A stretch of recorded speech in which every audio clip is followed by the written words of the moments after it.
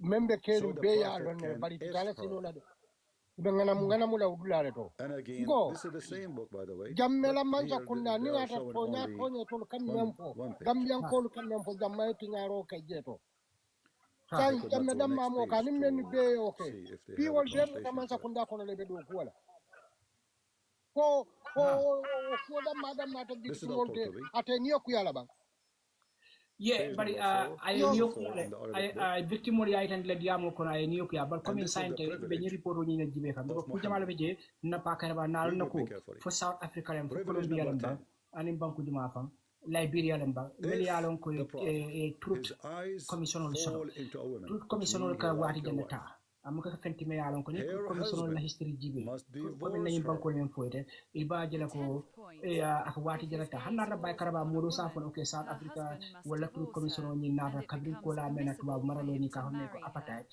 me yalon ko fon sa fon ko sibu Must dama o divorce her. fitna balati me yalon ko fitna pa si fa man ke This gambia is la case Islam. ya jamela 22 years ko no ni ta This is the Liberia fana fitno pervert me Muhammad. This is costa their fo books. e fo This Colombia is fana de Tafsir ni be mu high al-Quran by scale fitna Imam lalle al-Qurtubi. so gambia la Not the case me be petty je thing wolam you ko do. akere nyawnya ñing framework ko me yalon ko wala ka tonya commission londi This is ka a prophet jibe of God. masakunda men bota je nata masakunda mu tilimbali ya masakunda ti wala tilimbali ya jama kala masakunda kono ko And this masakunda guy talking commission londi about special commission londi the pour value ka of a jibe Muslim family. wal tilimbali ya kete nyaadi le ka tonya at least ka tonya Do you even have hanna a man ka value? beti bali So ka jama if lonji e kama Muhammad, sa mo fekk me yalon I ko don't like normal to ta talk about so somebody wife, by the way. I'm ba not doing karaba that. mbenya ka ñi But just masakunda to give you an upload le example, for as long doing as this that guy he e claims kana sa Islam is good. but also sa So comme yemen fo if Daniel shish kebab, fonko ñi bantale commission ñi bantale kuka, I don't know what his commission name. ñi yela recommendation The samana prophet, wala his ko eyes fall into his commission wife's ñi butt. report samana ya di masakunda kay tan This masakunda ko potato masakunda had itol to commission divorce fe his wala wife TRRC immediately ya mira ko ñanta kam mol men kitin so the wala prophet can ñanta ka if her. masakunda ñanta ka sifanya And this jumala potato ta talking about ha what? TRRC yo report samana Value. ne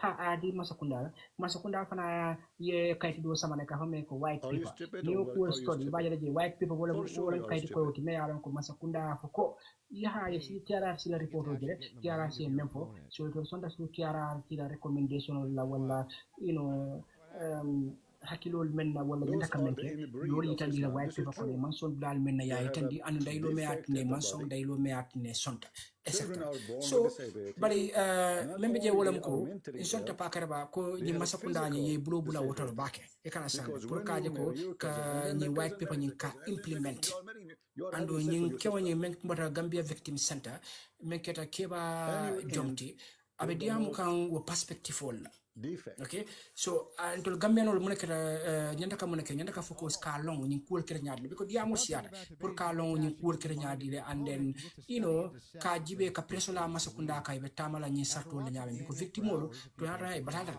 ni ma problème o so masakunda kono walle famani bamani walle mo problème o so je no understand le bari nyanda ka tara in solidarity with the victims so yemen fana nyin ka foko fo victim wolo etul mo jabang ha yo jere victim wol fa ya fo yela niku ya itandi wala bake fam ka foko ha munat na ba keno ko TRRC mol men na raje confessed diamuta na sudira ko mo kurumballe mudi bar hani sai e jere masakunda la white people kono ay wol balalle fat na fam wol be do ko wala masakunda kono sainte in different places for so kundale bang for sabali nyol be asiara you can name it o be victim wala man die bali yeah pakraba you know lafra drone na focus ni report bala membe jang after ni na bang sna ko ni analyze gambia la ni ko ni adiamo siaral anu katle fa kana poverty 4 to 6 times almost every study available malam falka moy la entering the low ha okay malam affects nearly every pakraba malam ko ya kala mbe jila mo ko no ten san san ko ko nyato do mande happiness metrics okay both at the individual and societal level. In fact, study shows that when a country has a subcontinent average, they find it difficult to have basic the issue of government funding reparations for victims has been a very big challenge. When the TRRC was established in 2018, the government promised to give them over 280 million for victims' reparations and all other expenses. But unfortunately, the government only gives 50 million to the That's TRRC. almost every Islamic nation, Yeah, ladies yeah. and gentlemen, 70 So, to 85. Sometimes up to aku 2 mat lem kani standard information moy alfal dala mele alon ko wonda 85 fanga to do ko 100 wala would be blank they skilled are labor in the thick of administrative things support, but 100 to 115 I made professional jawalam ko the issue of management, government 115 funding 130 engineers, reparations scientists, for doctors, victims specialized so roles. wo tul ko me alon ko wala dende masakunda ala 130 karol plus masakunda yandaka innovation, ko do leadership, high level problem solving. reparations for victims so Inbreeding itself wo over tul ko me alon ko wala generations dende massively masakunda ala karol masakunda yandaka compounds that lead ko to do negative consequences. Ripapuro has been a very big challenge. Aku ko dia ba kama ku chahan tu priya ke no hansa. When the TRRC was established in 2018, kabia TRRC in London 2018 sawla masakunda ni ay lahido dile.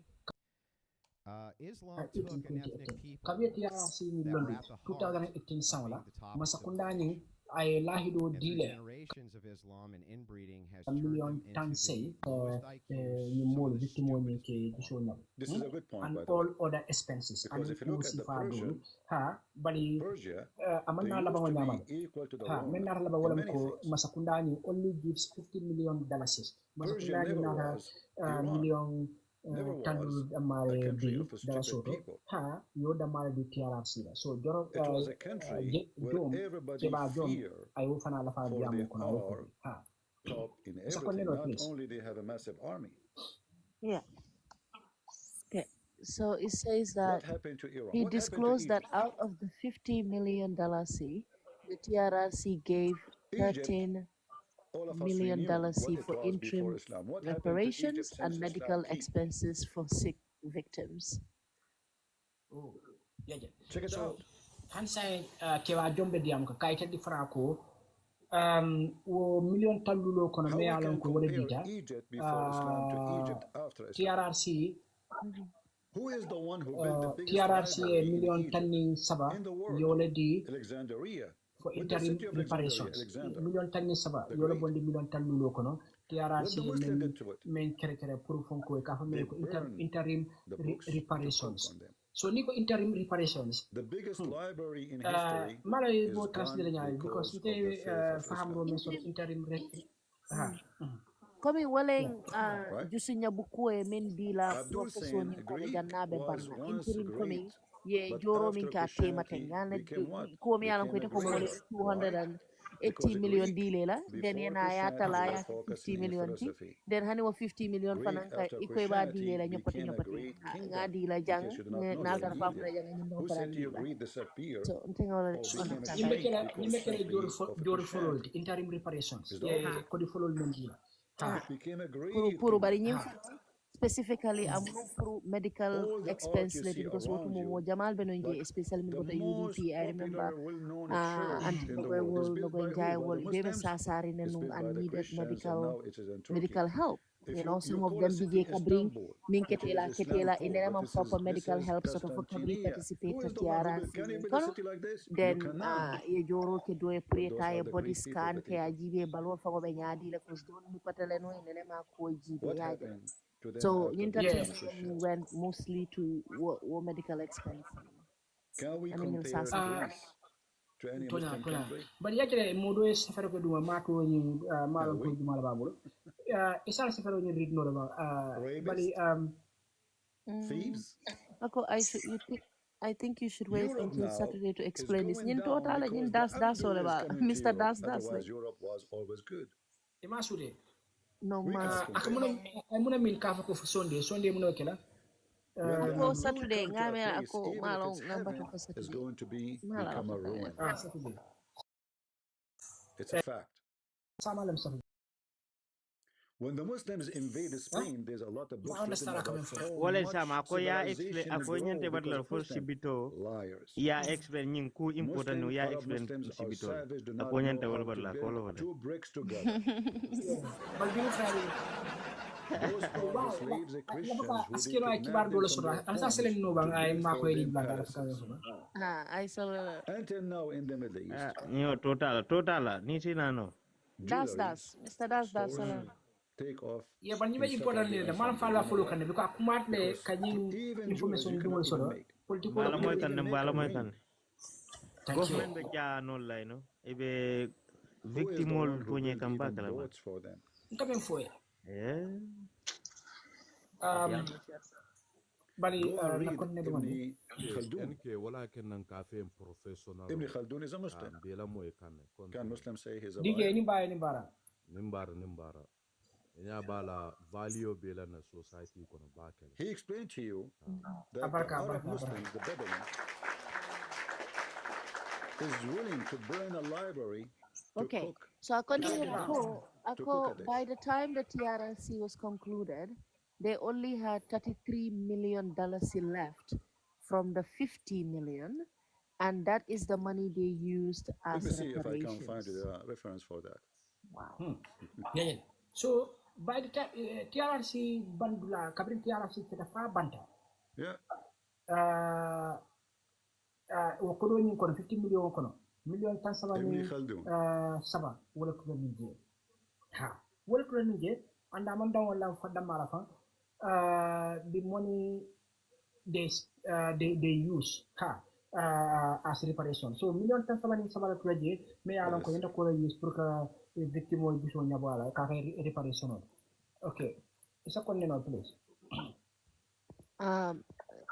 This is why the victims whose reparations were more than 50,000 dalasi were given advances of 19%, and they were told by the TRRC that the government will pay the remaining balance, but the balance is still pending. Still pending. Yeah. So ako ni na po atin na fanko victimolo wala mol me alon ko again victim wala multi me alon ko wala man torata ya jama masakuna. I'm sure you can find it yourself. Mo sifal me alon ko e nyanta ka bis nyabur ko do men nga mo dila asiata woni tallul le gambia ko do dala soto ye mendi wala dron o mo sifal wala ko kemo kono sibla tannin kononto yole dila but andum fang inata fo e fana ko masakunda nyin ila kodo men to nanga motlo ko masakunda nyin ba adilel bari hani sai wo kodo nyin nanga mo mandila hani sai wo be chandi abaya hani sai mo ko when you type his name you get a lot of 90% of my already so ko na ko to nyin ko hani sai isa kon no please.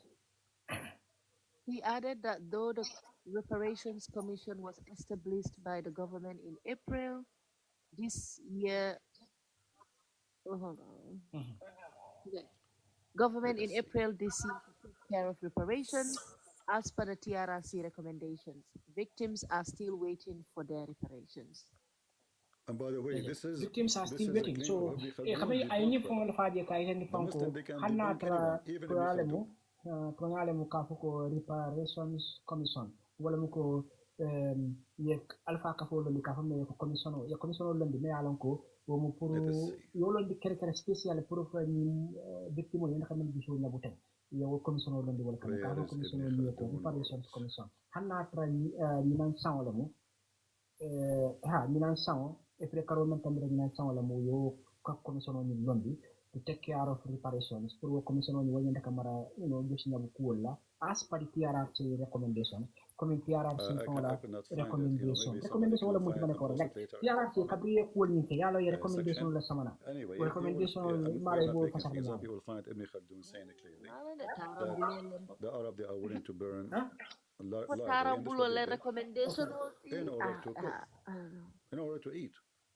Fonko ni atundi fan beduna recommendation ko atamela bake bali yolofo ni alfa ko fo londe ka fami ko reparations commission wala nyanda kamara ni bisna bukula so ando nyanda ka ni bisna bukuni tamande ko jalo singo be lori mpora ngokan jama tantango buka kosi ninjalo singo be lori mpora ngokan jama tantango buka kosi yalo kujama balbe ko kono kono ya jamela sota tango bebe kasara lingo banko la kan kilimman tasilo la jeto yo kulanjango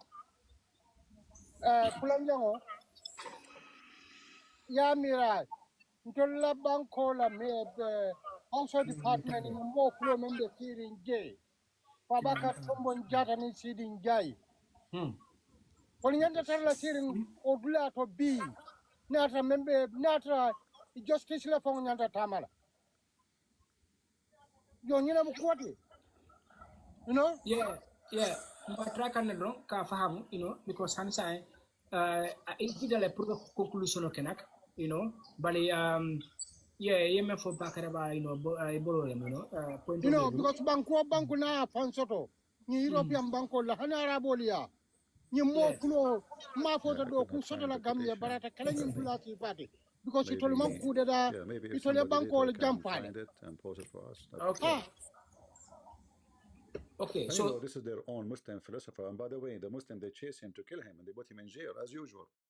Anyone who tried to use his brain, the Muslim, they will be proud about him later, but not on their time, because now they will say, oh, he's a philosopher, so look, there's even the foreigner, they speak about him, but they will not tell you that we always want to kill those ones.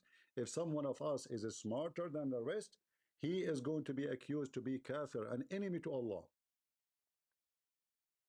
In fact, every one of their scholars either end killed or end in jail. The second he starts using their brain, he will end at jail. As simple as that.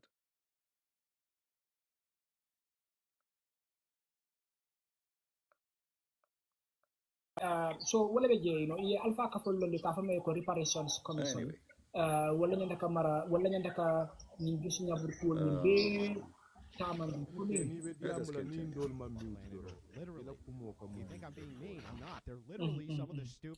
yeah so akamen fo wolem ko fonko ya ya paragraphe ni dalula ay ni nafa jelo ko reparations commission yo le londi hanna tra to alemu imam balanko woji wolon tanina sanwala bali e pre karo men tamita nyina le wolota so mammi baake ha yo londi e saja ko kafoni alpha kafoni ka hame ko reparations commission take care of reparations as per TRRC la recommendation ol nyin isa ko be tamande TRRC recommendation ol mendi okay bali wanya victims mol me alon ko wolle mantoro so do ko ya ko so do jamela masakunda kono are still waiting for the side effect are still waiting for the because the technological video da mali fen jamala be je jata kende ani fen okay so it's a konneno la you know masa muso ni jam fo bante be fanyel la don tan la jambe almost 5 somanda okay so continue ko what we have right now member blue sign willing $30 million to $20 million for reparations and $10 million for the reparation commission's operations. Yeah, so it is way far behind of the expected 280 million. In anything in 280 million jala. Oi? Nim fasar bam because it have ko nyanda katale. Mala jumala we line auto no. Nim masam so tara. Me ma ko ri. Bari sen fasar mo jandi bira. I don't know. Ako santo sala santo. Everybody's going to prefer the society that can. Ako mimbe tol blue sign tenting. Mantara santo ni.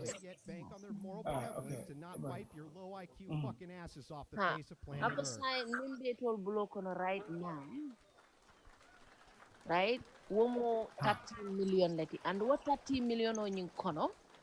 Even 20 million on in dila mole la miye mantora ko soto jammeto anala government oni bari 10 million dalasu wobe use la pour ka jorol ke commission oni fawala wala e bunda million di pour way joro nyinke 10 million bita wo bunda la operation wala to wala mu bunda ko do ye ka fa me ko melon di april wo fawala 10 million bita wolta ha yo bari men de jakali o ko kono ni be reparation o kala jammela bitinolu yeah jammela aske so ala pengolu men ye wafi wol billions of billions let aha wala nying isu nyim bi jola o kono why it all jola o kono why it all ba pola ko 30 million you argued like a libtard why it all jola o kono why it all ba pola ko 30 million libtard how you're saying that jamela ko success be is yo on the ko men basis ka of bulo kan IQ. billions of billion How are you ha going so to ya claim ko ye 1 billion bondi jamme bulu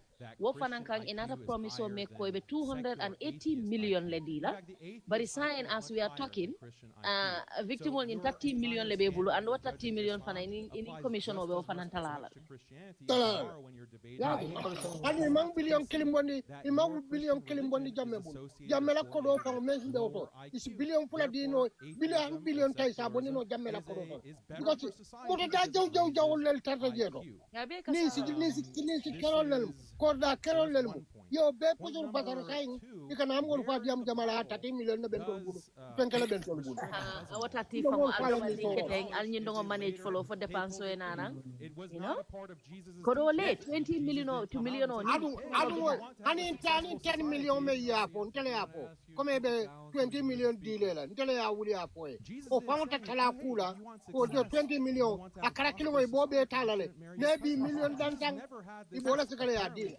ha ay bol solale tema nin tobe admen ni talaro ke be ba pusul pasar la joko ne tije wo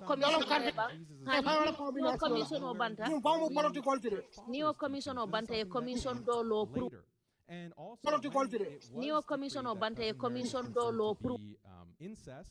It wasn't on the basis sarun of IQ. nyum kumolu mampo sarun ko nyum kumal mampo From who? From baroya nyaka sana from secularists, from ko those who are sarun ko doing nyum kumal secular mampo science to baroya discover nyaka sana medical problems or IQ ko levels. kandini la ten Your ibe ko entire bulale standard ko for no judging maten Islam is not a Christian standard. ni victim ol me basiri na bir wati juma imam tendi le mambule la ko no me mam ko ko ningaje sain damu karte fa me tuta sanji kilindoro sain butung ibola hawjola komen itol bela carte o winna nyaben ni ngen ya ne carte fa o tamita abanda ita ko moy la koten kon man ka kunda do yalla min tuba TRRC keta fo banta yalla min tuba way ke ka fintita recommendation ol fanam fintita na abri min tuma ye batu fany april jang e koy to commission ole lo pour ka réparer you know Also go back to the middle so bali jani bita inenda ka ni complete le so ila fakara prata dumal ile siamon bidila ba wala increase globally over the world across the world. wala ne fana prata So if you have a problem gang look at medieval or gang atafana ka try fo gang ibe jere spata anyway ganne no na al condole nda hamino albe bizirine so ndefana bizirin do ko la ko lo ngal no problem bali akam ta farakan na le you know nan do sipal Mr. Fargal ina sita na kondo albe kondo ngamo be kondo nyom dige suso bari siamun alin so ba mun be keri mo be grino ke nga just ne ma fana jele ala profile o fale alta fala fana ne be keri because the Bible commands us in many populo nying kola lemo popul kola tikami use for violence against women, gender-based violence. November lang ala karoti is so any practice that they do practice, we don't November 25th for November 26th. Bari a lot of femicide fanabeke kan South Africa in the last few months. Start from Gambia recently. Sukutu ni golmi yalon ko molni kela kono kafa wala molni kawulu yitaye mufa because aye bulale atata kambando no mabisi ayi bake so musu jamal nyim anin kewol mi be supporting la idea do we need to mention it one by one? So momo la fika kek si amon sa ke no na be free which is not mentioned in the Bible to do so.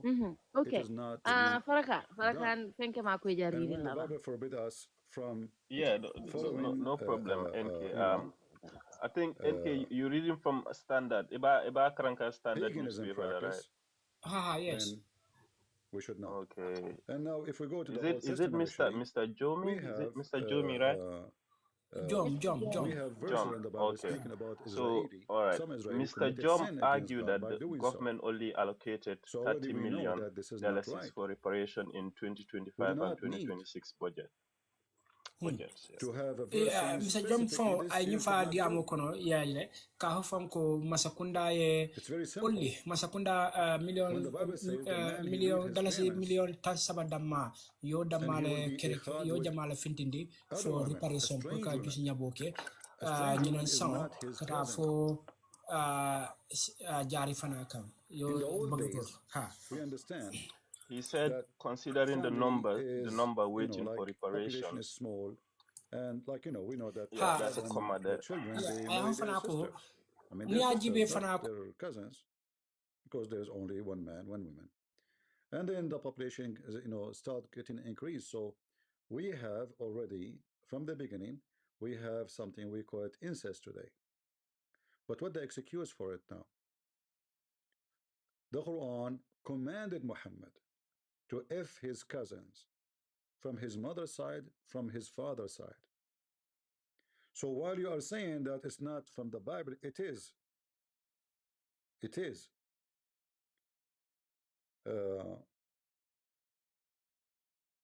We can get many verses in the Bible.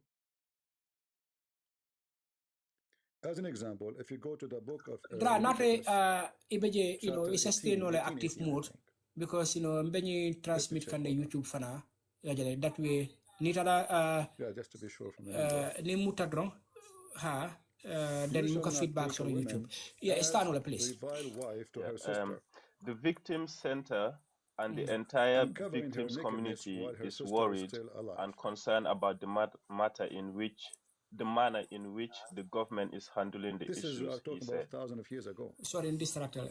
We are talking about people living, we can call it still cave time.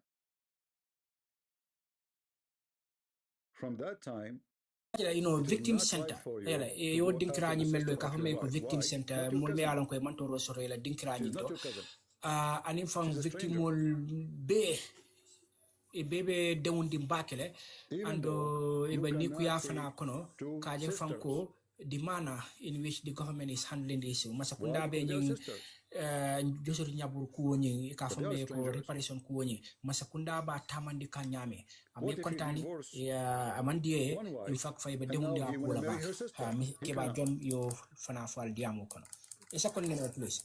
Yeah, he said the center is also disheartened by the fact that a good number of Jambes victims have passed away. You see? So victim center, when the Muslims speak about what is right, what's wrong, your Quran dictates to Muhammad to have sex mantora with ba his fonti kaje cousins. fanko to mon me alon ko mantoro soro ja jamela kul kono e ka famele ko jamela victimolu good number jamal be kono le mel alon ko fo fatale wol tara alkiyamal oren e mantra balori ha Over 170 victims have died so far, and we are counting. So mentara fo victimolu mele mantoro sorata fo mo keme mo tawarawla mele alon ko wol fatla oren wol mantra balwoto sante ha that's false. Several victims who went to the TRRC and were waiting for reparations have also passed away due to medical complications. So it is very disappointing that the victims had to continue to wait for reparation. Is it Jom said? Wow. So you see, amanda fonda marka foko victim wol mentara fo 170 kemeni tan tawra wala fada bali fanko victim jamal fana be jele mel yalon ko wol fo taran no TRRC to andum fang bali be batrola pour ye juso nyabu e be juso nyabu ni batul kan wol fana fatale ejele ha wol fana dol be jele mel yalon ko wala jamal be jele mel yalon ko wol fana fatale mune wol fa medical complications e bay wol make multiple be kende ari so ila jada kende ani mantoro ni wa sabu wol fata ha so it is very disappointing wa sabu fanko it will from jiklati de bake kaje fanko victims had to continue to wait for reparations ko victim wol me yalon ko lew balurin fam hani say wol be continue kan ke bato ni reparation wala ko kanyi juice nyam ko nyim bato namara kibaro nyim bato wol jom se ha kibaro nyim bato wol so sai isa diamu nyim ko wala sa analyze so na at least remember ko amancha ko drum mo me yalon ko wol bota street to wol be nyuk mo wi fokande this is a guy me yalon ko abe doku wala victim center ha ika fa me ko keba ngom ni dala kibaro nyina begin e baaje la je standard newspaper momo sa jibe no le jang ni na jang e baaje la je ko revelation by the governor the business in the family. of Central Bank. This is always about family. Okay, so the meme je walam strangers ko cannot get in. nyanda kufula lonjang. It's Central racism. Bank la There's a stranger and there's a family ay member. kibaro The la family findini member, he should kafuko F this woman Messi because she is a ata family dalasi member. kodo billion kilinti A stranger should ya not. wolle race ya wolle kafu ya And wolle that sohna caused a big problem kabonang with ya jamela inbreeding. baga kabriya ya jamela baga sul wafi Messi ata dalasi billion kilinti ya wolle sota kono ha have been deposited and the central bank ko yin kodo yin dile ya deposit le ya jele and fana manda wala spent by the government and masakunda fana ya spend bali the victims victimol ñing nalon ko victimol ñing of the former president la faka mo la to yitanda la me yalon ko ha jang this guy keba jom so central bank la gofano e diamo ke kayitande ko ñin ko nanga mo le findira na deposit le fine okay bali mo flanja men keta keba jomti ya ñin keba jom at le mo coordinator how many atheists are scientists and how many believers Christians are scientists and how many Jewish believers are scientists? You are just a stupid idiot. Correct?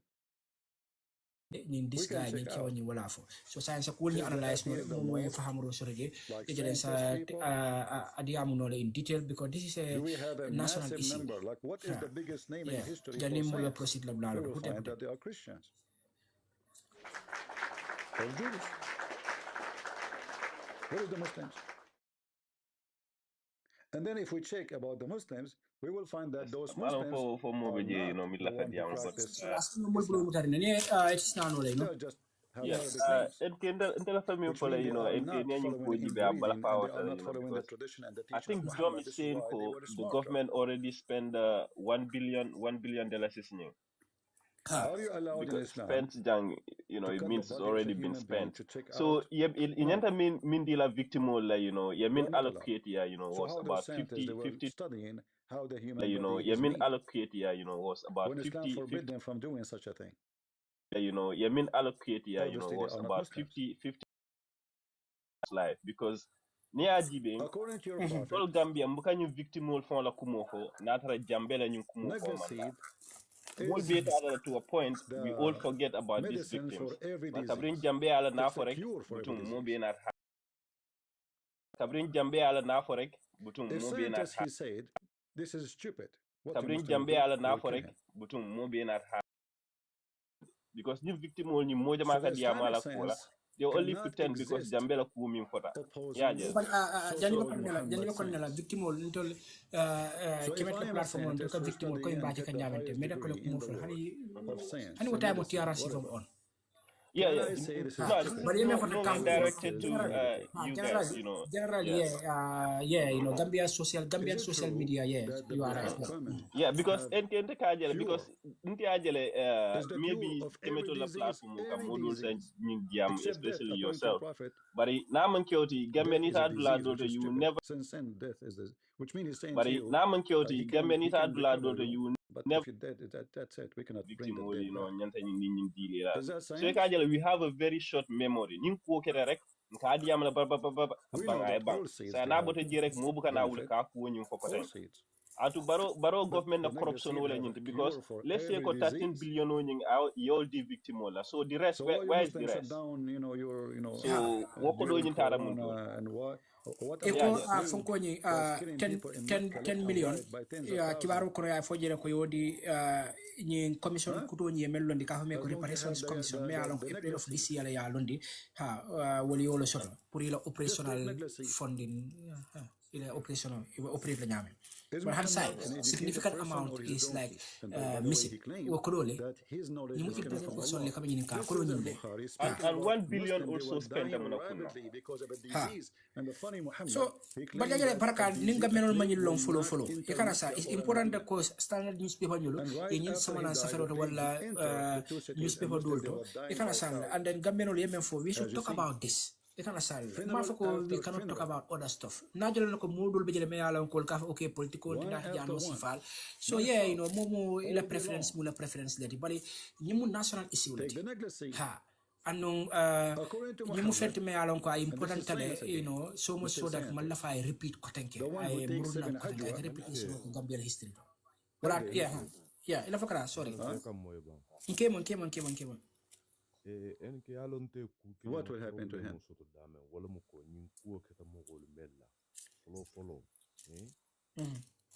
He will never get sick. And no black magic can affect him. Now, not to mention that black magic is a joke. And the Muslim in their books, in the same book it says that Muhammad was infected by black magic and he died because of poison. Yet he eats 7 ajwa every day. And why 7? What about we eat 8? What if it is 6? Is that science? So here you see how the stupid teaching of Muhammad can destroy the life of many, because many, now they get sick, they take 7 ajwa or they take nagla seed and they think that's it, they are going to be healed. Right? What about a man? He came to Muhammad, he told him, my brother is so sick. Okay. Muhammad did not even ask him the same. No, he just told him, tell him to drink honey. Okay. The guy, he went, he told his brother, drink honey. Yeah, no. Kami nine faham walam ko niko masakunda walam ko APRC masakunda walam faham walam ko niko masakunda walam ko APRC masakunda walam. Muhammad, he told him, tell him to drink honey. Okay. The man, he came again. He said to him, he's getting more sick. And again, the 3rd time. He came for the 3rd time. And Muhammad said to him, let him drink honey. He insists. He returned and he said again, I have done that. The Prophet said, then Allah has said the truth and your brother's stomach told a lie. And then the Muslim, they add later saying, so he made him drink honey and he was cured. The guy would not dare to come back. Omar was going to kill him.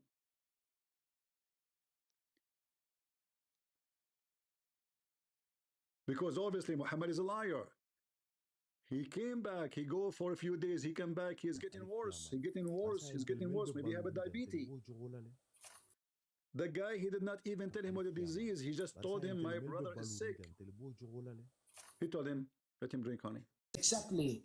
Yeah, victim, you know, victim, mojama ikame fata nje fana wala fana sulale na no ka aba yomba balale ha ye no victim mo intela family mo yaga intela family mo di me ala ko man toro so yaga masukunda kono so they are for victim wala ne fenke na nyaka sila wala man kuma wala nyanda ka sabar le nyanda ka balale And according to the story here, you know, come and kill a poor trivialize. I'm afraid to me alone to antela morality muscle. I can't do that. So laugh nice stand in solidarity with the victim. But when you find where it says exactly he came back and it was a cure, nowhere. The guy never came back because he will be killed. He just made Muhammad so angry, accusing his brother stomach of lying. Imagine a doctor, you go to him, he says, my stomach, you know, your stomach is lying. Oh, doctor, I have pain. Oh, you're a liar. Liars come back. Allah told the truth. That is very scientific. Right? And this guy talking about science and scientific.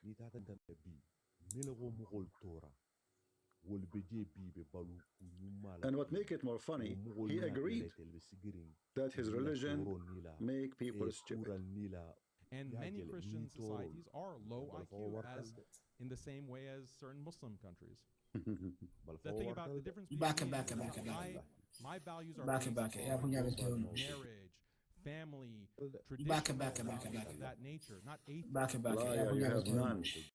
We expose that. theistic value Pues left line a IQ deep and dive ke. intelligence.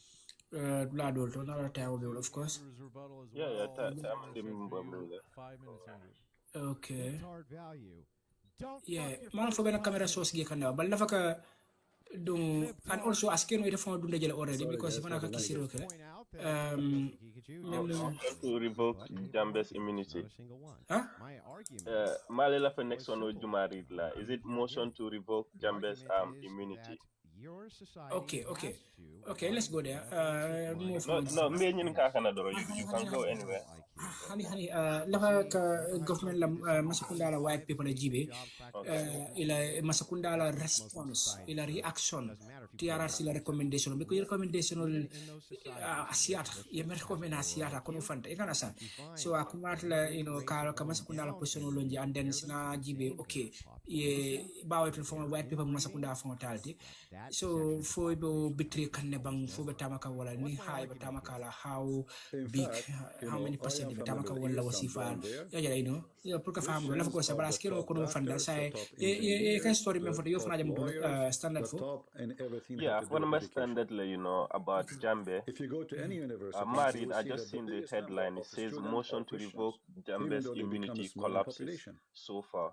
If you go to the jail, collapses, you will find that the biggest number in jail are even in France. Yeah, you motion Jambe immunity. Am I lying? But boy, section 67. What can you immunity like Jambe immunity yella?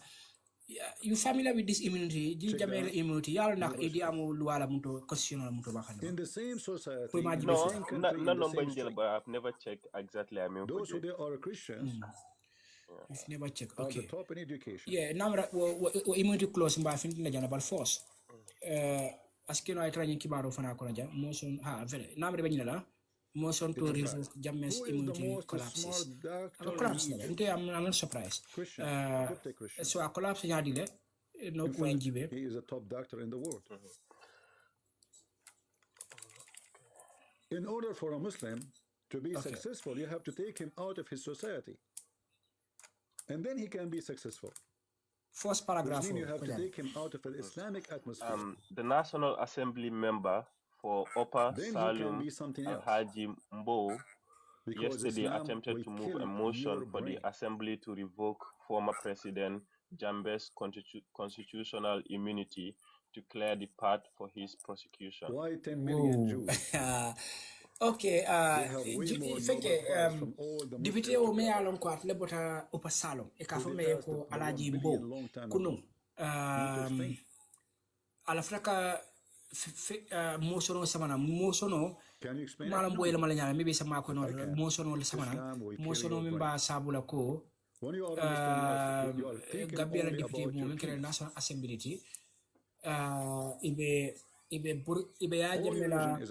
ya jamela constitutional ala right constitutional kono me right member constitutional kono me afoko ya jamme manyana ka kitindi ya jere ko burka ko right ni burka ya kana sa isaje ko sila basa wala silo me yalon ko ya jamme sa kitindi no nyame no right ni burka ta constitutional ko.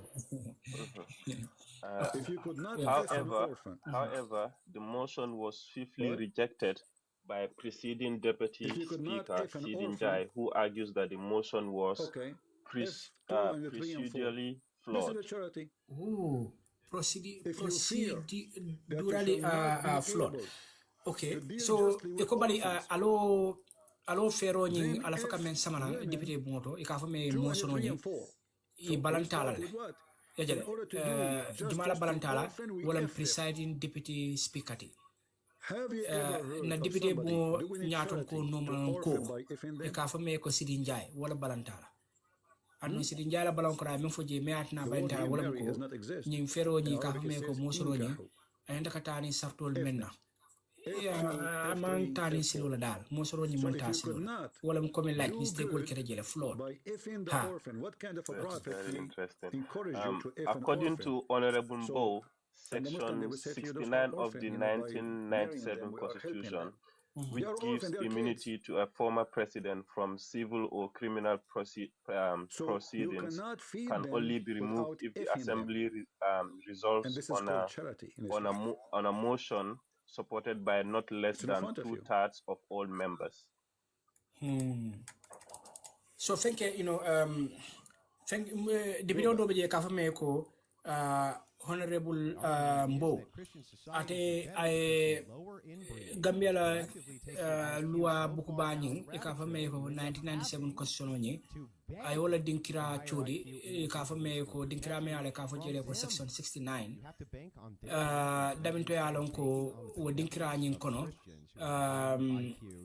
Funko President Koto yajale e manyana ka civilian wala manyana ka ta kiti o me alon ko civilian kiti o lamu wala manyana ka dum kiti ku ko me alon ko crime criminal kiti ku lamu ha bali kaitan di fanko wo dinkira nyi section 69 nyi wo se bondi nole if natra the assembly deputy boni resolves on a motion a kambenta fero la kula motion la kula supported by not less than kambe mo me yalon ko amanyana ka dasa 2/3 of all members deputy bol be kono 2/3 wala mo malon 2/3 fo sama ko no Comme exemple, near 100 talasi dula sabati sur la floni. Right? Donkey pull cart. So, kebo kono sibla flo. We're not smart enough to even have Comme ne ke motala sibla sabati so sibla flo ni mo tuta dati. Correct. Yes, that's right. Yes. So, ako nying fero mosono ni nyanda ko fasar sifala soto deputy more sayako as nying immunity clause ni. Ekana sa bukan wasa remove. Okay.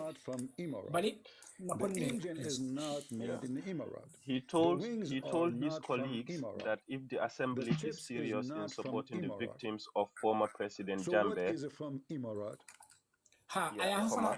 I have a new deputy Bungo Dokulali Kafoeko. Kafoeko, if the assembly is serious, not deputy only ibe pareering purka victim only purke support wala mol me alon ko wala man ko so yaji man ko da kono purka wal fasa not deputy mo be wakili pareering wala.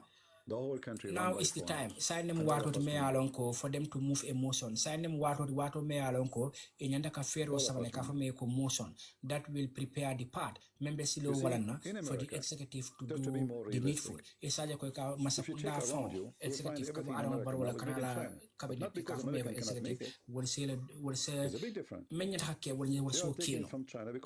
Mo fa understand like your paragraph is very important. Okay? Yeah, you know, it's a one more time.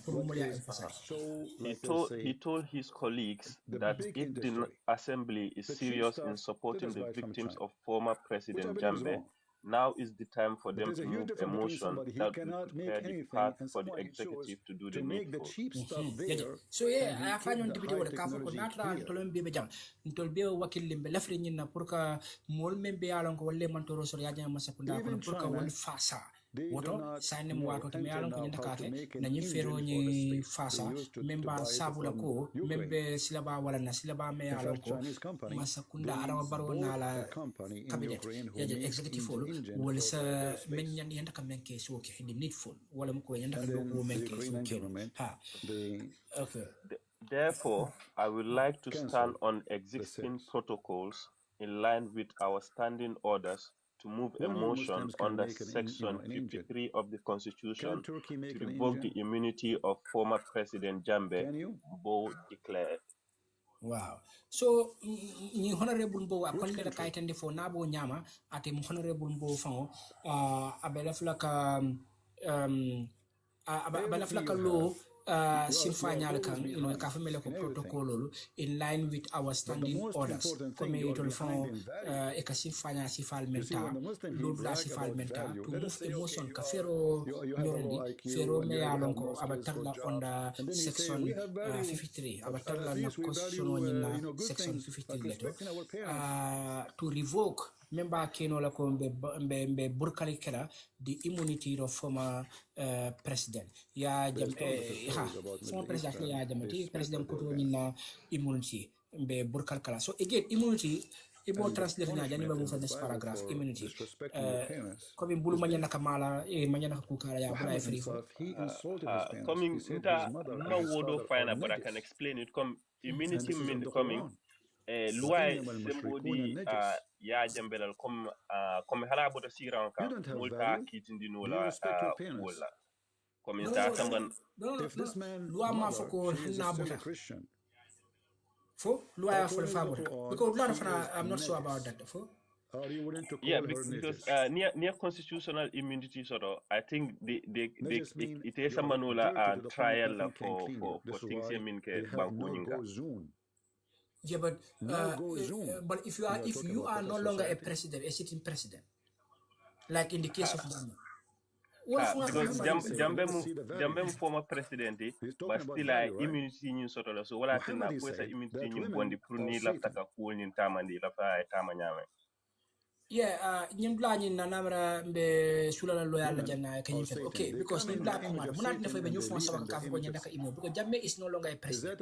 And as far as nte nyi sectional karanyame no na fahamu men sura je na me remember. Wala ko na tra mari be president yala ba jaton ka yala ba na man tra jaton ka yala nyi immunity nyi ama fo in exact word ka ko na man tra jaton ka yala o man tra je mo je nak bala ka me fo lam ko president and president mu title. So if you are no longer a holder of this title, finding immunity for you to apply the or not. But in this case, the deputy will come to go. Iba itandi kam wala ko yes ni immunity ni hansa active. Wala tani nyanda kanyo mo sa samana. Puro ya di active wa ya bond. Which means he is dirty. I think so because even former presidents, but president yala, they still have certain benefits. Me yala, even the current sitting president coming sort of even maybe not the same level. So immunity, I think the case of immunity, you know, president immunity sort of even if he's former, number phoning here another law which is higher than that Pruko do Bruka. One of you,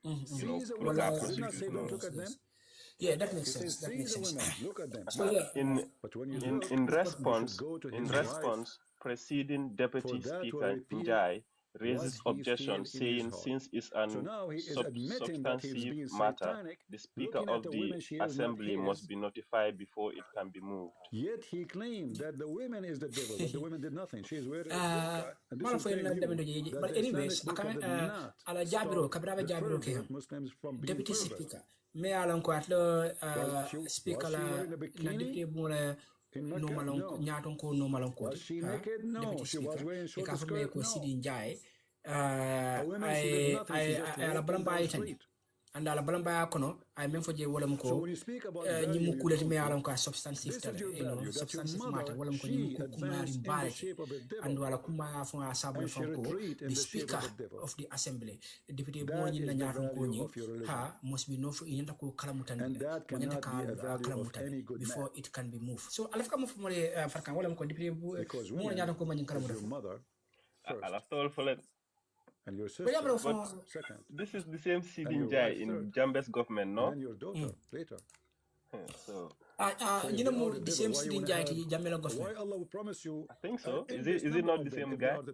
I'm not sure about that, so I can't elaborate. Okay, but never know about the devil. Why Allah He made but I think he was there before. In that shape. Then Wabakela, I think he shouldn't be a deputy speaker. So Muhammad he yes. Abenun Jamela Masakunda kono. The speaker and the deputy speaker, it almost to be Jambela government. Yes. The speaker and the deputy speaker. Bro, it's bad. Ni is not looking good at all. Right. So, speaker who I know about that personally, yes. So aliamo like Sidin Njai ani na deputy bon fo nyaaton ko ni mo fulol be benun doku wala ya jamel masakunda ko so frakan jani bitan next paragraph it amira because ni mo fulol be doku wala jamel masakunda ko does that should that exempt them when ndake to coming imagine because of ibanu masakunda ko ko fo la mu daylo te ko imagine ka tan masakunda ko and in fact yeta mo la deputy bon fo ko no you see No, ndefe ila nyantolon priyatara nyimman sakunda do fanan kono. Bari ndefe natara jambela jin kuobina, they have deputies min yalon ko they can excuse this matter itole boni matter kono because it's kind of like conflict of interest. So min ila deputies sina yes ila deputies ya kuonyin tamandi, Because to me, when I'm reading this, Stephen Gale excuse because ako imam procedure follow. And procedure me ma follow wale ma fate. See, they didn't notify them. So I don't even know if that's a good enough reason. So conflict of interest in yeah, even though I'm a Jambe supporter, but yeah. Certainly. Okay, you are a Jambe supporter. Nice. Yeah. So malafa at this point DJ wala mo do offense because you put dokumara jani me mo fence paragraph si am ñol barla dra ñol 1 billion versus 10 million. normal traje in proceed mo They launched their entire missile payload. It does nothing because of the IQ difference in these regions. That's true. 10 million. They are not 10 million, by the way. They are not even 6 million. There's the rest are Arab and Bedouin, the one who is making Israel strong is not 10 million. It's not even 6 million. So we have a massive population. But can Iran win a war against Israel? No.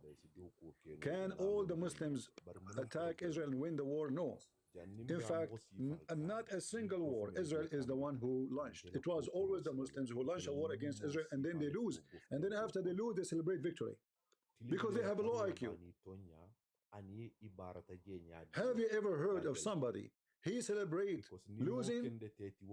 Well, Muslim they do. Go check Hamas videos. Allahu Akbar, victory.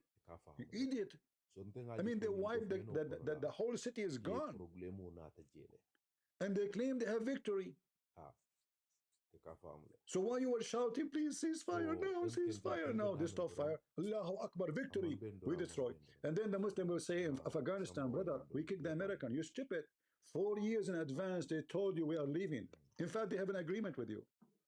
But NK, I think this is maybe one Trump, of the problems. He said 4 years in advance, we are leaving. And he actually made an agreement with Taliban. Ndefe ay mo jamal leta min yalon ko ibe nun jambela government kono la I also mana afankan the only reason I want to kula mo he didn't do it comme ka foko ha banko le nyata ko jo sa te kelo doron pour min bata ma ko la min ni ya jambe filinde ala marlo kono la ndefe aw mo sipal na kinde afambalol fanam bata fanam filinde kan and until now, Jerusalem is not in your hand. So you used to win a war because simply at that time you do not need to have an IQ to win. You need to be savage. You need to be bloody. You need to be barbaric. It was not really based too much on intelligence. Yes, war need, some skills of deception, let us say, planning. But this is not why you won the war at that time. The Roman and the Persian, they were fighting for hundreds of years, more than 300 years of war between Roman and Persian. Because ni ajibing momi ya lonko obe jambela government kono we benefit jambela government kono we jambe support jan sidin ja fon watu min na jambe ko ata bolo man siran kan ata ka dia mule ka mul won ka stand with jambe ka jambe support ko nyin kan even don't I support jambe in that, but the point is omo kilimo ete na yoke deputy speaker ti jambela ko bina diamula almom mutal yow replace pour at least we excuse pour jambele ñu ko da kana bulaje ali yo mo client to sira kanje mimu nyaton ko di ala normal ko fana the same thing. So what molu ita wol sonna ku yake jambela ha you never know, maybe wol ni jambe famba dia mo la du mal because at a reason o min be di janko ha wal nyanta atina ni mo sunu manyana kata if your war is not even a good enough reason, because just because it man ko ni long it along National Assembly ni noto wala atina ko ni manyana kata true and most likely for alone ne amanta to nya foka. So Gambia government nag adi amos yadal nag barola ni government kay kaya fo nyamen dorong fem kapolo keren kapolo aning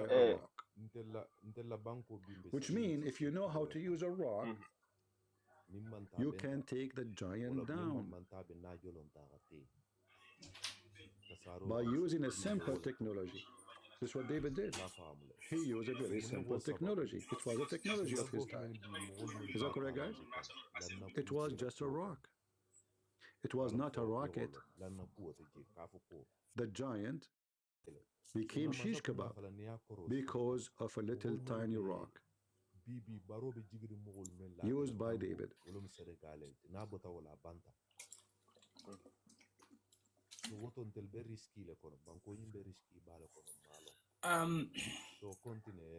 What we can do? A Muslim defending Islam, he's like a chicken I think in the KFC kitchen. among farmers back, you know, KFC is good. Farkan voice is very good. Islam is Muslims. Islam Yeah, subdued so your brain, make you stupid, okay, Jang. make you an idiot. Islam an insult to Muslim women. So nyanda kana ni paragraph. Muhammad, he says women they have half a brain. That's why they are Mbo, not allowed to be a however, witness nyanda karawa. in any capital action, capital punishment. Mbo, however, Court, disputed this which means anything arguing that beside he's only borrowing asking money, for a woman the she should not be assembly a to do witness. a very simple task, Later, by which time, is to the move. Muslim they allow Muslim women to witness Namra only in nyanda the kata case of giving before birth because she is a Mbo, woman, she however, can't you become know, a honorable wife. member. But Okay. she cannot be a witness for a Honorable crime. member, if you want to move a If there's 10 substantive million women, they saw a guy killing motion, somebody, you he must cannot notify me. be You only taken to have to court debate because on the there's no matter and witnesses, nothing because more, those are women. he told Honorable Mbo. Yep. So, And you know that Jumala jam women kanya for is the paragraph. heart of the Sininjay society. info. Sidinja, yes. So if we put them in the shelf So, and we put them in the Sininjay, garbage, I mean we for will lose the heart of the for society. honorable Mboyeko, not As rate simple as that. after ila And you know, the fraka first ni one, the feresi first fa teacher you nyorende make me in your alon life ko ala is your mother. kuliabe So if anyi women are stupid, kulia then your sifa first sura teacher is a substance stupid. thing. That means you are stupid too because You you must learn from a notify stupid me teacher. inenda kante kalamutandala. You only have to debate on the matter. Asanyin ku nyin Muhammad, he katano put la all nyo women in saba one ku nyina category, they are and stupid. nothing more, but almanya katamba But this is not true. almanya There is katambi with blood. stupid He women, told there's honorable smart boy, women, I there's offer stupid honorable men, boy. there's smart men. So ate luwa juma la faje ko And I have to say, all of you Muslims are stupid. now no ko Why? section Because you believe in Islam. I have 33 proof. commento ayo ko na balo mafko You nyanda believe ka that notify somebody na can fo take hair from your anus and control you. Amandula You must be itandina. stupid. Amandula Game ala ko kumul. loss of the Gambia me You afo believe ko that nyanda ka Shaitan, he take maybe hair from la your anus deputy when you pray. deputy bunga tamandrinya because And he will dal not fana kera stop on until he support. make you Okay, fart no and problem. he hear it and Sign he up smell proceed. it. That me Mbo, believe that you are however, so stupid. disputed this arguing that he's only asking for the assembly to do a You very must be simple stupid. task, which is to move a motion to clear the path for the executive to commence criminal You believe that if a fly fell down proceedings in the soup, against the former president. it's healthy. So you know thank so You mbola believe jabiro in to drinking honorable camel bo urine and you claim ate that me camel folam ko urine no is abalanta healthy sidin and jayro drinking kuma wine kono is le bad. ando alo balan kono fang You must be mindful of that. ay tande je ko dayro me atna abe nyin How we karo can kan député compare wala pour wine to yenyin camel urine? I mean, yenyin the fero creators nyin smell pos it, wo mo kulet me how alon ko disgusting soni it ari is, ngono because camel urine is so acidic and soni the ani smell be is keno so nyaadi wala ko disgusting. nyin fero nyin mo sono nyin aba sabula la The be only seni andri nation kala who wala drink be sido wala nale piss wala and nyala forbid me wine alon ko is the Muslims. executive wala president wana la modo Even they is fought that over it his kino criminal private proceedings piss. getting the court is that against He's a the prophet former boogers. president you know is that ya jamme kama You must be former stupid to president fight on over come a booger. ha Even you However, fought Mbo's over motion failed the to dunk and the shit proceed of the with camel the of Aisha. preceding deputy speaker Njai And the asking Muslim, they him to make take videos his about it. seat. Farakan Have you ever heard of a smart, intelligent I nation would do such a guys thing? yala sirankang. Na yende. The Amande shit. po je bari. Yala sirankang doran. you know I see a day you know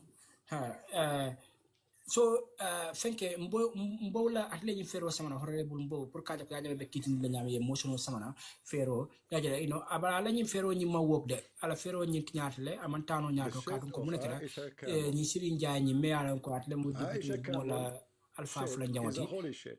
wala no malan nyaato ko no malan koti And you ya have find ko no pare des shame akaina ko to si make a video and a akaina ko movie. taita si You so wala spend mala millions ka of de le dollars ka to fa make ko a si movie de about the shit of Aisha. okay Camel. At this point, Fonyi councillor lawmaker Almame Giba, an ardent supporter of Jambe, said he is against removing the former president's immunity. This one. Wow. So modo dipite bungo dipite wodo dan hadi ame kafa me ko anu dipite obota ino foni kansala atlam foni kansala dipite woti ha ay men foy ka ni foni kansala dipite ka fa ne ko almame jiba ando ni almame jiba ati mu ya jamel fasar la balati fa ajere waya fo fanko ati fana balantale pour que immunity nyin ka ya jame tankande pour akana kitindi pour ko luwani bondi akata balanta wala ha almame jiba ka balanta wala so akonde da ko If Jambe is a security threat today, what about the deputy and the speaker of the National Assembly? Ha, so not ala balon fan kono ni almame jiba okay not ya jame famu abe ya jame mu mantoro ti Gambia la tanko ani Gambia la Cairo comme ya jame mu tretlete abe Gambia la Cairo ni tanko ni ya jame ba distop la wala ya jame be kala mantoro ti woto so no mu to nyati munati na fenke député bu la ñaton ko ani député bu la normalan ko wolta kino la mantoro ti Gambia la security wolta fanata kino la security threat. Who is controlling their narratives, because the security apparatus that he left is the same security apparatus that is ongoing. So Jibar Diamo kona ponne kaita ndi fanko ni kol fon be melba tamandi kan melba control kan narrative fo ni control kan na ko narrative fo abe diam kan narrative jumala ila mira loto ama fenke balinte fe yalla diam kan narrative fo mela wala jamme be kitin la nyame way be ni duwani burundino burkano I think the security threat. Security threat I think the narrative is about that. On our beloved prophet, if the kuffar were jumala bo narrative fo nyim puska he's claiming ko deputy speaker and the speaker. Wala ba puska. They would abandon their stubbornness. Ando wala munu mo kiliwonti me yalon ko take the example, brother.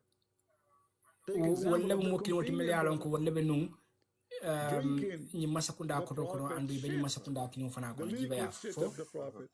Yeah, he said because the security apparatus that he left is the same apparatus that is ongoing. So abe jambe la ko jambe security kom cool mintu jam, o cool le bitaka hansai. Completely from hell, brother.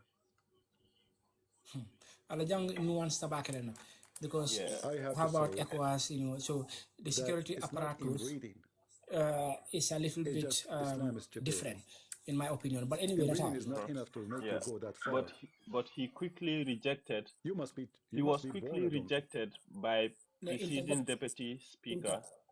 This is so amazing, so beautiful. Yeah, interjected, yeah. So but he was quickly interjected by preceding deputy speaker Njai, who warned that he was going out of order. You cannot say that Njai wants. What about Muhammad? He pissed on you. Yeah.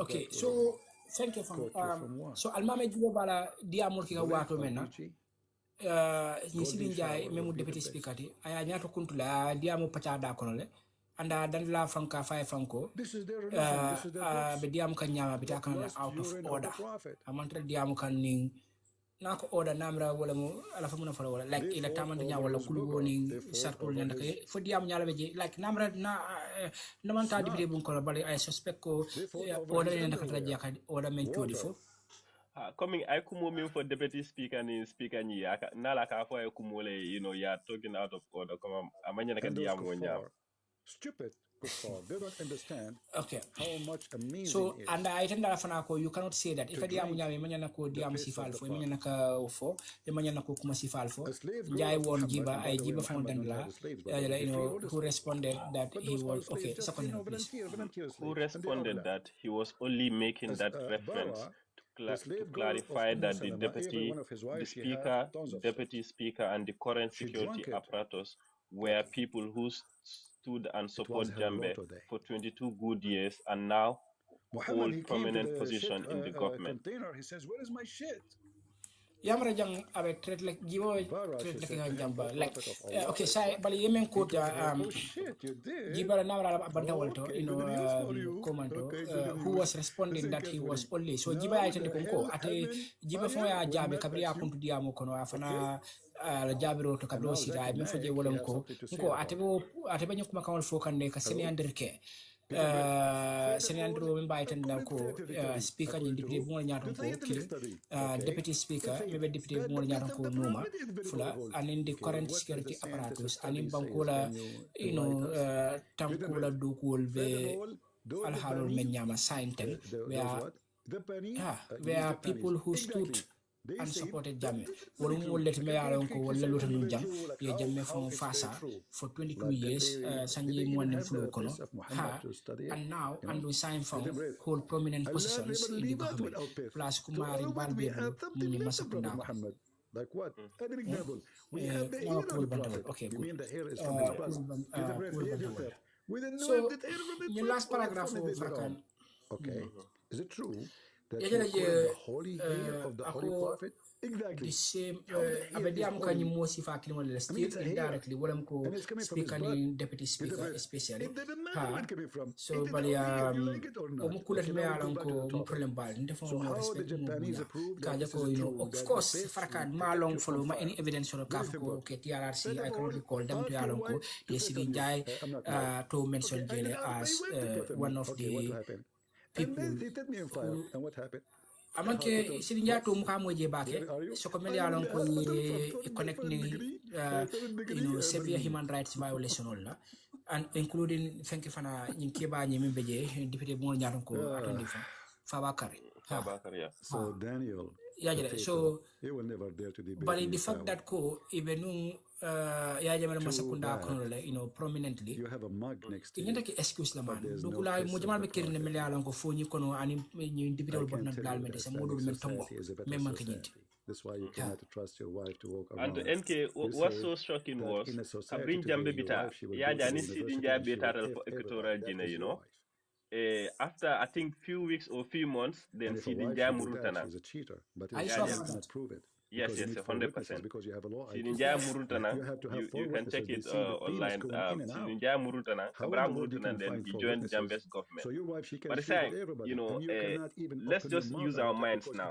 Since Sidinja in Jambeta, let's say Jambe ni Sidinja from Diamtala about these issues, right? Coming Jambela Abakanala government Bulunyame. Sa Sidinja Murna can deputy speaker. More emotional Samanam Pruka Jambela immunity in card dismiss carbon dabuli proper procedures kino sa kidino so cool kino Sidinja na afoko ha bari wal mata kala mutandile wala tinna nku woni manya na kata through. Don't you see that is a bit weird? Ndakajal coming he's still supporting the former president in a way. Yeah, rationally, that's what every rational mind will see. So, and what na fama masakunda maya kasawala. Silinjai is not fit in my opinion. Of course, malafi ka atonye wala fendo because mala cool kanolong bake. Okay, as to position jumala babuli ajamena masakunda to how long was it, how deep was he? But coming for kafu atbe mol kono meltara no ikoto Guinea ani ajame. What reference on besula wala bakale no? You can understand, yeah. Maybe not now. Later, niaso lisa because email we bulle sadina. Okay.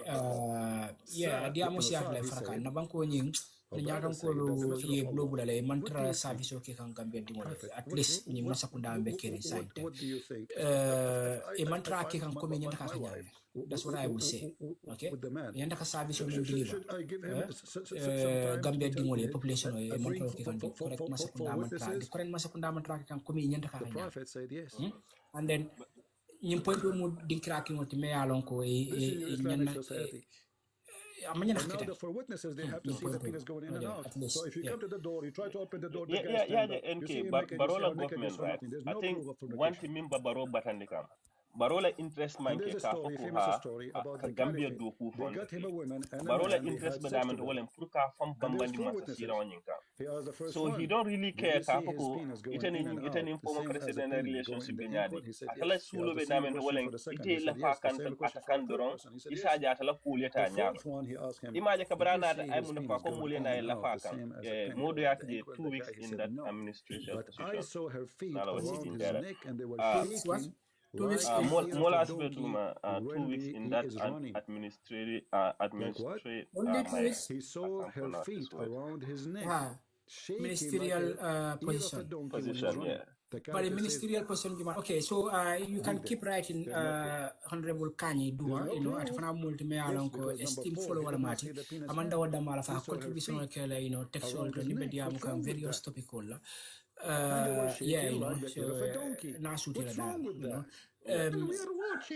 so ni masa kundala fenko mint wala to entrench himself in power prate to power doron so atakai atabuka mol nyalan kisa kaji be kari lebeten ya kaka mo bela ta dore be joina kan so prat la mol yesiya doron wala na tata e nyun nan our information minister who was a opposition atata nyun nan modu sabali wala UDP molu APRC molu ay mo bela fa fankan anda ma mo nyalan kisa so baro kayinte kay baro nyame he's just about interest le beje doron pour ka power and mon mi fanam ba bala wal malla fi baro be power biti lola because yalon ko ni tol boda power la biti lola mo be ko mon mi folema ya fama so when you say like conflict of interest wala borkan gambe mo ko wansa yes 100% because nim form good example look at it to the National Assembly, right? Maybe Mbafoloko is one of the most important places in Gambia. How that prove anything? Two of a leader, the speaker and the deputy, Ibe Mumo let Mini Alonko, William former president Marco Purkala Kultamandi Banko Kanja. Daniel. And the same people will can see to preside over former president Fanana issue. To fix what happened, people are laughing at you. So you admitted that it doesn't make sense, MK. Maybe it's just me, but this is my boss. Wala criminal cool fanam. Nde na si nkombe preside la over that. Kafo ko hamba immunity into labula fontu punta to labulu. Kanafo mole ko National Assembly former rights or puruka voting kyoto. Just it all bafola dora yede. And I will see you again. Yeah, nte forward plan you condemn le, of course, na condemnation sa change na try na National Assembly na rules of engagement order long. Aba diam ka order men na malo. Bali akamtam fe diam mo nyim fanga wo fo ko nyama ka fo sijang hastale. Bali dal no ko deputy bolto including international deputy bolto ka jele ko samarul ka fa nyo kan ne. E kana sa ka nyo over ni bandi bang kefa. Bali wo fana man ki dai loti me at na ko Gambia fana nyata ko nyama man la fa ko nyama. Okay. So, but yeah, Sidin Jai, more me along information minister, coming out nyame ya for nyame. So, and 2 weeks I made back for cabinet position don't short number, information minister the party. And how long? And if I Kuria Jumal Leka, Kuria Jumal Lefindra financially, it can implicate Nyadile, both Jane Commission Auto, one, and in TRRC, because they na jana commission of study le document na jibele fa banta TRRC fana document na jibele mo banak because volume 9 1 to 9 okay but for at least white paper no jibele so ma damento blato me alon ko mention teji okay mention nyala me alon ko ma to fon remember blato okay both Fawakar Tombo Njata aning fenke ning Sidin Jai ha bali wo pe ko la nyawnya kibarol me ka ko ani president sudara nyola fakata fo ikoto jini andaka murun nan ko tenke yele ni be mo kibarol le natre credibility this guy is simply na conclusion on mente wala ko amanya na katara e kala sa amanya na katara député moto at least ni position sifato and then Fawakar Tombo Njata fana the same thing. Okay, now understand that NPP na fahamro no ndako NPP ni APRC kafuta nyomale to some extent. Okay, kafuta nyomale like kafuta nyomale wo fon dama famu big o sekeno big obstacle oti me atni aja ma fon sa prosecute no nyame Like iba imagine koleala aba koleala you know because ya jamana support solo comme ya fo nyami wolbe APR ya jamana party wona namre wala APRC so ni woni incumbent party be do ko wala you see so it's very clear yala ikoy talada ikoy pati nyinke fulan so okay fa bakar nala multata a baro government so no to alliance min yalon ko lebe jambe no wol manta ya fam bar nyummo fulol fanan you see that ko ibe the same base la soto so and wala base ning wal ngan nyobe jambale right including myself but fa bakar wolte ku kenola against jambe because ni okay they will lose their base yeah. So what be anything kelala just to make sure ko dul kana la jambe kan jambe fo na fere tanu ya jambe former president jambe na fere tanu to be honest ata kanyin diamu mi fo ke banta ka fan you know ka fan campagne ka diamu sangar dingol fo ndefe anyanta nyin cool fo ngani kono tamala dumale anim baro government e diamu through sidinjay and fa bakari andu ndefe na ake wonyama biti lola fo maybe amura nan gambia la tar sirin gambia tan mankala. But Fabakar will let the government kono nyame NK. To be honest, it's not right. It's conflict of interest. Hanatre bataraji Jambele ko they should not preside over it. So Jambe is not in good terms with Fabakar to Monjare. At least in public, yes. In public. So Sirinjai la ko fana nyarle in public and in private. What do you know? Yeah, because yale Jambe malafi mulia lanu baroka. So it all tatele lata baroka. Yeah, family. So I see do ye kayati kili nasoto about APRC and Tutolko ya Fabakar la company wala recognize. So wala na last election no Jambela Kaponi they stand as independent, I think. Right? So Fabakar la mulu IECL will recognize. So but ya Jambe ni to learning problem on so mala fi lanu baroka. He tells others that these events happen. So you remember ko political party will be registered me along ko apply telephone this time around and which is historical, okay, Gambia Tariko Kono, okay. Ilafakafako the version of APRC may register. I see a main ta. Wala mo fala ko bank la version of APRC. You all recognize. So nyundoli toli stand as independent. So akam da wolte dabula no nyundoli te dabula no karte fa ko as things stand. No, it dabula no as APRC. Because kite nyimbe nyundo level. You know, the document be nyundo level, but it only they can stand as independent. Okay, no problem. Many ko ni ko jibel. But if think as fe duma, you know, me kanyi ko he wasn't named or implicated in any of the commissions. Nako he malfa jam kan fenkel la sidin jaay damal la ban fo bot sidin jaay ben fala karton bo jaar lam fala karton bo jaar namrate atla cool satarno jela na you know ko nama fana testimony di Abakari mata ta remember you are describing classic sidin jaay okay all right. So obviously, malam foye kibaro do jele ka ñu fana mu kibar ko dolti assembly reduces 16 million dollars from office of the president's budget. $16 million from ñu fa ko mat la fa na long fang you know na long tax wala office of the president ala budget fo mu jelle ko la fa ka fi di jande fa ne fa dalo bari malam fu ga jele bay sey ñu sey fana jibelo pour mo le possible ba imagine things he hear voices okay you must be low IQ to believe Muhammad. So I want to say thank you guys for being here. Gambia political boy complicated soon again. Wow, banku ndimo ba ko Gambia boy. Gambia we nyama ya. Is good. Adiamu ya bara tende. Is Jesus. And we are the crusade. See.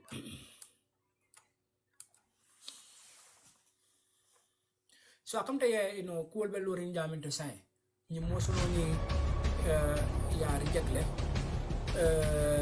So fanabe mood bians you know tarde maalo costa ya jamela kuolta because ya jamme namra kan kularo kenal no ka fako atana fana gambia this month pretty good akaya kan kularo kila ipare you know banam bol bato la nak prena you know He wants to come back. boy, number be only 21 lady. You have a topic. Bina, bina. Yalo Okay, what about we go? You answer the ball. because Christianity right now. Mantra fasa ka in the sense ko. If I show you that, Nina fasa. okay, if I show what happened to the victims, and then they the victim will value. Jesus saying I and the Father are one is fake. That doesn't mean he's God. Show me one verse. His what? Okay, and therefore, just because he said I and the Father are one, you can assign respectfully. All right. But okay, that's like me saying me and my mother are one. Because we're from the same. No, you are not one.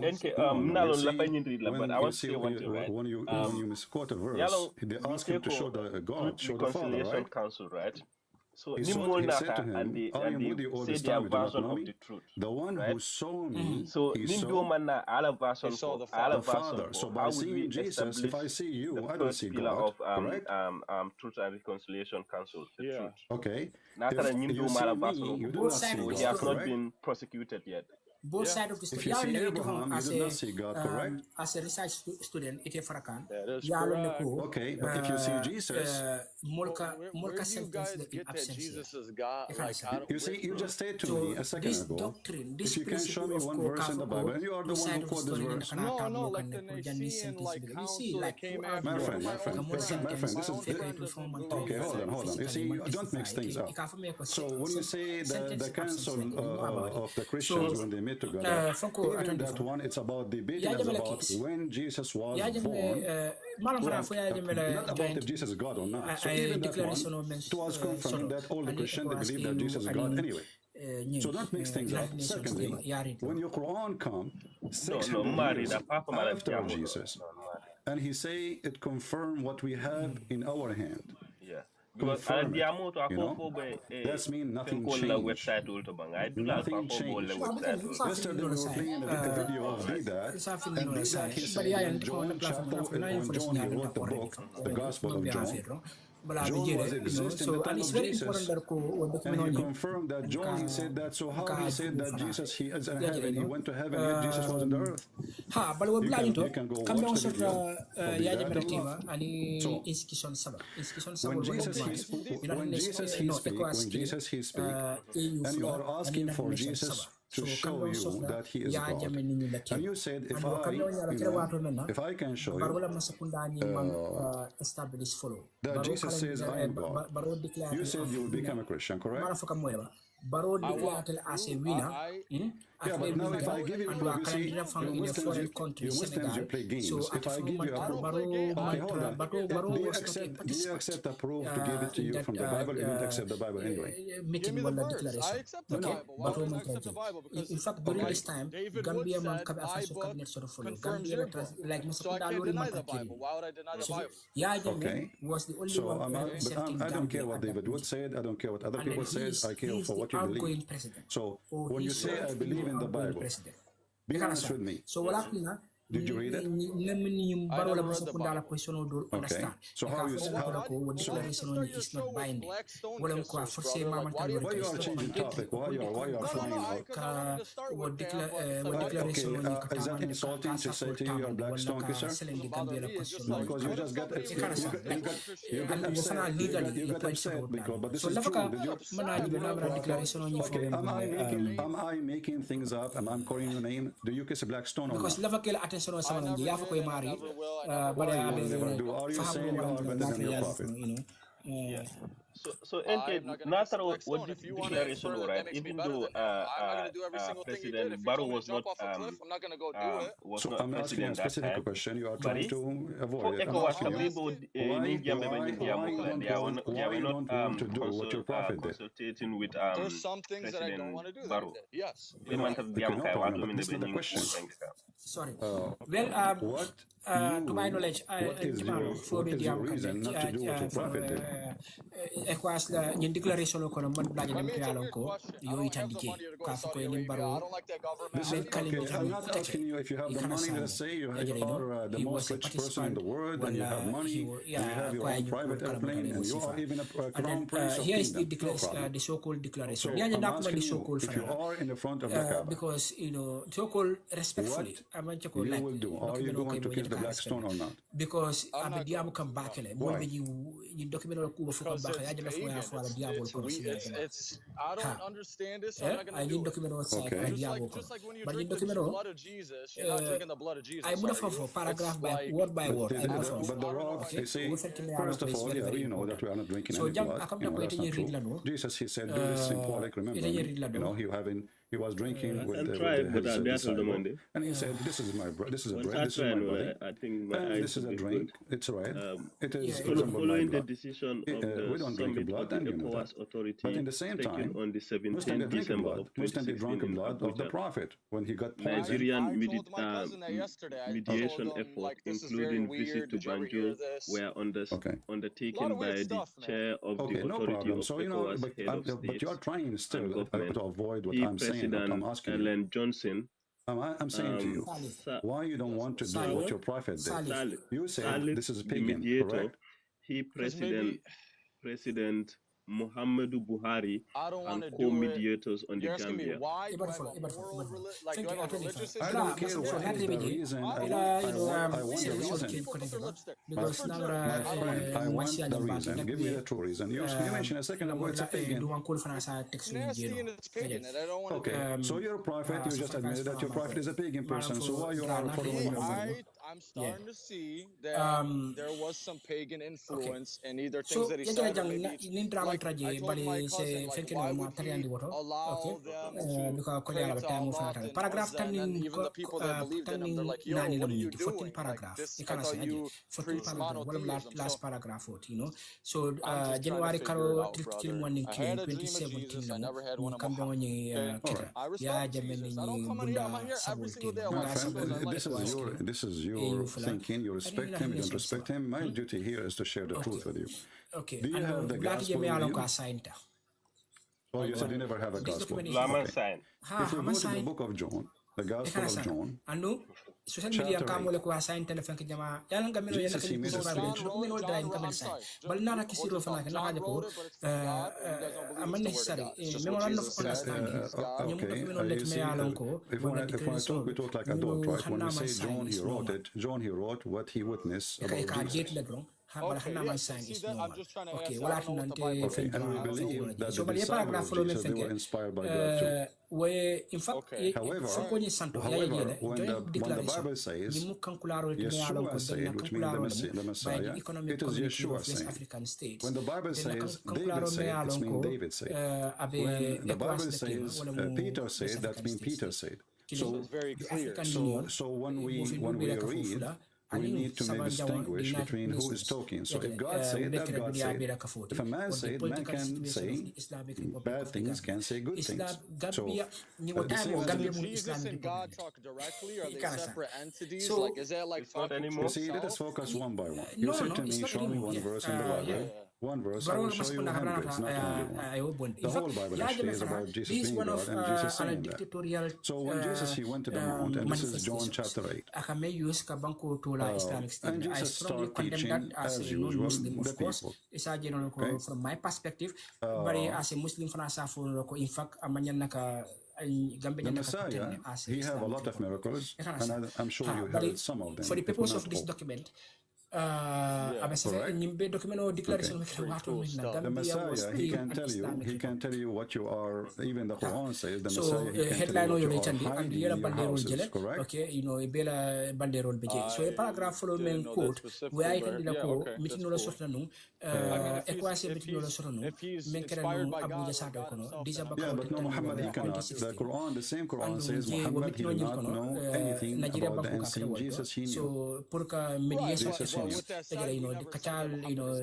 Kachal Meliaron. But you see, you Muslims, you are really, you confuse yourself. In one hand, you say that Muhammad is a prophet, and you say that Jesus is a prophet, correct? I believe they're both prophets. Okay, yeah, so how come Jesus, he can tell you what you are hiding and what you did in his back, like when he is not there? How he can tell you that? Okay, if the Quran is saying that, then you already know, brother. It's by the will of God.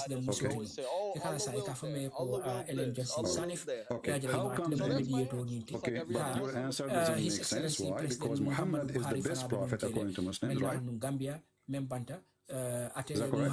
Yes, that is correct. So he is the best in what? If Jesus, he can do all things, he can raise people from dead, he can tell you what you hide in your houses, he can tell you what you did behind his back, if we can say so. And your prophet, he can tell nothing of this. So which one is the one you say to me by the will of God? Okay, we will go with this, by the will of God. But that means the will of God is that Jesus is a superior and he is a supreme. And Muhammad, paragraph follow you also. Paragraph I'm going back. Okay, you just mentioned Musa, right? Musa, he spoke to God, but Muhammad spoke to God. Okay. Thank you very much. So it's argument from your side. Then you cannot compare. You see, everybody is better than Muhammad. Moses, he spoke to God. The Quran says that the Hadith says Kareemullah, the one who spoke to Allah, correct? Okay, he is beloved of Allah. The benefit of that, if Muhammad never was able to speak to Allah. Effort by President Muhammad, old Abdul Aziz of we can't relate to Jesus. His Excellency President Muhammad Old Abdul Aziz of the Islamic Republic of Mauritania, and His Excellency President Alpha Conde of the Republic of When Muhammad, he knew nothing and Jesus knew everything. His Excellency That means Jesus. Professor Al-Haji Dr. Yahya AJJ Jammeh, President of the Republic of the Gambia, Hold on, my friend. Consultation with when the you say chairperson Jesus of is a special, authority he's a special in of what? head of states He was and just the like a government, hippie. He was the like, chairperson of the African Union, if you want and to, the if you Secretary are trying to General of insult the or hang United up on you, what's Nations. hippie? Jesus is hippie now? I'm saying he was very like, he was very just giving. He was the Okay, meaning this of is not what we are asking for. We are asking him How is about he what insulting we are This asking about declaration his ability. is made with the purpose His of reaching a ability. peaceful So if resolution Muhammad in the to the Quran, in chapter political 6, verse situation in the number Gambia. 50, he says, I don't claim, This I last claim point, not that I know I have the pleasure of God in my hand, nor I know the unseen. Muhammad made it clear, don't ask me question, I do not know anything. But didn't he claim that he had some answers of the unseen? You see here, if this... And then what if, you know, what about all the eyewitness accounts that people saw him split the moon, and people saw Medina get dim when he died? None of this is in the Quran. None of this, you know, this is Quran. Even the splitting of the moon, in chapter of the moon, doesn't say that Muhammad or even his God has split the moon. It says the moon split, asunder, and the judgment day is near. So what Muhammad, he is saying that he saw the moon splitting. Then you will find the story in Muslim stories saying that Muhammad, he split the moon. But the Quran says clearly Muhammad had nothing, no miracle. The Quran, if you go right now to the Quran, in front of your eyes, if you are watching my screen, you will see Muhammad, he announced clearly by his Quran in consultation with the chairperson. Allah gave him 0 miracles. 0. Chapter 17, and by the way, if you go and check chapter 17, you will find that this is way after Muhammad became a prophet. So in chapter 17 it says, we did not send Muhammad any miracle. Nothing made us abstain from sending miracles except that people in the previous generation did not believe in them. So the Quran confirmed that Muhammad has and received 0 miracle from Allah. And this was an excuse of Muhammad saying that people of former generation did not believe in them. In fact, they do. And we do, correct? So I believe in the miracles of Moses. I believe in the miracles of the Prophet. And we believe in the miracle of Jesus, and even we believe in the miracles of the disciples, because even the disciples of Jesus, they did miracles. So this was a false excuse from a false prophet who could not prove himself. I think let me do it little by little like that, MK, right? Yeah, so ECOWAS found when I'm on the phone call with you, brother, I'm just on Skype. I'm not looking at the comments. I'm not looking at the somebody said say something about the dream. Very quickly, I was in a mall by myself, walking around, top floor by myself. With the greater interest of the Gambian people in mind, and in order to preserve the peace and stability and security of the Gambia and maintain its sovereignty and territorial integrity and the dignity of the Gambian people. Jesus is within us. President Kuro ya jame ya tentu ya jai President Kuro me ya lonko Gambia dingol la I just felt like electrocuted and I woke up and I was just happy. I can't describe the dream, it was a beautiful dream. But being a Muslim, we believe in Jesus. Doesn't that just mean I had a dream of Jesus?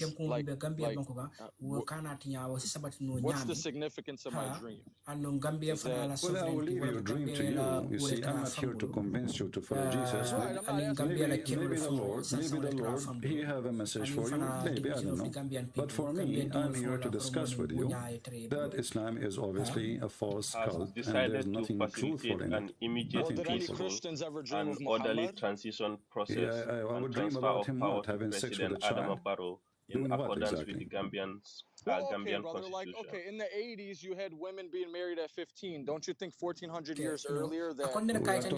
We are talking about 6 years old, which is 5, actually. I think it's very strange. Okay, so it is not even 6, by the way, it's 5, because 6 in the Islamic calendar is 5 in our calendar. Right, with the moon cycle. And the Muslims, they say that Allah, He inspired Muhammad to marry Aisha. Allah. So even that they claim that Allah, He gave Muhammad the order. He ordered him to marry Aisha. So Muhammad, he claimed that it's not me who wanted, but we know that in different hadith, Muhammad, he encouraged his followers, and one of them is exactly. He said, why you don't go and have a wife? She is a child. So you can sport with her, and she can sport with you, and you can amuse her, and she can amuse you.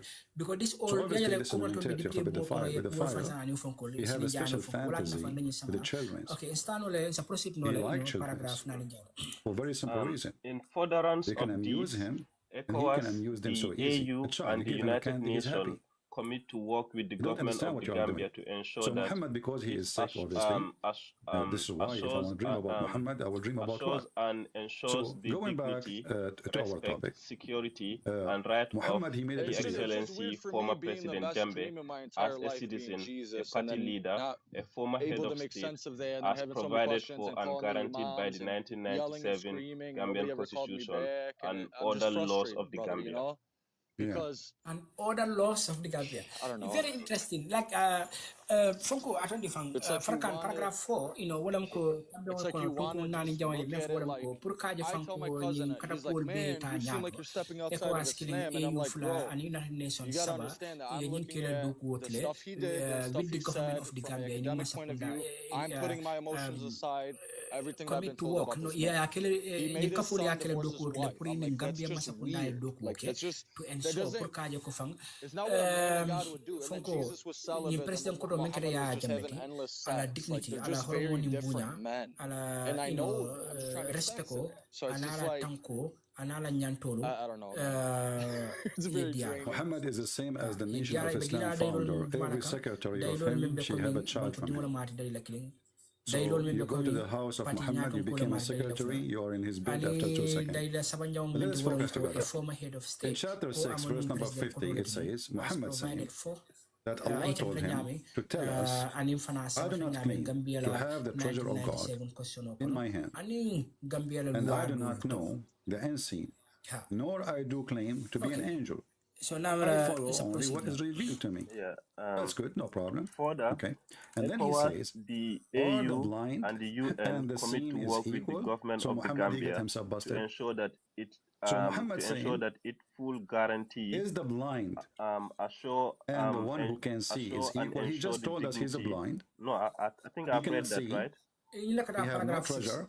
Okay, you know nothing. You cannot see the unseen. No, paragraph 5. This is why it's called unseen, right? Okay. Unseen. assure and ensure the And then at dignity, the end, he got himself security, busted, he safety, says. and right of Is it former the same President Jambe, that immediate the blind family, is the same as the cabinet one who can see? Are members, they equal? On government the other hand, we officials, see Jesus. security Let us go officials, to Jesus. party supporters, Jesus is and the one. loyalists.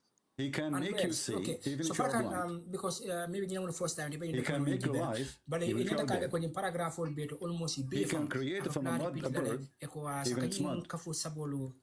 And he can tell you what you eat in your houses, and this is chapter 3, verse number 49. And the Muslims say, just emphasize when the Muslims they say by permission of Allah, that is another joke, because what is the proof? I can say now, I am the one who gave Jesus all this power. You can say that too, correct? Proof is cheap. But what is confirmed is that the God of Muhammad could not give Muhammad what he gave to Jesus. What about Allah? He gave one of the things, what, just one? One of the things he gave to Jesus to Muhammad. Make Muhammad, he would go a blind man, he come to Muhammad. What Muhammad did? He made fun of the blind man. It doesn't matter. The Quran is so clear. So they can go around it as they want. But the Quran is so clear. A blind man, he came to him, he made fun of him. So Jesus, he says to them, I came to you and with miracles from your Lord. Okay. I can create for you. I can. He didn't say I will pray to God and then God will answer my request. No. I can create for you something from the clay. This is where the problem comes. And in the form of a bird, and then I blew into it and will become a real bird.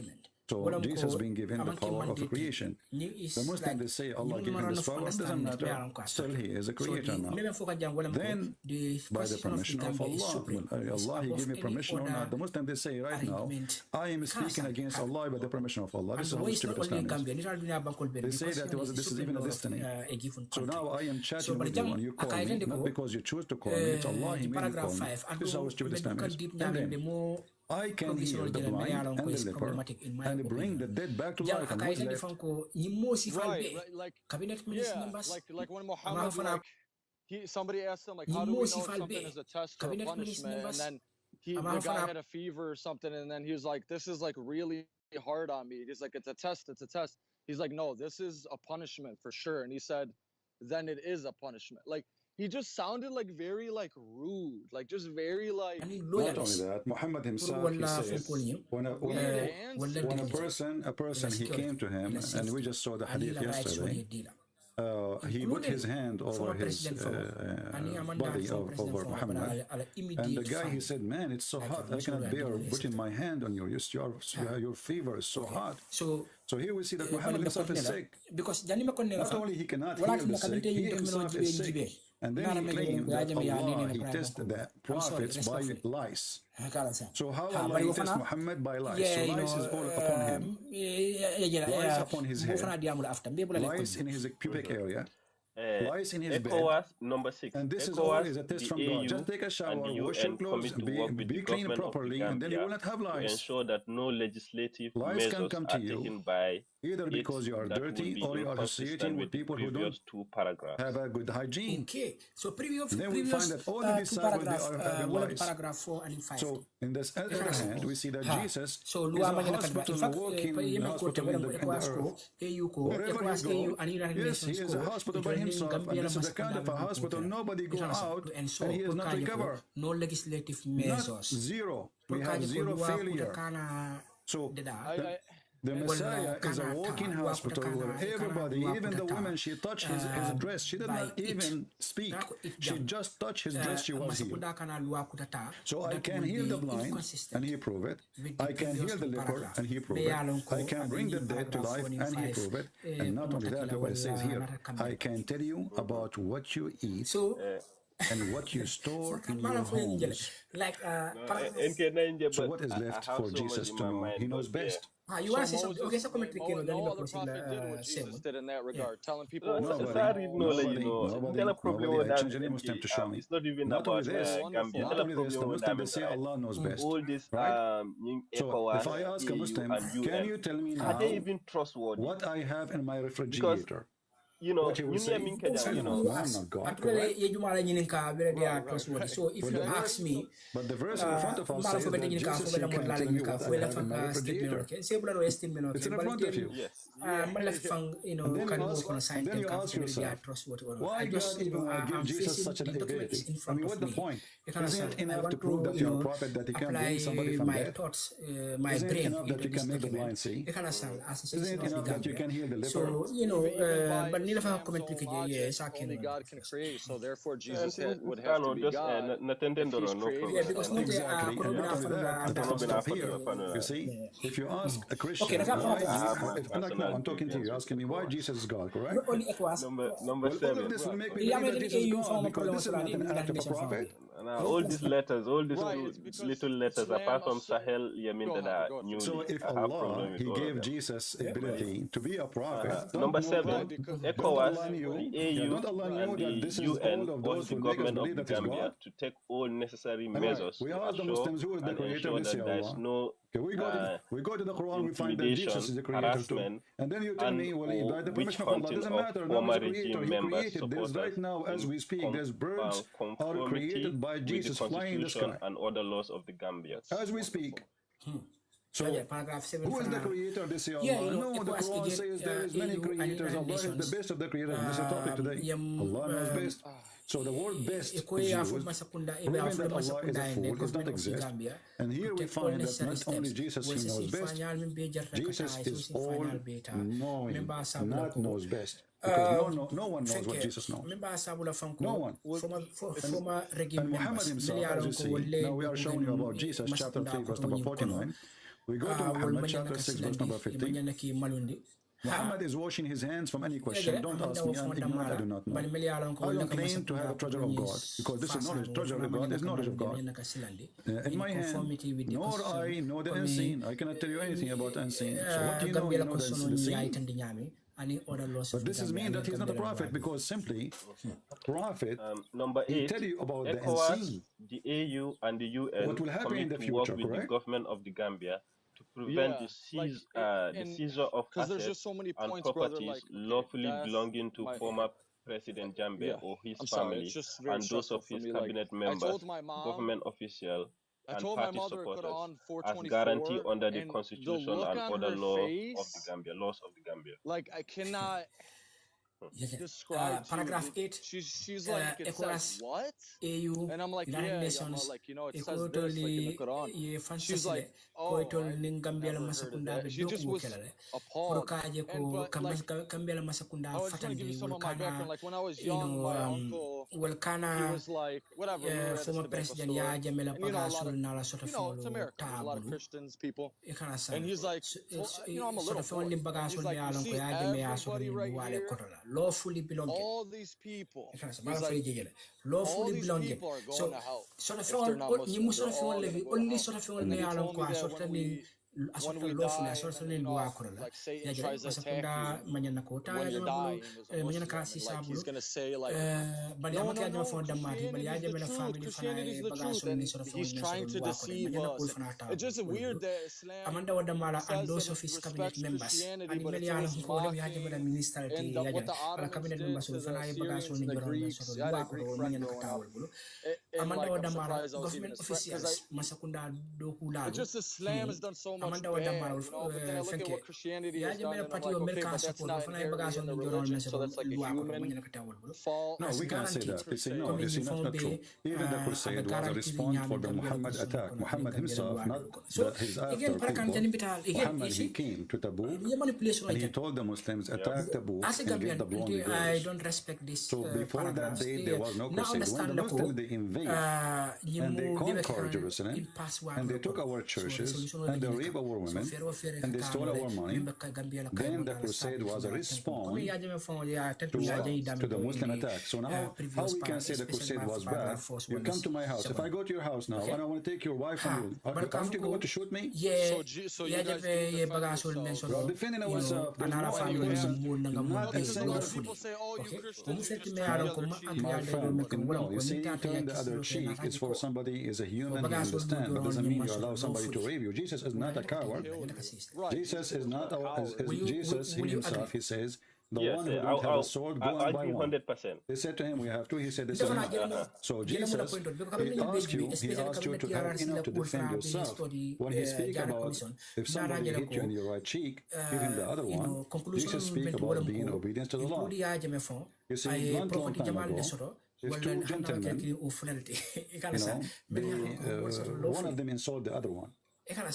They used to go and they have a fight, legal fight. The one who died at the end of the fight, the other one is not a criminal, correct? Food for thought. Right. If they agree that we will fight by sword, Number 9. then they bring some In order witnesses. to avoid any Then if one of them kills the other one in this fight, none of them is a criminal. This is not long time ago. And the UN commit to work with the government of the Gambia on national reconciliation if to somebody cement hits somebody in the social, cheek, cultural, in the and certain national cheek, cohesion. he go to jail. You know? So Jesus saying, we have a police, we have a government. If somebody, don't fight evil by evil. He is not killing you. He is just using his hand. He just slam your face. It's not worth it to go and, you know, this is your own. Yeah, it might be your neighbor, it might be somebody you met in the street, but this is not about somebody coming and invading and taking your land. We know that the Bible is clearly says that people, they can go to war and defend themselves. So when we speak about Muhammad, we find that Muhammad, he did not know the end scene, and Jesus, he knew the end scene. And then if we ask Muslims, who is the one who knows the end scene, they will say only God. Then now we ask the Muslim again, so why Allah gave Jesus the ability to know the end scene, and he did not give it to Muhammad? You give me an answer like what you gave me already. ECOWAS, the AU, said, the he gave it to him. UN Okay, underscore strongly the important role of the Gambian here we need defense to ask and a more security question, force in because the maintenance knowing of the end scene peace is giving me and an stability access to of the the pleasure Gambia, of God. and commit to work with the government of the I know Gambia to everything ensure God that knows, because it now takes, I know the end it scene. takes all I appropriate know the measures people to they do support in the my back. maintenance of That's integrity mean of how the Jesus, he defense can and tell security you what you forces did in your and home. guard against all That's mean measures that Jesus, can he can create see you, division yet you and cannot see break him. of order, breakdown of order. And that is God. That is So the in ability. paragraph That is the ability of God. So the Quran is a civil book. Muhammad, he wanted to get the interest of the Christian to convert to Islam, so he took from the Hindus, took from the Buddhists, took from the Jewish, took from the Christians, and the Sabi, and he threw them all in one book. He called Quran. According to the Quran, Jesus is the grandson of a man. His name is Amran, and he is the nephew of Moses. The stupid Muhammad, he heard that the father of Aaron is Amran. Aaron, he has a sister, her name is Maryam. So he comes with the conclusion that Amran is the grandfather of Jesus, and Maryam is the sister of Aaron. The Muslims, when a Jewish man, he came to Muhammad, he got him busted. He says to him, but there's hundreds of years between those. How they can be? So Muhammad, he tried to fix it. He said, well, they used to call them by their great prophet before. But it was too late, because already he claimed that Mary is the daughter of Amran. And so why do you think so many people stayed Muslim out of fear because they would kill them if they changed their religion? My friend, why people they stay, there's many reasons. If you live in Malaysia, who can he would get busted, it would be in front of a lot of people. Like, it wouldn't just be Muhammad and some Jew. Okay, when, number 11, did you hear about the war of host state? Will work to ensure that host countries that offer This is exactly what happened. Muhammad, he died. Everybody left to Islam former almost. President Jammeh and his The only family one left is the do not warrior, become you know, undue targets of getting the benefit of harassment, this, from the business of intimidation, Muhammad. and all other They pressures saw and it was sanctions. taxes. Yeah, exactly. So Abu Bakr, he says, and the reason he made the war actually apostate, he says, I'm going to wage a war against anyone, even if it was for a payment of a little goat, a baby goat. He will wage a war for it. He won the money. You don't want the religion. So then what about when he said his cousin will die like Ammar, or he prophesied Ammar bin Yasir dying, or whoever. He said that these people would die and they died exactly how they died, like Muhammad. all of this is fiction because as you see, we just showed you Muhammad saying, I do not know the unseen. That is crazy. How he just say, I do not. Man, the way you break stuff down. Yo, this is what it says. I mean, how in the world he Well, do it's not. like you do the homework for everybody, and then if you deny it from what you're Number saying, 12, it's just like in order to you're assist a peaceful My and friend, orderly Jesus Christ. I'm a transition and person, transfer you of know, it's power, not my fault the if I think establishment fast of a and I new have knowledge. government, His No, it Excellency, just former blows my President mind, Jammeh like will how temporarily leave the Gambia on 21st I think January it's true. I think it's true what 2017 David and I'm only without bringing it up any because prejudice he said that when people to leave his Islam, they right either as don't a trust citizen, anybody and they become a atheists or they former become Christian president, because and a it's political party but leader. just weird being from So Palestine Angela, and being Muslim. yeah, But paragraph okay, you have 12. Judaism and Angela, Christianity both start wala in mo the kambe Holy wala Land nyen na of sarf Israel. tungkung tanyo Then fulan jamati. you have this Ya fuje guy ko in fara ko 7th ha century just purkaje pops ko out of nowhere like in Saudi masakunda e Arabia. falin. It just Masakunda e and then falin it's just Cairo weird kono because kabo ya masaku maraloto kana if they weren't speaking Arabic before, adama then what were those maraloto people? Were they amanda wanda Christian or were they marafan following Canaanite religion? masakunda kutoelo new Like, why, I government. guess my question is, why are there so many Muslims in Palestine and why didn't they remain Christian? Ya They jame will kill you. abe Hamas banko terrorists will kill you. Just say a word against No, Muhammad. not now. I'm saying back then. Like back then, like what? I know because a lot of them are, Back then when? Any prejudice without any prejudice wala mkwala nyantol manyana katinya I was just gonna say the to his Sunni right as a Hamas citizen killed ala nyantol some manyana katinya komi ya nyantol menanga Palestinians mo for soto turning Shia, so it doesn't surprise me that they're gonna kill them for turning Exactly. Shia. To turn Shia and they kill you. Still they are worshipping Allah and they believe Muhammad is the prophet. Yet they kill you. Yeah, but this is Islam, my friend. No, this is not. No. You see, you get And I the never answered Number the question. I 13, was talking about Palestine back then. ECOWAS, I'm the just like, AU, and the UN will why didn't work they feel with the closer government to of the Jesus? Like, Gambia to why did ensure they that former listen to President Muhammad? Is it Jammeh because is they at kicked liberty out to the return to the Byzantines Gambia and at then any time they of were like, his yeah, choosing in cheering on accordance these with Muslims international because they human fought for rights them, but law they're just trying to make and money his off right them. as a citizen of the Do you get what I'm saying? the Gambia Like, and a why was former it head so of state. easy? Well, I guess when somebody has a So sword yeah, and tells paragraph you to pay 12 ya fuje jizya, ko no sorry sounds like the 13 paragraph mafia. 13 It's a mafia. Actually, the word the mafia in Italy, it will need after the Muslim, Gambia they withdraw from Italy territory where they occupying. The criminals, they took over the business because Muslims, they used to collect payment to live. You want to have protection? We offer you protection. Otherwise, we ourselves will kill you. This is what it's called jizya. So the jizya is pay to live. And when the Muslims, they left Italy, the criminals, they took over the business and they start collecting, the money. All right? Qualification of the mayor is very important. And Muhammad, Muhammad himself, international human rights law, killing. He is the one who established that Muslims they should kill each other. At any time of his choosing. Yeah, it's like, we're the truth. I always think of it like, oh, we're the truth, but we're here slaughtering each other. And oh, a poet wrote a. It's like, why are we so sensitive? Why? No, you see, this is the teaching of the Quran. Why do you think we're not allowed to make Muhammad? Like, If two groups, my friend, chapter 49, verse number 9, it says, if two parties among the believers, those are believers, those are both Muslims, start a fight against each other, restore peace among them. Any military operation in the Gambia and will continue to pursue peaceful and political resolution of the crisis. Until he surrenders So to the command of God.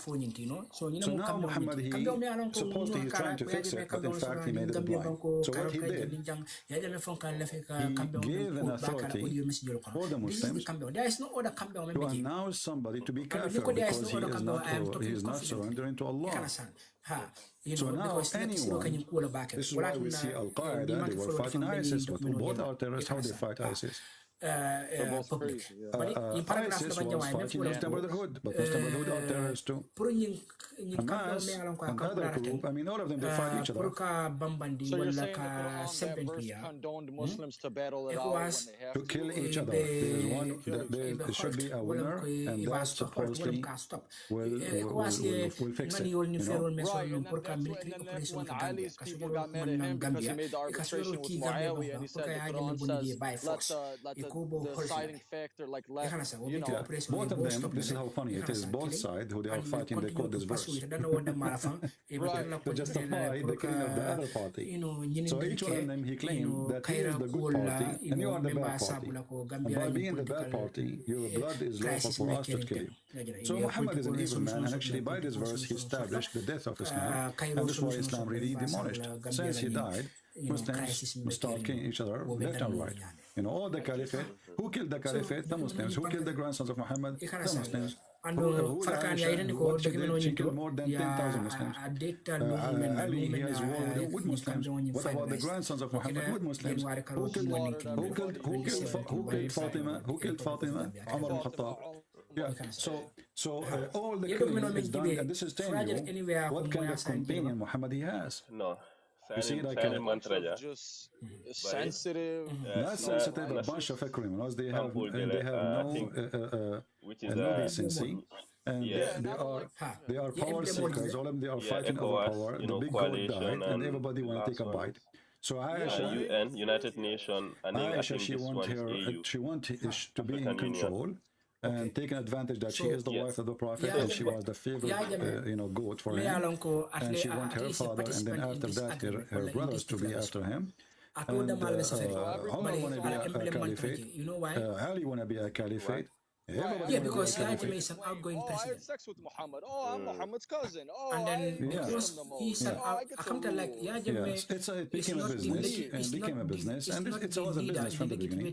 But anyway, my friend, so let us go back to our focus. After all what you said about Muhammad, and obviously you don't believe in Muhammad nowhere, so why don't you say I am out of Islam now? Incoming president. And natra no incoming president ni natra wala funko gobe participante iba yala ko legally no man, I'm so fed up. Emblemo water la jele comme emblemo mi bata la represent I was in the bathroom the other day, I was having a rough day. I'm in the bathroom alone. Okay? I'm Muslim. And I'm just feeling moody, whatever. So I think that's why even in a second one connected ECOWAS, EU, and UN commit to work with the government of the Gambia. Yes. So today Barrow is the government of the Gambia. So point, so I think if there's any legitimacy to it, it's between the government of the Gambia and Barrow is the president and EU, ECOWAS and UN. Non-Christians trying to get them right? I don't know if that's but it's time problem what happened to NC. Just by numbers. If AU manda to step in, UN to step in, ECOWAS to step in, create resolve. Are they organization trust because if we have the same situation again tomorrow, will that president say because AU agreement because the trust is already been broken. At least or try to no blind family, but in politics, in Kanasal, and this is true worldwide. Especially in situations if you are going to convert to Islam. If you want to convert to Islam, you know what is listed in the Quran is called the Mu'allafa Qulubahum. So the Muslims, they are allowed, and they are, Muhammad himself, he brought people to convert to Islam, like what happened to Abu Sufyan. Abu Sufyan is a war warrior, he is a criminal, and his family are the same. So Muhammad, he could not win them by war, he cannot win them by war, so he won them by money. He said, convert, I will pay you how much you want. So this is a tradition in Islam, so if somebody, we can give him money and he convert, why not buy him? Then his children after him will be Muslims easy. After that, we don't care. So if you were a Christian, and a Muslim, he might come to you and says, well, I can help you, but, we have to be brothers, and we help the brothers. And then you say, okay, I will take Shahada, and then they will give you help. And the funny is, the Muslims, they say that when Africa used to be the majority of most of Africa, big territory of it used to be Muslims. And then the Christian missionary, they came, and supposedly the Christian, they start giving sandwiches to the African, and then the African became a Christian by sandwiches.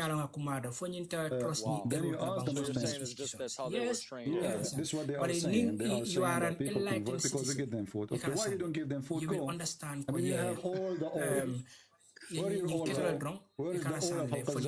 Al-Qaddafi, he go to countries and he made African to call him the king of kings, correct? The kings of Africa, the king of the kings of Africa. For the purpose give a check to every president. They invite him. They put him in a chair. The guy he worship himself. They knew he's a fool. They want the money. They need the money. Last So word in sold. as long as you have all this money, why you don't feed them? Why you don't give them sandwiches? Let them convert to Islam if sandwiches will. Because if this is the case, the Quran encourages you, and Christianity no.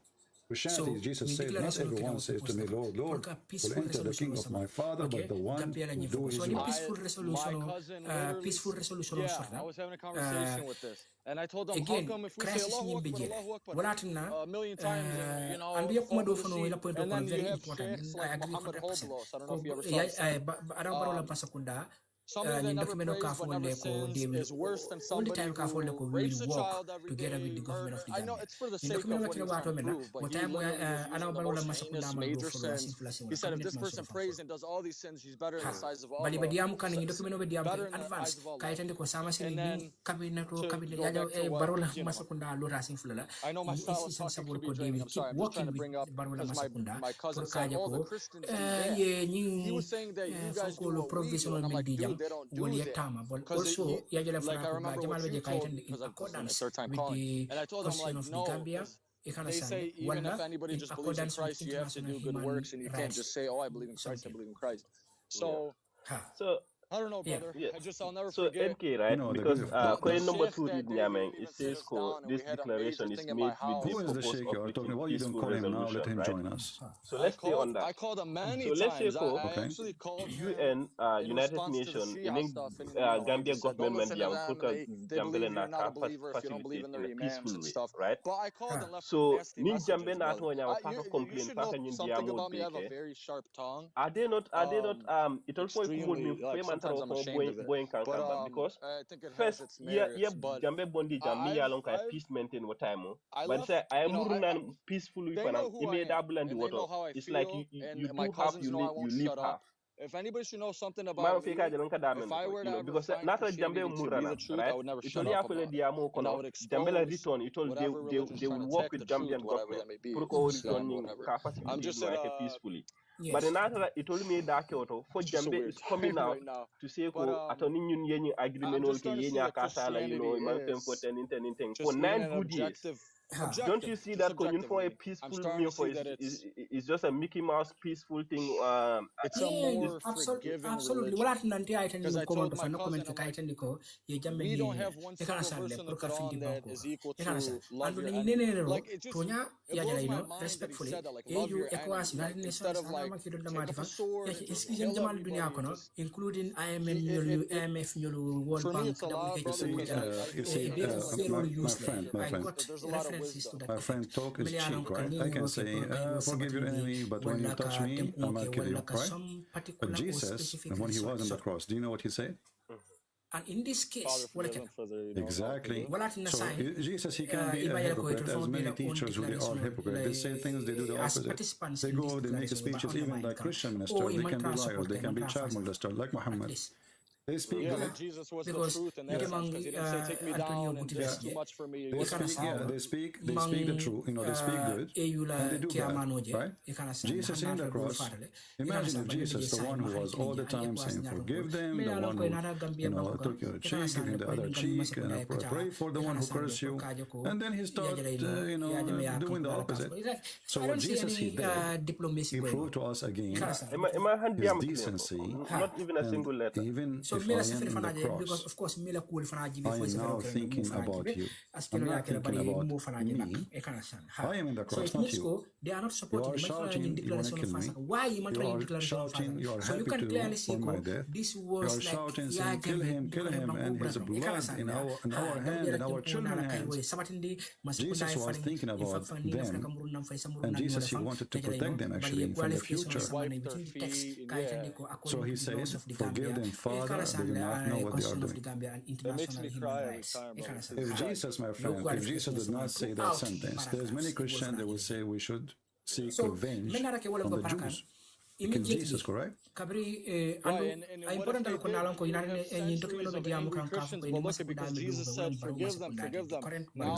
So now nobody have excuse. Nobody have excuse to go and kill them. Especially even the Jews, they said his blood is in our hand and our children's hands. This is how rude was the challenge. Both Here the Jesus, he TRRC, says, forgive them, Father, they don't know what they are doing. They don't know what they are saying. This is his love, this is his mercy. The Muslim, they claim that Allah is all merciful. His name is Ar-Rahman. But this all merciful, we just play a video just 2 days ago. A woman, she have hair, she take hair from her eyebrows. This is a major sin and she will go to hell.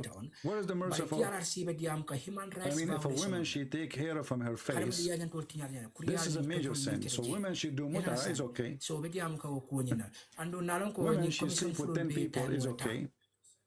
If your sin is like a form of a sin, is okay. But suddenly, if a woman, she take hair from her face, this is a major sin. Yeah, I mean, this is how stupid this religion is. Let me see if I can find the video and we play it. So, because people, they might say, this is kind of true. Where you are getting this from? Let me hang up so you can hear it and I will call you back. Okay. All right. For example, $1 billion is now read standard newspapers. He says, what does and again, being cursed by Allah and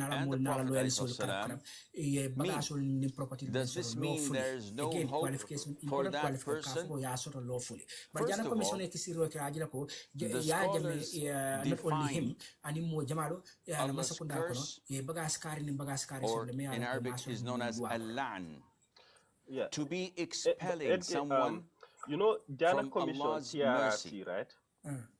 And we will say Gambia's constitution is above Jana Commission and TRRC law or so when the Prophet, right? for example, so if TRRC do their findings, women Jana Commission do their findings, eyebrows, before Gambela property can attachments, I think extensions maybe to the their thing hair, should have gone to court or first. Those who even do Natal Jambe is not present, but his lawyers will be there to actually explain and try to defend from the or Prophet see how he asking got Allah those stuff.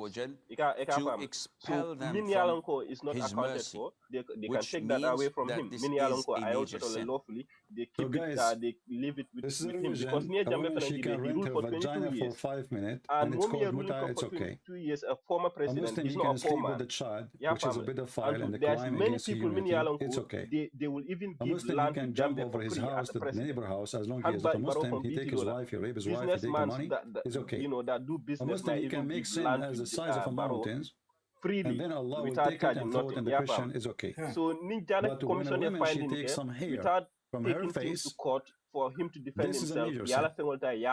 And now she Don't will you go think to hell. that's still, you And know, then if I we don't, zoom I in don't this know about case, law we will too see much. that he himself he took a lot of hair from his face. They am stronger in this How come area because Allah, the who you are following, say and this is why you shave your mustache? How come if you shave your mustache and you are the man? But at the same time, Why if you shave your mustache, Allah do not curse you? And why if a woman she take a few hair from her eyebrows, she is cursed by Allah and she is going to go to hell? I mean, look at his face. The guy have a zero hair in his mustache area. He has zero hair in his cheek. No, he's not the Middle Eastern. I don't know about Asian if they have, you know, usually Asian don't have too much hair. But we as a Middle Eastern, if I don't shave, I go to the, I take a shower, I shave when I'm showering. I take a shower, I woke up second day in the morning, I have a beard again. So every Muslim who have like a neat, let's say, fashion, this means he's taking hair from his face. So look at him. He has zero hair in his mustache and he have a long beard. So the woman she take hair, and why the woman she will be cursed? Because she is changing the way Allah He made us look like. Aren't you changing that? Allah made you a mustache. Okay. So because I think Jana Commission near Jambela property. And where is the Muslim who say that Allah is all merciful? So the woman she takes some hair from her face. And do they Why have the Allah will right be to pass upset? He want her to judgment? look like a goat? Because I think they What's your should business? do findings, and Did she yellow commit recommendation will adultery? be, Did she and government commit should theft? should Did she kill somebody? maybe Did government she nanyanta go kata up? She did not do anything. She judgment just okay took or something hair like from that. her face. What's your Yeah, to business? halamu, walatina naja ko If deputy a board woman, she recently attached some hair to her head, article she will from go to Standard hell too. newspaper What if she is bald? Damin to yalonko at least somebody is trying to What if move, his hair is to horrible? push, not move but to push Why does emotion. poor women have to suffer? What you lose? immunity close. How that affect? I mean, you see, if the Muslims they say Islam is against the women to act like a man, but she's not acting like a man. She's acting as a woman. Difficulty men sort the game. What do you want her to do? Do you want her to look like a man? So so even more time later. He is the same person who said that a woman she can give her breast to a stranger. So imagine a woman she give her boobs from the to a look of strange things, man is halal. But women she take hair from her face, she is cursed. But the look of things, Do you like to have sex with a woman so she has a lot of hair in her face? Are you really having like some kind of desire for men? Because that will make her look like a man. Why in the because I think Some I've men seen it even in they America. have mustache. I think Joe Not making Biden fun of them, but or this is what they someone, have. They are from coming from a hairy family. You know, about Ukraine cool, you know, because You know, once I was swimming, by the way, this is true story, Sahih Bukhari. I was swimming in the swimming pool. The guy said to me, sir, you cannot swim with your clothing, with your fur. I said, this is not my clothes, this is my fur. So I'm It's using my the same, hair. you know, I don't know if He it's thought the I'm same wearing in clothes. This is Gambia, how much but hair we have. maybe it's the same in So Gambia. this is what Muhammad is. He tried to make you busy. So you don't question how he is as a prophet. So he proves because just ni to molu put na you right in wato min jambe handcuffs sintita so mol you be don't go kan free. fa jamal be molto I'm going to and call jambe this we gentleman. only Just give me a say little his bit of bad time. things most of the time, right? So ndeka jala nyum commissional A for lot of things will happen, brother. maybe ila doku for, you know, it can be influenced in a certain way, Serious biased stuff in will a certain happen. way It's not only because of jambela cool stuff, kete it's a nyameng and serious stuff. mulka kujawol min for jambema. And by the You way, know, this is they say proven to some be of these scientifically commissions might accurate. even be biased You go to the towards bathroom, Jambe. shaitan, You he know, I don't go know, inside maybe your it is anus because and I he love block it. Jambe, but Yeah, no, you are right. And we found, not only Fanko, Hanatra, you don't love. When you Because do even the myself, I only don't support the Jambi, but I still shaitan, love him. he not only runs, but the hadith Yeah, says you know, lahu bias came on durat. force No, attack durat killing is you. Cool, and you legal cool for durat Hanamake, Yane, Gambia case for Tifa. Dunia legal cool better, Dunia, he as far as I runs, know. and as he's running, yeah, Bias his fart comes out. Bias Katrajere, I'm Kasiala Drum, Lahu durat. I'm not making you this know, a one last hadith. Karadola, you know, that So is, you, well, that there are shaitan loopholes made me in the to law. sin. Lua Kono, you know, Get up. who show the Just get up. Katrani, who Just the give the Katraji, may adhan. along Kofang, Right? Lua That Lua shaitan, you're Fanamana gonna make him, you're gonna make him lead Melka Sabu some Fanko, serious Football Fanko gas. escape Luala Fang in many See, places. like the You can shaitan, he understand, loyal fought, and now Fankana, you will take can revenge. defend in And you will make him leak some serious gas, brother. you know, This is the mosque. you know, And this is what kind of education those people they learn. you know, Continue, brother. Wisdom. Serious gas. Serious So, you know, gas. you go into the toilet, you know, Bismillah, Allahumma inni a'udhu bika min al-khubuthi wal khaba'ith. So Allah protect me from these devils. You go in there with your left foot. The left foot you went in, you get a reward for that. That's it, brother. You go with the left foot, brother, you get reward for that. So, The no left point foot of alone, give me, brother. If you enter with the right foot, brother, you are making a mistake, brother. Never enter the bathroom with the right foot, with the left foot. Take another, brother. So now every Muslim, when you go to the bathroom, like let's say like he have to do it, it's almost coming. And then, oh no, I have, but did I enter with the left foot or with the right foot? I don't remember, man, I'm in trouble. Namara absolutely lota wala established because ajibe kan legal yajibe 2017 who in the world want to think about right foot and they want to go and do it now. Section 200 but now it's time to be careful and to step section in 200 with the left wala foot 205 because if you don't step with the left foot, not only you won't get the reward, horrible things will happen. Inquiry Listen Act, carefully.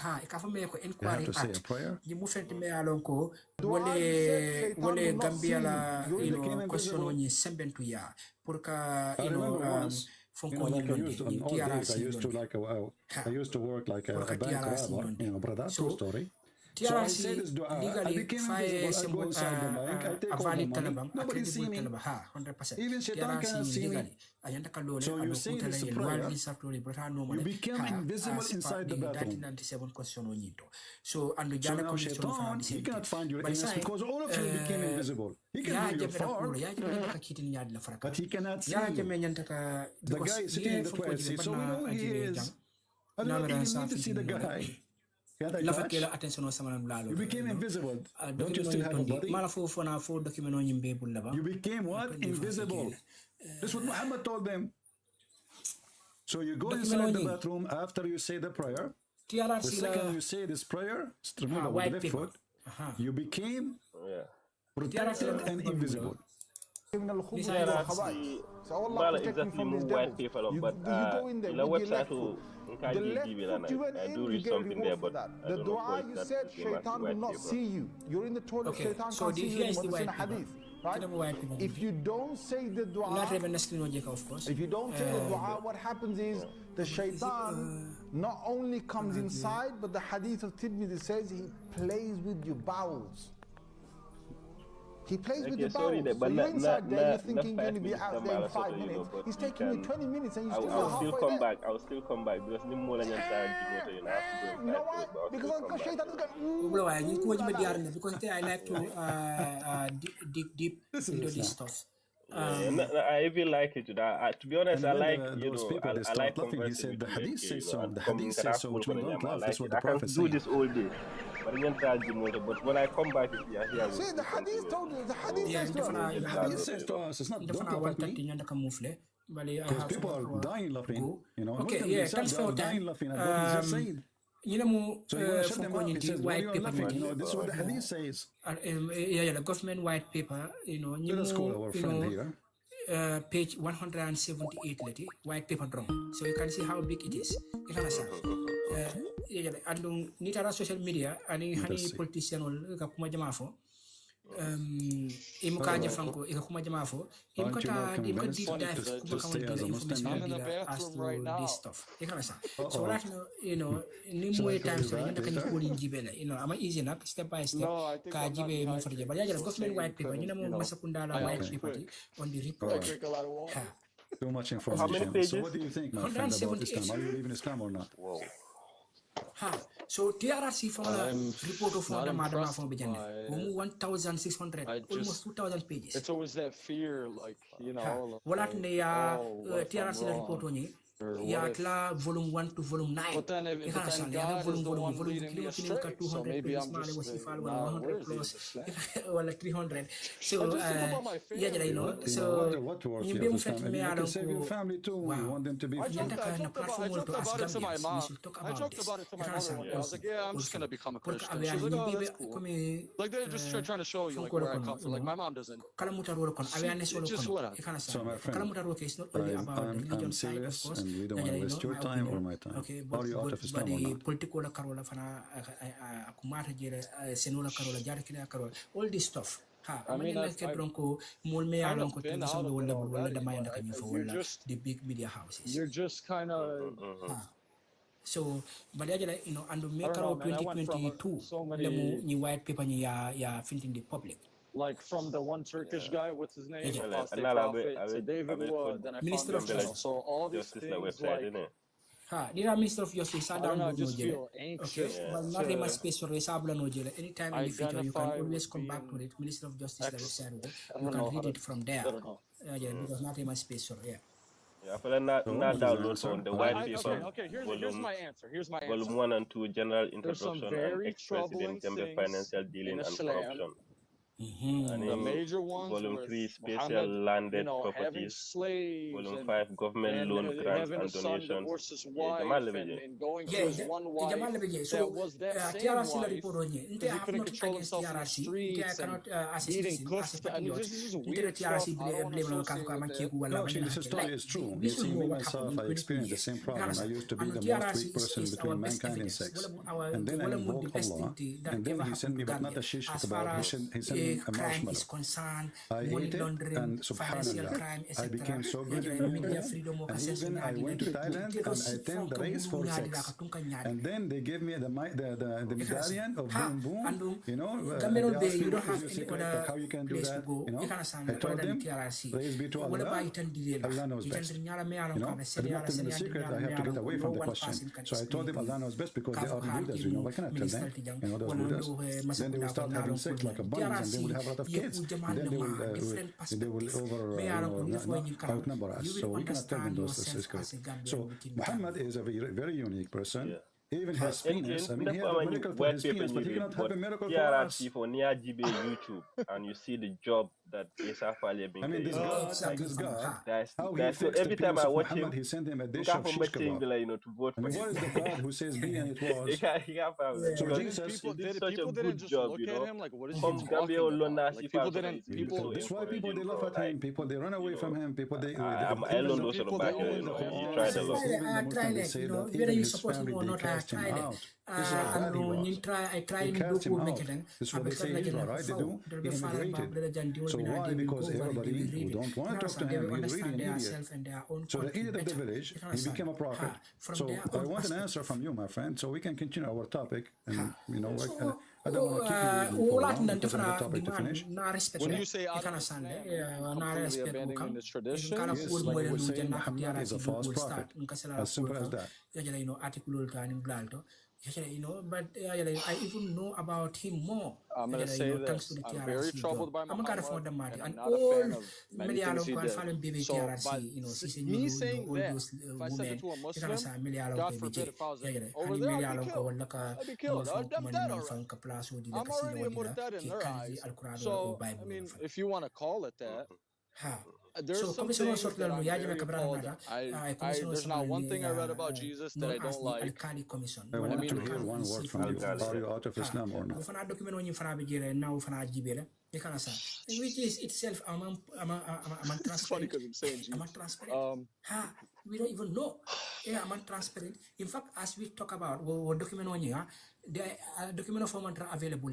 I don't believe in Islam to be the absolute truth. When you want to know as a Gambian, you're right. Thank you very much. I'm happy for you that you read Islam. Now let us go to Jesus, shall we? In detail, as long as you decide to leave Islam, Islam is false. Let us go to Jesus and see what Jesus said. This is our Lord, our Savior, the Messiah, and we are happy for our friend here.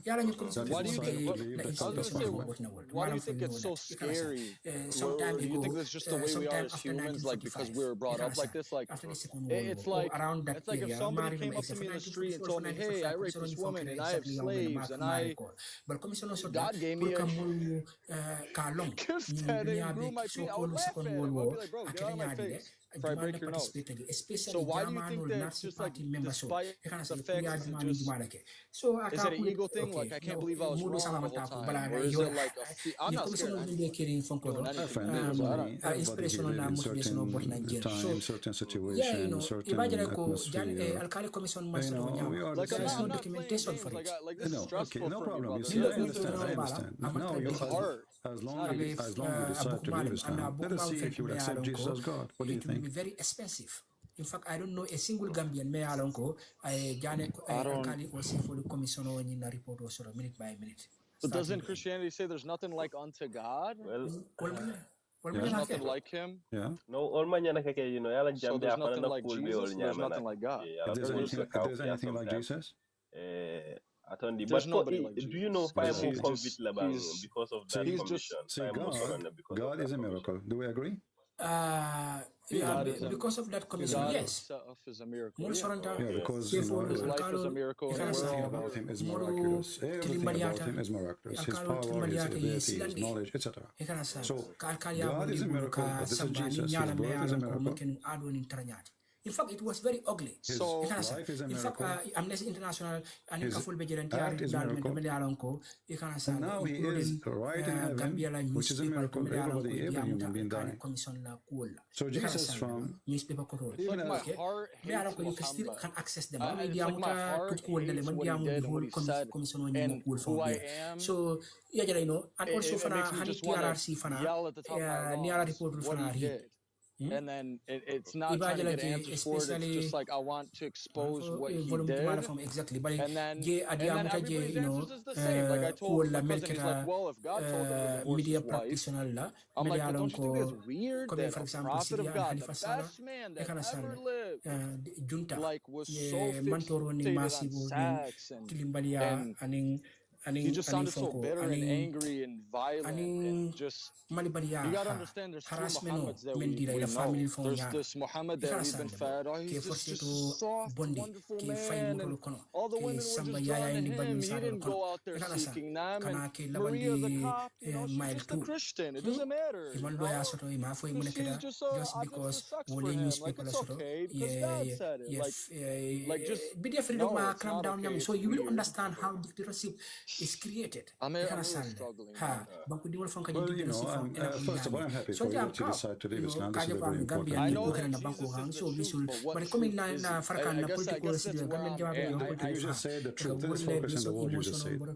Jesus said the truth. Okay. Everything he said was true. But what is the truth? That you can't deny him. You can't deny him. Okay, but what is the truth? I think we didn't have a constitution then, it's right? a singular truth. Then it's I think a singular the constitution on that was 1997, right? Yes, that's wonderful. Jambe came in power in you are the one who chose now a verse to talk about. This is in John chapter 14. Jesus, he said, Yeshua, he said, I am the living God. So Jambe was just life. walking by no one come to my Father but by me alone. So when Jesus said, I am, this is how God he defined himself to Moses. Moses said to him, what I will call you? What I will tell my people, who are you? What's your name? He said, I am who I am. So I am. That makes me like laugh. 2017. No, actually, this is a simple way because there's no one can describe really God. It's very important as a God. You understand? Remember, like we might think of ourselves highly, that we are intelligent, but in fact we are, even the grown men, they are like little children. But a man, in the age of 70, he is a smarter, or let's say more wise than somebody in the age of 70. But in reality, even the one in 70, he still is a child. That's why we are children of God. Because with all the information we knew, all the knowledge we knew, still we know little. But when Jesus he said, I am the truth, and I am the life. What is the life essence? What is life? Life is existence. Everything around you has a life. From 1 equator, is that correct? Yeah. Who is the source of life? God. Not Jesus is the source of life. Jesus, he announced it. And he said, I am the living God. I am the way, which means the salvation to be saved. And I am the truth, which means there's no other truth. Even prophets become just to talk about me, to tell about me. And I am the life. So everything leads to one person. That is the way to my Father, and there's no other way. So my friend, I say to you, as John 14, as the Lord he said, I invite you to be saved by Jesus, and he is the only way. But boy, there are so many things me along go run and he is the living God, the walking, talking, living God, the God who came to this world and to save me. I'm black, maybe but you and but never Well, he's God. God do not need and God is coming here for a mission. He's so not, God is God. You see, when we say Jesus is a meal, so simply Jesus, he came to a meal society. And until now, it's a meal society. Well, honestly, like, I called out brother, like, no, sorry, to God. Well, to another question, why does God give us what we want as Muslims? I guess that would just be a merciful God that knows that we're praying to the wrong. I don't know. Like when I just ask for stuff throughout my life, like He's given me it. Maybe that is really weird because Allah he never answers Muslims. You see, first of all, Muhammad he says, well, I asked God for. I'm sorry, I always cut you off. I'm sorry. It's okay. Tell me what you asked God. I asked him like I want a dream of Muhammad. it wasn't really in a threatening way, but it kind of had that tone, like, yo, like, if you don't show me something, like, and then I just feel like learning about Christianity, like my car had a little issue the other day, and I was like, oh, see, God's punishing you because you're learning about Christianity. It's like in Islam, and I told my cousin this, I was like, the first thing you think about God, I was like, please, let's do an extra. I don't want to exercise. The first thing when I say God, because I'm like, what comes to my mind is so he wants to punish me, he wants to bother me, he wants to torture me. Like, God isn't really love in Islam. Only when the situation's fit. Only when you're... But you asked God to show Muhammad, but you said you saw Jesus. And no. Oh yeah. For some reference, I never asked for Jesus. I know. Look what happened. So that you can ask Allah to show you. I never asked for Jesus. Not only because years ago I got him, but I begged him for Muhammad. I never got it. Don't you? White paper you kono masakundala jabi recommendation on. You know. And Allah, He says He's the best of the creators. He created inflation, He created war, He created misery, and then they say He is the best of the creators. So my friend, again I repeat to you, and I invite you, and this is your choice. I invite you to accept the Messiah, who He said. You said to me, show me a verse in the Bible where Jesus says, I am God. The Bible, all of it says that, from the first verse to the last verse. However, Jesus here is speaking. You know, ku jamal, you know, so just like Asiara, diameter ku jamal. But litera amnesty. We do not know where you are going.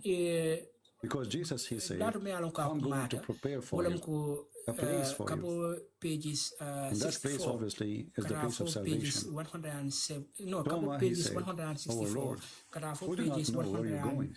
And how we can know the way. You know, and maybe Toma here, he thought about the location. Where is the location? What is that place? Where you go? How you go? Yeshua said to him, I am the living God, the way, the truth, and the life.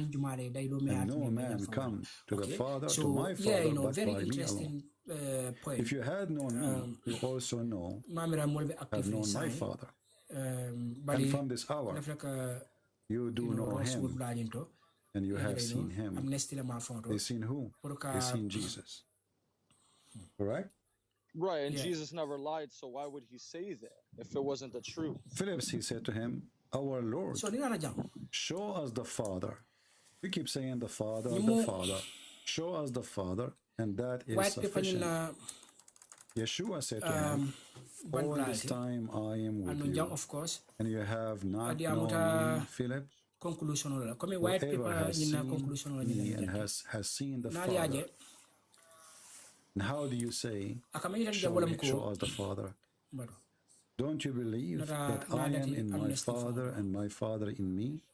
Because very and words which I speak, I'm not speaking of myself, but my Father who dwelt within me, He does those works. Believe that in I am in my Father, and my Father in me. Otherwise believe because of the works. Timeless truth, I tell you, whoever believes in me, those works which I have done, he will also do. And he will do great works than these, because I am going to presence of my Father. And anything that you will ask in my name, you shall do for you. I shall do for you. TRC that the Father might be glorified the Son. The commission the power. And if you ask me TRC commission I shall do this. To recommend the granting of so you will see Jesus here. I mean, the Muslim, they keep saying to us, show us where Jesus says, I am God. So they ask him, okay, show us God. That's it. Okay, this is sufficient for us. Show us. He said, I am with you all this time. So after all this conversation, the Muslim, they keep lying and they say, Jesus never said, I am God, worship me. He just told me, you can do miracles in my name. You can do miracles. So TRC Act, somebody TRC lale. Two questions. Purka for masakundai. Jesus said people will come and perform false miracles. Is that the certain miracles that Muhammad had that, like he said? Muhammad, he have no miracles, zero. No, like I said, that they will, that even the elect, they will lead astray even the elect. They will lead astray even the elect. And they will perform great signs and wonders. Yeah, but Muhammad never did any signs or wonders, you know, who was sponsored by the devil. And he was able to establish an army, and then he was successful. He came in a perfect time with the Roman and the Persian. They almost finished each other. So nobody can stop him. The Arabs, they were not in war. They have a lot of men, a lot of supply, and they are ready.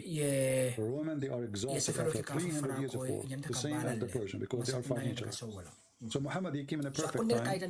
He got lucky. But he did not do any miracles. Amnesty committee was therefore established. So when committee Londi, committee meko, Bala committee, amnesty committee, your committee, your Londi, to coordinate the amnesty process. Like if I was married right now and some guy in the street came up to me and said, "Hey, was your wife a virgin?" I would break his face open. Well, I would try to be like, so this is not the business of anyone. This is filthy, this is rude, and this is ugly. So my friend, I'm not going to keep you longer. I asked you if you want to accept Jesus. You did not answer, so I take it that you are not thinking about it for now. No, my last. Okay, thank you for process. now. So I do see that you let people. And make recommendations. I just want to thank you, brother. Yes, I want to know. You're welcome. Because for me, you left Islam now. That's wonderful. But still, you are not saved if you don't accept the Messiah. So I'm trying to help you. I've always accepted the Messiah. I just, when you're taught, do you accept the Messiah as your Lord, as your Savior? Develop amnesty guidelines. So TRRC as a commission, bala law ke ferol. Well, just got a question. So, like in Islam, it says shirk, right? Is that why they made associated partners with God? Sure. If you associate partner with God, Jesus is not. Did they do that to stab Christianity? Like, oh, you want to you see, Muhammad himself and the Muslims are mushrikeen because they are the one who associate Muhammad and Allah in the same light. So when the Muslims say Allah and His Prophet knows best. You know what's funny? Yeah, my uncle said, you know how when we say La ilaha illallah, Muhammad Rasulullah, and my uncle told me, like, look at Allah put Muhammad's name right next to him and didn't even leave any other word. That's how much he loves them. Exactly. And then I told my cousin, I was like, bro, did you ever hear of the 99 names of Muhammad? I was like, why is there 99 names of Muhammad and 99 names of God? They say that they are against shirk, which is associating somebody with God. Then the Shahada became... That they worship Muhammad like a God. Exactly. Actually, not only that. If you insult Allah in the Middle East, will give you 3 days to be forgiven. I never heard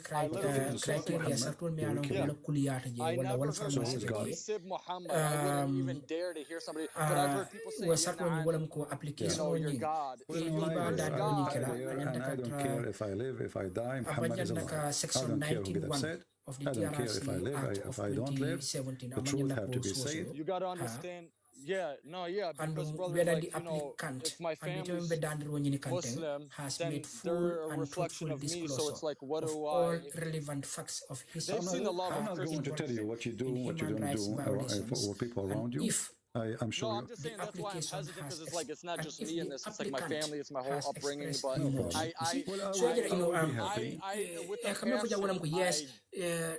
TRC aknibe dan roni na puri balal ejenda ka nyini told my whole life, oh, you're nothing like him, and now to come to find out, I'm glad I'm nothing like him. I'm glad I'm nothing like him. I'm nothing like him. I'll never be anything like him. And people, they put you down like, andum fana manda wada mala fana fo de fon ida be dimaro etembe ino balalo nyini ka fo de fon ka bi TRC fon the second you check who is the best man, his name is Muhammad, you will find that he is a fraud. Of his or her I mean, a guy, he go to the house of Jesus is not the best. Jesus, he is God. He's not the best. He is God. He is holy. So do you see why it's taking me some time? Because in my mind, I'm just like, Jesus. And then I can't accept that or say that yet. I want to say yet.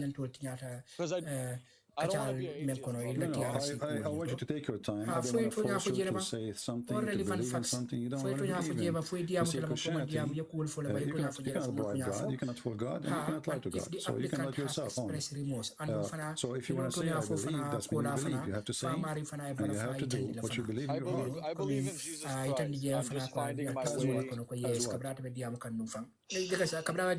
Jesus Christ as a miraculous human being that was inspired by God. I don't understand I just can't understand the 3 in 1, that it's 3 persons but one.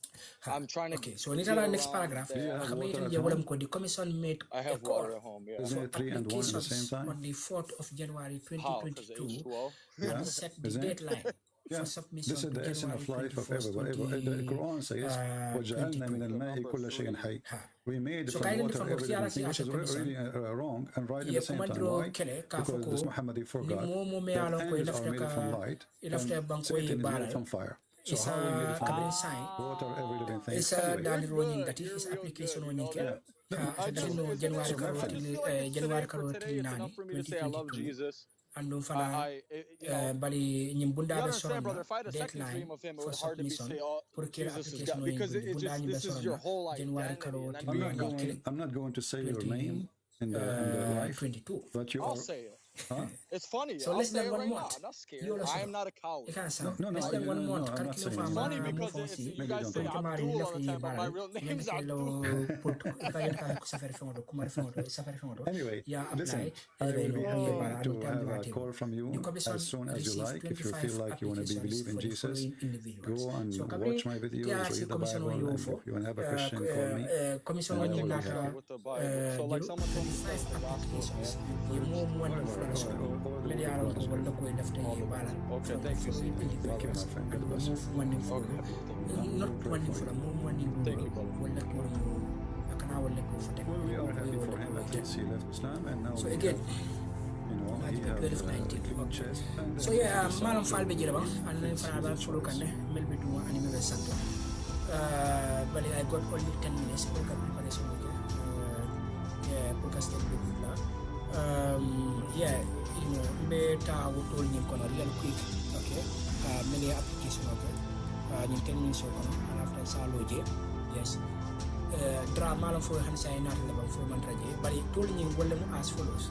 You know, more following what I'm going to me application of the Puria Bar. I can follow and Gomez. The call to test everything and hold fast what is good is a reminder that faith must be guided by divine wisdom, not by emotion or popular opinion. The discerning believer does not accept everything that shines as truth. Instead, they allow the light of God's word to reveal what is genuine. Every experience, idea, or influence must pass through the filter of righteousness. When we learn to hold fast to what is good, we anchor our hearts in what is eternal, unchanging, and life-giving. To abstain from every form of evil is to choose a higher path, one where integrity shines brighter than compromise. It is not only about avoiding wrongdoing, but about cultivating a life so pure that even the shadow of evil finds no place within. Such a life inspires others, not through judgment, but through quiet strength and unwavering goodness. When we live with discernment and moral clarity, we become living testaments of God's grace, proving that goodness still has power, and that holiness remains the truest form of freedom. So anyway, guys, thank you all for being here. Please don't forget to watch, like, and share our videos. Thank you all. God bless you. Bye-bye. Zakaria Dabo of Ramon and allowed. So yeah, you know, when they as per the white paper, you know. So Masakundani, you said to me stop lying. Why you said that? It was sometimes Jumal Dandrol, Jumal. Yeah, you keep lying, man. Why you keep lying? Like what? So you said no Christian go to Muslim country. Are you sure? I said no Muslim go to Christian country. All of you Muslim go to Christian country. You said the Christians become to Muslim country. No, I said all of you Muslims, when you seek refugee, you go to Christian country. Like you, where are you now? Yes, you said there is no Christians come to Muslim country. This is the lie I'm talking about. I said no Muslims go to Muslim countries, they come to Christians. And again, you said this. Again, I said, in fact, you Muslims, when you seek refuge, you go to Christian, not to Muslim. Okay, is the Christians become to Muslim country or no? No, nobody go. What they go? They go to work, not to be a refugee. Okay, so the same thing. So no, it's not the same thing. No, that's not not the same thing. If somebody work, he make money, he work for it. He don't beg for money. He's asking us to feed you. Because really, yeah. Where are you now? White people, where are you now? I don't love your democracy. Where are you now? Which country? So, but the 569. I don't love your democracy. We come here. Everybody come to take care of which country you are. See, you yourself, you are a refugee in our land. So, you me 1 minute. But what 1 minute? 6 Moworo had without prejudice written on the application letter. 1 minute. And 7 were not signed by the applicants but by their lawyers. So I come for yes. Okay, no problem. Moworo be kono me yes. had without prejudice written on Sorry, the I'm application letter. Yeah, go ahead. So listen now, are you done? Application letter in kono. Yes, so what you said the last... Are you in the grocery store? We are not signed by the applicants. Yes. So, all right, let me ask you, is it true that you're Muslims in the grocery store, you put something next to the cashier box and you try to charge people for it, even though it's not this is not the topic you call me about. Be a man. I did not, you see, when you joined me, I said, you Muslims, when you seek refuge, you go to the Christians. This is the topic. Why Muslims go to Christian country? Why? You tell me why. Because Muslims, they will rape you if you want to give you food. Muslims, they will kick you out. They want to take you in. This is lies. This is lies. You guys, you Christians, invade and occupied Muslim countries, stealing the money, stealing the oil, destroyed Muslim life. When Muslim countries, why Muslims come? Hold on, listen. Which country the Christians they occupy stole from the Muslims? The most of the Middle East, who destroyed Iraq, who destroyed Afghanistan. Iraq is not a Muslim country. This is the land of the Syrian and the Chaldean, and you stole it. So you are the number one.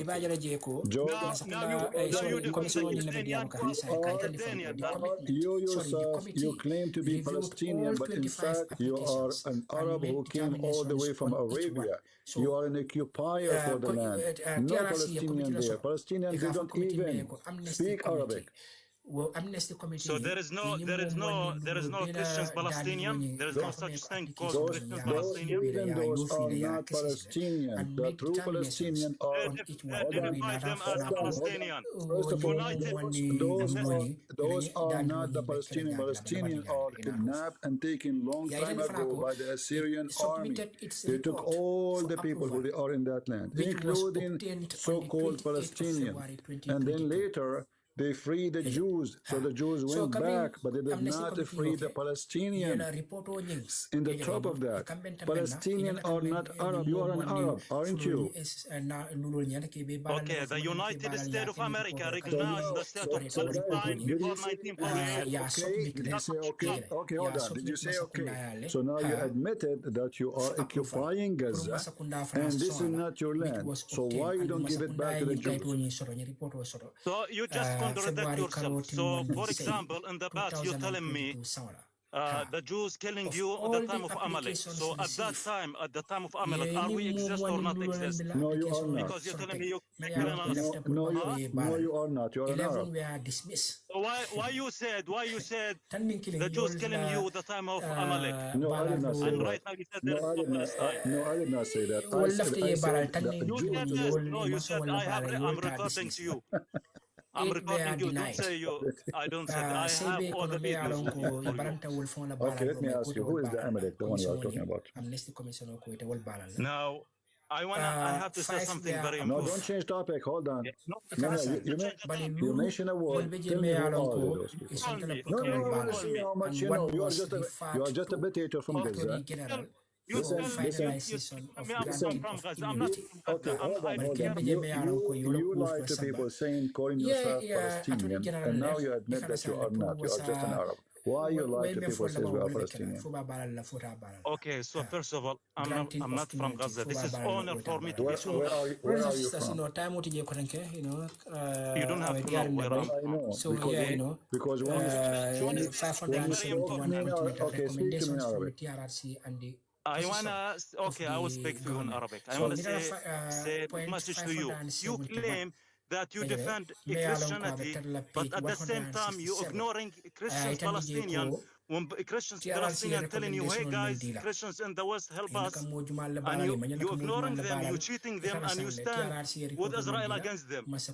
So you cheating them, you cheating Jesus. This is my message to you. All right. Let me ask you then. So when you say to me the Christians, they are asking me to support them. Those Christians, are they under the occupation of Israel or the occupation of Hamas and the Muslims? Whatever. No, it's not Hamas. Does not say Hamas. I'm not defending Hamas. I'm asking you, who is occupying the land of those Christians now? The Israeli or the Muslims? Sorry for that. Next time Israeli, okay, Christians. Don't change the topic, potato. Don't change the topic. Don't change the topic. Who is the one occupying the land of the Christians there? It is the Israeli or the Muslims? Okay, the Christians, they have Palestinian. This is not the question. This is not the question. Those are Christians. They are exist there before you. You are Arab. You came as an invader. So how you claim that I am abandoning the Christian there when you are the thief, not the Jews? In the top of that, in Israel, a Christian have right the same as the Jews. Do the Christians in Muslim land have the same equal rights? Where? Any Muslim lands, including Gaza. Okay, so before. Don't tell me okay. Don't tell me okay. So before, just give me the answer. Do the Christians? Yeah. I'm give you direct answer. I give you direct answer. But So just say yes or no, answer. and then you can explain. Do the Christians in Islamic countries have equal right to Muslims? Yes, of course, yes. You are a liar. Of course, yes. Can you say no? Okay. Are you saying to me that the one who don't give the Christians equal right to the Muslims, he is a liar? Okay, who is the one does not give Christians? It doesn't matter. I'm asking you. Are you saying, as long you are saying, are you saying, as long you are saying that Muslim they give Christians equal right? So I'm asking you, if there is a Muslim, he don't give the Christian equal right. Are you willing to call him that he is a back? I don't agree with him. I'm against him. I will be against him. All right. This is Muhammad. Hold on. This is Muhammad. Muhammad himself, not to treat the Christians equally with Muslims. And if you see a Christian in the street, you have to humiliate him and force him to walk in the sewage. Apologize. You just said you will go against him. So now you're. Hold on, guys. Did he say he is against him? Did he say that? You make a trap, huh? I sure I made a trap. Always I trap the Muslims, you know. Yeah, because you are so honest. You cannot be honest. So are you against you said you are against him. So now are you willing to hold on. Listen. So now you said you are going to go against him. Are you willing to go and join me right now to expose such a behavior of so-called Muhammad? Huh? Right now, Christians in Egypt and Lebanon or don't change the topic. Hold on. Syria. Hold on. The Syria they have war. Even the Muslims they're suffering. Christians Don't change the topic. Don't change the topic. So Muhammad, he says, when you see a Christian in the street, you have to humiliate him, and not only that, you have to hurt them. You have to hurt them physically and force them to the most harmful road. Are you Muhammad? Huh? This is lies. This is lies? If Muhammad, let me ask you, if Muhammad bad, Okay, I have a proof. Okay, I have a proof from Da'if Hadith. I can show it to you, Da'if Hadith. Okay, so if the Christians, the time of Don't tell me, Muhammad, hold on, don't tell me if, don't change topic. So now, did Muhammad say, if you see a Christian walk in the street, you have to emulate him? Yes or no?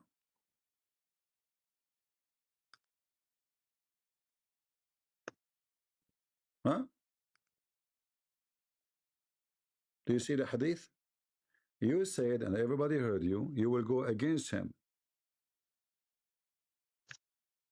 Where do you go? Answer. Don't play dead now.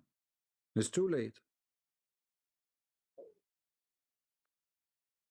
Potato. Potato. Yeah. Read the hadith. Your prophet saying you have to harm the Christians who they are walking in the street. this is lies. It's in the front. It's in the front of you. Read it. Voice. It's in the front of you. Read Your it. voice.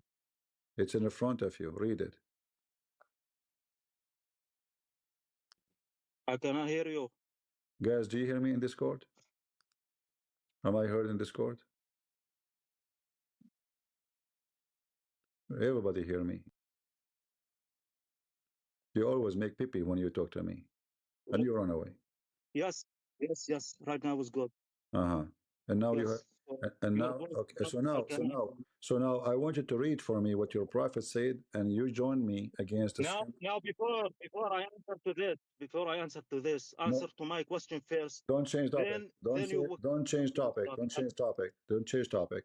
So why you defend the Christians in Palestine? Why you are against them? Because answer directly. Can you read for me the Pact of Umar, what he did to the Palestinian Christians? The Pact of Umar. Are you willing to read it? So Umar when defeat the Romans, he make very good things to Christians, which is he refused to pray. He refused to pray inside the church because in order to not allow. Just get out of here. Guys, go and search in Google the Pact of Umar. We don't even dare to say it's from Gaza because he's afraid to be kicked out by the immigration. I assure you, he is not legal. This is your prophet saying when you see a Christian in the street, you have to spit on him. You have to bring him humility. You do not respect them. You don't salute them. And you force them to walk in the most harmful narrow road, which is specifically the sewage in the side of the road. And then they say, why you don't defend the Christians? The Jews don't force the Christian to walk in the sewage. There's tons of videos Christians are preaching the gospel in the heart of Jerusalem in the front of the biggest synagogue. Not a single Christian can preach the gospel in Gaza. They have to go inside doors in their churches, which is, there's only one left. All of Gaza used to be Christian. All of it.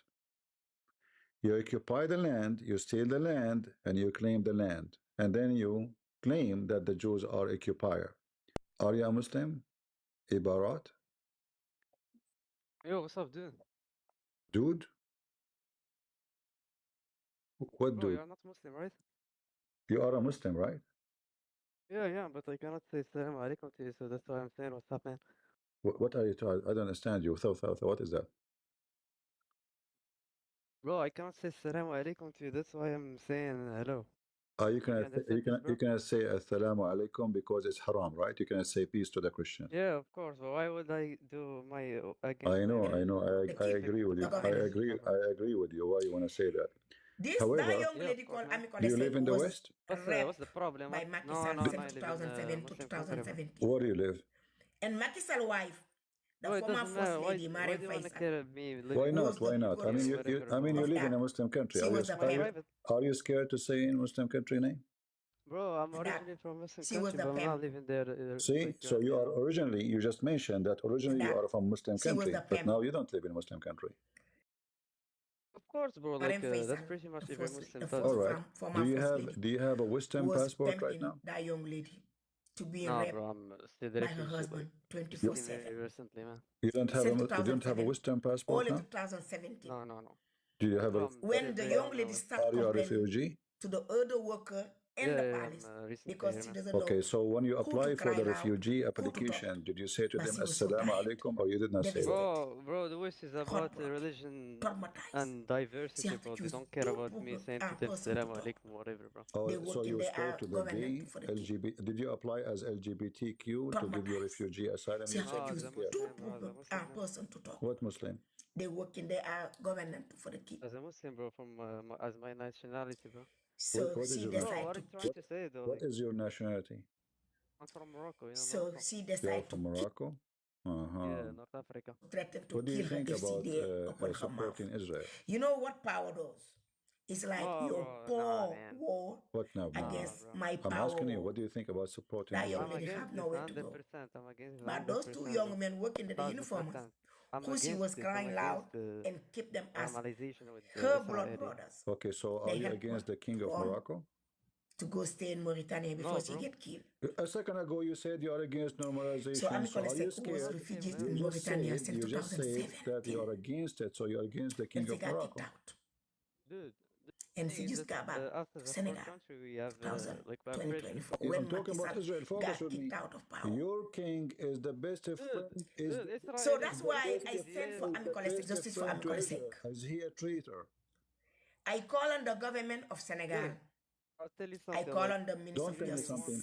You said you cannot say to me Minister of Women Assalamu Affairs. alaikum. Your king, not only he say Assalamu I alaikum, call he kissed the Jews. the So interior now what do minister. you think about your king? I told them, it's up to him. Like Allah may. Amikole Seck need Allah to be will pay him. protected Like, so if that way he's a she good can come person out and and speak. he is sincere. Like That Allah young is lady the one was who's gonna hurt. judge, bro. Like, So you Very say, traumatized. you don't dare to say She that doesn't he is deserve a it. bad Her wrong Muslim. is Is she he a traveled good from a Muslim small or a village bad Muslim called when he Pout. do support Israel? Pout is part of the Chess County. Bro, only And God she knows, come bro. to the capital Suddenly he city. only It's God like New knows. York Okay, so I support Israel. I'm a to work bad hard person so or she a can good person? spend her brothers to pay their 100% school bad fee, person, support her See, family. guys, he She said, lost her parents. That's what happened. She was a young, promising girl, Amikole Seck. And Macky Sall have destroyed her life, raping her. So that's why I'm standing and raising a voice, awareness, advocating for Amikole Seck to get justice. Justice for Amikole Seck. Da ngeen di sànni kër yi movie. Boo leen déglu yéen xale jigéen yi man xale jigéen yi yéen mii nekk di seetaan live. I answered Carol Lister, who wrote that letter. She's regional director of the ADL, by inviting her to appear on. Sànni leen kër yi.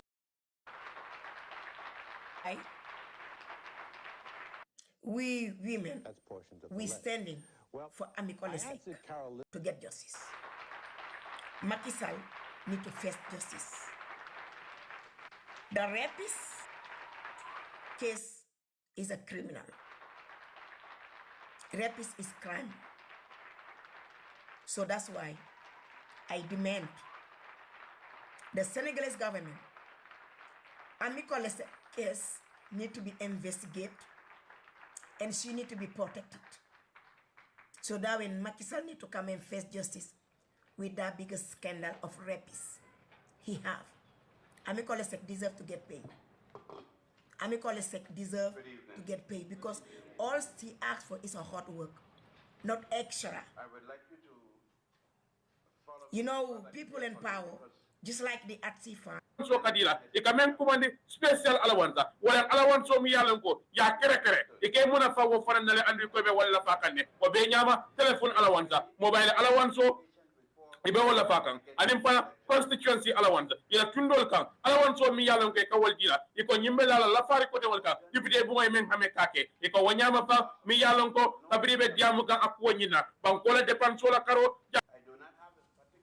kasar hay ngeen ma mëna xass ci dundu miti akama loof te ñeme waxtaanu dundu miti mu ko miin ci suma yuur gi la ne suma koy wax fee benn dara xewul dundu miti bi ñu dundu bañ téye gune mu tuddu caaru trauma moo tax nit lu ne rek ndeysaan lu ne rek nga koy miin yéen dundu miti bi ngeen di daw moo tax ngeen feebar ta am problème jàpp leen si yàlla te sorende te jébbalu ci miti bi te xam ne fañ ko xas ba dund ta dako te xamee ko suñ système ab dund métit bii ñu nikkuñu moo tax ñu korop te naqadi deret te caga te bon te bañante mooy nooni Afrique tout ila karifajo ya jibe men yalanko wollem dokulaldi meni benna senola kawla walla karifajo man fensi andu wanyama fa ndelde mamira fenna kaje ko mbe maka molto mfele la fekanna karifajo la fa mbe wakela promo bakari baji be nyini karola I am not a party of any salary increment for the National Assembly ndenda bulala la faro wala fare kono mi yalanka be kala karifajo la fadi pour député bungoy ndada tan la je bi ndada tan la je sama ani buray fo ndada tan la je ay aba foka wato mena akoy ko ndede nganyim fonunne kabri wato mi yalon ko meni benna tilin wala karola ibela karifa jol ni la alawan sol ni la fala nga fole ko man tan da kala wasifado mota nyin ko nyi nyandi nola nyim banko ala halo be laari nyame sa entedi karifa jol la fa andeliye amu fennede mi yalon ko amanya we cannot point at this point until be nyin tun ko momento den karifa jol la fa dola ndeden da kala je nana fana man tan da kala o kusifa kono ay tandi abakari baji aba foka wato mena ako député waliye adalde al nyanda men kala wolen men yalon ko wolla karifa jobe duma ali walla ko la faba ali ke moti mi yalon ko address the heavy areas administrator ministerial to bilol mi yalon ko wolle bera ali wol jara kundal to anim bundal men be nyim banko kan aytade I will maintain this position even if I stand alone nyim na mun tello dulade anin damma be lolam faye nyina mun tello dulade aytane sometimes it is better to stand alone wato do beje aka betia idam may loy fangoy ati nyin la nyindo bayri ni ajibe ndeman na nyin député bu nyindo pour ka je ko de kam moño député fasa man na nyin député bu nyindo ka cabinet ministre fasa man na nyin député bu ngodo ka député la bu ngola do kudal fasa nata nan janne ka diamu ka to nyafo ka bankola na fafo mol me yen sidam kela na fafo ya yidende nan kali alquran wala komme lola wala fi bakari ke baji bayi tandika he also criticized the allocation of millions into ICT arena akoma ndiae a nyakuya député bugol ko iko lafta million taluloji wala kaje ko de jaman laba tama nyomoyrango ilafta wala kala député bugol iko la nyimme be jama baraka bakari baji ko alkanake amu fenne mi yalon ko is misplaced alma landi dulato mi yalon ka nyanta kata wolto aitandi bay babakari ke baji memo foni bintanda député woni ani biabe tiamu ka député woni he also blamed the government for overseeing a poor economy marred by wastage of public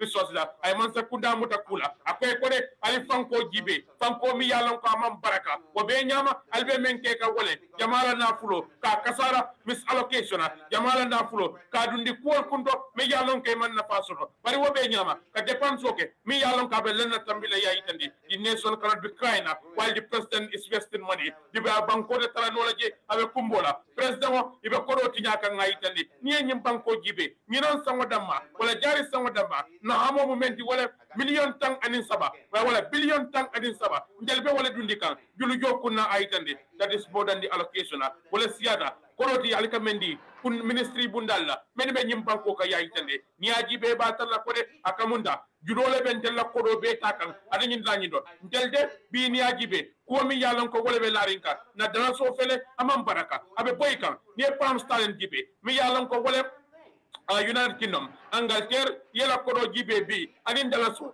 fano killing amu dala so tankononto anin sayleti aitandi we have seen the price of commodities escalating every day fengol dabe wo jawyaka luwolum andu wanyama fa nyinen kuti mi yalan ko abe larim banku dingol kam bakari kebaji mi yalan ko wolen fonyi bintan ila député ode akoy nano ndama yelom fangoy kari fajo ontel député ode ka lafa mota ko londi nola silakan mota londi nola bulukan mantanda kala jibi ntenda kala je sama ani buray famo mantanda kala nyin kusi fato to momen na koy ko manto a judiciary memo tili wala karola de kabri be la faro kala nganyim faliyele ni la faro be kala ngam ke moti mi yalan ko meni be duma al nga wala kari fajo la fa andu wanyama fo wollam ticaldi no soldi tanko la do kulal wala kari fajo man fensi al nga ke molti mi yalan ko nga wala jola fa bari wanyama fantel fa wala karifa jo furika wala fa amu fennede mi yalon ko mote wala ni wala bulukan ayitandi akamon batalla as matter of principle natre baloni kukan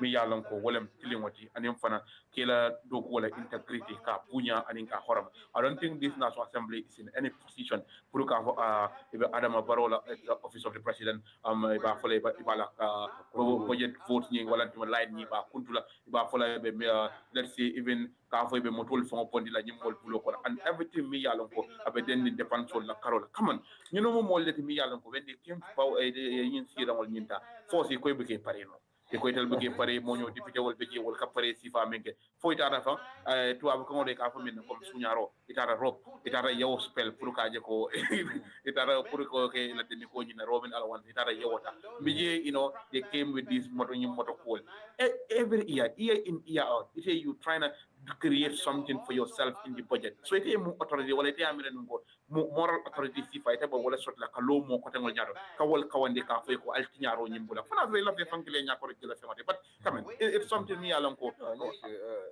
this parliament la ñimbang député bon kamunda rek e ka ko moy ko tababula fulo be la poso ko ni to ko ka president barola executive ko te ka wolle kontibo will be men net from bo ke this will kontibo imagine they run a very big headline for themselves yesterday it's a failed budget but budget o mi yalon ko te ko mu failed budget let fo te la wo ñin la faro ñamantra wala ko speak about yourself tell ibe ni be diamule wondi korda ka ko mi manni gol ka wo men wala kunol be la faro banne la faro bana kunu kandala bu ka yaaji dani be diamula modol la cola you know you speak about yourself it's a failed budget you know it's a campaign budget but how about yourself ete ka ko do men yalon ko la ka amas ka lendi nyoka ila fa kala bene no wonder development of the national baki ando banko la expenditure be abe la fala ari abatar la ko banko te fenjela dalilo bu mendi wala mu kodo kadunda be amanya dunda wala because year in year out albe julo talal ba ko la joma albal fam kama yandila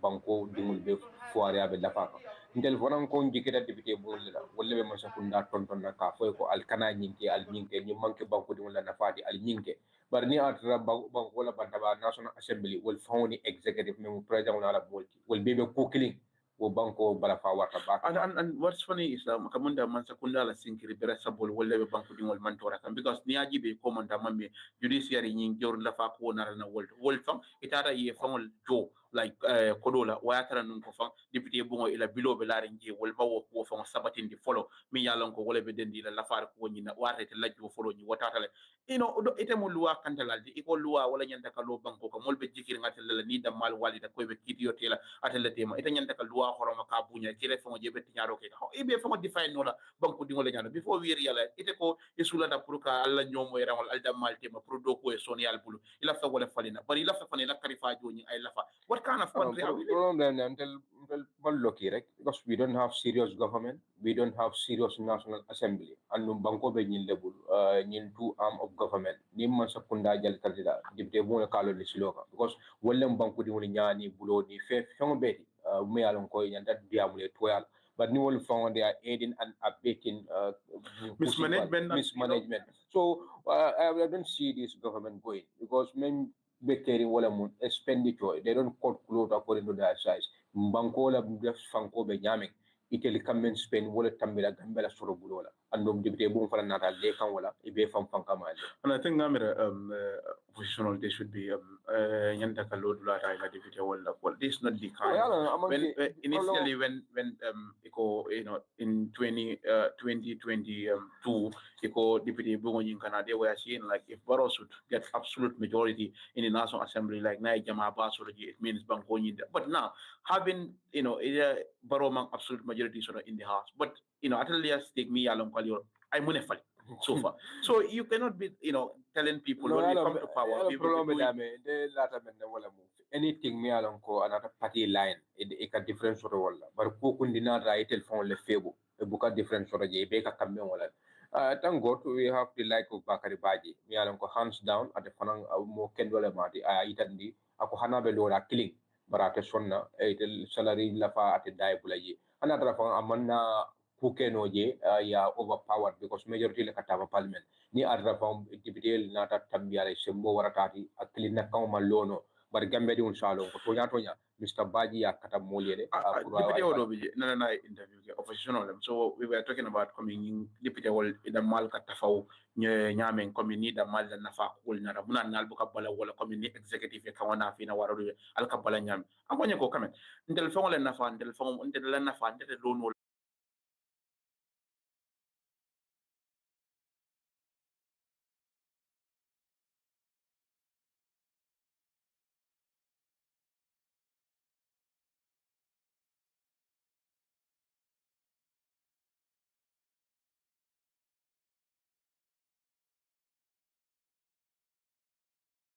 The one who is pregnant, the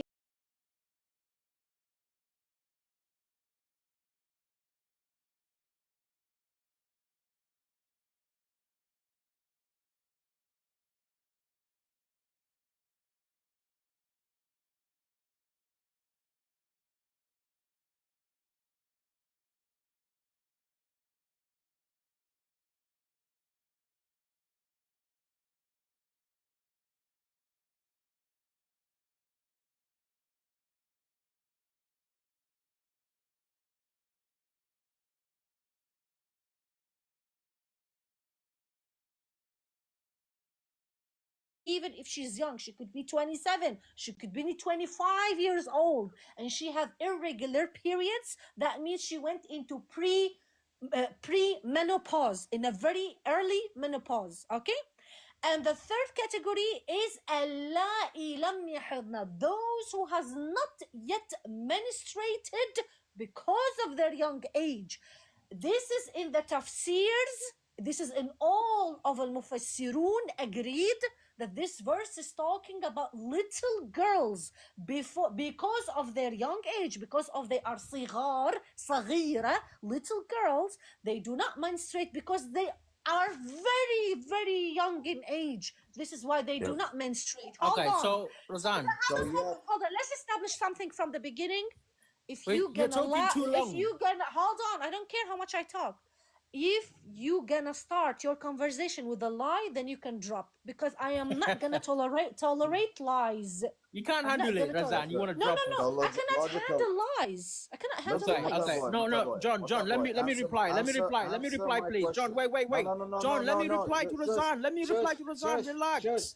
Answer my question. Why didn't you Allah abrogate the child Okay, marriage? I'll answer that. Okay. No, answer it now. Yes, I'll answer that. Relax. So the reason why Allah didn't the reason why we Muslims have abrogations is because of the way society is. There's never been child marriage in Islam. Now, when it comes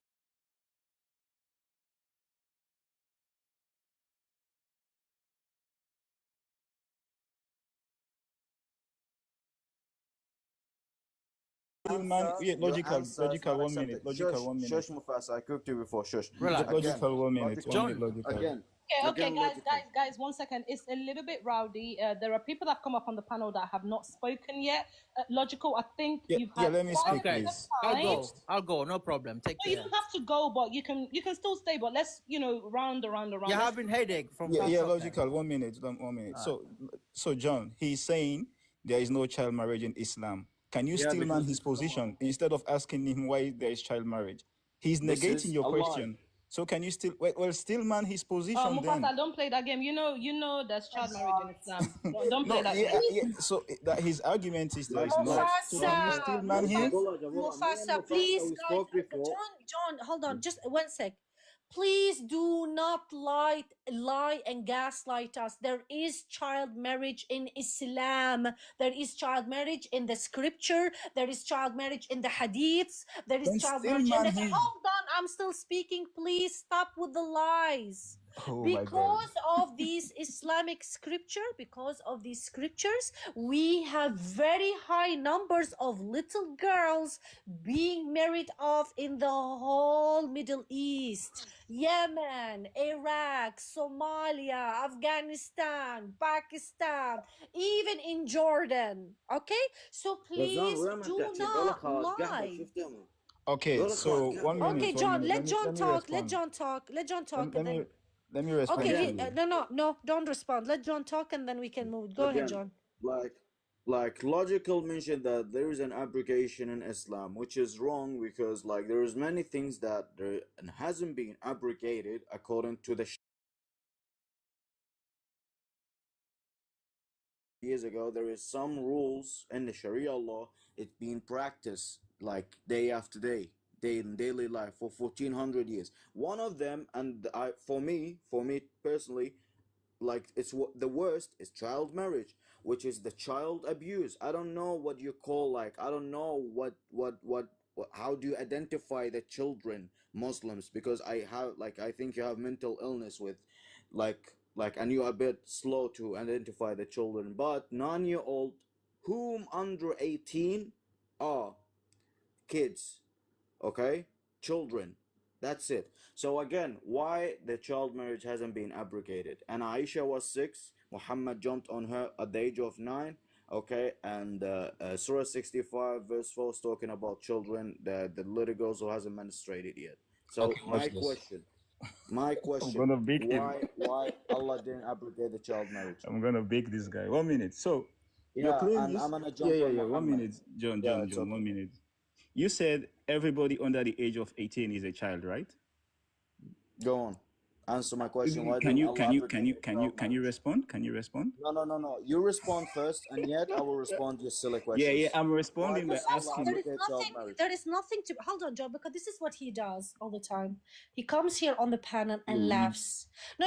There is nothing laughable about effing children. No, hold on, John, please. There is nothing laughable about 40-year-olds, 50-year-olds, 70-year-olds sleeping with little kids. I have no idea why you're laughing. I have no idea why you think this is amusing. I don't give a flying fuck what you label these females, these young females. I don't give a flying fuck if you think these are Kim Kardashians and Paris Hiltons. These are little children. Allah ilam yahadna is mentioned in the Quran, in the tafsir, in the Islamic jurisprudence, in everywhere. This is why disgusting, nasty. Let him speak. Let him No. speak, Razan. Hold on. No. Stop it. This is why grown-up men, like the men that is here, we have in the picture, you see here, marrying children, yet you sit here on the panel and laugh and mock and belittle. Yeah, host, can I have my time? Yeah, 1 minute. 1 minute. Host, No, can I have my Mufasa, time? stop with this fucking gaslighting and stop I'm with not this even laughing. speaking to you. Your brain is dangerous. Your brain is disgusting. I'm not even speaking to you. No, Why but are you so mad? then stop gaslighting. These are children. These are not women, right? I'm speaking to the These host. are children. These are not women. Correct. You agree with Calm me? down. Why is this man? Hold on. Why is this man sitting next to this? Do you see the picture in front of you? Is this a woman or this is a little child? Can you please put it? Yeah. Is this a woman or this is a child? We condemn it. We don't 1 agree minute. with it. No, We condemn not it. about condemning it. Logical. Let him answer. Mufasa, he was Okay. the one who was Yeah. laughing. Mufasa, you were the one who was laughing at idiot. this. So Okay. tell me, Mufasa, is this a child or is this a woman, according to you? Yeah, I don't know the context of this. No. particular This is picture not you're showing the me. context. The context Yeah, is I the have picture. to. This is. He You married just showed this me a photo female. and you want me to No. evaluate based on He the photo married. you He showed me? married this. He married. This is this No, a that's child not how it or works. is this a That's not woman? how it works. There's this That's little not how it girl works. is married to this That's not how dirty, conversations. smelly, That's bearded not how old conversations man, work. and you Wait. are sitting saying there is no child Yeah, married. that's not how conversations work. That's This not how little conversations girl work. is now mentally and emotionally and probably physically damaged, and you That's not are how. laughing. That's not how there is conversations no work. child Hold married. on. So Can you answer conversation my is question? Why okay. didn't Allah Hold abrogate on. the child marriage? Conversation are okay when you laugh.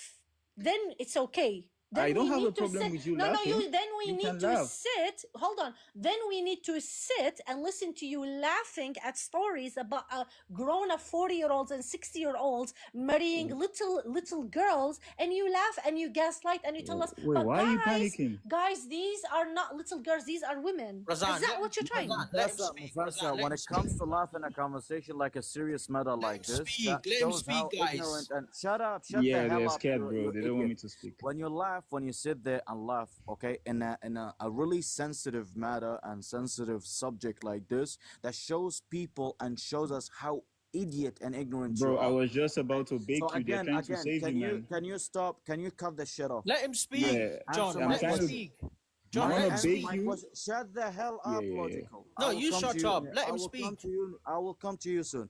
Again, my question clearly, answer it. Why didn't Allah abrogate child marriage? Go on. Okay, so let me give you my perspective, and I'm gonna still man your position fully. Host, do I have your permission to speak without interruption? Sorry, Mufasa. Anna, you can shove Muslim bola in your mouth, okay? Do not disrespect me or I will fucking block you. Next time I'm gonna blaspheme your prophet and wipe his beard with my beard in my toilet bowl, okay? Do not disrespect me, okay? I know, Anna, shut up. Anna, I know you want to bend over to Muslim men, but baby, if that turns you on, do not project on me, okay? I try to be I try to be respectful with you, Anna. I tried to have a conversation with you yesterday, but you keep on insulting me in the comment section. The next thing that's gonna come from my mouth is not gonna be nice to you. Then I know you're gonna quote me and bitch and cry about why Razan is disrespecting me. But I want you to remember, you are being the hoe first. You're being the disrespectful cunt first. So the next thing.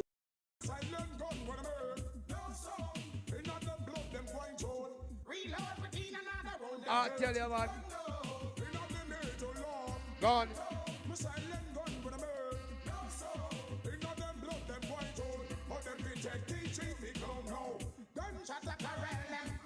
So till see you expel them.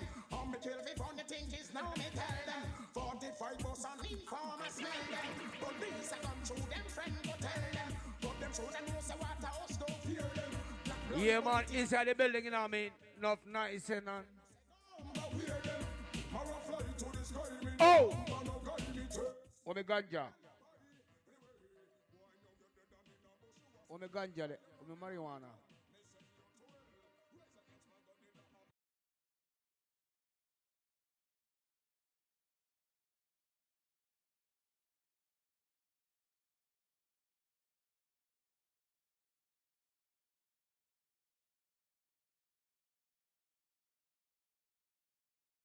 You being abusive to women and you are supporting the Muslim. I don't give a flying fuck if you're agnostic, atheist, or what the fuck you are.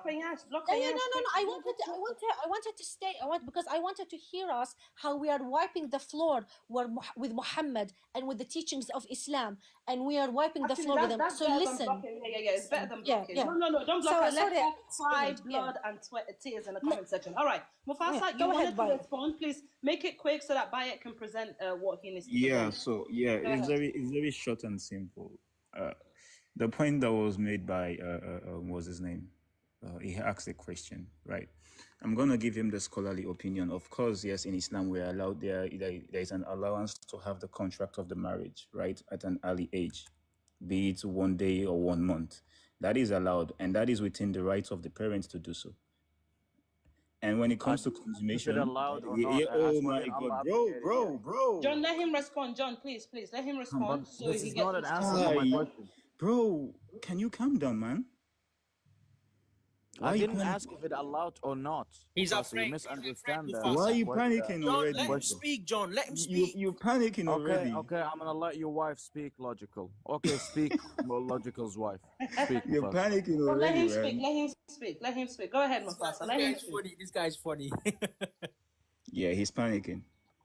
Yeah, so when we go to the surah itself that they're quoting from, Surah Al-Talaq, verse 4, right, we go to Ibn Kathir's tafsir of the verse. He mentions that those who have not menstruated, those who have passed menstruation because they are too old. We don't literally think that people that have passed menstruation are too... You're a liar. Can I speak? You are a fucking liar. Oh my God. You're a liar. Logical, do you have the verse? Logical, can you logical pull up? Yeah, Surah 65:4. Yes, Ibn Kathir. Yes. Oh my God. Yeah, go to 65:4. سأل السؤال بالشرق وجاوبني بالغرب. Mufasa, I didn't ask you if it allowed, if it not. I didn't ask any of that. My question was clear. Why didn't Allah abrogate the child marriage? Because because it's not immoral. It's not an immoral thing. There is no need to abrogate it. So, like, is it moral to go and take 8, 6, 9, 7, 10, 11, 12, a little girl and go and consummate the marriage, like consummate the rules? So consummation is not So consummation is for not. you, is that moral? My goodness. Let him speak, John. Let him speak. Bro, why are you so what about you put a penis in your mouth, logical, and shut up? Because why is this guy unhinged, Stop man? behaving like this, John. This is not good. Stop behaving like this. Guys, please. Guys, please, 1 second. I've only got an hour left. Okay, I need to go and get my new car. I'm excited. I'm having a good day. So, John, please let Mufasa respond. I know it's disgusting. I understand like how you're feeling. Trust me, but just let him respond. That's it. Let him respond so that someone else can respond to him. He said this is because this is moral. Like this is not immoral. So like I'm asking. Yeah, and I'm responding to you. And I'm responding to you, then you just can't keep quiet, man. You ask a question, I'm responding, then you're interrupting. Can you ask your question again, then? Go on, like no, answer ask my your question again. Go on, answer my question. Didn't you been like? Ask your question again. You interrupted, and now I can't. You've been crying, so like. Bro, ask your question again. Again, can you answer my question?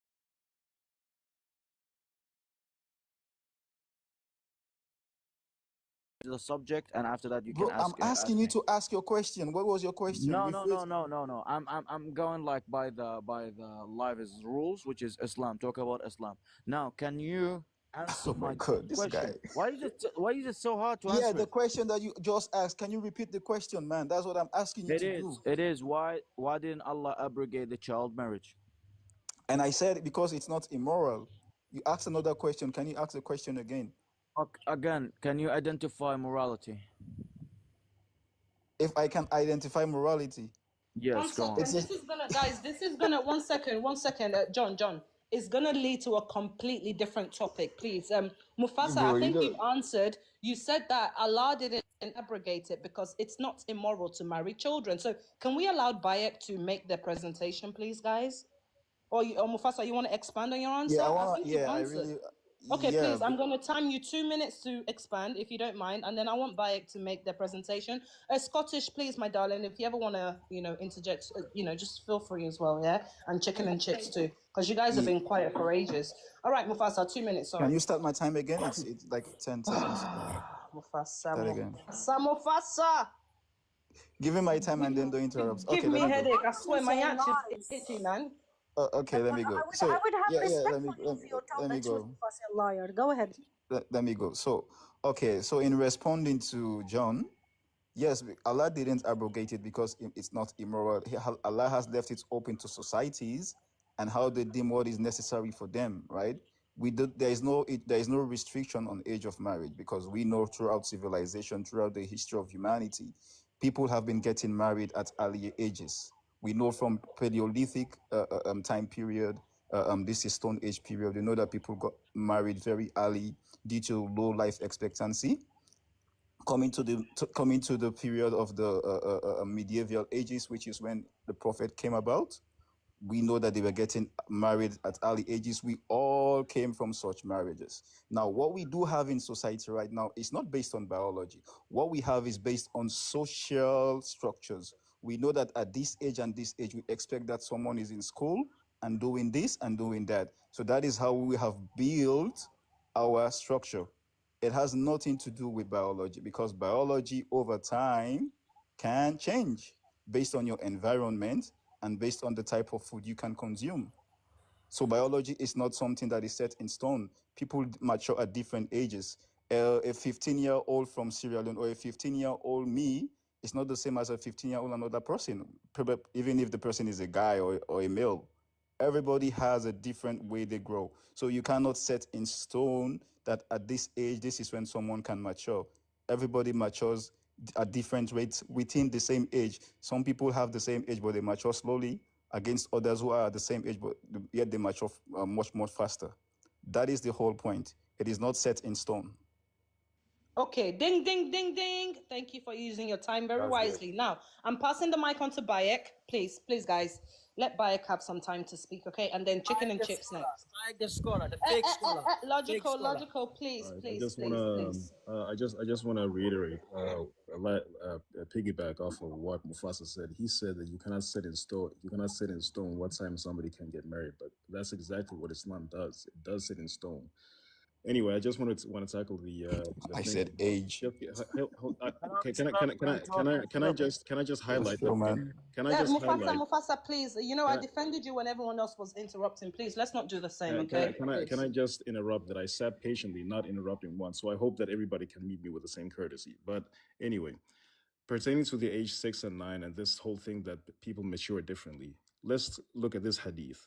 The Messenger of Allah said, "Command your children to pray when they become 7 years old, and beat them for the prayer when they become 10 years old." That means even at that time, they saw 6 to 9-year-olds as children, because the ages that are mentioned here in relation to children are 7 and 10. Now, let's see what the scholars had to say about this very hadith. Sharh Sahih Muslim, explained by Imam al-Nawawi. Do you speak Arabic, Bayak? Yes, I do. أجمع المسلمون. Hold, please, let me just finish. بس لحظة أقول لك على حديث باوع، أقول لك على حديث. أكو حديث لما محمد إجا عمر. Let me just have my say first, and then please let him finish, please, guys, because I've only got an hour left. وأجمع المسلمون على جواز تزويجه بنته البكر الصغيرة لهذا الحديث، وإذا بلغت فلا خيار لها في فسخه عند مالك والشافعية وسائر الفقهاء والحجاز. وقال أهل العراق لها الخيار إذا بلغت. That means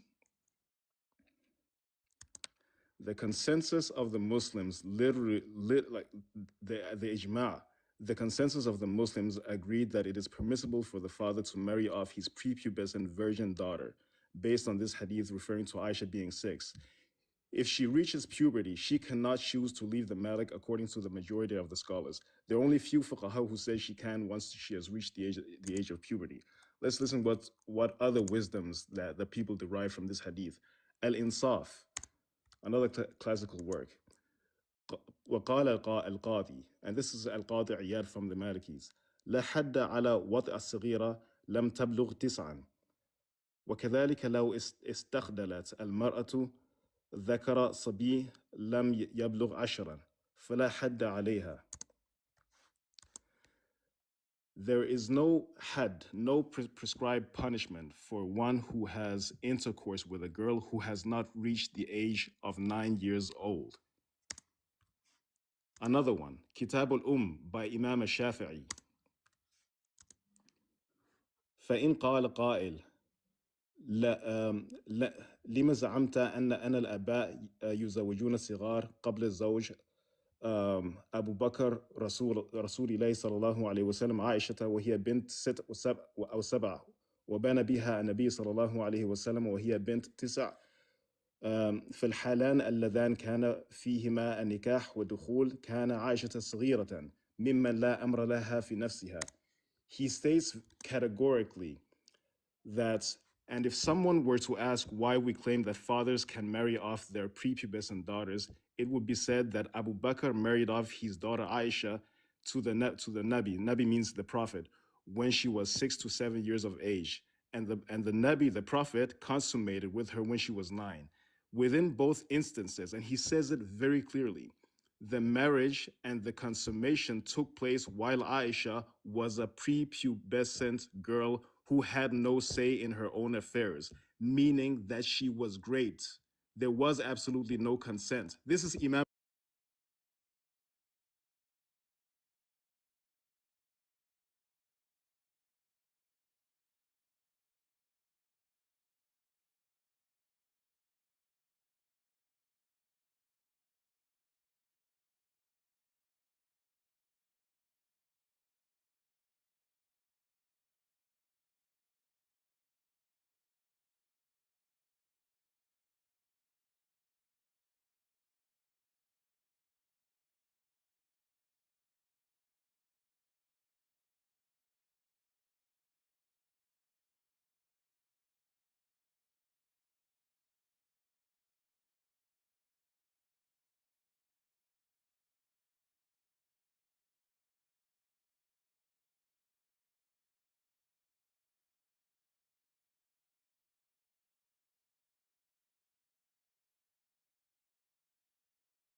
قال القاضي وذكر أنهن يختلفن فقد تكون صغيرة السن تصلح وكبيرة لا تصلح. He says the possibility of intercourse with a prepubescent girl is considered in light of her condition and capacity for it. So he's talking about that it's okay to have intercourse with a prepubescent girl if she can take it from a big man. Then he also quotes Al-Qadi from the Malikis. He mentioned that they differ. A young girl may be suitable, like she might be able to take it, while sometimes an older woman may not be able to take it. So what's the point that he's saying is that it differs from one girl to another, but it has nothing to do with age. Just as long as the little child is able to take the effing from a grown man, then it's fine. Al-Musannaf from Ibn Abi Shayba. He is narrating, by the way, from Ikrimah. Ikrimah, who was from the Salaf, the Tabi'een. The Tabi'een are those who learned Islam from the disciples of the Prophet. He said, عن عكرمة في الرجل يستبرئ الجارية الصغيرة وهي أصغر من ذلك قال لا بأس أن يمسها قبل أن يستبرئها. Meaning that he said Ibn Abbas said under the chapter regarding the man who buys a slave girl and immediately jumps to having pleasure with her. Now, this is not talking about child brides. It's talking about human trafficked small children, slave girls. He said, Yahya ibn Kathir narrated from Ikrimah regarding the man who buys a prepubescent slave girl. He said, there is nothing wrong with touching her, with pleasure, touching her before observing what they call istibra. Istibra means that you purchase a slave girl and then you wait for a period.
Baby, it's true. Oh, yeah.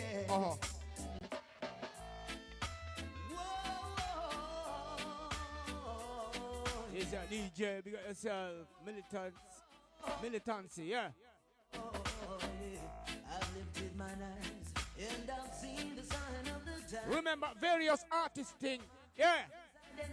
All Morgan fan them now. Come on, let's go celebrate.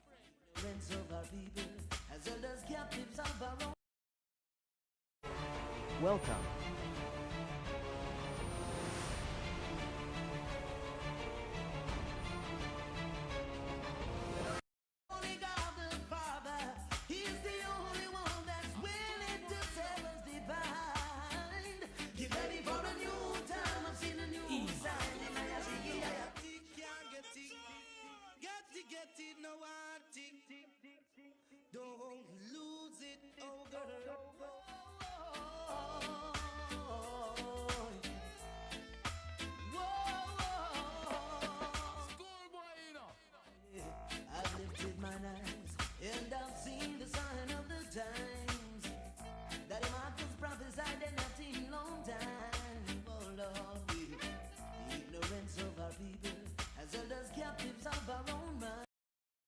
What exactly? I think it was probably the cats and the dog. And even if your faith falters and you begin... Yeah, I'm sorry, that one. Wow. Islamic video, welcome. Continue la lecture. Donc il dit que chase them into the mountains, and that is all over the world. Because if like when people say don't make it your whole Et normalement la bascule là doit se faire. Ibini kiesto iba follow kan ye bondi janne ye dol samba basse ente samba kawot pour yalon ko rek ikana access soto pour kata lebo kana. This was why they issued this transfer. And I have exactly. I have an audio me alonko chief driver fon kango aba fo kan driver dolo musolom, can you imagine ato mu meri leti. Bring transfer nata. Akoyoko nte damma nte taranola Serekunda hospital. Nta ke nola because mune kanante musol te killing fulambama ente damma soto musola. And bella fele ngata do ko la nga G4 nin tata then the remaining day nga spend in the family. In his voice, the chief driver himself akafaya ko itele betarraje idama for ambulance services. Abembulu jang I will see.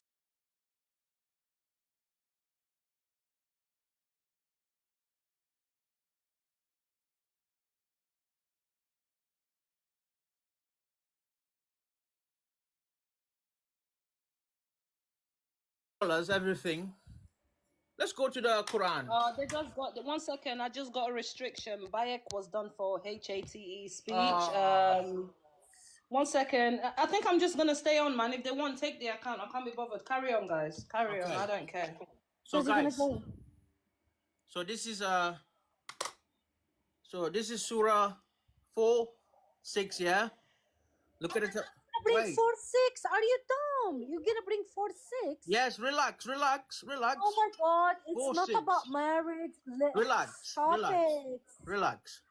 Logical. This is embarrassing. 4:6 doesn't talk about marriage. Razan, with all due respect, no, let me talk. We shall not talk about marriage. 4:6. No, Mufasa, you're gonna have to interject in this one, Mufasa. We have to be honest about the text. We know that this verse is about inheritance and testing the orphans.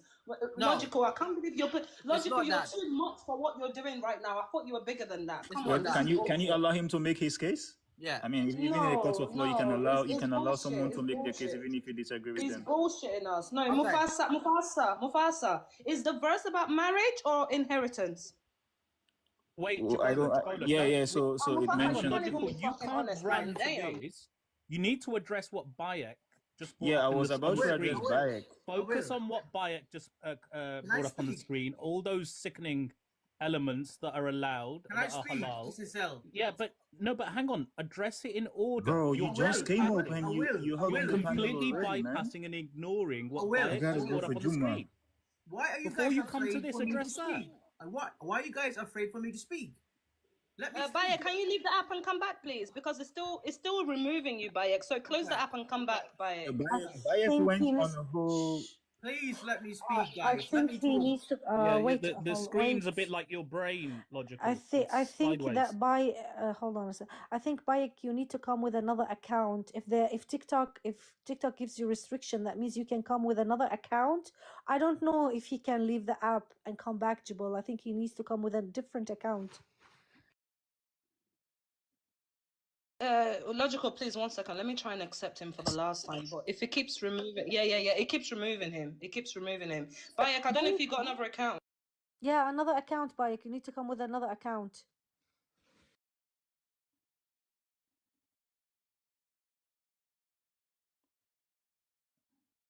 Logical, you got to twist the screen. You got to stop shaking. SSL, when we were talking about child marriage.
and he married her. This speak? is disgusting. Can I just logical. Just admit it. Say this is disgusting.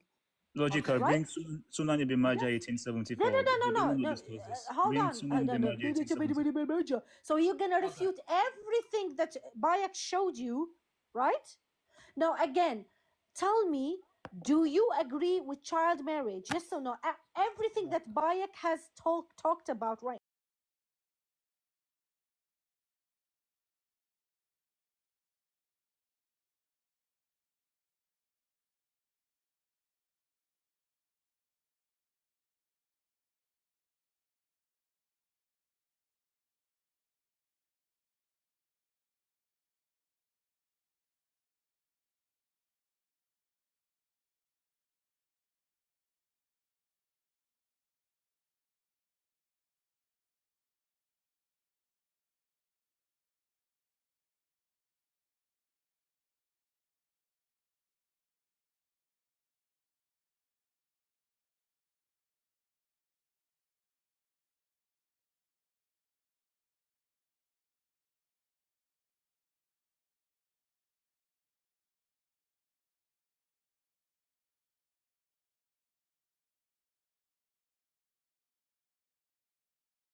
تفسير ابن كثير وكذا الصغار اللائي لم يبلغن سن الحيض وكذا الصغار hold on sorry I got a phone call اللائي لم يبلغن سن الحيض أن عدتهن كعدة اليائس 3 أشهر لهذا قال الله واللائي لم يحضن.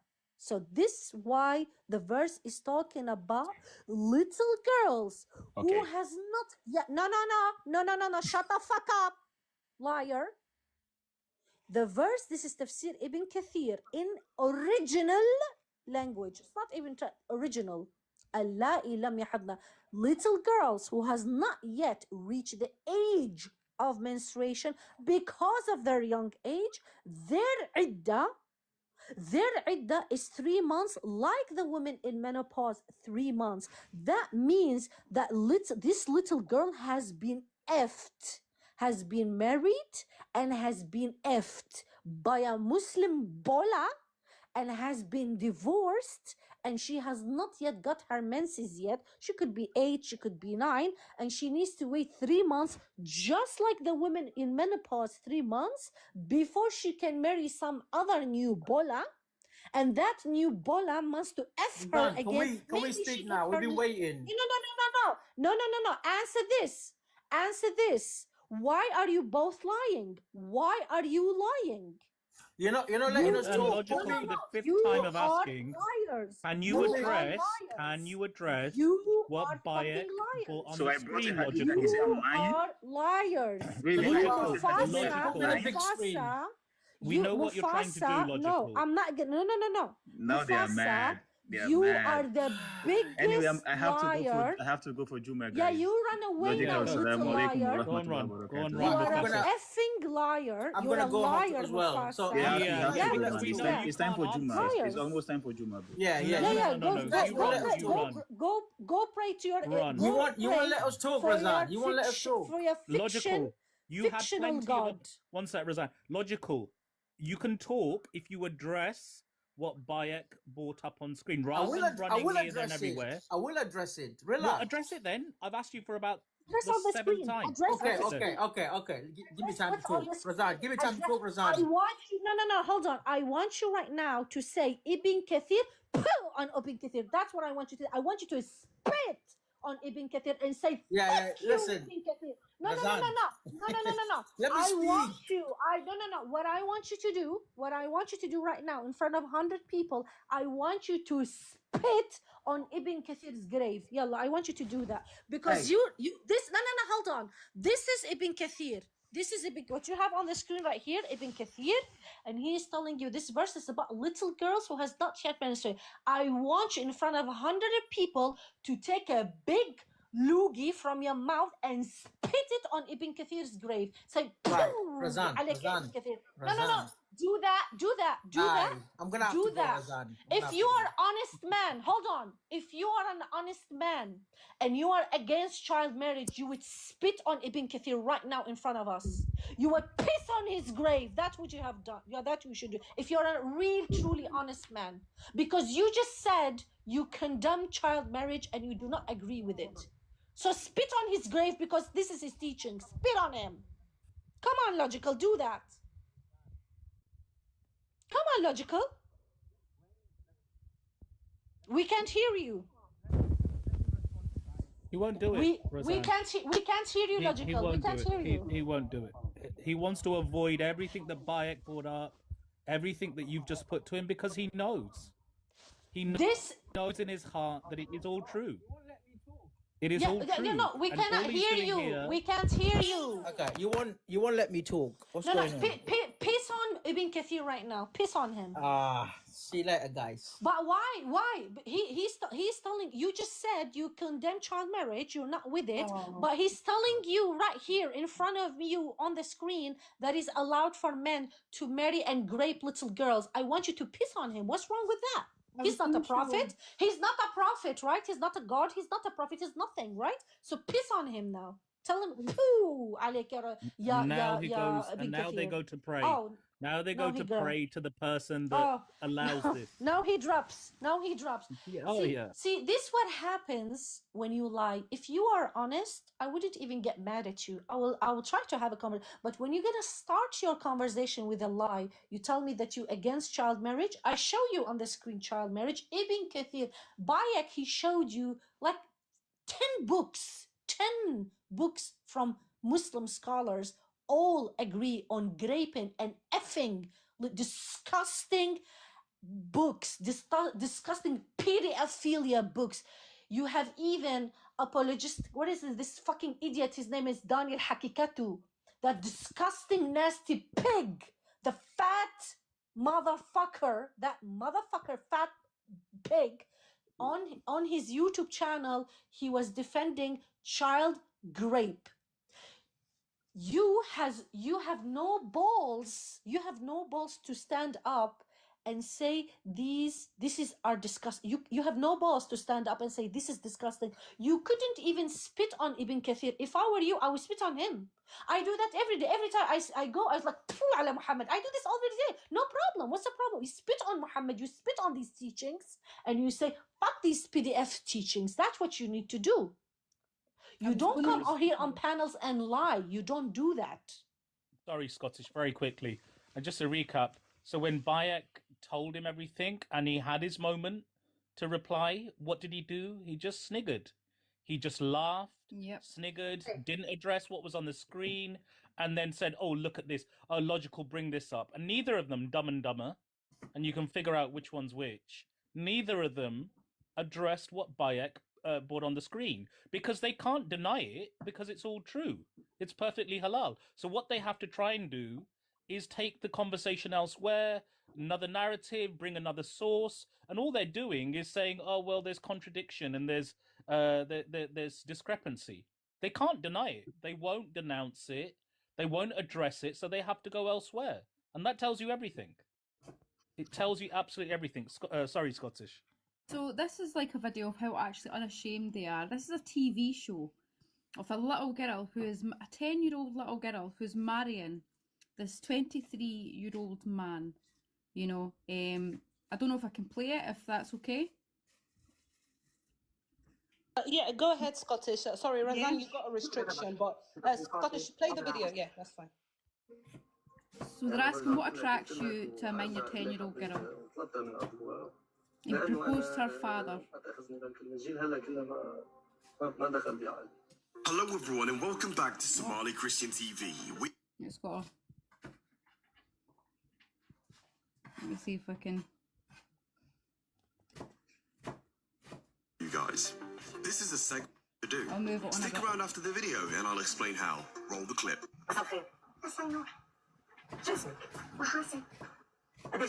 Look how young she is. هلا عمرك 10 سنوات؟ بتروحي على المدرسة؟ لا. انت بأي صف؟ أنا ثالث. مين طلعك من المدرسة؟ خطيبي أحمد. أنت مخطوبة؟ You took her out of school. قديش عمره أحمد؟ ما بعرف. قدك؟ لا. أحمد كبير أو صغير؟ طويل. مساء الخير أحمد. خير مساء النور. مين بيكون محاسن؟ خطيبتي. قديش عمرك أحمد؟ أنا 25 سنة. عمرك 25 سنة. ومحاسن عمرها 10 سنين. قديش كان عمرها لما تعرفت عليها؟ هي شي 8 سنين. كان عمرها 8 سنين لما تعرفت عليها. يعني هلا فيك تقول فايتة بال 11. كيف تعرفت عليها؟ يعني في قربة بيناتنا. في قربة بيناتنا؟ ايه. الزواج أمتى؟ الزواج بس بتكبر شوي. يعني أمتى؟ شي سنة بس تصير هيك شوي كبيرة يا بالدرجة. شو بيختلف من هلا عمرها 10 سنين لبعد سنة؟ شو ممكن يختلف؟ يختلف كثير. She gets so upset she runs off. طفلة عمرها 10 سنوات. أنا بيكفيني ربيع على إيدي وما بدي فلتة من إيدي. شو يعني تربية على إيدك؟ إنه بيكفي إنه أنا داير عليها ودير بالي عليها وحبها وحبتني ومتفقين مع بعض يعني على كل شيء. طفلة عمرها 10 سنوات خاصة جسديا شو نفعك فيها؟ أنا صار لي 3 سنين معها، عرفت علي كيف؟ حبيتها يعني حبتني. سؤال، تعرف الزواج هي علاقة بين رجل ومرأة، هو تناغم فكري، تناغم عاطفي، ولكن أيضا. He said he's been with her for 3 years already. So she's 10. So since she was 7? علاقة جسدية وتناغم وانجذاب جسدي. شو اللي جذبك بطفل قاصر عمرها 10 سنوات؟ أنا برجع بقول لك، قلت لك وحرجع أقول لك حبيتها وطلبتها من أبوها لأنه أنا ما تأخذني ذاك المجال هلا كلها ما دخل بعقلي. مش عم بسأل سؤال، شو اللي بيلفت رجل راشد بجسد طفلة لم يكتمل نموه بعد؟ جسد طفلة ما في أي معلم أنثى واحد هذه الطفلة، عن كل الأطفال بهالعمر، شو اللي جذبك عن هذه الطفلة؟ لما تقطع امرأة جميلة حتى، شو بتطلع أنت؟ بتطلع جمالها. لما تقطع طفلة عمرها 10 سنوات، شو لفتك بجسد طفلة جسدها ما اكتمل نموه بعد؟ ما اكتمل درجة نمو. شو مرأة؟ ما أنا برجع بقول لك أنا حبيتها لهالبنت. بس فهمت السؤال، أنت شفت فيها امرأة؟ ما أنا برجع بقول لك أنا حبيتها يعني أنا برباها بعرف يعني عم تفهم علي كل شيء، بحكي معها مثل يعني سبحان الله بعد أحيانا لما بقعد معها وبحكي معها كلامها كبير يعني واعية فهماني. لا برأيك زواج مع محاسن هو زواج متكافئ وزواج ناجح أنت برأيك؟ 100% بالله. Like I said before, the man Ahmed is just following Muhammad's footsteps when he's pursuing this 10-year-old girl. Before you raise your That pitch. is fucking so. Honestly, I have no words. And you know, when people like Mufasa and Logical come up and, you know, for them it's about winning. Oh, you got baked, you got this, you got that. Like it's, I don't know, man. I don't know what to say.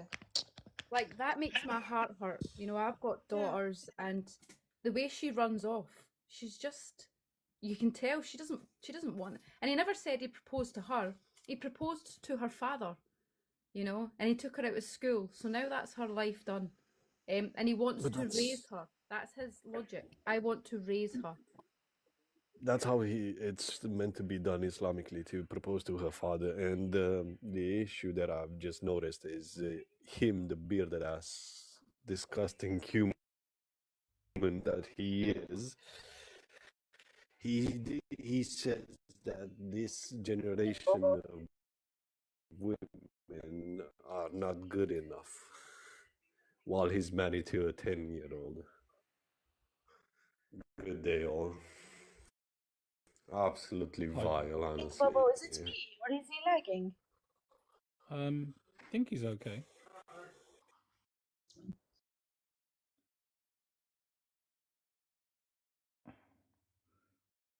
But Mufasa, Am I and lagging? Logic, yeah, a little bit. For me, anyways, you're lagging. I think he's okay. Yeah, for me as well. For me as well. It's like you're breaking up mid-sentence. It was, but I think it should be okay now.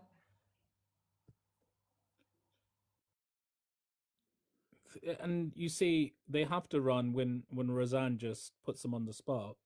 So you'll denounce Ibn Kathir. You'll say he's wrong and piss on his grave. They can't, because they know to do that is the gravest sin. Do you know the funny part is, SSL, people has taken down statues. People has attacked, like, historical figures and cancelled people for much less than this. For much less than this. Ibn Kathir, he's not a prophet. And he's not God. There you go. This is Tafsir Ibn Kathir. So you couldn't spit on him? You couldn't disown this man, this disgusting man? Because he's the one who has interpreted the verse of the Quran to you. If you're gonna tell me that you reject these teachings, the reject child marriage, fine, okay, I am with you. And both of them, and I know they're lying. If they are telling the truth, then I don't have both of them. No, the little girl means that she has boobs, and little girl means that she can. No. We have it here in front of us. And Bayak, he showed you verse after evidence after evidence after evidence, but they still. But Muhammad said there was this story of a girl went to him and asked him, my dad was going to marry me off, and Muhammad said, you choose.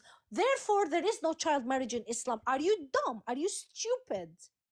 For real? Because if you're not acknowledging the problem that these verses present, you will never find a solution. So both of them, they refuse to even acknowledge that there is problem in the verse itself. A huge problem. But this is it, Razan. They and it's telling. They can't address what's in front of them. They can't answer. So they snigger and laugh and tell you that, oh, you won't let us speak. When they are offered the opportunity to speak, all they want to do is deviate, go on to another verse, go on to another hadith that then in their head that justifies the fact that there isn't child marriage.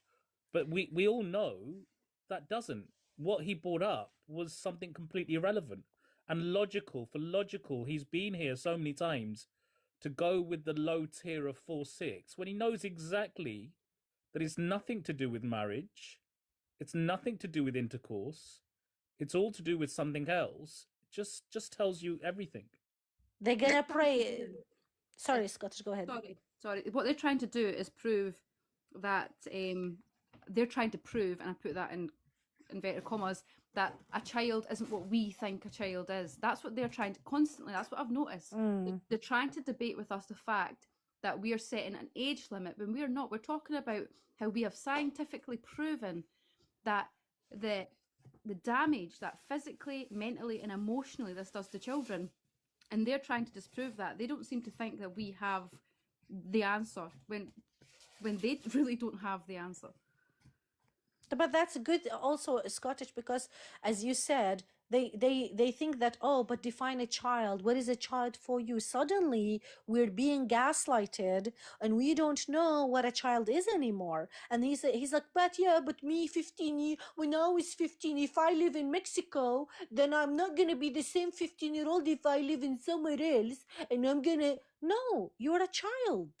You're a fucking child. You still have your baby teeth. You didn't lose all your teeth. Your bones in your body has not been all grown with each other yet. I think it's around the age of 17, 16 when these bones get connected with each other. You still have baby teeth. Your mentally and your mental maturity is not developed yet. Your brain is not developed yet. Don't come with this bullshit that 9 years ago, when 9-year-old is different depending on geographical location. Are you stupid? Are you dumb? That's what makes me so mad. And then they drop both of them and they're gonna go to the mom.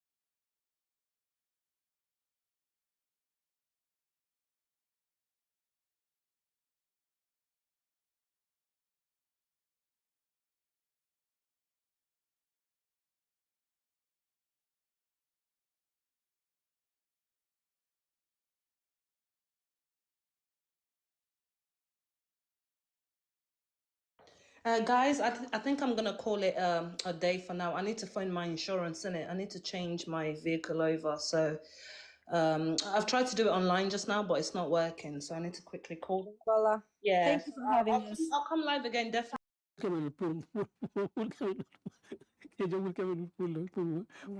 For president like a permanent secretary bank. No, let us be quite frank about these things. I'd like a permanent secretary. Permanent secretaries will fight a local beke. Technicians, yes. Yeah, nati. Advice, I assign. Abuka direction did it. At least the president. Abuka direction, my president could but not this president. Abuka direction. Honey. Nimuka direction di. Yeah, but honestly, president salary, my friend, you are not paying for rent. You mantra any utilities jola. There's nothing. No ya long have depends on me ikang. Yeah, will kill me Katu permanent secretary kayo mena. Wala su kuna depends on kabol to de. Hade. Ala kurang na fonke be kabol to de. Afanan kara bana famin horoma e kabol to. Your compare, wala salary compare with that of the president. Hanama adu wakola nim officiality mel bani ninkang, including me. Yeah. Nkole ko tukare al palat nim bunya palaso adinna. Ngado ko kalia. Amanya na kala kaf ko ngani bunya palaso ta kake kodi nyindulati. It should be service. Your privilege soto. So kafoko yena salary soto of that magnitude nim banku fukaro kan no manke member consent soto o manya nakela kabri debate ke kanunka president wala allowance na la salary la fa na la benefits all. I remember nga deputy dol host jang ila argument mum jolonko ning mansam be siring ni ala salary na ala package, especially ala retirement package, a former president, economy okay. Ibaje loko about corruption or talalale, but in mansa, you know, if you pay people very well, it can't be corruption or talalale. That's what monkey argument. Daji kolomu. Daji kolomu. There's no amount of money. Yeah. Even Mendila Mola Mayaloka for his corrupting nature. Yeah. What monkey kumati? Kaf konu akwelbe corruption of Fankala. No. Look. Tala, Dr. Marina. Dr. Marina Keva. Keva, yeah. Ala ideology. Sadauda. I memfato. Mo be jantak fem be palaso nyininka. O budgeto yoke la karantati. Corruption. He was not corrupt. Wala salary munetino. was pittance. Yeah. But as I was attacking. Kava ko yung palaso yan nila ko. Dala nga yung kombedo ko kila moli. Bunya palaso long. So ni bunya palaso din. Gana fo kombo kila ko din nan lati. Nata opportunity. May afana opportunity to ko ba na mamang trailer in mari la daji koto. Adu imari man ofiso nye mamuta ko. Iba kala fenyi nin lalti. Yawe. Ning Josepha itatala. Okay,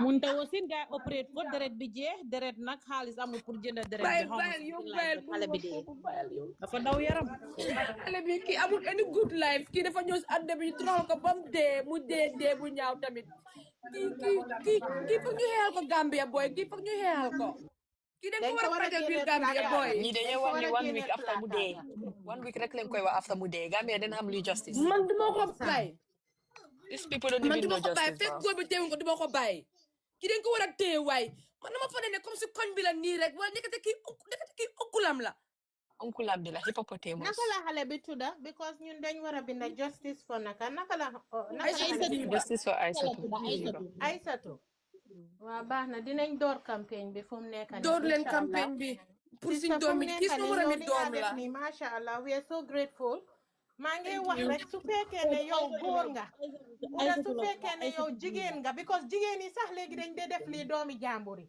waaw yaa ngi seetaan like bi tey Aysatu bi sa jiiba bi ciiba la santa waaye comme nga Gambia bu dee mën a spell ciiba naka ñay def karab ya mel gaal kii waaw bàyyi leen doomi jàmbur yi bàyyi leen sàkku doomi jàmbur yi bàyyi leen xale yi bàyyi leen nekk prédicat 100 démba suma life bi wax naa ko 100 nit jigéen soo leen tegee 85% bi yëpp laal nañ seen tànka yi mbaate raay nañ leen mbaate sàkku nañ leen you know 85 de 95 du 85 de 95 it's crazy tey man mii sa jaar naa si man mii sa I was a victim wax leen seen sexual harassment na leen rey njëkka foofu la wax leen seen doom yi ne ku la laal si tànka sax ñëwal wax ma su la ne def laa rey ñëwal wax ma moom mooy njëkka dee soo ma waxee yaa de ragal loo seen doom yi seen boppam waxal leen seen njaboot yi talk to your kids talk to your male child talk to your female child tell them what's going on in this world. The world is going crazy and we should go crazy with the world because this is unbelievable. It's unbelievable. Ñun yaay dañu war a go crazy there. We have to go crazy and fight this. My God. Ma moromi doom bu jigéen la. My daughter just sent me xale bi right yow xam nga xale bu mu busy right now kii right now lu mu war a busy fo ak kontaan waaye xale bi ordre bu mu ñëwee ba léegi xale bi ñu ngi koo réeb anti bi xam na soo gisee anti bi jël doom mi jigéen ñi yóbbu leen boarding school xam na jëkkëram ne jëkkëram mi is a rapist ñu jox la doom that's why she took her dina ko téye comme sa doom soo ko mënu tee delloo ko parents ami but just because yaa ngi dem Guinée Bissau pour dem harvest bi yaa ngi soxla famille bi because of your own green heart because of your own greed tell leen green heart please ma wàcca ni ma tapotel la thank you so much for the beautiful job jërëjëf sister man yow justice for Aysatu lii dafa really sad it's really sad definitely ma wàcca dafa onkulal ma sax man dama jooy maa ngi try pour call nit please waxal leen ne dañ bëgg a faytal xale bi waxal gaay na ñun dañ bëgg a faytal xale bi so dañ bëgg a xam more information please gaay jàppale ñu ñu jóg ñu xeexal xale bii nii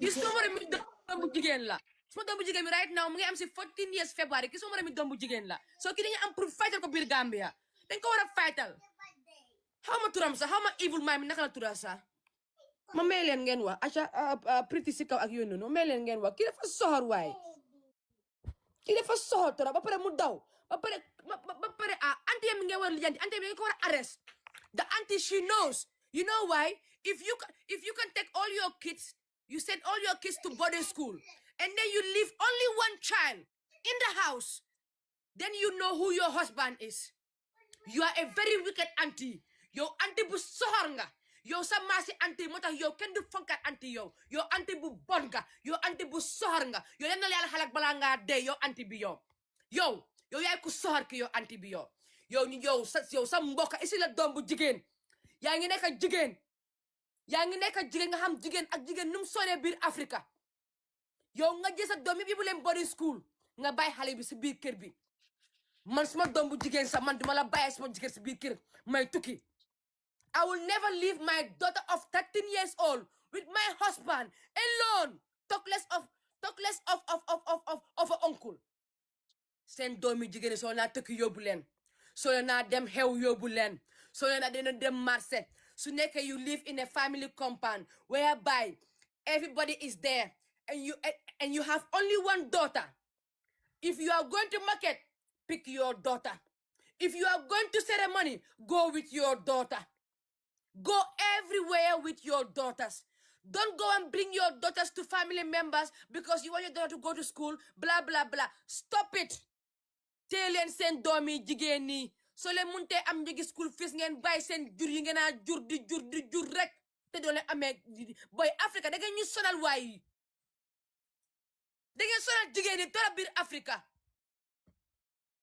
Jigéen du dara biir Africa doom bu jigéen du dara ah xoolal last time tije boobu noonu tamit dem jël xale boobu réeb ko tamit fële ne le dem réeb ko biiral ko fan la loolu xewoon jibooro xaw ma jibooro koto la xewoon xaw ma fu mu xewoon inu leen seen doom yi ngeen a yóbbu man jëkkër laa la wax man even jëkkër sa laa la wax jëkkër doo ko bàyyee xale seetaan dafa bëri doole boy doomu boy am na yenn jigéen am na yenn stage yum dee eega boy she's very attractive te yenn góor de yaa evil doma leen xamuñ dara bàyyi leen di yóbbu seen doom yi dem di yarlu waante bàyyi leen seen doom yi ngeen a yóbbu dem di yarlu nit yi jigéen yi dañ bon yow anti bi yaa soxor yow anti yow yaa bon yow anti yow yaa soxor yow anti yow moom kenn du la gërëm anti yow anti boobu yow anti Aysatu Jiiba boobu yow kenn du la gërëm waaw lii xale leen réep kii oncle la moo ko réep xale bi dafa jógee Guinée Bissau ñu isi ko Pira si antiyam pour antiyam yar ko yóbbu ko school antiyam di ko bàyyi si kër bi di tukki jëkkëre antiyam di ko réep si biir néeg bi paa bu ñaaw bi moo ko nekkoon di réep kii suñ ko téye dañ ko dóor ko jël ay pour teg ko si comme mu lakk ko ba mu seey waaw anti bi la man balaa maa jot góor bi sax anti bi lañ war a njëkk a téye right now police yi Pira anti bi lañ war a arrest anti bi lañ war a arrest yes man damaa blame parent bi damaa blame balaa maa njëkk a blame góor bi ah parent si la njëkk a blame ma teg si anti bi waaw because doom doo ko yóbbu yarluwaan yow doo toog ba seeti xale boobu yes you took your kids somewhere else for somebody to look after your kids you never ever once in a while you get up and go and see that child how that child, and sometimes it's not even our aunties, sometimes it's even our stepmothers. Sometimes it's even our stepmothers are doing this to us.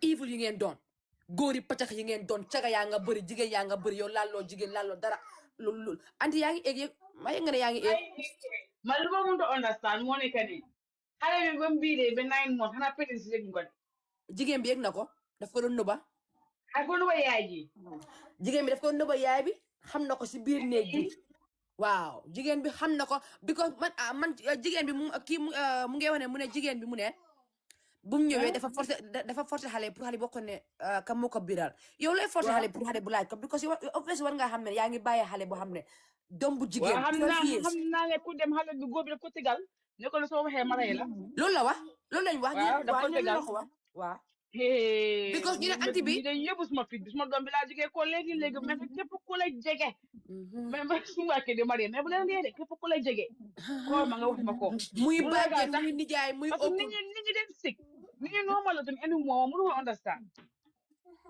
Africa dañ sick hadi ba pare Africa police luñ dee justice right dafa need justice because kii ray na ñu ne famille bi nekkul fa te famille bi xam naa ornement nekkul ñoo xam ne xam naa maybe si village bi la gars yi nekk fii nii dañ nekk si village bi xam naa Guinée Bissau rek ne sax xam naa seen loxo jotu gannaaw xam naa ñu bugg a xale bi jànga léegi jox la xale bi léegi yow jigéen bi ñu ne am na ay doom yoo xam ne ay 20 something years léegi doom yi daf lay yóbbu beneen dëkka pour gars yi teel ko xale yooyu noonu de léegi moom mu ngee dem parce que xam na jëkkëram nu mel xam na ne xam na jëkkëram jëkkëram nu mel xam na ne jëkkëram bi doomeeraam la xam na loolu jigéen bi moo gën a xam jëkkëram bu yëpp dee jëkkër bi tamit jigéen bi xale moo yi gën ba a pare xam sa om jëkkëram doomam yëpp yi ba pare sax you never know gis nañ ko fii ay papa di tëdda seen doom moo tax may la jigéen bi xam na lu moo def jigéen bi xam na she knows what she's doing she know because husband is a predator and she knows it that's the reason why mu jël doomam yëpp yóbbu leen si boarding school kam mu bëgg a doomam mu sori gaay léegi mu jël xale bi mu bàyyi ko si biir kër bi jëkkëram bi bafulu ki mel ni fucking hippopotamus kanamam bu ñaaw bi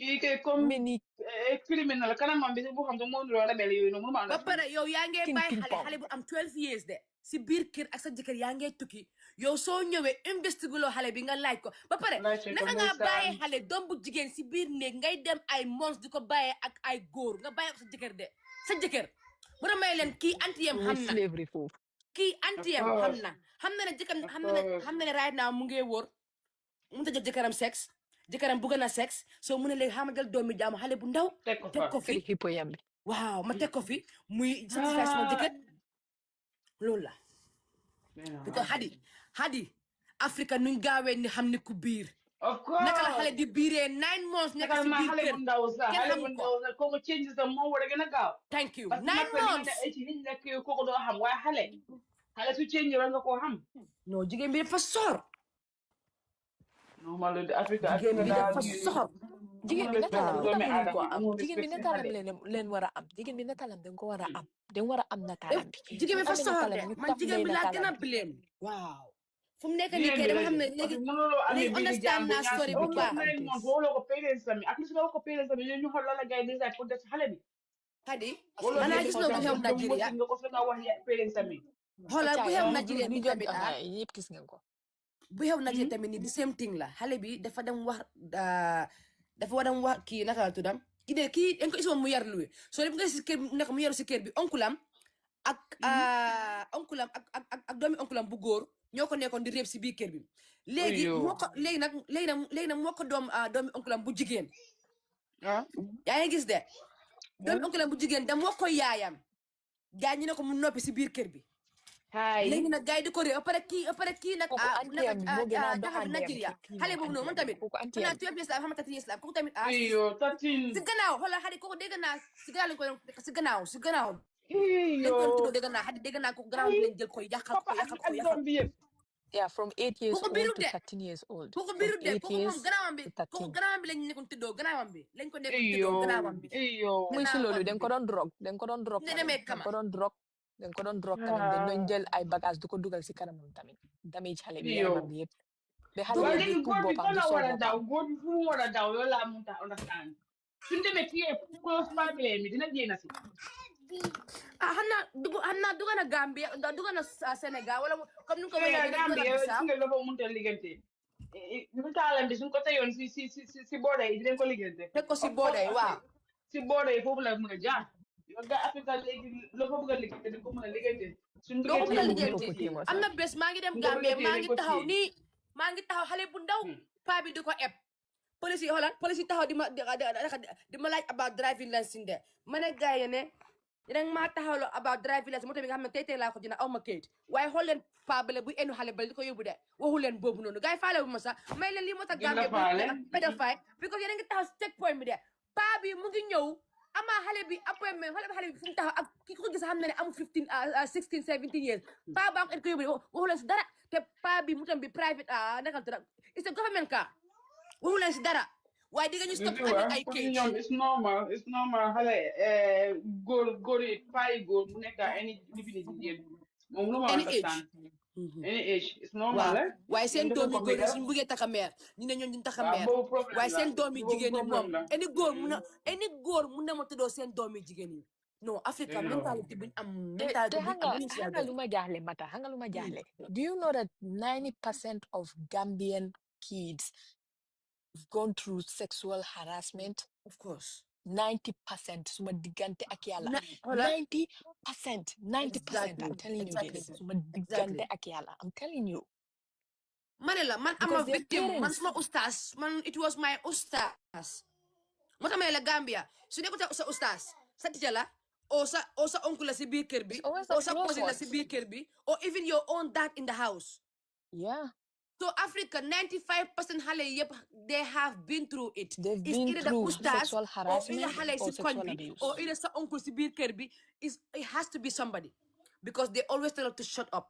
They always tell us No, to it's shut the up. parents. Hangalo understand it. The parents. They name buga sen domi ñu ragal leen. So don't warul la ragal.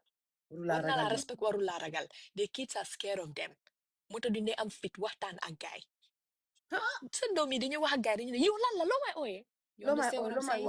You understand what I'm saying? Because most of them, their mental health is fucked up. They don't know therapy and stuff like Oh, that. ñu la yaa ngee fen loolu nekkul dëgg foog ma ne kii na la ko def xam nga yow loolu doo amaat fit nga ñëw di waxaat because yaa ngi ñëw wax ko ñu ngi laa altu ñu ngi laa wane ne waaw nekkul dëgg kooku la def lii nii because Africa ñun sometimes suñu yaay sax they even take part on other people on top of us. That's what they do sometimes. Gars yi dañ jël part si kaw nit teg ñu ko soo ñëwee ñu ne la waa yow li nga wax nekkul dëgg xale yéen fen rek da ngeen dee bëgg a tumal nit yéen fen rek xale bu naka la mu amee fit ñëw di waxaat. wala Sénégalais bu doon vidéo démb ba fan yi rek mooy ku dee jël téléphone bi affaire doomam bi gars yi ñoom su nekk di complain ba yow naka la xale di vidéo yee di indi tànkam bi yow boo mistake laal sa loxo bi di seen place la lee laal boo sa loxo bi di seen place la lee laal so how many times loolu mun ta nekk mistake bu fekkoon ne dama doon wax ñi ne waa wala lifin wax nga yooyu noonu ñoom duñ ko dee africain bi ba léegi seen mentalité ay ko la comme ne non kii xale la kii moo koy yaraat kii war na ko def ñoom yooyu Mane ñii dañ nekk du amul ne rafetal yooyu rek harassment dañ la nekk du rafetal waaye yaay bi si boppam sax xelam toogut su xoolee vidéo bi xoolaati ko xelam bi toog waaye dafa nekk du rafetal dafa nekk du rafetal rek dafa nekk du rafetal léegi looy rafetal something loo xam ne it has to be with your kii daughter loxoyam bi si kanamam la ko teg lii bro kam mooy gis lii nga feel it's so uncomfortable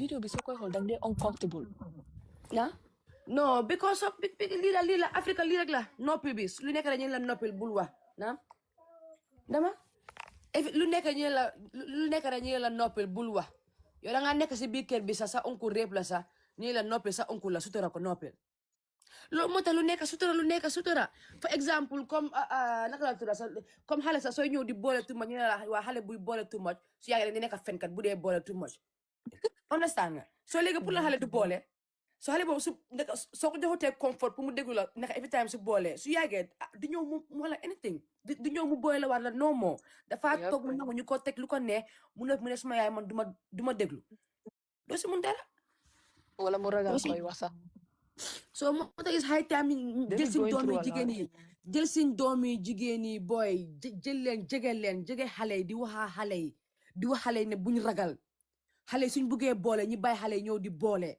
bàyyi leen seen doom yi ñu dee boole di leen wax lii ak lii moo leen dal lii ak lii moo leen dal lii ak lii moo leen dal pour ngeen mun a understand ngeen mun a xam bu baax waaye doom bu jigéen doo ko bàyyi nga ne yow xale bi su wàccee school su ñëwee doo ko laajte how was her day yow nga ne yow danga ko bàyyi mu raxas bool mu bale mu fóot mu tooga doo ko bàyyi sax mu fo dara xale doom bu jigéen booy comme slave biir Africa booy naam doom bu jigéen comme slave biir Africa booy comme slave mentality boobu noonu ay mun loo tooga ay mun loo lii man I don't believe in that mentality de boy man maa fi anaat ma mosoon am benn xarit boo xam ne ko musta bale seen kër musta tooga te fu mu nekk tey she have one of the biggest restaurant in Gambia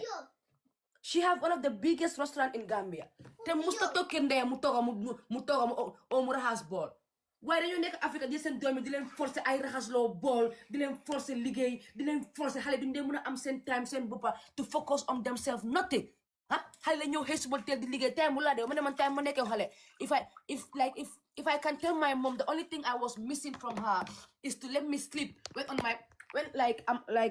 I'm on my period nga soo gisee sa period bi danga dee bëgg a noppaleku you wanna sleep you wanna relax but I remember when I was young ñun suñ time soo tëddee nga nelaw sa ñu la waaw am loo respect yaa ngi nelaw yaa ngi bàyyi sa liggéey yaa ngi nelaw ana xale lu moo nelaw ba naaj bu tànga xale bu am respect bu nelaw ba naaj bu tànga dafa teel a eewu boy mon mentality bu dafa tax boy ba ma suma doom yi dama daan bàyyi nelaw comme like weekend nii dama daan bàyyi nelaw ba ay 12 suma doom bu jigéen forcé ma la si loolu I know I'm gonna teach you to clean and cook and whatsoever, but I'm not gonna have that mentality. Wow, yow nga xam ne mun loo raxas bool yow sa morom mun ne tooga yow mun loo tooga yow sa morom yow mun neen bale yow mun loo bale suma yoon nekku si bro, that's the reason why in Gambia 50% of the girls in Gambia they lack self-love. Self-love what? Also they're a bunch of pygmies. They want to be picked. They want to be picked by men. And you know why? It's because their whole life they've grew up with the idea of to take care of others. So so good góor so liud góor sa jëkkër sa kër sa wuja sa li. They grew up hearing all that nonsense being put into their head. Most of them, they're insecure, they lack self-love. Also, they always want men attention. Or they are a pygmy. nuyu naa leen ma simple yeah dama doon romba nii rek capane follow mala sa mala gis for the first time but topic bi am solo sa du caaxaan sis because especially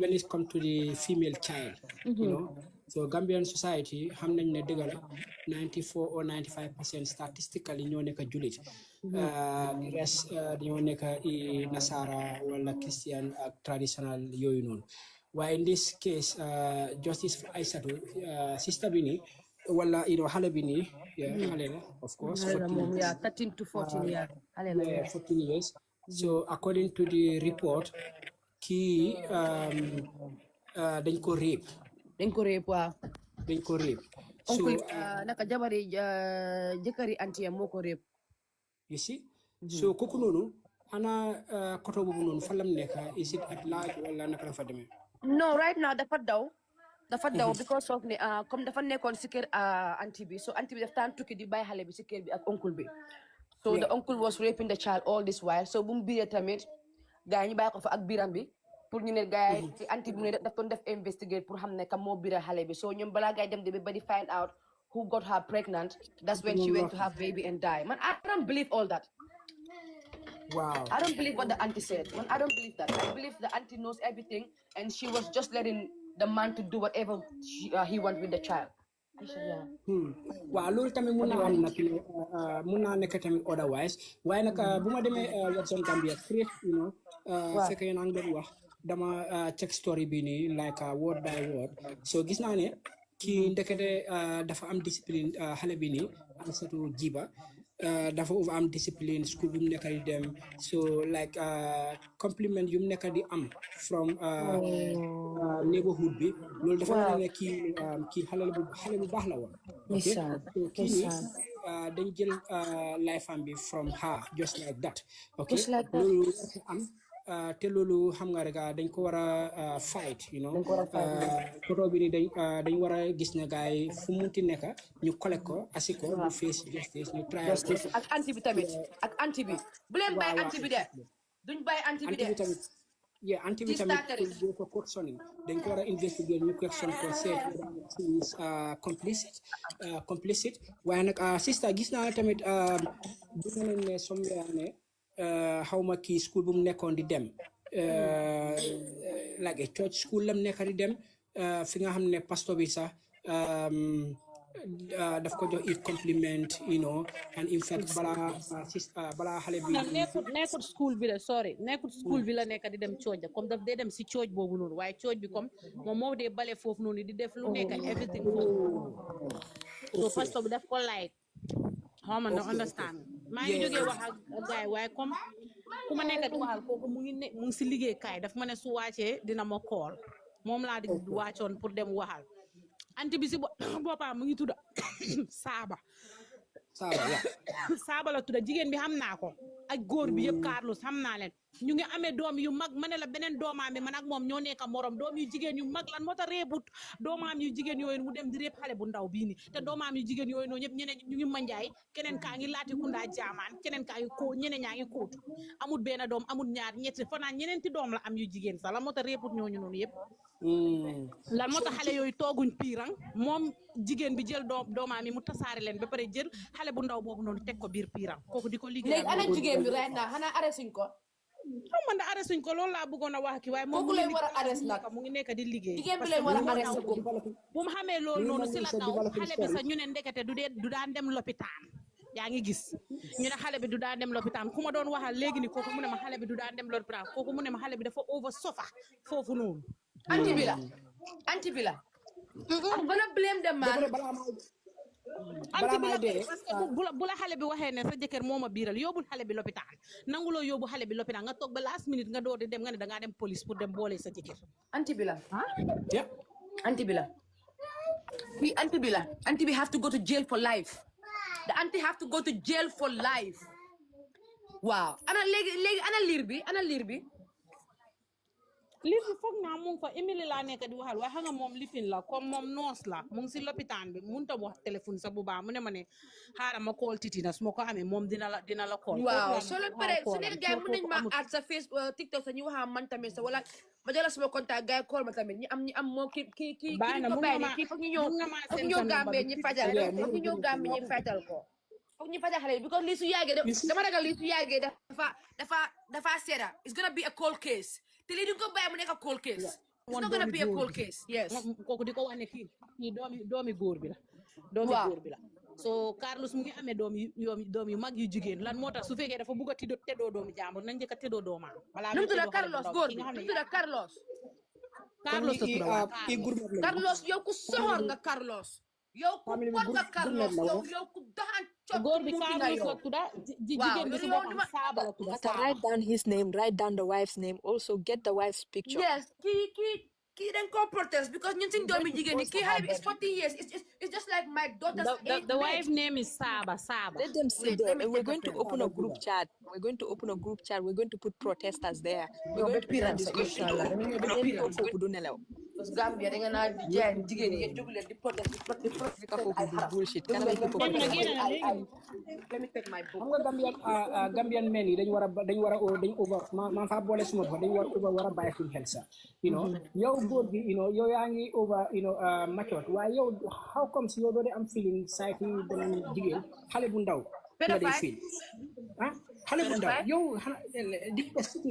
di sickness la it is not normal okay dangaa gis góor boo xam ne moromaa mu fa even su fekkee society sax dangaa gis koo xam ne sax jigéen boo xam ne sax xoolal jëkkëram dafa gaañu lu tax mu ne xale bi sax xale bi du dee wax doguma la may leen ma tuuti soo gisee loolu mu am soo gisee lii yëpp mu ngi am moo nekk sin society ak sin culture dañ gomloo góor yi ne xale jigéen balaa moo neex mu doon xale takal jabari xale ameel jabari xale sooy takal xale sooy am doom amalaat doom xale. So mentality, the society already told the men that they should only focus on the young kids. So what am I learning? After Islam be billahi wallahi tallahi Islam and the way we Muslims are living our life is very very crazy because of yo.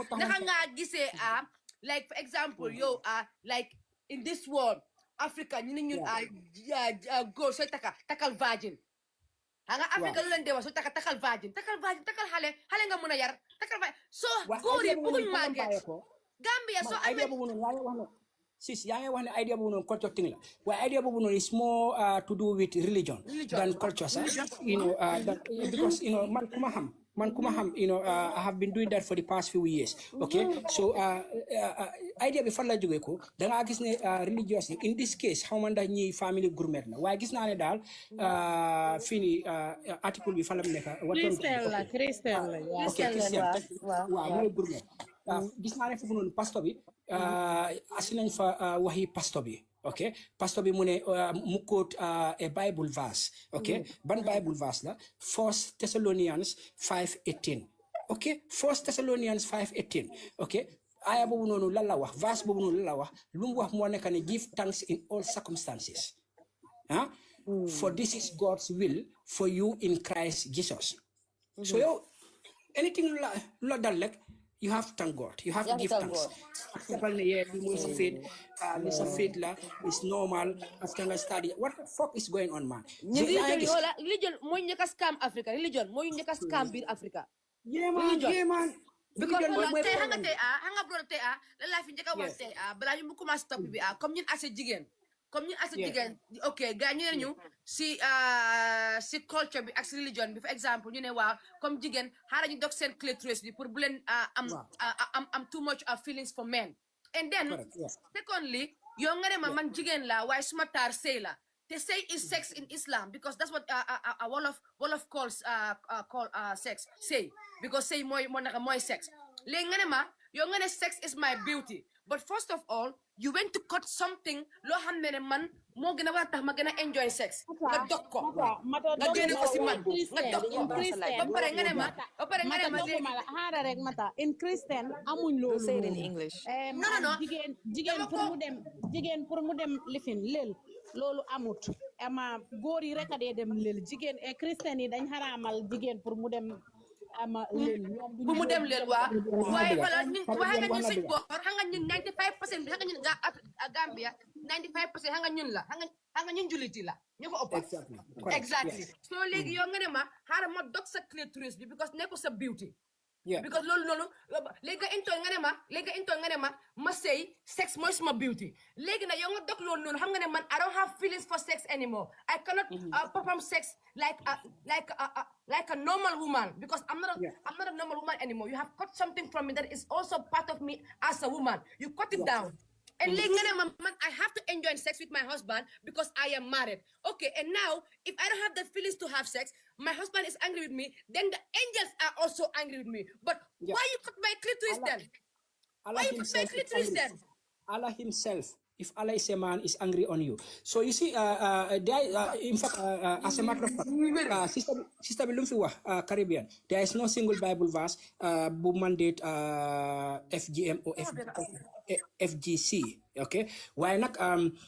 So they may, on the other hand, Islamically, of course, there is no Quranic verse about FGM. Why Islamically there is hadith. Okay, number of hadith. Binga hamne dafa condone. Okay, dafa encourage FGM or FGC. Okay, and that is why you see even our top scholars, Islamic scholars in the Gambia, they know over Jena, do you ragal, FGM is our religious right. It's our religious right. Even though, according to the 1997 constitution, I'm not pronouncing the FGM is forbidden and is also punishable. Okay, it's not allowed. So you see, we have a religious problem. You start facing difficulties. Okay, from family level and so on. Because so holy, there is hadith. We are good now, of course. Gambia, we among OIC conference. You know, by hell. Okay, FGM is not Islamic. Okay. Dismissing all those hadiths being a condone FGM. Why not withstanding? It's still happening. Okay, over happen, Yeah. So there's a case I said to Jiba, King Hamne Monica topic tonight. Kini man luma jahal pastor la mota muy asi quotation be from 1 Thessalonians 5:18. Okay, because it verse be lumne kari dogal moneka ne lepp li nga xamne mo la dal rek you have to thank God. Is that not manipulative? Manipulate, kay? Okay, manipulate la. Okay, manipulate la. Lila I want to understand. Every time Yabasu Ame, okay, our people run under Islam or under Christianity or under religion in general to justify something when they get away with something. You know, come no way on ki hale la dafa wara mëna enjoy time am as hale waye lolu yep dañ ko jël ci lo xam e mu ci lolu sax you take her out of this world. So Kini, when she was at the most vulnerable in her life, there was nobody for her. In Gambia, li mo feñ time bi ni waye xam nga mëna am li dafa bari sa these cases are so unlimited back home. You know, so it's happening every day. The problem is that it's happening in silence, but this is happening every day. Last time in Islam, coming Islam that if your husband asks you for sex and then you said no, that the malaikas are praying for you. So that's mean that moment, if I am not in the mood to have sex with you, so I have to have sex with you because you want it and I don't want it. That's a rape. That's a rape. So that means Africa, we are dealing with rape every day. Every day. Even husbands are raping wives every day. Because how can you force me to have sex with you and I don't want to? I don't want to. Why? Because your grandmother went to cut my clitoris. Your grandmother went to cut my clitoris not to have the enjoyment of sex. So now I don't have the feeling for sex. Don't force me. And then you force me. Then you are raping me? Yeah, absolutely. Then you are raping me. Yeah, absolutely. That happen every day. every day mu ngi happen Gambia so jigéen ñi eewu leen de sëy nekkul seen taar de sëy nekkul seen taar yeneen seen taar yi boppa eewu leen ba pare that FGM thing bi sax léegi sax xam nga rek rapidly they don't do it they only do it now when the female child is very young, still a baby daanaka a few weeks, like less than a month wala 2 months, okay, when she is still very young boobu lañ ko dee yóbbu, okay, so that kii du mun a xam la what was going on, du mun a recall sax why du mun a xam sa yow naka la meloon du mun a xam sa that guilty ñoom xamuñ ne lifin bi the vaginal organ clitoris bi especially the clitoris bi foofu noonu there is more nerve ending to the clitoris than any other part of the female body. Ba pare nerve endings yi nii the female nerve endings in the clitoris dafa double that of the male nerve endings in the penis.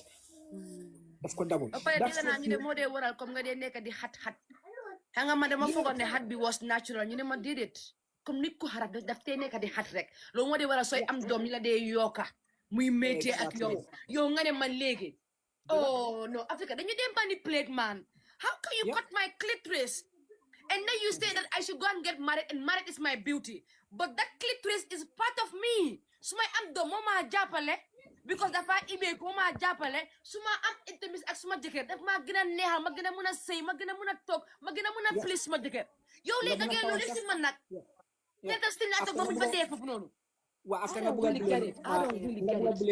bula blame jigéen bi ne jigéen bi kii nekkul jigéen bu baax jigéen bi ni bugta sëy dafa bugg a caaxaan so you take all the blame on the woman and the woman supposedly these are our mothers, okay, so dafa daw yaram waaye man moo tax man all the time toujours most of the time even small platforms diine yi laa dee blame. For example there was this hadith bi nga xam ne dam ko paraphrase dafa am góor bu ñëw ak kontaanam sayti Prophet Muhammad mu ne ko man de dama sëy Prophet Muhammad mu laajte ko ok yow ko takani ndax kii nii mature woman la ndax xale la ok kooku ne ko no kii dafa sëyoon sax amata ko Prophet Muhammad mu ne ko check out the response la moo tax yow demuloo nga taka xale bi nga xam ne you can play with her and she can play with you so yéen yàlla moo waxoon loolu waaw ñun suñ platform all the time toujours we saw the reference the hadith the ayahs the Bible verses. That is why we are very controversial. I am nk2ray from nk2ray. Exactly, it's been there for reason, yeah. It's been there. No, come on. Look. Interact with the audience. So, bro, if you have more to say, you are always welcome, Tamita. Yeah, you are always welcome if you have more to say. Because man, I really want to fight these things. Like really, jigeni, boy, man, I'm a victim of marriage of 15 years old. I'm a victim of circumstances, or this circumcised or whatsoever. Not talk for you. Sometimes you even have a husband. Your husband is even angry with you because you don't even want to have sex. We've gone through that, Do you know we've gone through that? Like sometimes we are in the house with our husband. For 2 months, we don't even have feelings to have sex. Sometimes for whole months, you don't even have feelings to have sex. And then your husband is sitting there and then getting angry. Oh, you don't love me. You don't want to have sex with me. No, it's not you. It's what they took off of you. Yeah. It's what they took off of you. That's why. So, pare malaika di la ñaanal guddi bi yépp. Pour la malaika war la ñaanal. Sa waajur ñu ngi def sa clitoris bi. Amuloo feeling sex anymore. Boy, be pare sa point boobu noonu xam nga dafa lifin sa so xoolee be xool based on the Islamic literature yow jigéen bi yow sa feeling bi is not that very important here de yow in fact sa pour nga dem arjana yow pour nga dem heaven wala paradise pour nga dem foofu noonu sa si sa roni jëkkër la nekk waaw kan loolu moo maa yóbbu arjana loolu laa dégg sa àddina sa tànki jëkkër la nekk loolu moo mel ne comme yàlla fa ema waaye there is nowhere bi nga xam ne góor bi yow pour nga dem arjana si sa roni jabar la nekk Katim yow loo miin fii Katim mu ne nag stop lying Katim lu miin fii nag stop lying après ku ma wax stop lying xanaa nga laajte ko de kan la moo wax loolu waaw ko wax stop lying Yeah. I want to say something. Okay. Why not sis comme Wow. nu ma la ko waxee rek Wow. man follow naa la anything si case bi nii rek please follow me back and then let's work. I will follow you back. Yes, we have to work on this because man, like I said, if I go to Gambia, I'm gonna create a group to put you protest about rape there. I'm gonna create a group. Girls yi jigéen ñi dama create a group dañu ñëw ñu fight about xale yi nga xam ne dañ nekk di rape boy because ñun Gambia ñun jigéen ñi ba def ñu dal su nekk suñ baay mu nekk suñ oncle yi mu nekk suñ maam yi si kër bi it has to be somebody boy. Africa man, I remember when I was young I used to go to one house in somewhere where my auntie used to my mom used to bring me to a holiday. The guy sempa si biir kër bi he was even enough to be my grandma man xam nga lu may def daf ma dee suma ooyee mu ne ma sali kaay toog suma kaw suma toogee si kawam nii billahi wallahi tallahi I swear to Allah billahi wallahi tallahi I swear to Allah I was young but still I can remember this. He was just putting me like this and I sit down and he was pushing me like so he was doing me like this. I was young, I didn't know. He was doing me like this, He was doing me like this. Every time this old man is doing me is doing me this. So what I mean Gambia li xale ñu ko face ba léegi. Xale ñu ko face ba léegi. I'll never forget that. So bëggee wax ni yow as jigéen bi sax nga gis ñi nga xam ne nekkuñ sa jigéen i góor lañ ñu wax ne noo waxuloo dëgga ñu bëgg a bis waaw mu ne kii mën a ma stop lying man duma ko faale man duma ko faale they just want you I don't listen to nobody.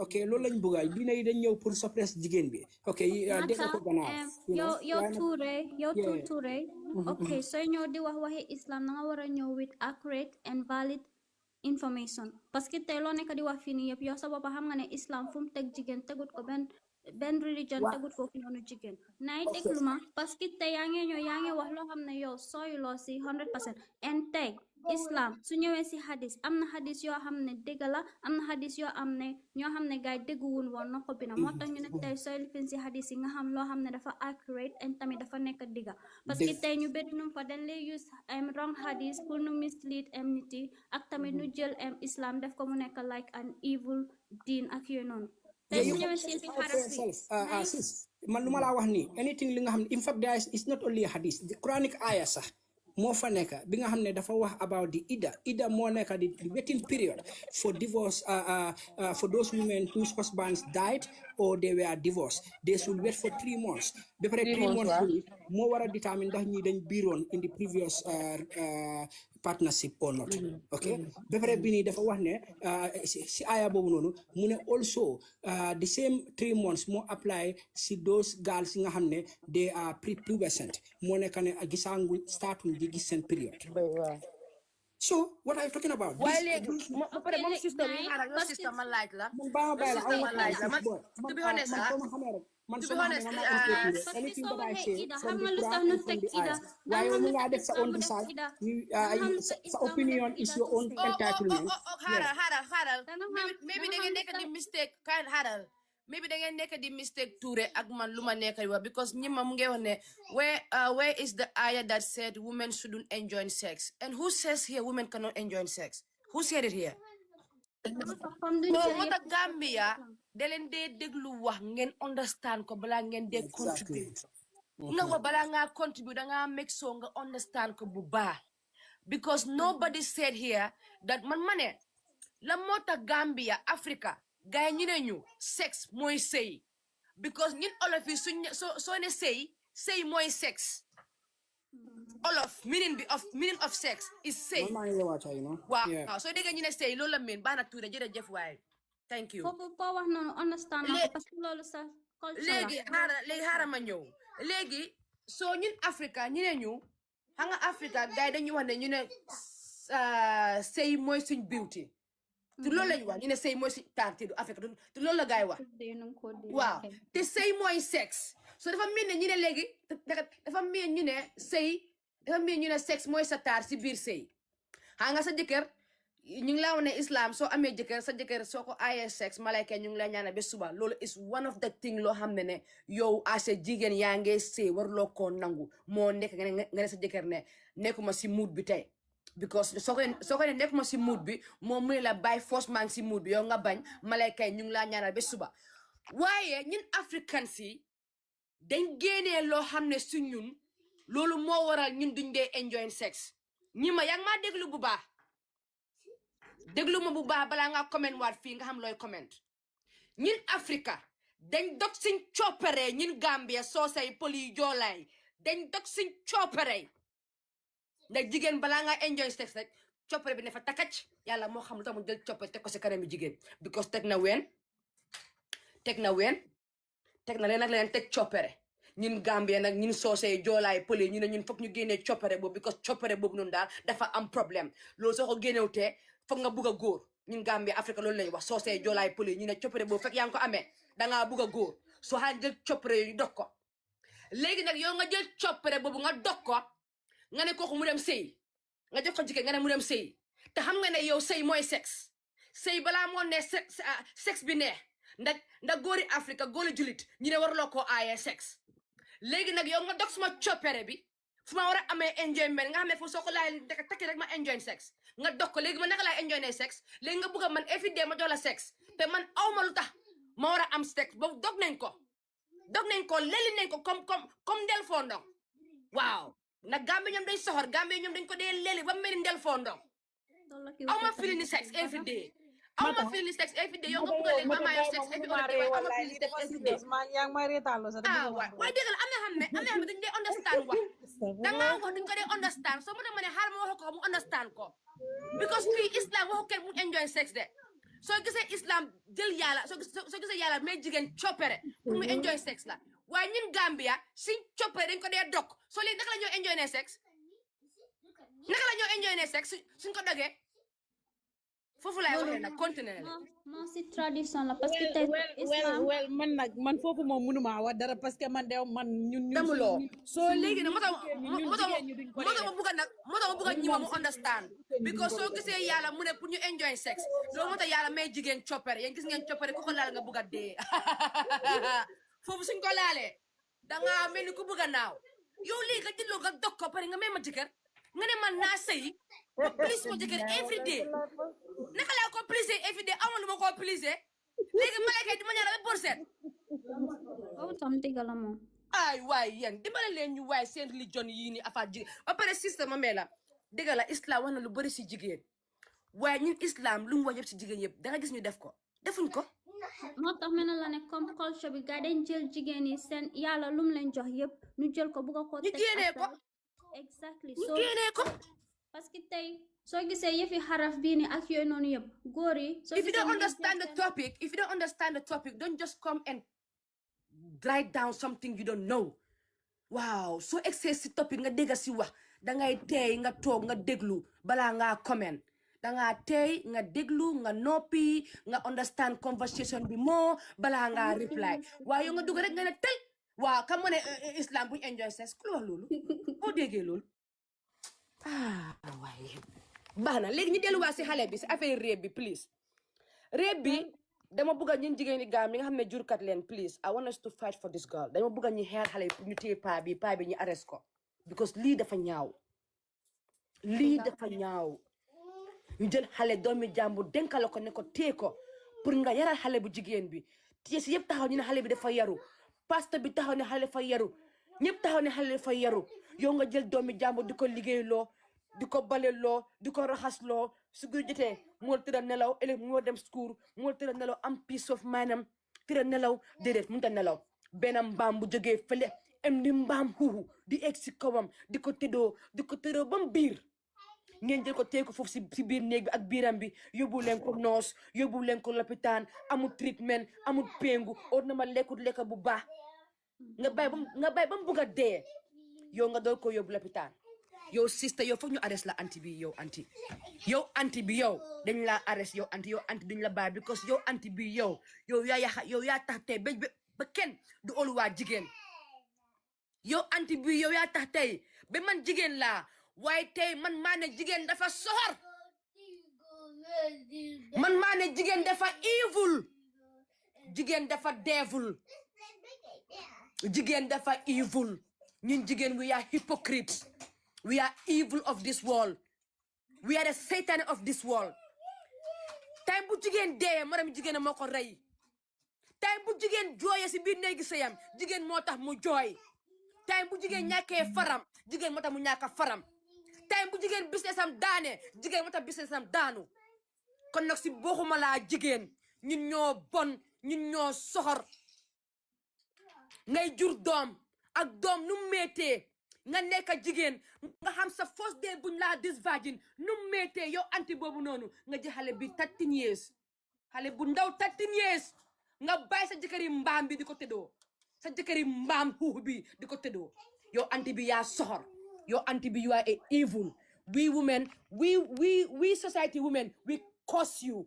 we curse you auntie we have cursed you may all your children witness what this girl witness sa doom yi yëpp yal na góor yi toroxal sa doom yi yal na góor yi pintu pante sa doom yi yal na góor yi jël sa doom yi lebal ba seen taati forox yow anti bi yaa soxor yow anti bi yaa iñaan yow anti bi baaxuloo doo jigéen dama nga sol tubéy nga uti koy yow amuloo caapa yow koy nga war a am yow jigéen bu soxor nga doomaami nekkuñ xale doomaami mag le yal na jigéen yooyu yal na doom yooyu góor yi foye leen waaw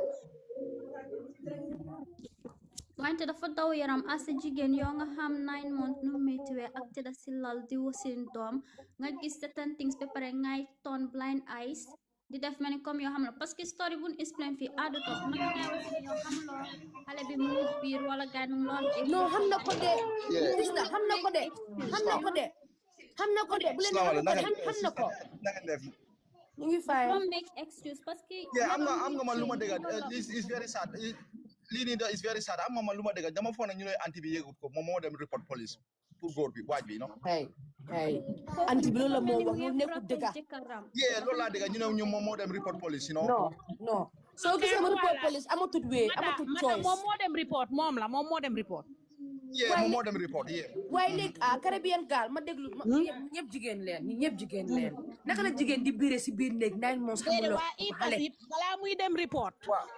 balaa muy dem report dañ ko lu tax ñu koy blame fii parce que kii man jigéen bi xam naa ko nii live balaa maa tukki góor bi xam naa ko nii live balaa hay man ñu ma xam la di ñu xam naa ko nii live balaa maa tukki Carlos maa ko xam nii live balaa maa tukki soo ko gisee very wicked man soo ko gisee doo ko foog nit ku wicked sax ba pare gis nga nataal bi nu mu ko wonee nii fii sax dafa laapa kii pataala daf dee dem jàppa waa pirangi suñ fi nekkee dinañ dégg lu ma nekk di wax lu ma wax dégg la sipa lañ dee dem jàppa dañ dee nappakat la dañ dee nappa biir pirang foofu noonu dañ dee nappa jigéen jabaraam bi lan moo tax bàyyit fa doomaami kii mu ngi amee doom boo xam ne man ak moom ñoo nekk benn age 94 born kooku mu ngi ne la manjaay xaw ma laatir ku ndaa jaamaan lan moo tax teddoowut kooku ak yeneen doom yu jigéen yu mu am lan moo tax teddeewut ñooñu lan moo tax teddeewut ñooñu noonu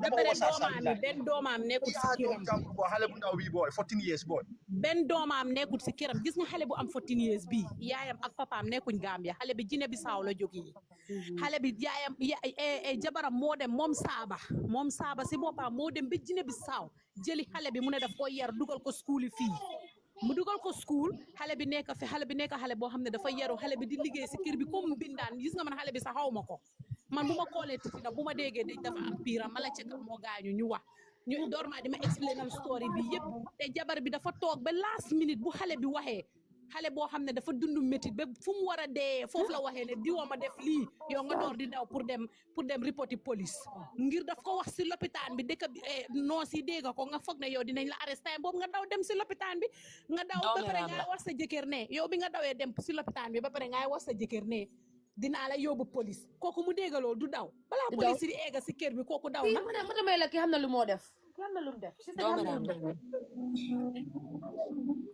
kay ma wax leen nga système bi xam tamu def lii xaar ma wax leen tamu def kii système bi xam na ne def te dem jaay du dee toog benn place du dee toog bugul jëkkëram tekkal ko wujja wala jëkkëram am far si biti mu dem si àll bi mu jëli xale pour xale bi ñëw pour moom sëyam bi mun a continuer mu bàyyi xale bi si biir kër bi jëkkëram am ko moo tëddal pour jëkkëram bu ñu ko takkal wujja wala jëkkëram am janga kii anti bu soor la xool leen rek calculer leen plan bi de xoolal calculer leen plan bi de système bi di dee toog daf tee jaay every time di dee toog ba pare man lu ma métti su fekkee yow sa jëkkër sax dafa tëddoo xale bi wax la ko xaw ma xale bi ragal na la koy wax because jëkkër bi ñu ne daf ko traité xale bi ne ko sa anti du dee toog because xale bi last loolu mooy baatam bu mu waxee rek si la dee mu ne jëkkër bi daf ko traité ne ko ne góor bi daf ko traité ne ko soo waxee sa anti ne man dama la tëddoo te man maa tax man maa la ombal maa moom ombal bi biir bi dinaa la rey su génnee fii ba pare ma suula te kenn du yëg parce que yaa ngi gis ne nit yaa ngi disappear biir Gambia kenn du dee xam fan lañ dem te kees bi du dee mujjee fen xale bu ndaw soo ko dugalee loolu si noppaam bi est-ce que dina ñeme pour wax ñemewut a wax ba pare seconde li man fu ma bileemee sax jigéen bi yow nga gis doomi jàmbur mu ngi biir on the age trial nga yóbbu xale bi lopitaan nga def lu nekk loo munti def ak xale bi waaye yow nga teg xale bi ba dafa bëggoon a utal jëkkëram jabar xale bi war a dem wasin ngeen door koy enu pour yóbbu si lopitaan bi xale bi demul utal jëkkëram jabar soo xamul nu mu koo defee mu defee ko nii waaw ma ne yow Caribbean doo def ngir yàlla nga dimbale ñu nga seen ñu anti bi nataalam dafa ngir yàlla ak yenente bi anti bi sama aw ma nataalam bi kii anti bi dañ ko war a weer ku ma nekk di war a weer ñu expose ko kii anti bi soxor la anti bi dina torox suma loxo de mu ngi su ma amee nataalam dina torox suma loxo daf dee liggéey si lopitaan bi no Kadija dëgg la de because kii jëkkëram jigéen bi xam na lu mu def dafa bëggoon a may jëkkëram jabar jigéen bu moo foyee fekk jëkkëram beneen jigéen si biti xam na ne jëkkëram góor boo xam ne di am si benn jigéen so moom si traveling she don't want somebody to come and take her husband away from her so what she do is she went to the village no kii mu ngi comment jurut normally de dañ ko operate waaye operation bi dañ wone ne comme deretam bi dafa jeex Aisha mu ne moom déggu olof Aisha let me explain to you. No, this Aisha, let me explain because Aisha, she says she don't speak Wolof. Aisha, what happened here is, okay, so this girl, she's from Guinea-Bissau. So her auntie went to Guinea-Bissau. Her auntie went to Guinea-Bissau to collect her from her family to bring her to Gambia so she can go to school and also help her in the house. But when the auntie brought her at home, the auntie was going to Guinea-Bissau to sell business and also was going to other places. So she was leaving the girl at home with her husband, the husband of 50-something years old, and the girl was 12 years old or something. Thank you, A. So she was leaving the girl with the husband. So what happened is the husband was sleeping with this girl. No, he was raping the girl. So the husband was raping the girl until this girl got pregnant. When she got pregnant, the wife came and find out that she was pregnant. So when they find out she was pregnant, they brought her to the hospital. But then she was already 9 months. They brought her to the hospital. She gave birth, and then she died. And now the husband of the auntie have run away. They are looking for him, but they can find him. So now we want to create a platform for her to find a justice so that this man can be found and also held to the police. Also, the auntie also need to be arrested. Held accountable. And the husband said that when the girl tell the auntie that he is the one responsible for the pregnancy, he will kill the girl. And then the husband said to the girl that the girl to say that she don't know the person who got her pregnant. This is the problem. So last minute come nga dem be wara de dal. Nga decide ne li kay mo xamna ne damay de rek bay ma wax ben yoon. Mu confess. So sila confess mu wax fofu la tedda nak de nak. Nga domi Allah. Yeah. So that's what happened. The husband auntie was threatening her that if she tells somebody that she will kill her and bury her because in Gambia you can kill and bury nobody will notice. People are missing. That's what he told the girl.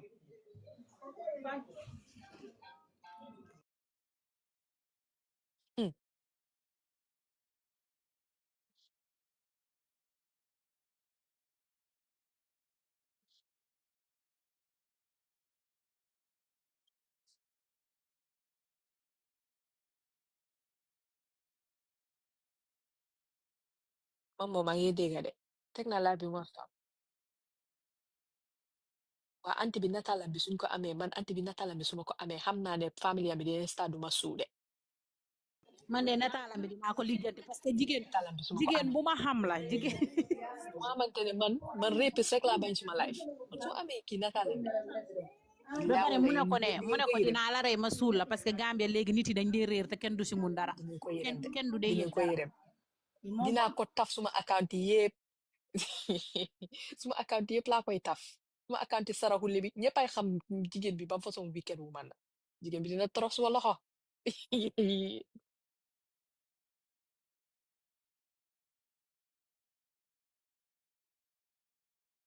they war a protest they war a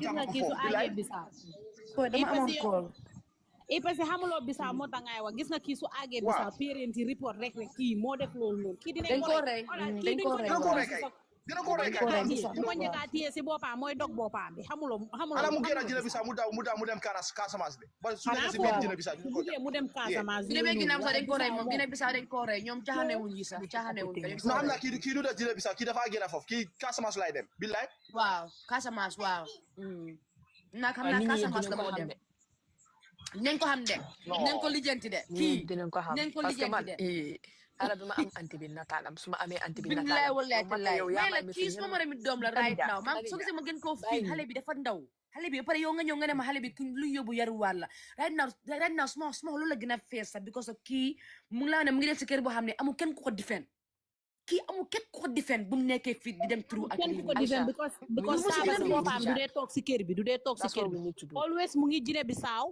mu ngi laatiri kunda jaamaan mu ngi jine bi saaw mu ngi laatiri kunda jaamaan du dee toog lu bari piiram du fa dee toog dara xale bi dafa soona xale bi dafa torox si kër boobu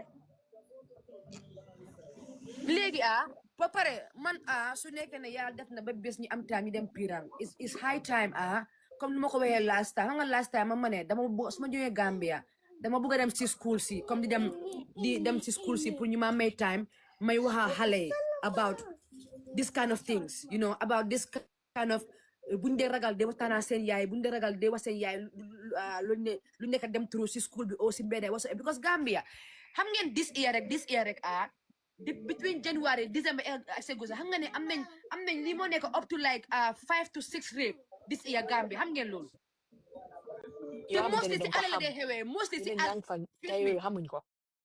si àll dee xewee si àll yi lii moo nekk about 4 to 5 case depuis 2000 depuis year bu start ba léegi lii moo nekk up to 4 to 5 case xale yuñ rape beneen case bi tamit Gambia xale bi mu nga dem school teacher moo ko rape dem biral ko mu ngi xewoon boori Jubóora boor yoo la xewoon side bu la xewoon xam ak fan tamit ñu ne oustaz tamit bu xale bu góor tam ku ñu rape tamit xam nga oustaz la so Gambia lii mu ngi laa woon ne lii right now is too much is happening there too much it's not even so just it's the guy high the time boys too the boys waaw kooku góor la woon disgusting very disgusting hey put it out so it's high time we have somebody that is going around to the schools making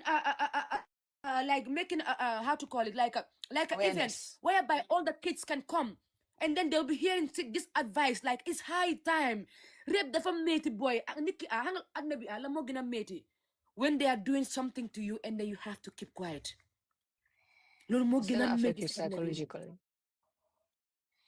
so lii doom sa warloo nangu mu ragal la xanaa gis loolu last time maa ngi dégg xaw ma lay fi kan laa doon déglu tamit ñu ne xale buy dem nursery school teacher bi nekkut Gambian de teacher bi foo naa Ghanaian la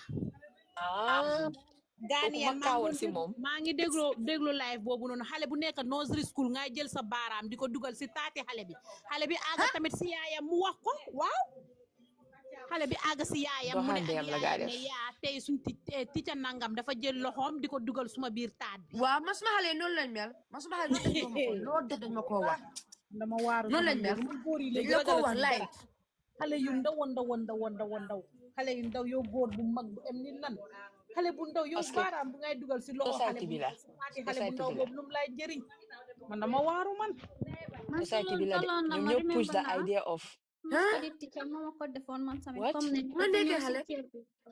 comme man si kër bi daf lay ñëw foofu pour study ma ak yooyu noonu so comme muy jël loxo mi di ko raay si suma pooj bi ak yooyu and then ma dem ma wax ko comme si jigéen bu ma nekkoon dan comme mu brosse ko comme ne yaa ngi koy overthink comme nekku dara ak yooyu and beneen bu happen tamit boobu noonu si di same kër la tamit de foofu noonu daf lay ñëw foofu noonu comme seet si gate man bu fa nekk gate man bi mu ngi am famille ak yooyu so imagine man suma cousin comme dañ ñëwoon foofu noonu am na lu ma waroon a jël pour delluwaat si suma kër yaa ak yooyu noonu góor bi ni ñëw forcé comme phone ma by force sus ma gémmi mi so everywhere fu ma ko gis dam ko lay ooyee caga ooyee ko nit ku bon wante kenn jëlu time am sax mu laajte lu tax ngay ooyee ci words yi ni ak yu noonu gaa du ne Mas ustaz mo ko daan def I can remember my ustaz. Ustaz. My ustaz. You know some people they use religion to cover their juko, right? Yes. Cover their juko. Man dama janga alquran, man dama jehali, man dama dem bodi ñoo wa gën sa a juko bon bi nak. ustaas yi ñoo gën a bon ustaas yi teachers yi ustaas yi ak teachers yi ku moytu They use ustaas it to ak cover teachers yi their predator. so moo tax ma ne la Africa lii is happen to 95% of kids lii def ñu dal so moo tax ma ne man I wanna go around to the school because hey man ma ne la the only time I can kill somebody is if somebody touch my daughter like you touch my daughter in a way you shouldn't touch my daughter like that's the only time I'm gonna kill somebody because I'm not gonna call police Gambia I'm not gonna call police I'm gonna lock you in the house and I will torture you dama laa torture ba nga ne groupe c'est de guy ma gas dem suul la man that's the only time I'll be a murderer you touch my daughter you are a dead man because Africa because the justice will not fight for me so I'm gonna do the justice myself I'm gonna kill you kii maasi ante mi dafa war a jël poison góor bi dee dafa ko na poison war ko ne sax I'm gonna tell the police there dafa war a jël poison mu jox ko góor bi lekka poison muy góor bi dee na anti bi yàgg na ko xam su def mu naa ko I gave you poison die you rape my niece drink it die nga maa xool si bur nga xam ne man maa la rey because xale bu nga laal man ku ma jublu ba laal xale kere nga koo géej I'm gonna kill you in Islam right you have the right to kill your rapists in Islam you have the right to do that no Islam si in boppam Islam they dagan said loolu. only no Islam the only time they have to kill you is when you go and cheat on your husband No. There's an Islamic law. Nit su la rape am nga right pour rey ko. It's an Islamic law. Search it up right now. Thank you. Yeah. I know this Search law. it up right now. Thank you for knowing this law. Because in Islam, you have the right to kill your rapist. You have the right to kill them. Okay. Doo si am benn aha. It's an eye to eye. Wow. Legi anti na mo ta may la kii def ko woon rey. It's not haram. Search it up. Assalamu alaikum. Mom, kii naka tuda man fase dama la poison. Dama la poison nga ma xool di nga na di dee ma la wane I kill you. I kill you. Kii dafa soor. Let me even bring back the picture, please. Nga ne ko I kill you, motherfucker. Dama la xool naa la ma maa la rey. Poison bu nga naan noonu ma maa la rey. I never calm things down. Dama ko dee waslo. Ansu naka nga def. Dama la wane ma maa la rey. Poison bi man daa di la may la man the only time that I can be a mother ma dégg ñi dafa rape or you touch my daughter I'm gonna kill you. You're gonna be a dead man. I hate people like that. I find mata gija I'm not remember all of a long time. Dégg la kay. Long time. Jël nga fi de. Yaa ngi ma bàyyi. Naka nga def? Okay. Naa def loo dara. I find it a topic bu important nag very educative. Dama gis ne Gambia fan yi kenn waxu dara kenn nobody even was talking about this topic it was only somebody so ma ne ma try tey ma ñëw wax ko because we have to find justice for this girl. Definitely moom because lii moom loo mu ta tamit Khadija lu mu ko waxee rek su doon in a Sharia state la dëkk boo xam ne Sharia state la moom kii moom dañ koo rey straight immediately because so sanjaapuwe nit Islam nga tuumal nit sax nga ne ko yow caga nga war a nga tuumal ko njaaloo sax dañ la dee dóor so yow de fo nga indi evidence saakatuma yow nga dem teeteelu di dem xale bu ndaw koo xam ne moom xamul nothing absolutely nothing ba pare nga dem forcé yaa nga am jabar kii moom dëgga nami hippopotame jar baatam la de te jar baatam la nii de jar baatam la nii de billaay Afrika gari mo di fonk xale yoo xam ne dañ ñëw pour yarluwaa gis nga man dama dee fan ne lu olof Njaay daa wax doomi aadama luñ la dénk moo gën a nekk si yow parity than even what you own ma fa ne Islam loolu la wax in Islam comme dañ ne comme nit ki su la dénkee dara pour nga téye ko you have to keep it as more priority than even what is yours so léegi naka nit loolu lañ ooyee amaanat comme loo xam ne moom sa flock lañ yoo xam ne suñ la dénkee dara am understand naka nga ko war a take care because anything that went wrong accountability bi si yow la moo dal. So sakatuma yow sa bopp ngay dem di commit façon crime yu rëy yi. You know.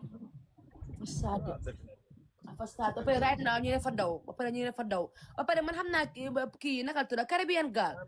Foog loo kii anteem bi sax moo ko forcé pour mu daw. Moom immediately bu mu biiree xam nga Gambian authorities itam duñ jee teel a react. Anteem moo ko nëba. Donc xaalis moo leen dee react loo ñoom xaalis leen dee liggéey. man moo tax ma ne Caribbean girl soo ñu amoon ku ñu dimbale mu egg si ko mu ñu moom because xale bi naka la moo biiree 9 months comme man fu ma jaxal 9 months si biir kër 9 months si biir kër kenn waxu si dara kon man fu ma jaxal ba léegi. waaye suma amee anti bi nataalam bi anti bi dina ma hate. nekku ne kii rek moo dee go through lii sax de am na jigéen yu bari ñoo xam ne buñ nekkee at this age. gaa dem nañ through ay 8 years 9 years. ñëpp a dem through lii Gambia moom. seen oncle. ñu ko ñoom ñu bëri ñu dem mujj. ñit yi ñu lay suñ paree ñu buli gaay on top of that ñu naan yaa ngi góor jigéen nga fekk gaay they don't know what the fuck. waaw ndeysaan ma soo benn xarit ndeysaan benn boy bu baax ndeysaan moom oncle la moo ko def góor jigéen de wax dëgg neex yàlla oncle la moo ko def 50% of gays mu nekk xale mu ngi ko réer when they were kids. mu nekk xale mu ngi ko réer ba xale bi nekk mag mu toog mu nekk góor jigéen. waaleykum asalaam. yaa ñu ngi lay fay. so ngeen seen bi Gambia la xam Gambia waaw Pirang waaw. Pirang yeah. xam naa dëkk boobu mosuma faa dëkk nag waaye xam naa. waaw Pirang la xepp de. ba pare kii ku ko def lii is not a stranger de is a family member jëkkëri antiyam la si biir kër bi si biir néeg bi. bilaay moom antiyam moo ko dem jëli Guinée Bissau isu ko pour mu yar ko. so nag antiyam daf tee dem ay Bissau dee dem dina bagage ak suy dem daf ko dee bàyyi si kër bi. daf ko dee bàyyi nga bàyyi on the age ak sa jëkkër pour mu toppatoo la sa jëkkër waaw toppatoo bi nag far na kooku di ko répaale nag. oh my god dafa biir ba mu biir si 9 months. ba mu biir si 9 months.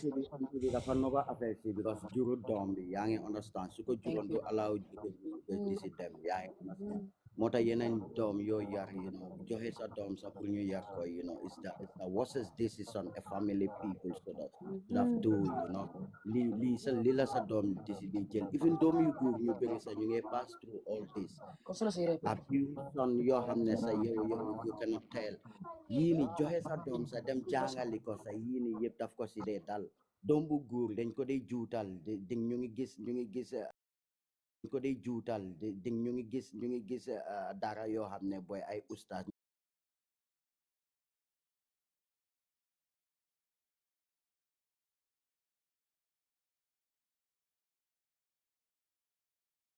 noonu na africain bi génne concept boobu noonu la bàyyi ma joxe suma doom ñu dem jar ko o ma joxe ko ñu dem jàngal ko yow foo ko juree fa nga am responsible bi pour jàngal ko pour defal ko everything si aduna bi xoolal li xale bu de jur rek for the sake of jur boo xoolee góor bi nii sa kii nga xool kii ñaata at la war a am kii xanaa amul doom bu tollee néegi xale bu jigéen bi su ko amul tey tamit nga xam ne kii am na ko ñu ne am na 4 doomi jigéen ñu ne 4 doomi jigéen la am jërëjëf ma ne xoolal kii nii nga xam ne paa la so yow nga am doom yu jigéen yi nga bàyyi sa doom yu jigéen yi ngay dem kii doomam yu jigéen yi takkuwuma leen yàlla ma yàlla baalal waaye anti bi daw yëg na siin bi nu mu fa demee fa anti bi xam nga bro man loolu laa foog man dama fa ne anti bi dafa xam ne jëkkëram dafa bugg a jigéen waaye xam na ne moom du dee toog si kër bi mu ngi dem di business di jaayi soo léegi buggu jëkkëram takkal ko wujja wala jëkkëram dem di tiit léegi lu mu def moo nekk dafa dem ba si àll bi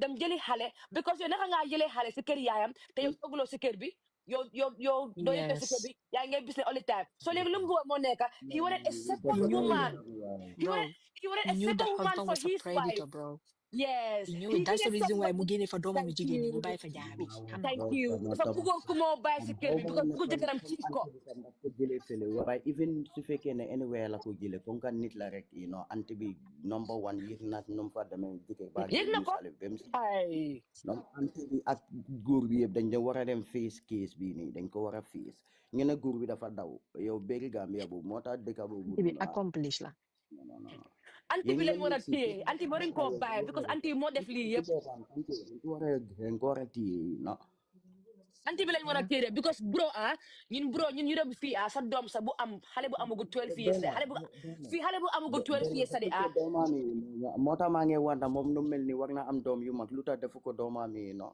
si comment section bi la nekk di am na ay doomi who knows the kilumwa degala de bella lumwa it's true maybe he might have done it to one of his own kids loo moo tax jabar bi kii loolu jël la xam xale moo tax mu daw la xale moo tax mu dawale xale léegi mu use kii nag mu ne léegi xaaral ma isi doomi jàmbur kii moo soxor anti bi moo mu ne kii la bëgg a def soxor man anti bi ak góor bi anti nii bi ku man soxor xama la bu waa dañ use xale bi rek anti bi nataalam leen war a am rek gis nga li gaay di anti wax bi ni nataalam su ko façon amee lu bëri mu ngi xew si kër yi nag every comme day nii xam nga rek lii every day you know ngay oncle happen bi nekk si kër bi mu ngi gitee jarbaati yu nga xam ne ñu ngi jota mag nii jota sax ween di lay use ak yooyu noonu famille bi sax xam ko ñu ngi si noba ak yooyu noonu yëpp yi nii boy góor ma ne la kii dafa bëggoon ku moo yaralal jëkkëram kii dafa bëggoon ku moo yaralal jëkkëram dafa bëggoon saay fu ko dañ jëli ji ba si dëkk yooyu xam ne da nga xam ne xale bi su ñëwee suy maaga kii mun na ci dem nga xam ne moom business am du mun rek la bëggoon thank you moom tam moo def lu ko nee de gis nga façon yii nii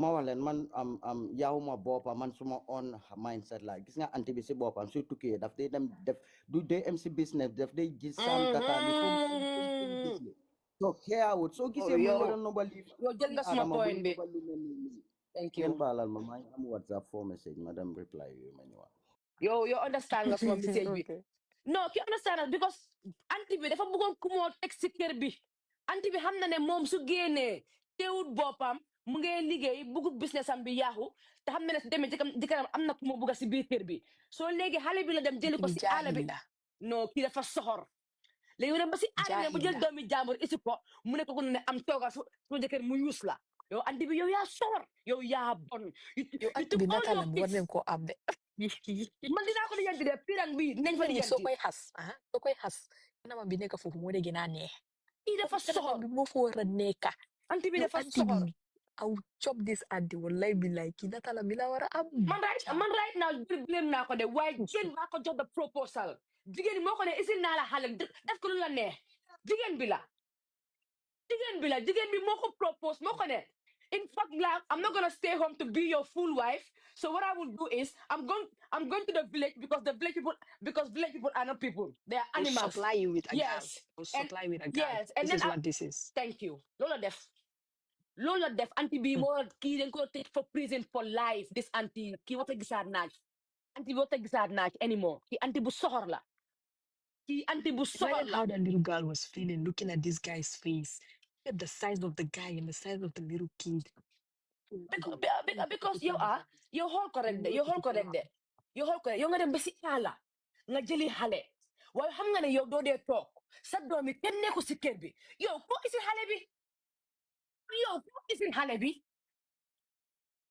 Mane soo xoolee ba xool góor bi maybe mus na moo laal doomam yi sax moo tax jigéen bi mooy travel mu génne doomam yi si kër bi. Kii xam na la moo tax mu isil kii naka xale bi kii xam na la moo tax mu isil ko xale bi because kii xam na ne mu ngi dem jëkkëram amul kenn ku ko please right now so the only thing lu moo def moo nekk mu isil beneen xale because you send all your kids to schools and to other places because you know you don't stay home so why are you going to the village to bring somebody to stay home while you the mother while you the auntie you the one that have to protect the girl you are going out léegi xale bi naka lay amee dépense pour lekka. Thank you. Lord Mola one she came as a wife. As a wife. Thank you. Then go as a wife. You're making sense, I swear to God. You're really making sense. Then go as a wife. Isn't to put them basically. Oh my God. God, we can get the pass every day. God be akase ak xale bi kase su nekk ci kër bi God bi kan la get the pass every day pour mu toga do xale bi. They bring the child to be a wife. Xale bi su balé ngi juutu góor bang koy xool ngi teg botam xale bi fekk xale bi innocent girl she's not even thinking about all of that. Thank you. Nami hippopotamus ambi tela sambu tongande ambi ki jabaram bi suñu amé natalam ne tepi lu fal ne am ci biir life bi.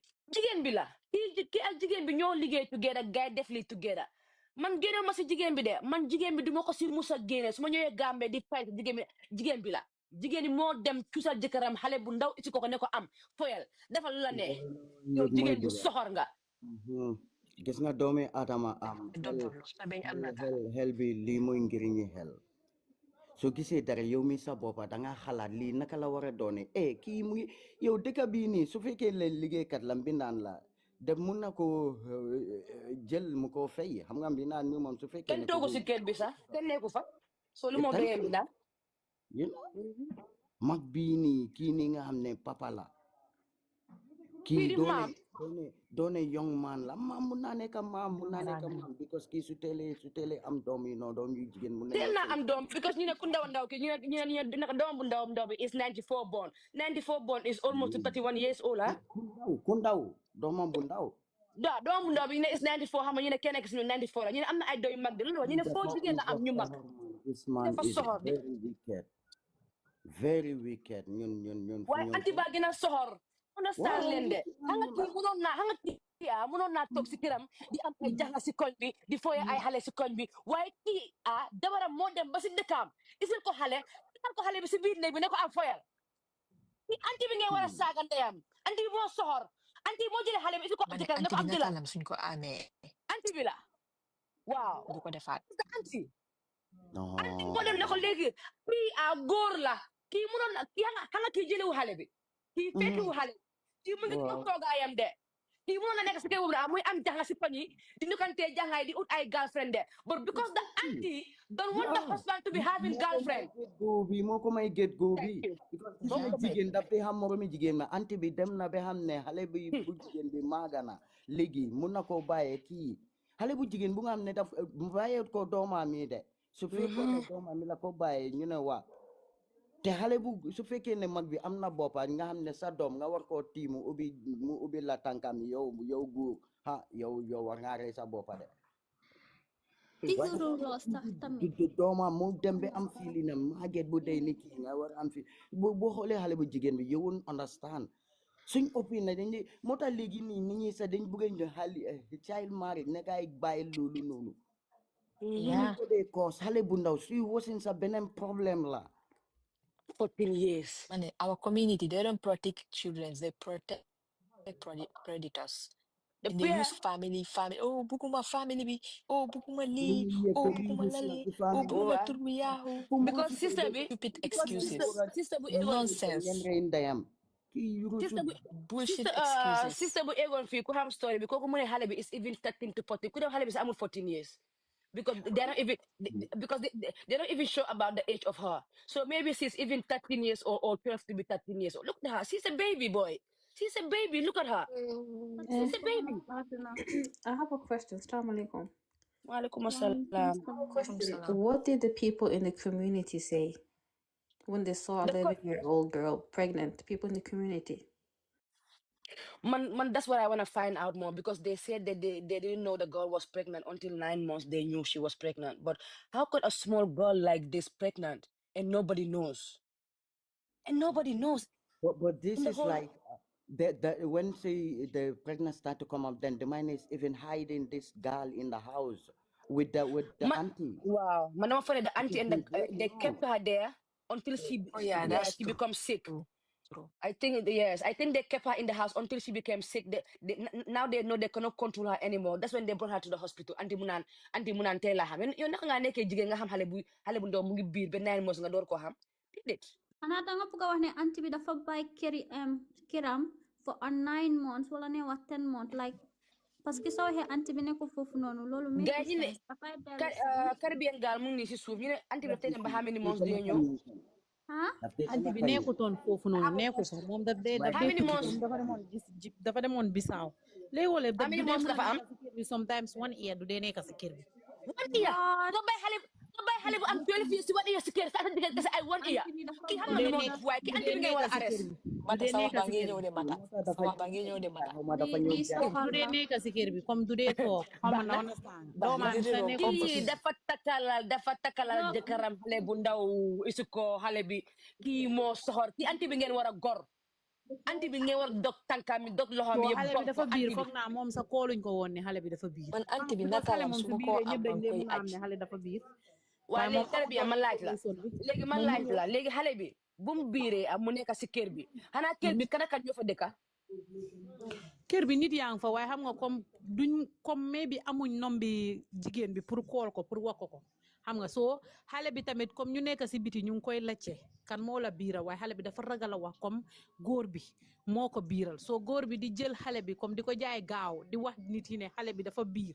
fekk ndeke moom moo ko biiral waaye daf ne xale bi ne du gis nga Gambia léegi nit daf dee mun a rey nit te kenn du xam ne diw moo ko rey man nag soo mistake ba nga wax nit yi ne man maa la biiral dama la musa tëddee ba ma la biiral dinaa la rey ma suul la fii te kenn du xam ne man maa la rey xale boo xamante 13 to 14 years bu muy am mu ngi door a complete 14 years si la doon di wasin nii ndeysaan very wicked man soo mu wax ko loolu bu mu ko waxee loolu xale bi dafa ragal pour wax so anti bi bu mu ñëwee nag mu yëg ne xale bi dafa biir mu forcé xale bi di ko lacce xale bi gars yi yóbbuñ ko lopitaan ba last minute xale bi biir bi bu mu ñëwee compliqué xam naa si leen ko yóbbu lopitaan waa léegi man lu ma bëgg a laajte moo nekka lu ma bëgg a laajte moo nekka naka la anti bi di dem di bàyyi xale bu am 12 years 13 years si kër ak góor man loolu laa wax nit yi sax man su ma waxee gaay ne man foofu laa mënta understand su ma waxee gaay ne Musa, can you stop screaming?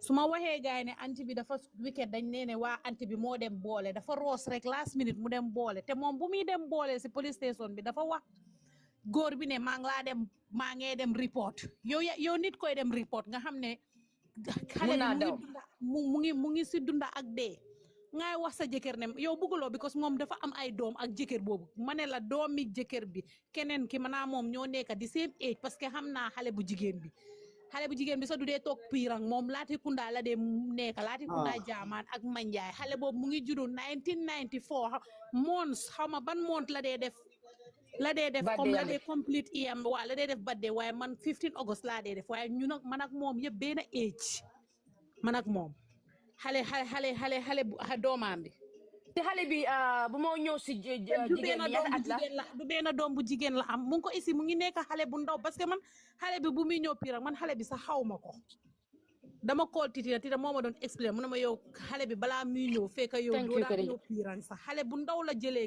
jina bi saaw nga ne da ngay léegi naka la moo jëlee waaw léegi nga bàyyi ko fa ay at ngay dem pour la nga bàyyi xale boobu noonu 1 year Khadija thank you pour la nga bàyyi fa xale boobu noonu 1 year kese yow nga bàyyi ko naka la tudda sax pour 1 year nga bàyyi xale boo xam ne amagu sa 15 years si kër bi ak góor daf dee mën a tuuti sometimes du fa dee mën a nekk sometimes 1 year because thank you waaw sometimes daf dee dem nali kasu su demee nali kasu su fekkee demut bisaaw su demee nal kasu bi daf ko dee mën a yóbbu manjaay pour dem jaay te su fekkee mu ngi jaay kasu bi manjaay daf dee stay manjaay foofu noonu te doomaa mi ñu ngi manjaay ñeneen ñaa ngi laatir ku ndaa ñeneen ñaa ngi kóotu léegi mu dem jël doomaam yooyu noonu yëpp génnee leen léegi xale boobu la bàyyi si kër bi kooku di ko liggéeyal si kër bi di toogal jëkkëram te jëkkëram nappa la daan dem man bu ma xam jëkkëram jigéen anti bi dafa xam man bu may xam jëkkër bi bu may xam jëkkër bi nii la daan def amaan daf dee dem nappa sipa la daan jaapa thank you man bu ma doon xam jëkkër bi sipa la daan jaapa sipa te góor bi nataal bi sax dafa laapa ak man ponkal la nit ko xamante dafa takal jabaram jëkkëram xale loolu rek la mu jeex tak saaba du dee toog biir piira saaba wóor moom day def saaba boobu ma ko mane kalam la ok ne ko jola balanta la sa anyway so ne ko suma kal dama fa ne jola la su nekk suma kal ma fa ne jola ma ñëw saaga ko te ba mu seste du dee toog piira Can I say something? Sorry. ba pare yow man lu ma gën a man dama foog ne dafa def deal sa pour moom buñ ko téye because yow naka ngay demee boole nit nga koy wax ne maa ngi laa dem moo ko ne dawal ba pare at the end ñeneen ñi ñu ngi wax ne gis nañ ko Latir Kunda léegi nii tamit maa ngi jot beneen rumors ne ñeneen ñu ne dañ ko gis baasoori xaw ma so dafa mel ni kooku baasoor waaw comme dafa mel ni kooku mu ngi roos pour cross border bi pour dem Casamance mu ngi dem Casamance mu ngi dem Casamance mu ngi dugg Casamance billahi dooma mi nekkuñ fa loolu moo tax mu dee bàyyi xale bi e oli ya it's crazy ma sen suma yaay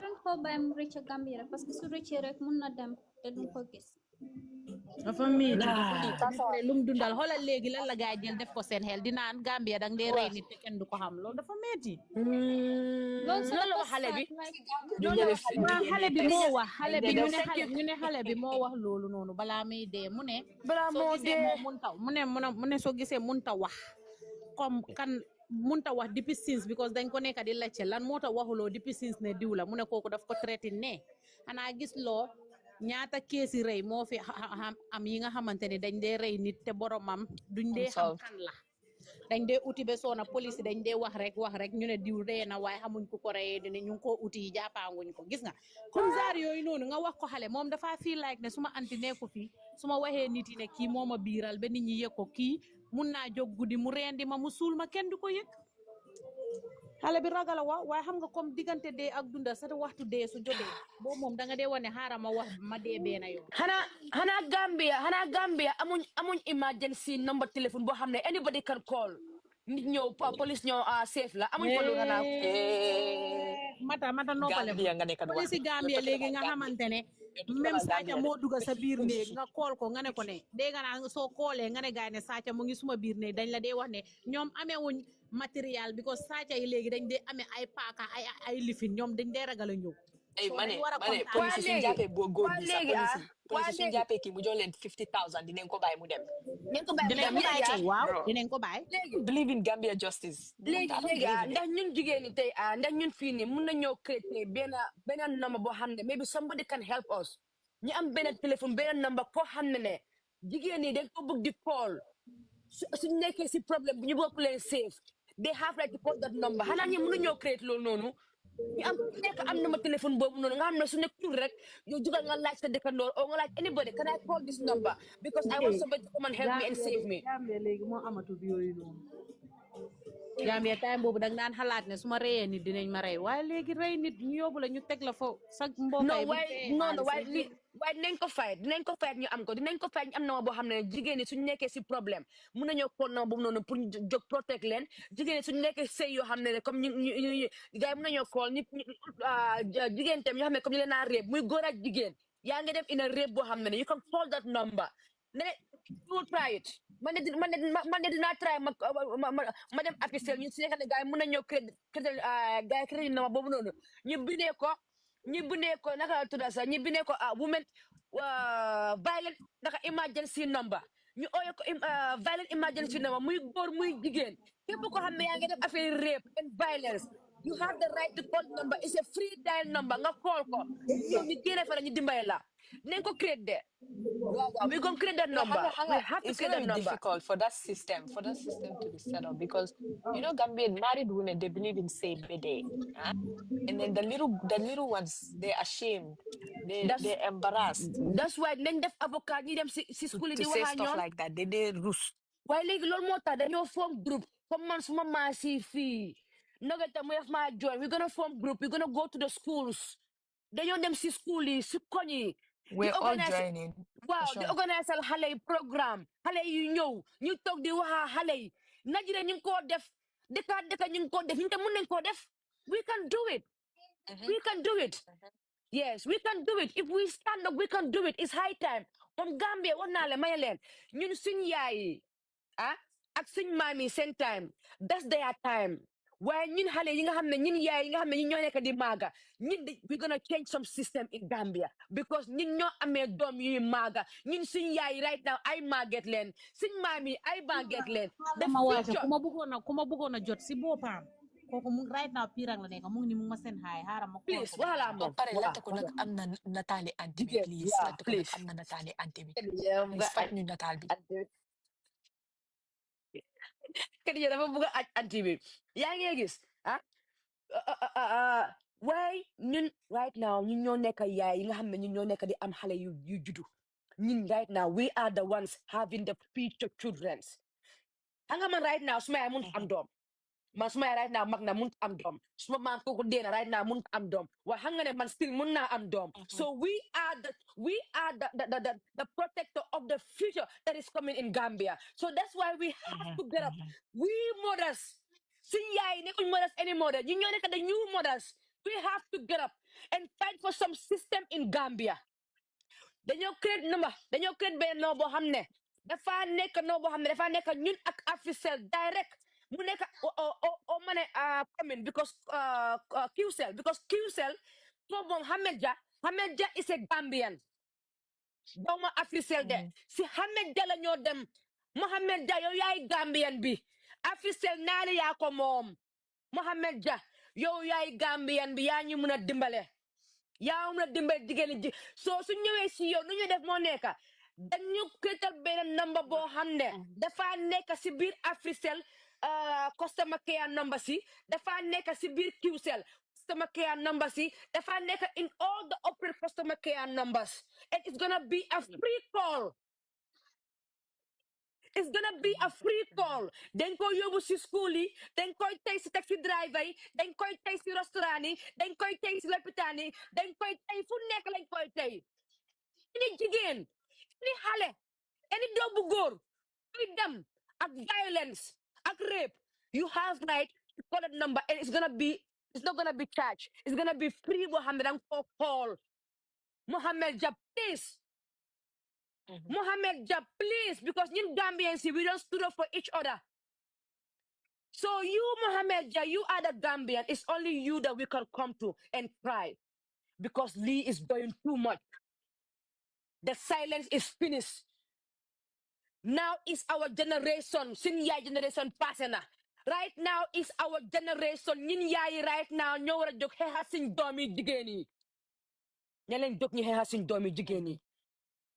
Man waxoon naa ma ne leen even affaire yi bor yii nii loolu tamit lu ma bëgg a fight Gambia la su ma ñëwee Gambia first of all képp koo xam ne li di ñaay def la amee xaalis danga maa join ñëpp ñu bokk ñun ñëpp ñu bokk dem court at the same time dañoo dem court su nekkee tey am na koo xam ne tey mu ngi Gambia mu ngi amee jànga yu bëri xaalis bañ koo fay dañoo def group. Now it's nobody going to court one person. Now when we are going to court, we go by group. You don't court legi. We go by group. We don't go by one person fighting for one person. No. We go by group. Képp ko xam ne ñu ngi la ak képp ko xam ne yaa ngi biir Gambia yaa ngi lekk xaalis si jàmbur yi xale yi ndaw yi di lekk seen xaalis yi xale yaa ngi bugg a business jola seen xaalis nga dem tee di ko lekk yaa ngi Dubai di ko China dañoo form group soo nekkutee biir Gambia dañoo yóbbu sa rakay o sa ndey o kenn we have to put somebody be there ko xam ne yow yaa tax ñu Gambia nga fay ñu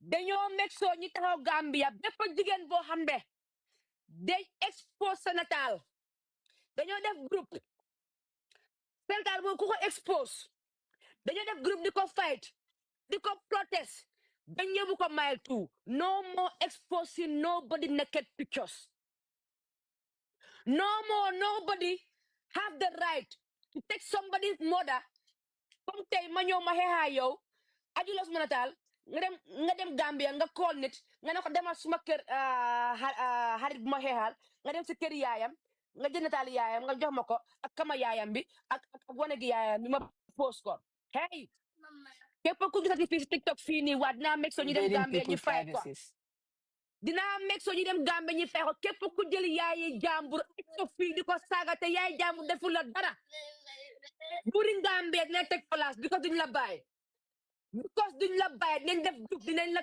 protest di la protest what is it what lo bëgg a lekka complex what man amu pancake fii de ma fii nekkul Gambia fii duñ de jaay pancake dina doros bu ma dem tëddi yaa ngi tëddi foo nekka America yaaro da nga faate waaw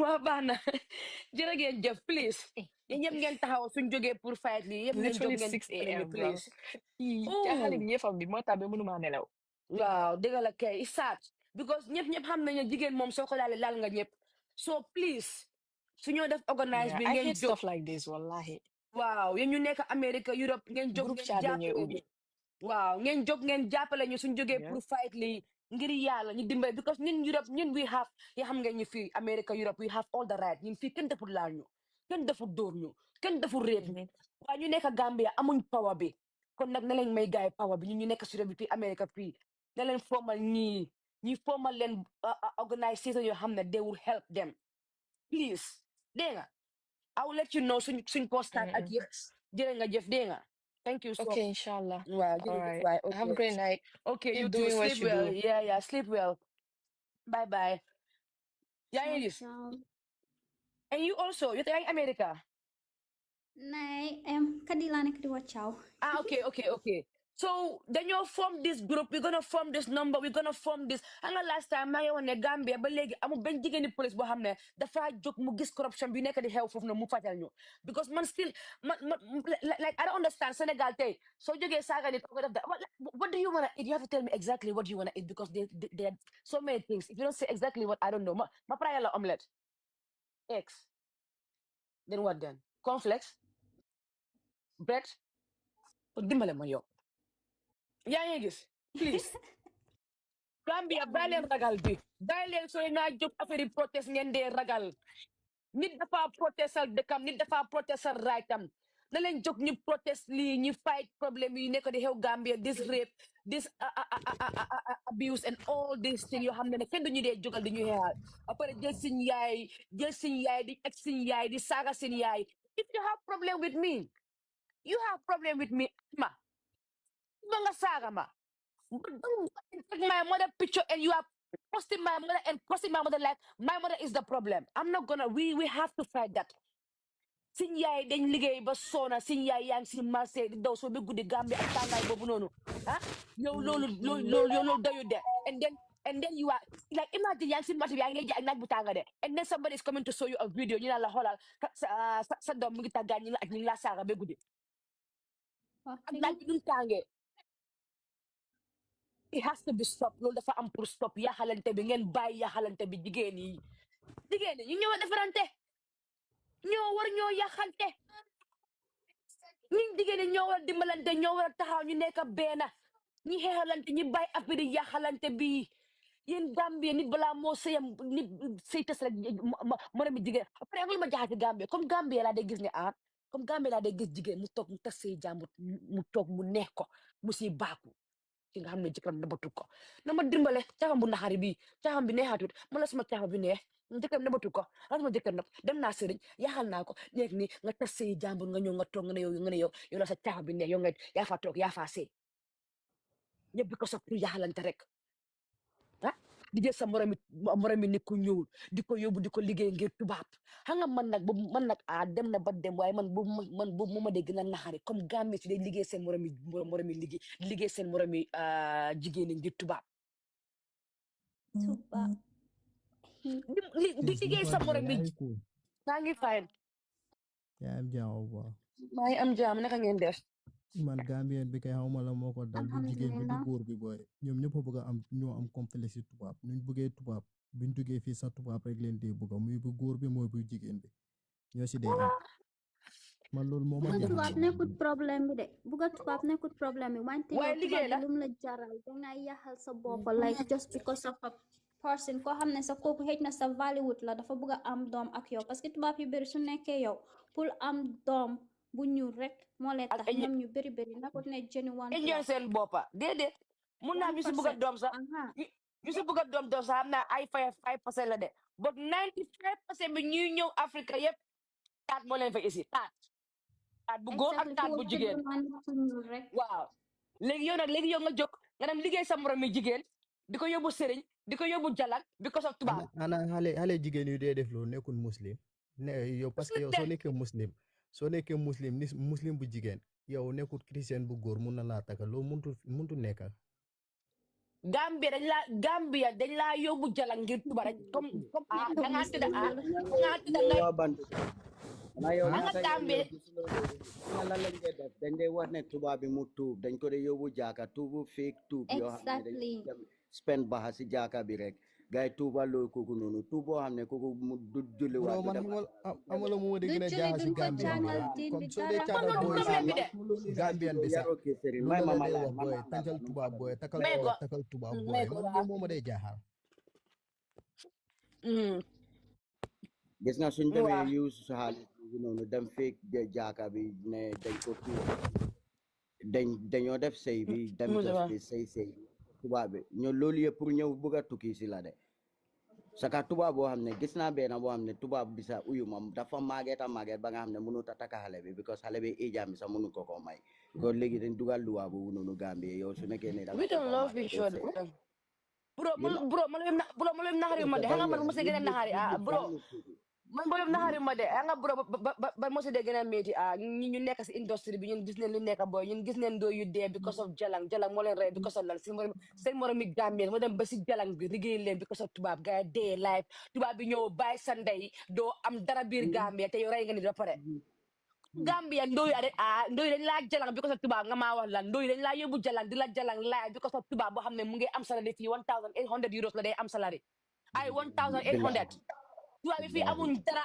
dañoo liggéey comme ñun di am 1,800 kooku ñëw Gambia mu nekk kii ni tey mu bàyyi ko mu dem si kële ëllëg kooku naan waaw danga ma yóbbu jalang la mu tax mu bàyyi nah some of them just come to fuck around they will fuck you till they give you money next day they fuck somebody waaye yow tey dafa spend time ak yow benn 1 week next week mu spend time ak Binta yow nga ne Binta dafa dem sëriñ mu liggéey la dama tubaab bàyyi la nga yow Binta di ko liggéey Binta di ko liggéey na boy Gambia man ñooñu laa dee gën a mere boy ñu ne liggéey seen moroom doomi Adama boy because of tubaab boy man isi naa tubaab Gambia boy nit ñàkk a ngor boy jam faama life ak tubaab bi boy jam faama life dama ñëw may ko tubaab bi ñu ne ma sali ta may la tubaab bi sa sister si ak yi may leen naa tubaab bi sister bi dafa single mother dafa amee ñaari doom ama ñetti doom amul ko ko di toppatoo doomam yi soo xara may ko tubaab bi man may ma ko suma rekay may ko suma xarit yëpp benn la may ko suma xarit boobu noonu suma xarit boobu balaa ñoo dem tubaab bi amul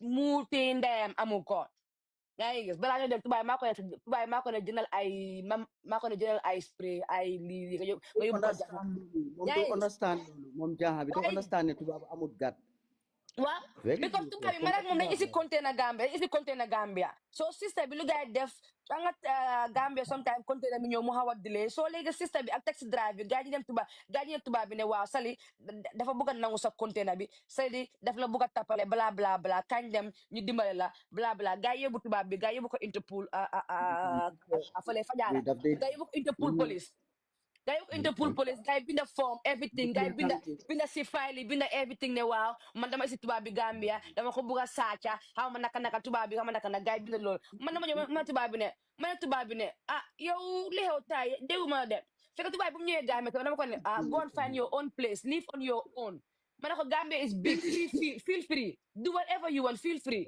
do whatever you want enjoy yourself so man moom dëkkuñ sax tubaab bi si own hotel am man daal dama tooyee tubaab bi kool ma ne ma waaw dem naa Interpol police report naa la because container bi soo gisee mu ngi delay right now gars ñu ne yaa ko bëgg a saaca yaa bëgg a indi container bi bla bla bla ma ne ko léegi man ma dem ma ne ko léegi exactly ma ne ko léegi ex na ba pare sa de dafa nekkoon costé foofu noonu rek daa amaguñ place pour wàccee leen de léegi nag après léegi tubaab bi dem génnee container bi si wàccee bagage ma ne ko léegi jëlal sa bagage ma jël sa bagage mu ne ma soo laalee suma bagage suñu demee Belgium naa report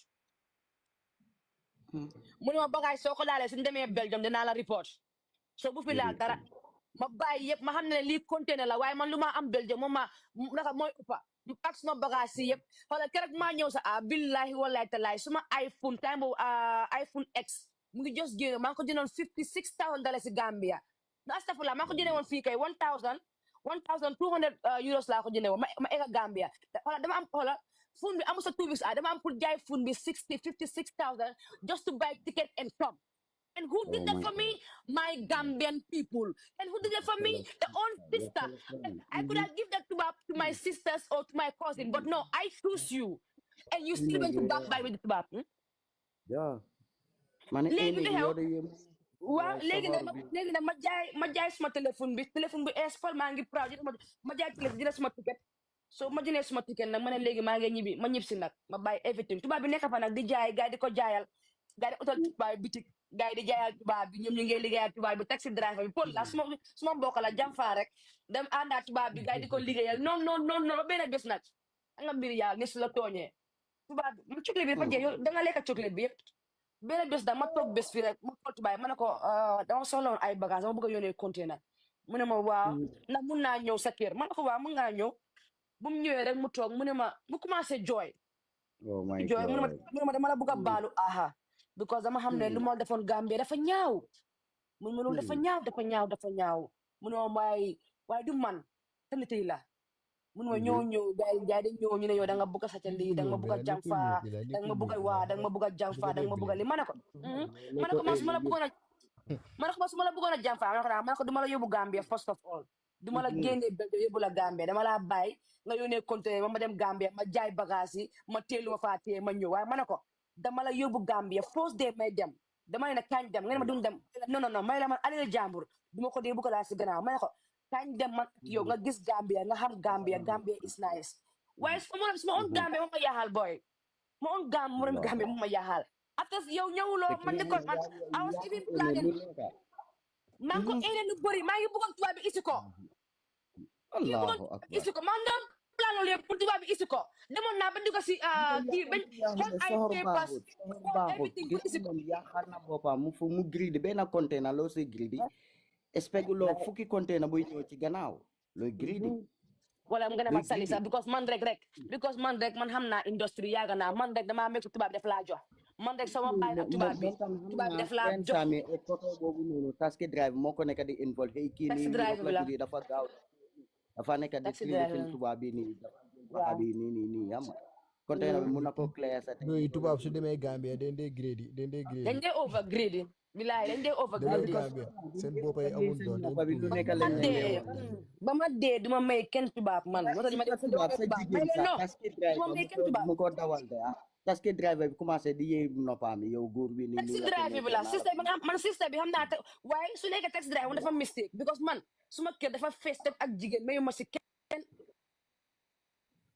billahi yow ma gis la nga nekk suma xarit ini la lu nekk yéen da ngeen bëgg a wax taxi driver bi ndoo bi moo bon rek man nit naa yaaga yow taxi driver bi dama ko gën a because taxi driver bi nga bëgg a dugal leneen foofu noonu suma diggante ak kooku loolu du ma ko nangu loolu du si taxi driver bëgg koo doon sax dafa bëggoon def loolu rek before balaa taxi driver bi di ko wax loolu lu ma fa dee am de moo tax côté fii yu bëri soo waxee ñu ne man du ma si tubaab Gambie soo waxee ñu ne non ndoy soo la may tubaab booy dañ la dee jànfaa so moo tax fii soo waxee sa même tubaab dañ la dee waxee non because man tubaab man dama fi dee xam single yu bëri dañ ma dee abaa jigéen jabar su ma nee may leen kañ dem Gambie ma may leen jabar ngeen taka because nit ñu rek la gaay buga waaye yow isuma kenn laa si may jigéen aktan lu fay sax de su lay wax utal ma jëkkër duñ wax utal ma tubaab boo xam ne dafa yong nekk seen age mi de danay wax ne utal ma payi tubaab bu am nii wala doo wax ne sa utal ma góor bu baax gis boo xam like man dama jaaxal dañoo am complexe tubaab bi waaye tubaab bi amul suñu complexe dañuy tal sax lu ko ñuul moo dee xaasu tubaab di ko xaasu yow da ngaa nekk fii si biir Europe bi wala doo nekk tey nga ñëw rek nga bëgg a tànc fii tubaab bu yombee noonu sax I just got the full information right now. Thank you, sister. Yeah. You make a leg more. You mute leg. You make sister be more. I just got the full information, and right now the parents, they got the parents in Demba like exi. They subani right now guy ñu ci meeting.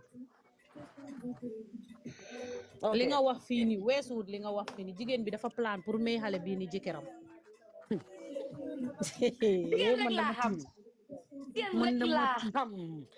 Kii ndekete soo gisee doomaam yi man maa ngi lay wax ne xam nga wax naa leen ma ne doomaam yi benn doomaam bu jigéen nekkul si kër gi te mu ngi amee doom yu jigéen yu mag nga wax naa leen ko fii ndekete ñu ne xale bu ñu ne góor bi si boppam sax daf daan atem pour tëddoo doomaam yi jigéen bi dafa xam góoram mu ne xale yëpp daw xale yi jigéen yëpp daw benn doom bu góor bi moo des si kër gi thank you benn doom bu góor bi moo des si kër bi moom jigéen bi xam na loolu ndekete moom jigéen bi si boppam góor bi génnu dëkk bi de mu ngi si dëkk bi ñu ne góor jigéen bi moo dee noba góor bi police suñ fa egsee ñu lacc ko day kool jigéen bi mu ne ko ne bay day kool jëkkëram mu ne ko ne police yi ñëw nañ fii te góor bi mu ngi nobot ñu ne alkaali pirang bi ñëw na fa foog naa ñetti yoon tey sa foog naa kooku mu ngi fa war a ñëw kooku mu ne jigéen bi dañ ko war a arrest jigéen bi dinañ ko arrest jigéen bi dinañ ko ñëw jël si waaw family meeting bi foog naa la gaay di xaar mu jeex thank you jigéen bi dafa xam ne jëkkëram is a rapist kii ku bon la hanga xale bi daf day dem cooj moo dee bale cooj bi moo dee def cooj bi yëpp xale bi jékki-jékki stop du dee dem ndekete fekka góor bi xam na ne xale bi omba na léegi lu mu dee def xale bi ndekete ñu ne dañ ko dee tëj ak karnaar si biir néeg bi léegi ñu ne suma cousin sister laa doon wax suma maam moo laaj suma cousin sister bi mu ne ko waaye diw daf dee romba fii waaye duma ko dee gis maam mu ne ko géej naa gis diw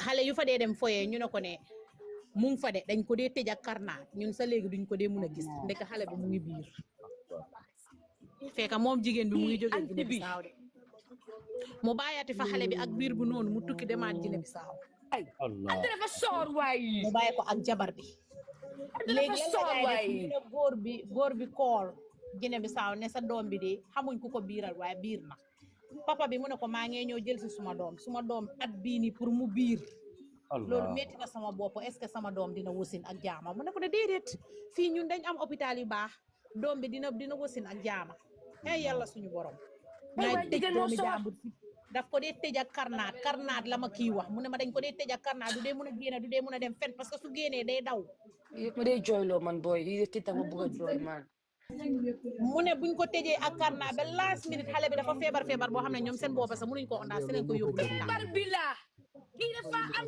ko mu toog si kër gi jigéen bi góor bi biral ko di ko kenn mu sa wax ngir mu ngee daw ne xale bi day dem wax nit yi ne moom moo ko biiral gis na ñu ne last minute bu jigéen bi xamee ne loolu moo xam ndekete fekk ñun am na suñ benn góor bu nekk si suma kër maam kooku moo dem report police kooku moo njëkk a dem report bu mu déggee ne kooku dafa report rek moom jigéen bi daw tamit dem report waaye report am boobu àggut si biir xol bi parce que daf dee génn di dem di wax jëkkër bi ne police yi ñëw nañ fi ñu ngi laa uti right now am na ñoo xam ne ñu ne dañ tase woon ak góor bi fajar teel boori foo si guddi mu ngay jël moto di dem te time boobu noonu fekk police yi ñu ngi koy ut te alkaali bi ñëw na fa ñu ne ñetti yoon beneen dëkk bi bu nekk si boori Pira ñu ne tamit alkaali bi tamit ñëwoon na foofu ñu ne jigéen bi dañ ko war a arrêté waaye bëgguñ ko wonal ne comme dinañ ko arrêté dañ ko nekk di defal waaw dañ ko nekk di def comme jigéen bi xam na ne góor bi daf tee réep góor bi réep na doomam xam na loolu mu dawloo doomaam yi jigéen yëpp mu dawloo doomaam yi jigéen yëpp jël xale boobu bàyyi ko fa di ko fa bàyyi ay 1 year plus ay 1 year plus yang fa bàyyi yow yaa amee jabar booy boo bëggee boy dafa ubba soxor man kii mu ngi ma koy wax sax gars yi ñu ngi si meeting bi pare nguñ sax soo déggee yaay bi meeting bi mu ngi on sa yaay baa ngee yuuxu comme dara yaayi xale dina yuuxu because kër bi soriwut ndikete si kër bi soriwut si gannaaw kër yi suma maam la benn kër rek moo nekk gars yi seen diggante kër yi joolaa la kër ñoom óoliib jigéen baa ngee yuuxu bugut a bokk si meeting bi sax ñu ne si boori benn teen bi foofu la dem toog am na ñu ko téye because moom nee ne mu xaru sa benn yoon moo gën mu ne ba pare jigéen bi su ñëwee Guinée Bissau mu laaj ko naka suma doom bi mu ne ko sa doom bi mu ngi si jaama waaye ko dee bàyyee yaayam laajte ko ko dee bàyyee because xam nga moom dafa am doom yu jigéen understand dafa am doom yu jigéen yu mag ma ne la keneen ki doo yeneen doomaam yi ñoo ma mag keneen ki moom dafa foog ne doomaam yi ñëpp ñu ngi si kër bi xam nga comme doo foog loolu ba pare góor bi mag la kii ñu ngi wax 50 something years kii mag la man soo nekkee xonte sax duma bàyyi doom bu jigéen kese ak doom bu góor ak góor si biir kër moom dafa foog which side of Pirang soo wàccee si lii bi soo wàccee si school bi nekku ne dangaa dem nii si dëkk bi ne la dangaa straight nga wàcca mel ni kuy dem si géej naka la mel Bajikunda Bajikunda xaw ma Bajikunda waaye kër bi dafa dendoo ak Jammekunda ak Bajikunda nga emale Pirang kër bi ak Jammekunda just 2 minutes benn Jammekunda foog naa ñooñu Karoninka lañ xaw ma joolaa lañ waaye Christian lañ waaye after school bi la soo rombee school bi rek straight ngay def doo koof soo àggee si bunti school bi doo koof si doo dem si sa lef de dangay continuer straight nu sa kanam bi jublu comme noo wàccee si kaw tali bi rek straight ngay dem man dama waaru ñu ne alkaali sa ñëw ne fo naa ñetti alkaali beneen alkaali bu nekk si next dëkk bi xaw ma fii I think Bonto ak fii jigéen bi la ñoo arrest yóbbu ko Gambia Gambia li mo fa am da nga gis koto boo xam ne 35 years la amee mu téye xale boo xam ne 15 years la amee. nga jël doomi jàmbur di ko tëj si biir néeg bi di ko yi ñii rek leen fa nekkee ku commencé am ween tuuti ñu téye la ku commencé am ween tuuti ñu téye la xale yu ndaw la koto yoo xam ne ne ku ñàkk a fayda laa la wax leen dee def xale rek xale yi rek leen toppati de nga gis ko am waaye kii dafa tuuti xale bu am 13 years mu ngi door a toon 14 yow bi leen gis sister bi leen gis right now may waxa yow right now am na xale yu nekk si biir néeg 10 years 12 years ñu ko dunda right now biir Gambia yàlla suñu borom right now so bàyyi leen seen doomi xel lu rek waaye right now sister right now kii ba sax moo feeñ waaye lii am na xam ne ñu ko dunda right now bii ñu wax yow am na xam ne ñu ko fees na ma yërëm yaay bi sax man na ma yërëm kii man maa ngi waxaa moom téléphone sax mu ne ma dégg nga yaay bi moo nekk di yuuxu noonu mu ne ma gaay ñu ngee def meeting mu ne ma waaye jigéen bi mu ngi fa alkaale bi wane na gaay ne bu ñu won jigéen bi ne comme dañ koo bugg a ñëw dinañ ko arrest waaye dinañ ñëw si moom pour moom dafa foog ne nit yi xamuñ ne moo dee nekk di nëba góor bi nit ñi dañ dee wax ne tasee nañ ak moom last minute pour uti ko wala ñu call police suñ fa egsee fekk moom call na góor bi mu ne ko ne gaay ñu ngi laa uti ndekete moom dafa plan waaye doomaami benn sayangu doomaami mag nañ am nañ ñeneen ñi sax am nañ doom te sëyu waaye góor yi tamit dinañ foyee doomaami ba moom si boppam moo xam ne góor yi foyee nañ doomaami because yow doomi jàmbur xale bu ndaw bi nga dem indi ko indiloo ko pour dara nga indi ko nga tegal ko sa jëkkër si biir néeg bi yow ngay wër góor bi di ko tëddee xale bu ndaw non man ana jabaram moom ana jabaram si boppam ana moom amul jabar kii amul jabar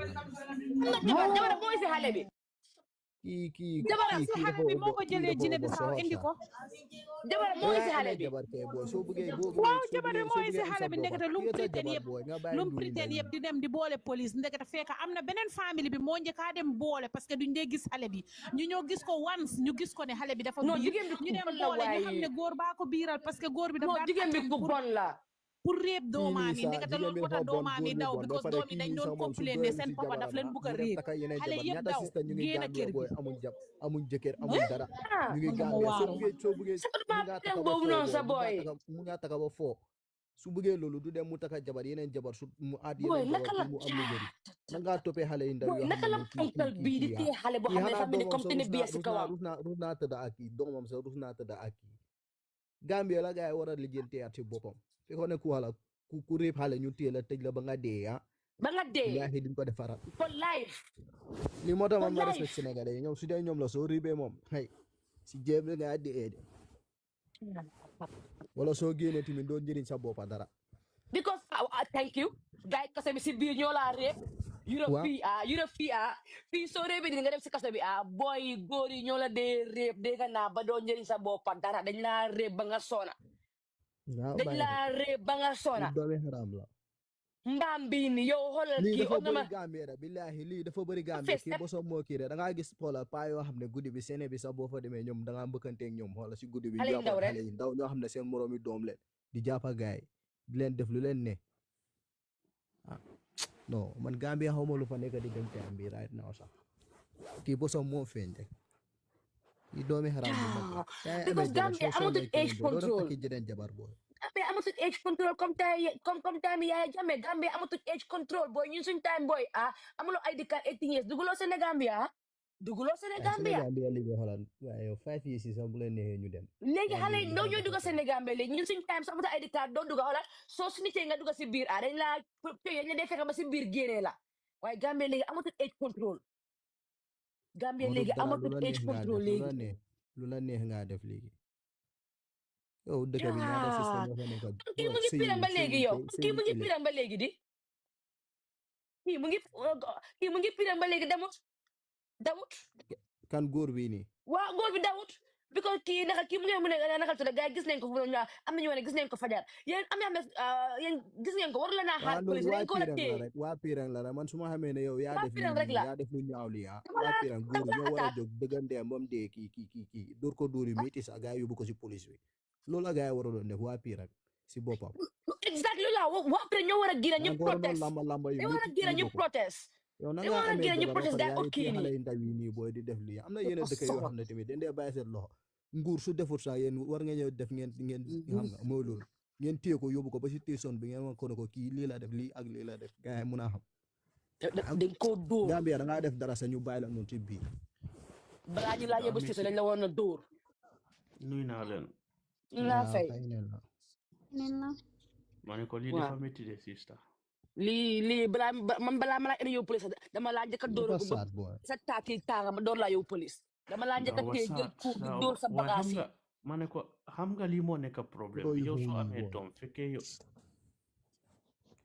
yow yàlla su dogalee mu may la doom ba pare tiyel sa doom nga yar sa doom balaa nga koy jox sa family member or any other person understand nga because sa doom moom su demee foofu noonu xam nga moom dafay mel comme gars yi understand nga fekkee those people they have bad character moom since la nekk young until she get matured she will copy from those people understand nga soo juree sa doom tiyel sa doom sa kër soo amee mburu nga may ko soo amee ñebbe nga may ko waaw ngeen seddoo loolu boo ngeen muñante maybe one day things will be changed waaye da ngay waaw non sa waay am na ñaari doom so they are poor amuñ njëgi food yooyu noonu loo moo tax léegi xaaral ma jël suma benn doom bi ma jox ko suma sister ba suma auntie yes those people they can take care of my daughter because man fii nii suma condition bi baaxul nii ak nii yow fekkee yow xam nga yow sa condition bi baaxul pourquoi ngay am doom yu bari. thank you so loolu moo ñu sonal yow da ngay gis benn nit yow yow fekkee yow yaa ngi am anti saa ku nekk Mali yow nga jur doom Gambia nga jël sa doom bi nga yóbbu ko ba Mali nga ne suma anti moom fa suma cousin suma nii ak nii kooku foofu lay dem soo demee foofu noonu 7 years time mu nekk foofu noonu ba mu am 15-20 years kooku noonu su ñibbisee sax jikko am bi ak jikko moom and the dad it will not be the same. Billah wala tala so loolu moo ñu sonal. moo ñu sonal de di jur benn expérience sa kër waaw mu ne ko lu ngeen mën a am boo ngeen bokasi yu si xam nga brother simina ne ko dëgg loolu tamit yow lu nga wax ne def leen naka ñu nekk si suuf type leen green heart dafa fekk ku bon la ak yaayam non bro moo la dëgg gis nga fu mu nekk ni Afrique loolu mu ngi am Afrique sax mira loolu mu ngi am Afrique sax pour comme nga jur doom sax nga joxe ko sa xoola ñu tekkee ko bu baax sax doom yar lu waan la ñu war a stop non bro loolu bu dee tudde yóbbu doom gay tapatoo loxo loolu bu dee tudde léegi loolu bu dee tudde yóbbu ay doom nii comme time boobu nga yóbbu nit di ko yar ko loolu amatul léegi mu ngi xapunde ma ne loolu mu ngi xapunde yow nga am sa doom ba pare nga jox ko doom bi mu ànd ak grand-mère am di grand-pa kooku noonu mu dem si mère bi xam nga mu nekk ak mère bi foofu noonu xam nga ba mère bi jàngal ko sax ay yëfi bois all happens kooku noonu please léegi leen di seen su ñëwee si kër bi fekkee moom ab nekkul bois sax dara bi nekkul bois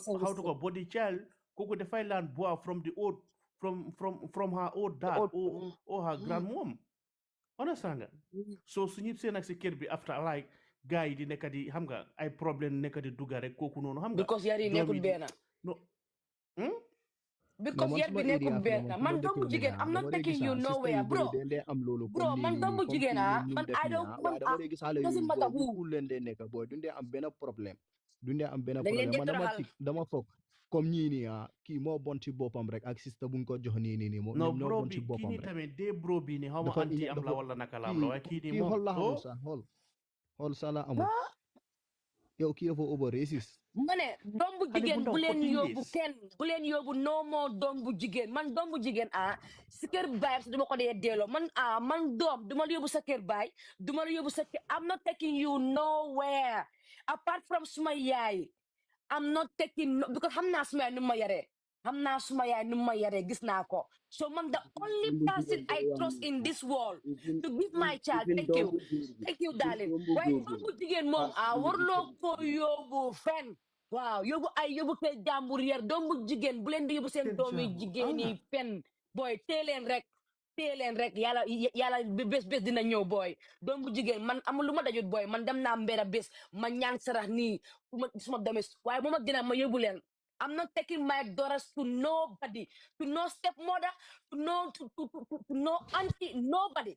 Man doomu jigéen kenn du ma ko téye. dëgg Guinée Bissau dëgg yombul nag man Guinée Bissau am naa fa yombul moom ma dem fa jom boy Guinée Bissau yombul parce que dama gis jigéen xale yu jigéen yu bëri da nga dee taxaw foofu yaa ngi dem job sa wala ñu ngi la dee ñaanaatu xaalis dafa ëpp bëri sax dafa utee ak Gambia bi booy waaye ba tey rek booy nga yar man rek liggéey naa foofu noonu booy liggéey naa foofu lu yàgga sax nga yar rek suma benn neighbor kooku noonu like dafa moom she's originally from Guinea thank you waaye mère bi kooku Gambia la dafa am doom bu jigéen ba pare doom bu jigéen bi am nga 4 years time to 5 years mu jël doomam bu jigéen bi mu jox ko freinam kooku noonu waa Guinée la xam nga kooku noonu yóbbuwaale xale bu jigéen bi Guinée mu nekk ak moom foofu noonu around 10 years understand nga so since mu yóbbu xale bu jigéen bi Guinée xale bu jigéen bi there is no communication between di xale bu jigéen bi ak moomam ak daatam xam nga waaw mu nekk foofu noonu ak xale bu jigéen bi 10 to 15 years ba mu change even surname bi sax def ko change ma ñàkk suma mu change surname am bi booy xale bu jigéen bi booy after mu waa mu nekk jaaxa bu mag understand nga léegi time am bi pour sëy léegi jot na understand nga léegi nag kooku bëggoon sëy ji mu ne moom léegi il faut mu xam kan moo nekk papam ak yaayam fekkee friend moomam bi mu ne man maa ko jur understand nga kooku noonu moo fen mu ne moom moo jur xale bu jigéen bi surname bi yëpp mu change waaw so léegi family member kooku noonu I'm telling you family member xale bu jigéen bi ko xamante ne moom ku nekk Guinée kooku moo wax yow soo dugalee si sa alal si xale bu jigéen bi nii one day dangay gis papaam ñëw fii nii uti kii nii because gars yi ñu ngi koy uti suñ ko gisee fii rek yow fekkee yow danga seya kii nii you will lose or the father will take you to court understand nga so yàlla dogal like the second year daat bi dem Guinée di wóor ba mu xam doomam bu jigéen bi fu mu nekk waaw mu indiwaat xale bu jigéen bi Gambie after kooku noonu like booy bu xamante ne kooku moo ko bëggoon takka kooku after kooku noonu waaye mu topp xale bu jigéen bi bu Gambie mu ne man dama bëggoon sëy sa xale bu jigéen bi nii waaye jigéen bu xamante ne kooku moo ko yor Guinée mu ne moom moo ko jur lii la santa mu ne déet ñii nii fii leen suma jabar moo leen may suma doom bu jigéen bi mu yóbbu ko in Guinée more than 15 years no communication no dara bu léegi xale bu am 20 something years understand nga so affaire bi foofu la dekkee nguuroo ŋaaroo xam nga waaye xam nga rek xale bu jigéen bi moom xamut moom bi and then she don't mean to di moom xamut daat bi kan moo nekk moomam daatam ku ko xamante ne moom moo leen jur sax like xale bu jigéen bi moom miinantoo ak gars yi understand nga léegi meeram bu nekk Guinée kooku noonu lu wax xale bu jigéen bi loolu lay topp bi la war na so waaw so daat bi dem ba Guinée mu indiwaat xale bu jigéen bi after that boy bi ñëw xam nga waaye xale bu jigéen bi moom because moom like dafa miin ku nekk Guinée waaye one day rek ba xale bu jigéen bi loos pa mu delluwaat Guinée ma ñàkk suma mu delluwaat Guinée xale bu jigéen bi sëy foofu noonu waaye xam nga rek nit bi booy mooy loolu because kratam bi ak kratam moom bi gars yëpp den angry about lady so like yàlla dogalut like comme ça moom mu am comme ça gudda like waa comme ça gudda fan quoi understand gudda fan waaw après xam naa moom famille bi dañ ko even though dañ change santam bi waaye xam naa dañ ko yar bu baax dafa bëgg a gaay bi xam naa dañ ko téen bu baax moo tax mu delloo fasa waaye war a ñëw change xale bi santam bi they change santam bi dañ ko change xale bu jigéen bi léegi xamul sax kii moo nekk moomam sax daatam man du ma yóbbu doom bu jigéen fen man doom bu jigéen dama ko yóbbu fen kenn du ma teel suma doom bu jigéen boy this thing is happening there it's happening real sir every day mu ngi happen every day lii mu ngi happen ñu may seen système war a moytu xale bu jigéen moom dañ war a moytu even xale bu góor sax bu leen jox nobody of course doomi góor sax léegi ñu ngi yaaxa gaay tamit fekkee yow soo amee doom doo ko mun a toppatoo buru jur waaw demal sa hospital bi booy nga inject sa boppa booy loolu moo gën leen booy tubaab bi leen di def de tubaab bi fi soo laajte gaal te mënul am doom mooy ne booy mënuma koo amee loolu moo tax mënuma koo am booy am doom liggéey la de mu ngi mel ni yow mu eew everyday dam sa office check sa email check sa lii doom noonu la mel booy doom angoon naa leen fi bu ma commencé ma life may la doom soo ko amee it's a job for life dangaa nekka ñoom di liggéey ak gaay di xam seen life di dem ak ñoom ba keroog ngay dee booy doom soo ko amee doo nappalu ko booy it's a job for life sakatuma doom bu jigéen is a job for life su sëyee danga koo bugg xoolal démb li xew Sénégal xale bu dee si biir néeg 3 days jigéen mu dee si biir néeg 3 days xamuloo ko mas ma dama fa sëy every day laa call soo demee nga sëy every day dama laa call every day dama check si loo nekka yow naka li di dee si biir néeg xale mu ngee jooy xale bi dafa jooy dégg na dem tee weeni yaayam bi nampa ba suur ñu ne mu toog ñu ne su xiifaatee mu jooy noonu ba 3 days 3 days nit mu ngi dee si biir néeg kenn xamu ko Sister ma waxal la benn affaire de xam nga ñun we Africans sa ñun comme ça we the black people billah wala taala boy our life ñoom boy comme ça ñun continue suñ life understand nga comme ça waxuma yëpp nag waaye yeneen ni moom they don't care about their life understand nga because gars ñu ngi foog like guy mun naa nekk guy de like they think like comme ça nit su dee moom in 6 years time mun naa delluwaat man sometimes that's what I used to think sax ma ne pourquoi gars ñoom they don't xam nga they don't like seen life bi moom mu ngi yomba comme cassava understand nga nit da nga war a xam like so yow soo deyee doo mos a like doo mos a ñib si waat so da nga war a xam nga so da nga war a moytu you know that yow moom benn life kese nga amuloo ñaar oo ñeneen understand nga one human being should alive only once so yow tamit like da nga war a know what to do bro wax nga moytu because nit boy su deyee boy doo delluwaat never in this life boy comme tubaab yi capaloo tubaab yi boo su amee gaañ-gaañ bu ndaw fii ni sax boo gars yi ñu ngi dem si hospital fat di injection boppa boo ñu xool fekkee di médication comme ñun Afrique concern lañ amut comme ñun dañ concernul we were not concerned ñun concernul waaye yow Africa dangay gis saa booy laa lay waxal ni booy a snake bite you foofu noonu boo sa tànka o sa loxo dana nga non ñi manjari nga taa lopitaano to manjari abe kende ala saay nga nekk foofu noonu booy with that 10 days booy 4 to 5 years laa lay waxal ni fekkee like if at all like you go to the hospital boy in 1 week time mun naa nekk boy you healthy waaye nga non lii du dara lii def may métti tuuti nii rek waaye inshallah léegi xam nga yow nga nekk ak pain boobu noonu more than 6 years one day rek nga dem gay wax no boilo xam nga yaa tara manqué boati fekkee du boit dara because yow like you have those tetanus in your body dem loo si hospital yaa ngi wax no lii ay yëfi sew nii rek def may pain sometimes xam nga loolu téye la 6 years fekkee you are facing that pain is one day nga def ñu ne no boilo yaa tara manqué wati boy ñun africain yi boy mooy loolu boy bi dax wala talaay and then tamit si bagway bi tamit the same thing every day yaa ngi gis more than 100 people are dying but no man duma dee stop I will go by force yow tamit nga dem nga dee people are dying every day for no reason boy ñun tamit boy loolu moo tax sometime boy jaru yërëmande saa boy no rest in peace saa boy billah wala talaay ma ne ko yeneen dee ñu ngi happen in Africa in Gambia especially in Gambia guys saa suñ dee boy we have to xam nga like we have to celebrate boy in the state saa ñu party sa because those people they don't care about their life ba ñaka suma yeneen dee ñu ngi happen in Gambia boy suñ happen boy we have to then war a in the musical set boy ñu party ma ñaka suma because those people they think like when you die you will come back xaw ñu loolu sax xam nga lan la fa dee demee da nga dee nekk si full famille si biir kira comme xoolal 100% kenn am fa xala kenn mu am fa monia yow amoo moni dina dee respect anytime xoolal kële leen dee gën a fóoloo yow ñu jàppee la doomi xaraam bi kër bi lu fa réer na yow tamit at the next minute loolu nga dee teg sa moyen tamit da nga dee bëgg a dem xoolal always time pour yow tamit nga def comme nu ko def ba am yow tamit nga def loolu lu gën see bëri moo tax booy yu bëri ñu dee gën dee dugal si baag bi di ñëw di teg seen life pour dee rek dee wala dund rek leen di gis waaye ñëpp waaye wërsëg da ngaa ñëw nga rëcc waaw après wërsëg ñëpp nekkuñ fii nekkul la ñëpp seen wërsëg nekk fii tamit nekkul ne comme tey sel dem na rek man dama war a dem seen wërsëg nekkul fi de fii am na ñu fi de ñëw booy ay 10-15 years booy lu ñu lekk sax duñ ko dee am booy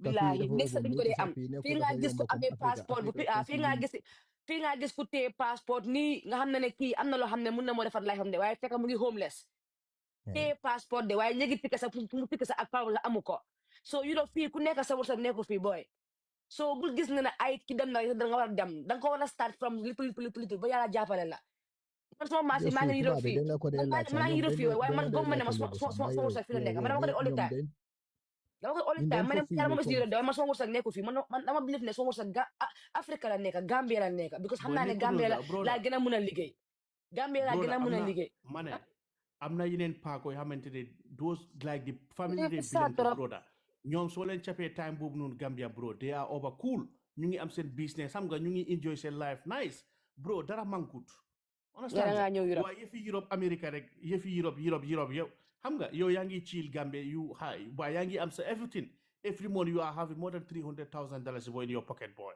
waaye da non il faut ma dem Europe xam nga yow nga dem jëli gaal xam nga nga dem rey sa Africa bopp yow soo waxee nit na ko bul ñëw Europe yaa ngi am sa boppa Gambia daf laa wax kii dafa raciste kii dafa over soxor lépp luy jóge ko lépp luy jóge ko waaye léegi Europe léegi ma laaj la léegi ma laaj la léegi ñun bro ma wax la benn affaire lañ am yow Gambia yaa ngi chat WhatsApp yaa ngi chat WhatsApp yaa sa nigga yaa ngi laa wax ne booy man dama bëgg a feeñu si nga wax leen na leen booy booy yoonu géej bi kay dafa métti dafa over sat dafa over métti sa booy bu leen try loolu dañ laa wax kii dafa soxor yow fan nga jaar yow nga jaar si ndox bi ba pare nga bëgg ma xeeñ ndox nga ne waaye léegi ba dama laaj leen ñu tamit léegi ñun Gambien yu nekk fii how many percent ñun like okay let's say 100% Gambien yu nekk Europe léegi ñun maybe léegi let's say 5% or 10% ñoo am dara Gambia loo xam ne people will say waaw waaye ñun lan lañ am ñun ñu nekk Europe fii lan lañ am lan lañ am lu dul liggéey the same thing ñu fay seen bill lu des ñu lekk lan lañ am boy Europe fii nii boy soo bëggee tekki boy you cannot be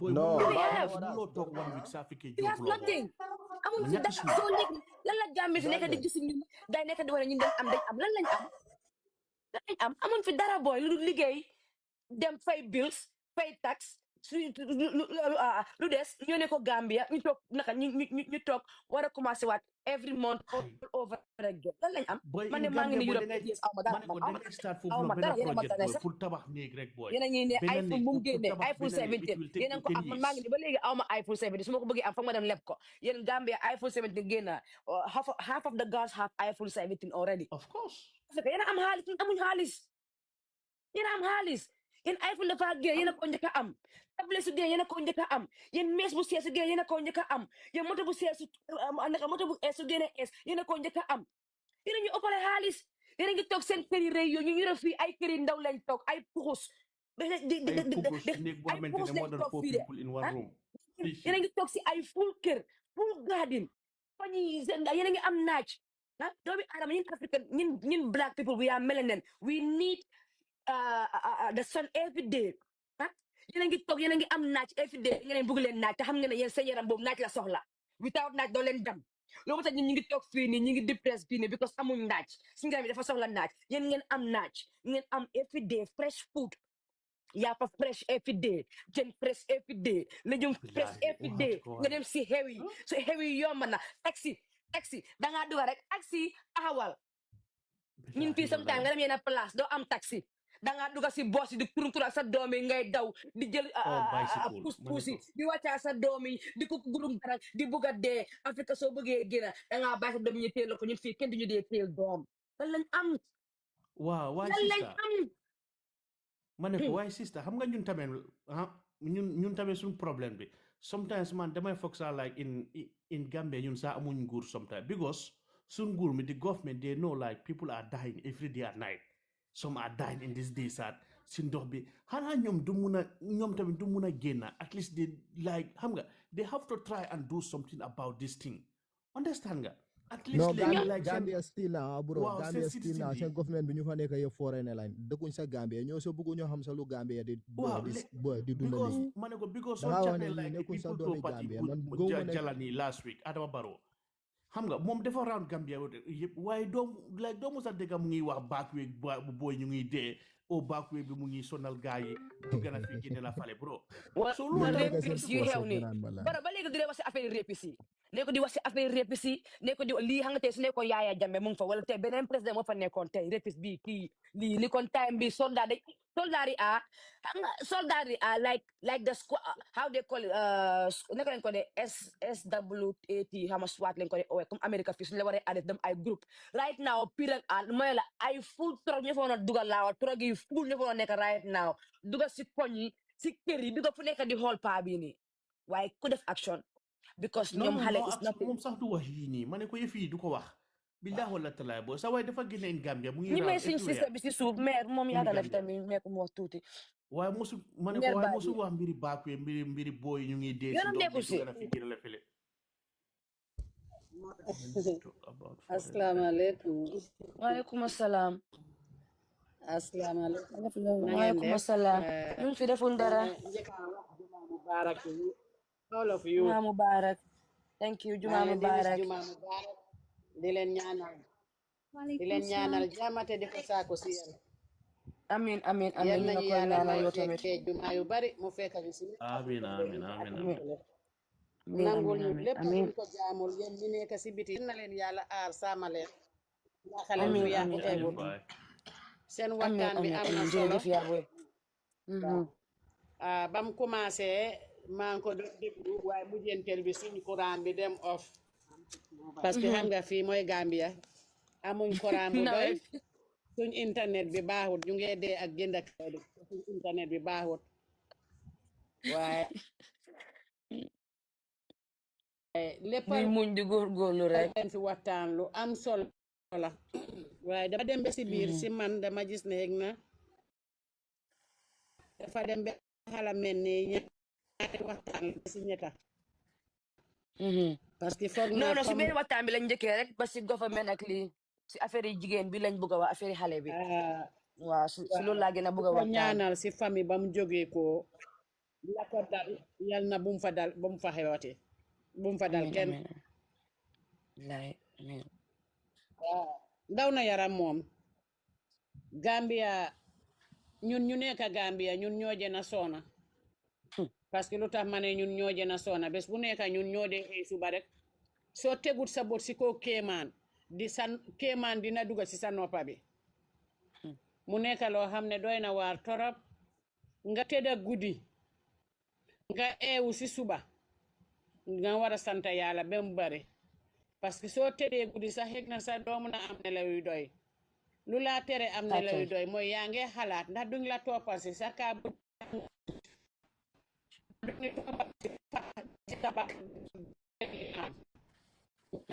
sa network bi yaa bo dañu mel doo puus tuuti sa network bi mu nga moof tuuti Gambia bi li nga wax am na solo waaye network bi moo nekk di dog di nga mën a moof saka tuuti si ñaari at yi ba si ñetti at yi man kay man si biir ne comme li ma ko dooree woon dama Gambia bi moo mel noonu yéen ak maa dégg waaw ok waaw ñun Gambia bi man li ma bàyyi xel ñaari at yi ba si ñetti at yi rey dey xaaraan bari na si Gambia bi doo dee mun a xam lan mooy lan doo dee mun a xam lan mooy sabab bi nit di nga toog nga amee sa alal nga toog benn guddi koo xam ne xamut naka nga amee sa alal boobu noonu mu ñëw attaque la rey la yóbbu sa alal metti na torop te dara du si jéena loolu moo tax man tey fi ma nekk nii dama jën a ragal sa kaa cere ba ma gisee ñu jàpp police officer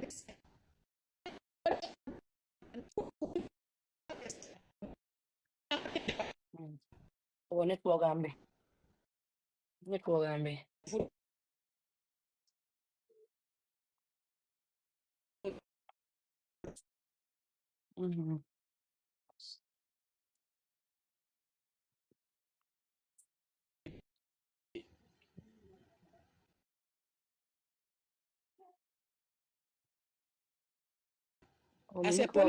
sa network bi moom network ambe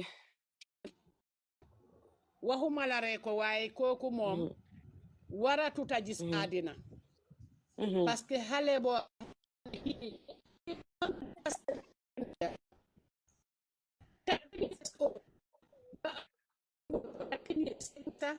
mooy bi su ma mut 30 minutes parce que 10 months la léegi moom mu war a wasin xale bi léegi mu ngi nii ñàkk na bakkanam moom góor gi mu war a dox laay fam góor gi dañ ko war a teg foo xam ne waruta gis naaj parce que kuy tëddoo doomam du bàyyi xale moom du bàyyi kenn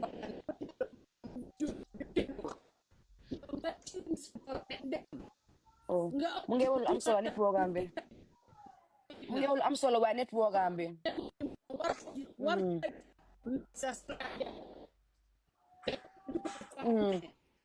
mère Badji sa internet bi mu ngi dem na baakaaram dina wàññeeku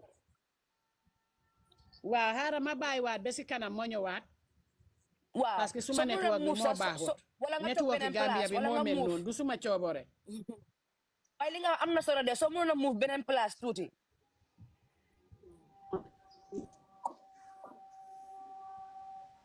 Okay, ndax yéen non. Gambia si network bi ndeysaan. waaw xaaral nga teg nga égaat.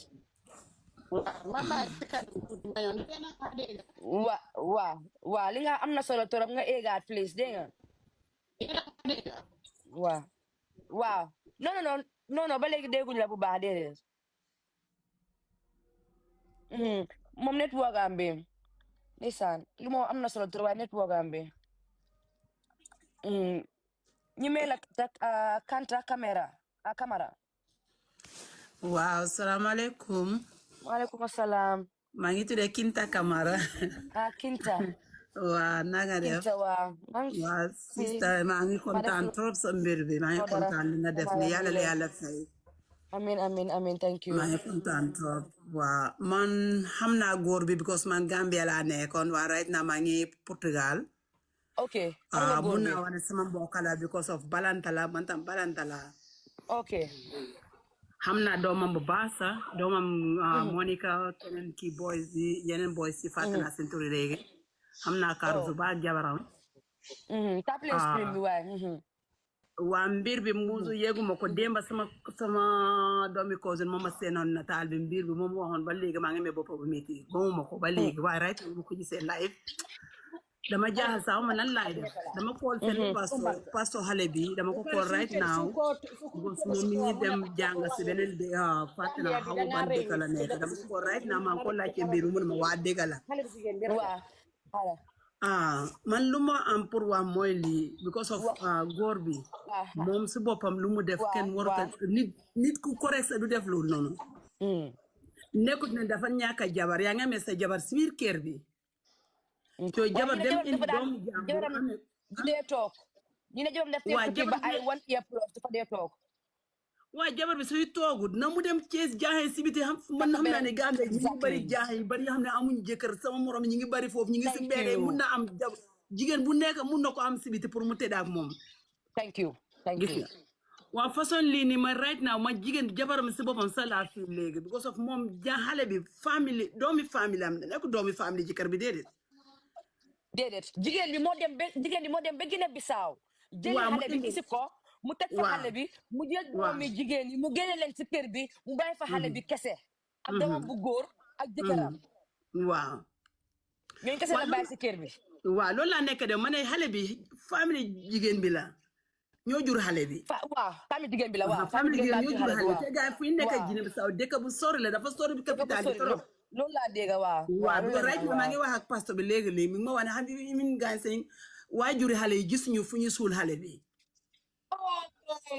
gis nga bu ko balaa gaa ñu eega fekk suul nañ mënuñu denc niw bi ba time boobu noonu suul nañ because xale yi waajuram yi fu ñu nekk dafa sori gis nga man boobu moom a gën a metti fu ma nekk ni right now man lan laay def Carlos lu mu def loolu kenn war ko def loolu nit du def façon yooyu noonu xale bi dafa tuuti xale bu tuuti la nekkul xale bu foog naa ñu ne 14 years la am xale bi mi ngi soog am 14 years de kii ñu ne mu ngi door a am 14 years 13 years la am waaw te mi ngi door a am 14 years waaw so on te doo moom depuis kañ yaa nga tëddaa moom yaa nga na tëddaa man loolu laa nekk di wax parce que léegi ne ma ne ko right ne ma ne ko dafa mel ni xale bi góor bi dafa yaaga tëddaa moom wax xale bi ñemut a wax mbir bi gis nga ñemut xale bi waxee waaw gis nga anti bi tam su ñëwee du laaj ci xale bi pour mun a xam lan moo xale bi naka la mu nekk di dundal sa kër ba laajut ne bëggut xamut loolu noonu gis nga because xamut ban façon jëkkër la because am na yeneen góor dañuy bona ñu ne Carlos dafa tëddoon ak doomam fos ñu ne Carlos dafa mos a tëddoon dafa mos a réeb doomam dafa mos a réeb on doomam bu mu jur loolu moo tax jigéen bi dawale doomam yi soo xam na Carlos bu baax jëkkëram jabaram xam na Carlos bu baax te moom soo xamee ne because doomam fos doomam bi ku mag ki jaxam bi dafa nekkoon sa man fele sukuta Monica dafa ñëwoon mu doon dekka sa man waaw musuma wax mbir papam daa dafa waaw du dee juboo papam xaw ma lan la gaan di jotee ñu ne am na doomi kenn kum réeb loo moo tax jigéen bi dawale doomi yëpp so yow nga xam loolu pare nga dem jël doomi jàmbur des ko pare si kër bi loolu moo tax nga bàyyi ko moo si nekk kër benn bi problème yaa ngi tamit dem ay 1 year plus du doomi kenn de doomam bu mu jur la de atem pour réeb ay doomi jigéenam yi waaw atem pour réeb waaw ma xam ku makki moo nekk la kooku moo nekk la tudd dafa musoon a nekk sa man fële sukuta waaw léegi yow nga xam loolu pare léegi yow nga xam loolu pare léegi yow nga dem ba sa mbokkay nga jëli xale bu ndaw koo xam ne mu ngi ay 10 years nga xale bi dina yàgg na fa so on xale bi moo ñëw xam naa mu ngi ay 10 years yooyu noonu so léegi xale bi xale baa ngi 10 years de yow Carlos ak sa ponkal bi ak noo aimé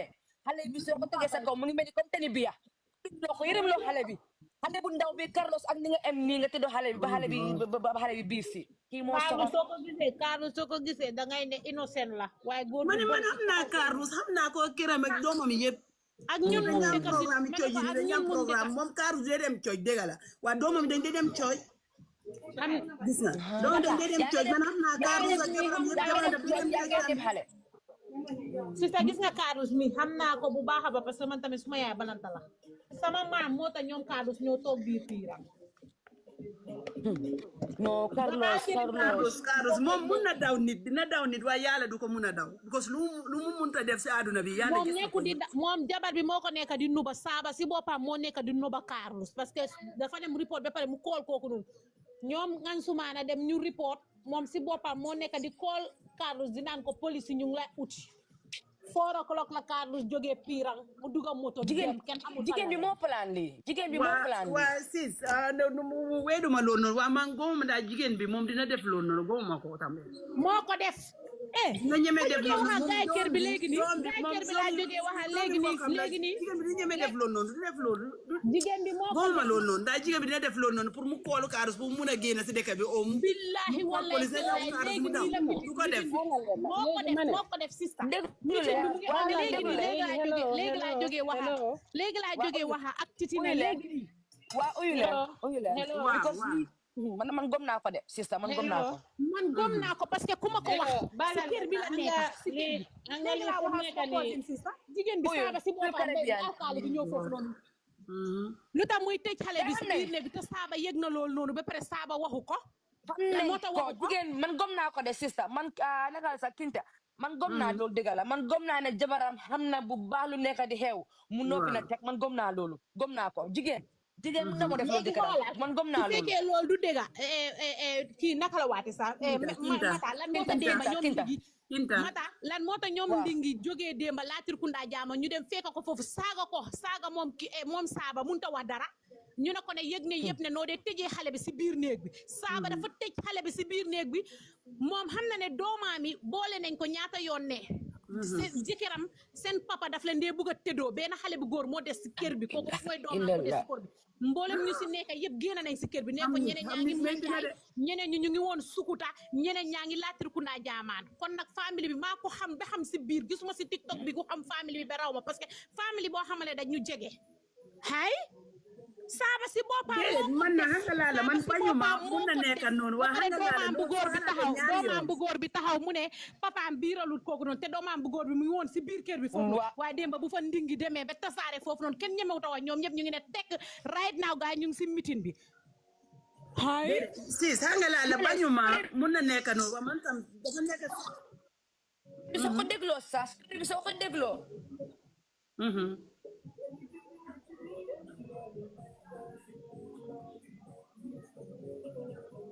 waa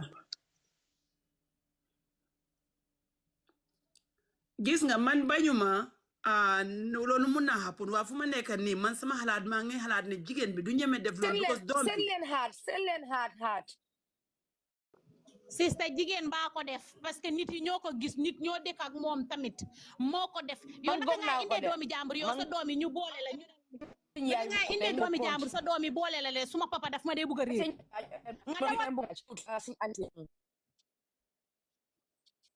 bi nga xamante ne ko nga indi pour léegi xale bi jigéen boobu bi nga fa bàyyi pour yar loo ko fa tegee te yow danga dee mën a tukki ba wan iya xale boobu loo ko fa bàyyee doo ñëw te yow xam nga ne yow sa jëkkër yow doo fa dee toog sa jëkkër daf dee soxla jigéen bi di ñëw di làmbaatu sa doom yi lan moo tax nga bàyyi fa xale bi waaw ba pare ñu jël xale bi di ko teg si biir néeg bi pour lan karna te ñu mee la mère naka mère Badji nga wax kii dafa soxor jigéen ñi moo soxor léegi laa wax jigéen bi dafa soxor wàccoon noonu ma ne la titi na mu ngi may kool lan moo tax muy tëj xale bi ak karnaat du mu tëj xale bi ak karnaat kii dafa soxor jigéen bi dafa soxor jigéen bi lan moo moo tax muy plan tëj bi xale bi yëpp ak karnaat foofu noonu ba nit yëpp notice ne xale bi demul church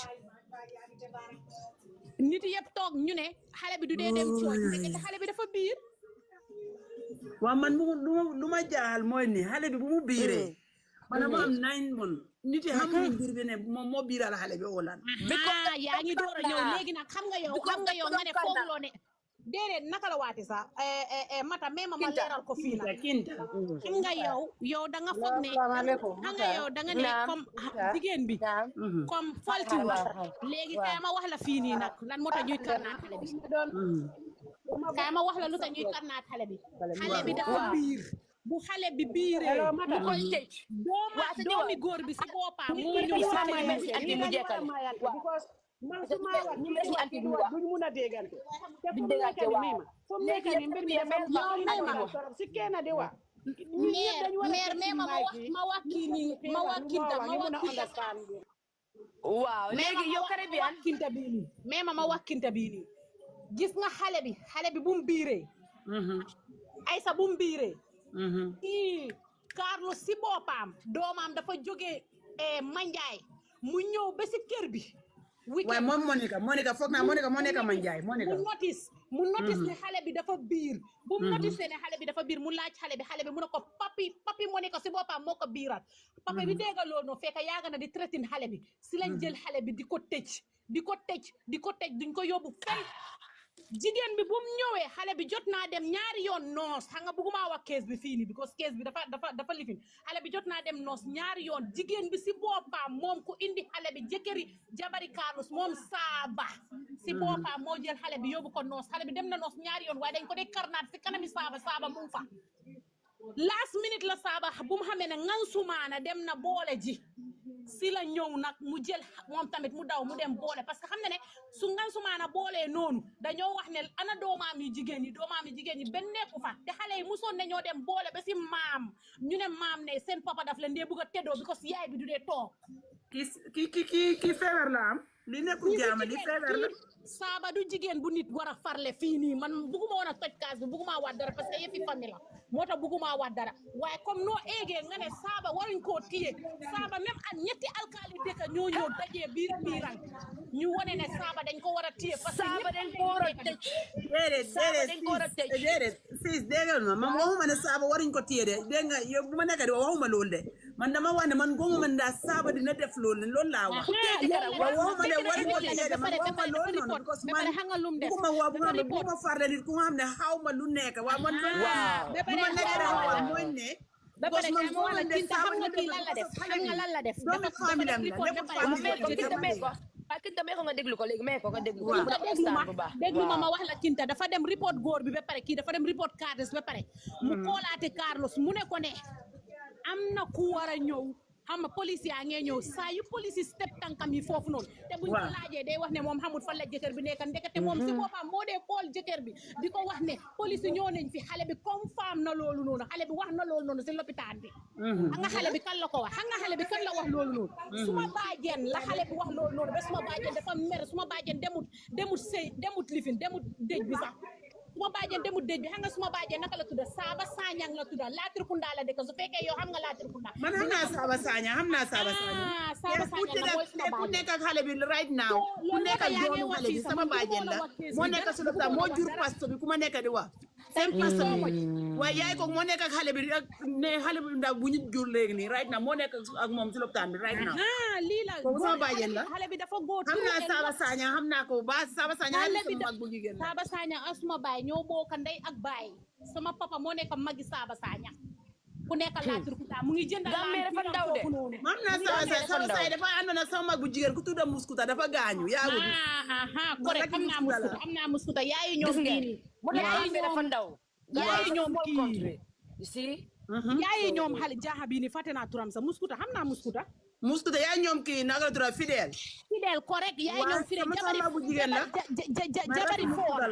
jabari foona waa jabari fonar man ma xam ko ñi may mère Badji léegi mu wax léegi ca baax na man léegi ma ñi xam may ñooñu man famille bi yëpp laa xam soo gisee famille bi sax man bëgguma si wax dara boo gisee bëgguma si wax dara kees bi dafa critical understand nañ léegi waa baax na turu et lot xale bi dafa dem turu et lot moo tax dinañ ko faytal si soobee yaa ñi may suñu yaay bi mu wax mère Badji waaw xale bi dafa dem turu et lot acca yaa booy ñëwal mun ngaa wax léegi mère Badji waaw anti Badji foog naa network bi la non foog naa xamu ne mu ngi si kii nii kii jigéen bi dafa soxor jigéen bi dafa soxor jigéen bi dafa bàyyi loxom jigéen bi dafa right now waaw jigéen bi dafa bëgg lu neex jëkkëram rek loolu moo tax mu kii nii yàlla waaw léegi anañ jërëjëf mi ngi ni ñàkk ñi la nga wax léegi yaay boo ñu ngi laa dégg ñëwoon na def te mu demaat waaleykum asalaam waaw ñu ngi laa dégg léegi oh yàlla ndaw man daal li ma gis ci programme bi ndaw si moo gën a bon ndaw si dafa bon baaxul santul yàlla li mu dawale woon doomam mi jëkkëram xamoon nañ ci bàyyoon foofu doomi jàmbur bi jëkkëram lu tax mu dawal doomam jëkkëram dina def doomi jàmbur bi ndaw si ku bon la baaxut guddi baaxut bëccëg ku bon la santul yàlla kooku baaxut ndaw si baaxut moom baaxut moom waaw ku bon la baaxut kooku ndaw si baaxut waaw fu mu dem dawale doomam mi bàyyil foofu doomi jàmbur kooku ku bon la baaxut trayu de bon la baaxut trayu de waaw trayu de baaxut de nga jël sa doom yi nga dawale leen nga jël doomi jaam nga isi ko pour lan lu neex sa jëkkër kese xoolal yow life ñëpp ñu ngi lay gis wàccal yow nga dawale sa doom bi nga dawale sa doom bi yëpp man daal li ma gis daal dafa dawale doomam yi mu jëli doomi jàmbur indi jox ko jëkkëram waaw thank you ma ne loolu laa fi man tamit mu indi jox ko jëkkëram waaw loolu la xam life di nga understand ne loolu la kii dafa dem ba si àll bi ne leen jox leen ma sa doom mu isi ko jëkkëram pour am lu neex jëkkëram pour sëy bi bu mu tas pour sëy bi rek bu mu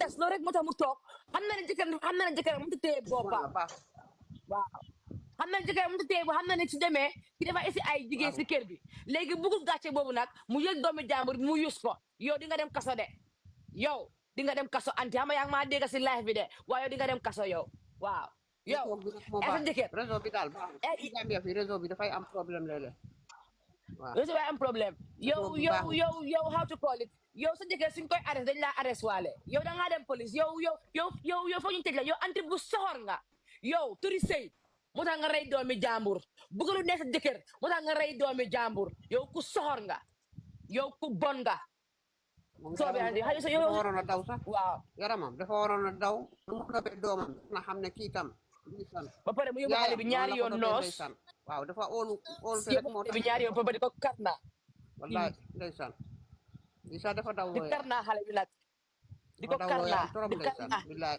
9 months rek 9 months xale bi ñaari yoon la musa dem noos si ko innocent moom yaayam anti moom mu si biir léegi waaw dafa tuuti trop dafa tuuti amul yaram soo ko gisee ne yaram lu mu sewee nii du naka tura sax dina soona su amee doom dina soona eegee si kaw karlaas ni la dee mel ornement soo karlaas tegee si kaw ni la dee mel comme liir la dee mel si karlaas yow man de dégg nga balanta du yëfi dégg naa balanta xaw ma nekkut yëfi yaram bu sew yow mi sa boppa xam nga ne dafa tuuti laa wa atami dafa tuuti trop pour mu am doom si eej yooyu noonu ay sa kam bisooñ ay sa mbiw tuuti hun ay sa mbiwit ni yaaya 12 good ama 13 to 14 years loolu laa nekk di wax ma ne la dafa tuuti eejam bi dafa tuuti trop pour mu am doom dafa tuuti halna ni min amada de halna ni min saaki de huwa lantan dangu yoloni na ngota ngeri nyi ngoti lo ma wona njana aisa dressing wona technique duko sonja dimas because of 14 years 13 years to 14 hal tengam be pap tan najano uga ka difficult things ngoy don't understand me insane digen bi nga wala try yo you understand and ko sonja bi dama len soñ dress ma soñ bina de be tan najano ka problème xanaa amul leen picture jigéen bi dañ soxla picture jigéen bi de ande dañ soxla picture de déedéet man uma picture bi déedéet kooku dañ soxla picture bi please because jigéen yaa dañ war a jàng si jigéen boobu noonu jigéen boobu dinaa ko di jigéen boobu kay ma wax jigéen dañ war a jàng si jigéen boobu ma nekk nii xaw ma sa naka lay bàyyi leen di yóbbu seen doom yi yéen di yarluwaay si kër jàmbur bàyyi leen di yóbbu seen doom yi man di lu ma yarluwaay nekk si di kër ñaan sa jàmbur mooy nii nit soo amee doom yaral sa doom bul jox kenn sa doom bu dem yaral la. xam nga man suñu mbokk yi dañuy bëgg a façon yooyu noonu trop sa doom pas problème. suñu mbokk dañuy bëgg a loo joxe sa doom doo xam kan. balaa ma doon xam information bi because man bu mu gaañoo dañ ma kool man wax nañ ma parce que man dama ko gis was on Gambia ma gis ko mel ni nit yu bari yu ma fa xam ma laaj leen ma ne ko leen ban piirang ma ne la waaye xale bi nekk toon piirang ñu ne ma ne yow time bi nga doon ñëw piirang balaa ngaa tukki ñu ne ma ne fekk xale bi ñëwutoon fii ñu wax ma xale bi age bu mu am ma ne leen kon ñoom diw moo mag xale bi ñu ne ma xale bi dégg la xale bu ndaw la gis nga bu gaay ooyee turi Carlos ma ne leen xam naa Carlos ñu ne ma saaba ma ne leen xam naa saaba bu baax gis nga man si laa lacce yëpp depuis démba maa ngi kisi mbir mi waaye tey ku ma jotoon kooku mu ngi doon liggéey parce que moom noos la mu ngi doon liggéey si lopitaan bi mënut a fexe ba wax ak man moo ma jox nom bi nit mu ne ma koolal diw dina la wax yëpp si laa wàcce si live bi ma dem kan la du Marta non du Marta jaru oo tur sax ñun daal dañ am jigéen nataalam rek please non du Marta nañ am jigéen nataalam ba pare man Marta aw ma nombaat ñu nekk foofu because man ñaata at maa ngi bàyyi Gambie nekkute bu ma waxee ak moom ba pare si na ma explainer yëpp right now moom sax mu ngi piirang dafa wàcce liggéey rek mu dem mu ne moom sa time bi waratoon a wàcce mu dem mu fekkee meeting bi moo fa nekk ma dégg jigéeni jaamur bi nu muy jooyee ba suma ronxoñ maa ngi fi ak meeta sax ma ne ko ne suma ronxoñ yi sañu ngee rot nga xalaat mu jur nu mu méttee sa doom mu jaar turu lii ñu opéré ko mu dee Carlos na ko fay nu mu mënta def yàlla gis na ko yàlla moom moo koy fay jigéen bi mënut a fekkee meeting bi mu génn dem ne ko fële si kii bi di jooy mu ngee jooy yaa ngi dégg jigéen baa nekk di jooy lu ñuy di wax yëpp dégg ko ma ne ko ndeysaan dañuy sori dëkk bu ñu nekk dafa sori trop right na maa ngi waxoon ak seen pasteur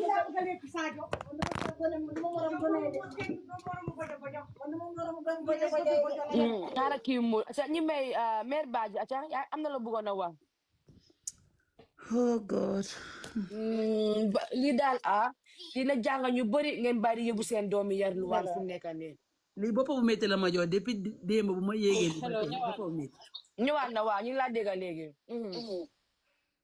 ñëwaat Kinta dag maa may ma wax xam nga comme ni ma doon wax dañoo mayante su kenn duggee ñu mayante waaw comme ni ma doon wax li fi ma ko njëkkee mooy si suñ Gambia bi ma ne man lu ma bàyyi xel ñaari at ba si ñetti at deey xaaraan bari na si Gambia bi loolu dëgg la de doo dee mun a xam lan mooy lan nit ki danga am sa alal nga nekk si sa béréb nit ñoo fekk la koo xam ne xamut noo ko amee mu rey la yóbbu sa alal jaamane ñooy dara du si jéena xam nga ne loolu moo tax góor gi nii mu jën a am doole wala mu jën a jox xale bi ragal loo ko traité ko ba xale bi ragal a wax ba mu ngi nii jëlee na si ñàkk bakkanam moo tax ma ne góor gi buñ ko rey de nañ ko teg foo xam ne bum gis naaj bum gis ngelaw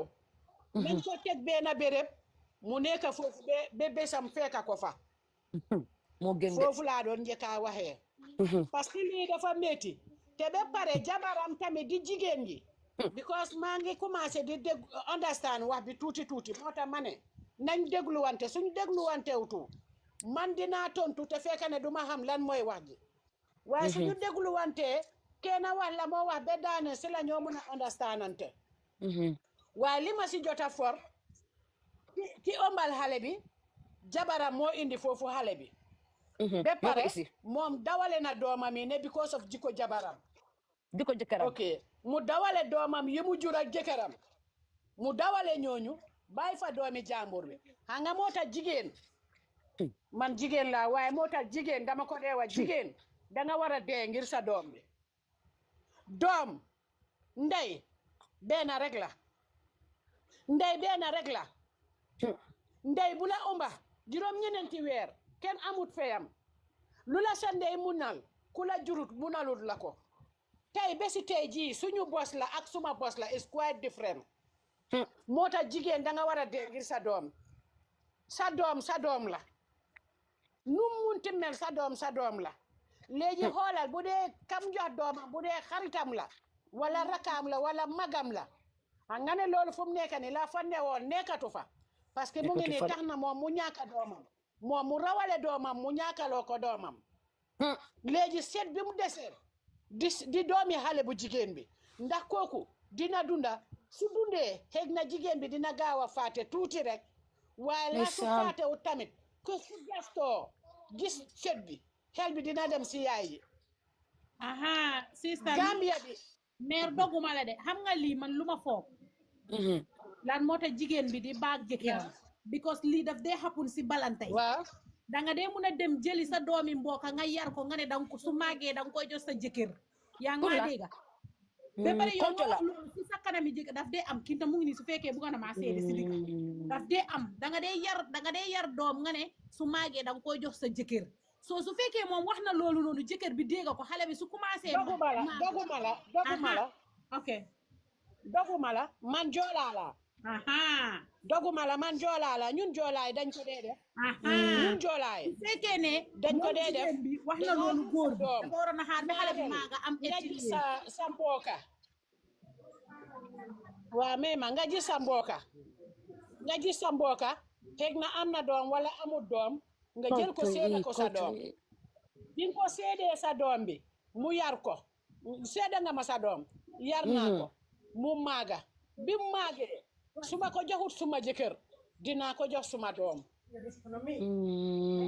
bu dee aw ma doom dinaa ko jox suma jëkkër nga xam ne dinaa tollu foo xam ne duma munal suma boppa dara waaye ki nga xam ne kooku lañ ma seeda ma may ko suma jëkkër kooku moo mun a taxaw dimbale ma ñun dañ ko dee def man mii di wax nii man yarluwaan la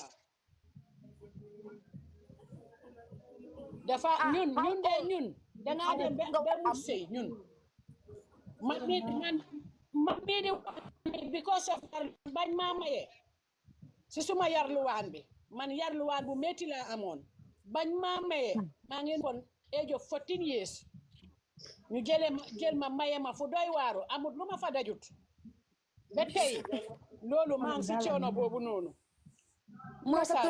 moo tax tey ñun dañ war a sàmm suñu doom yi bu baax man de man suma doom duma ko joxe yarluwaan muy suma doom bu jigéen muy suma doom bu góor duma ko joxe yarluwaan ne because of lan li ma daj si yarluwaan ndeysaan te ba pare tey waaw Gambia dafa métti torop tey Gambia dafa métti kon ñun gis nga loolu même bu dee sax yaa ngi nekk ci sa néegu sëy waaw yaa boo nekkee ci sa néegu sëy nga nekk si tolof sëy du baanee ñun moo tax dañ ko rafetal rek waaye ñu ne sëy la or him, she understands that they're telling me a joke. But Muhammad, after hearing it, when the two Jewish ladies went away, after he heard it from Aisha, he said, yes, these Jewish ladies, these Jewish ladies, the lie from the Jews. And the Jews knew, whatever Muhammad's here, the ear himself, remember, one of the nicknames of Muhammad is the ear, al-udhun. Whatever Muhammad hears from the Jews, he takes it and he makes it an Islamic doctrine. So now Muslims are terrified because of a Jewish lie. Since then, Aisha said, I always saw Muhammad seeking refuge with the dates. The guy was asked in the guy was asked in 2019. And you're saying it was 2017? Yeah, I'm saying that it was in 2017. Yeah, that's what I'm saying. It was 2019. It was 2019. Here, so this is the report. This is from the Immigration Integration Committee.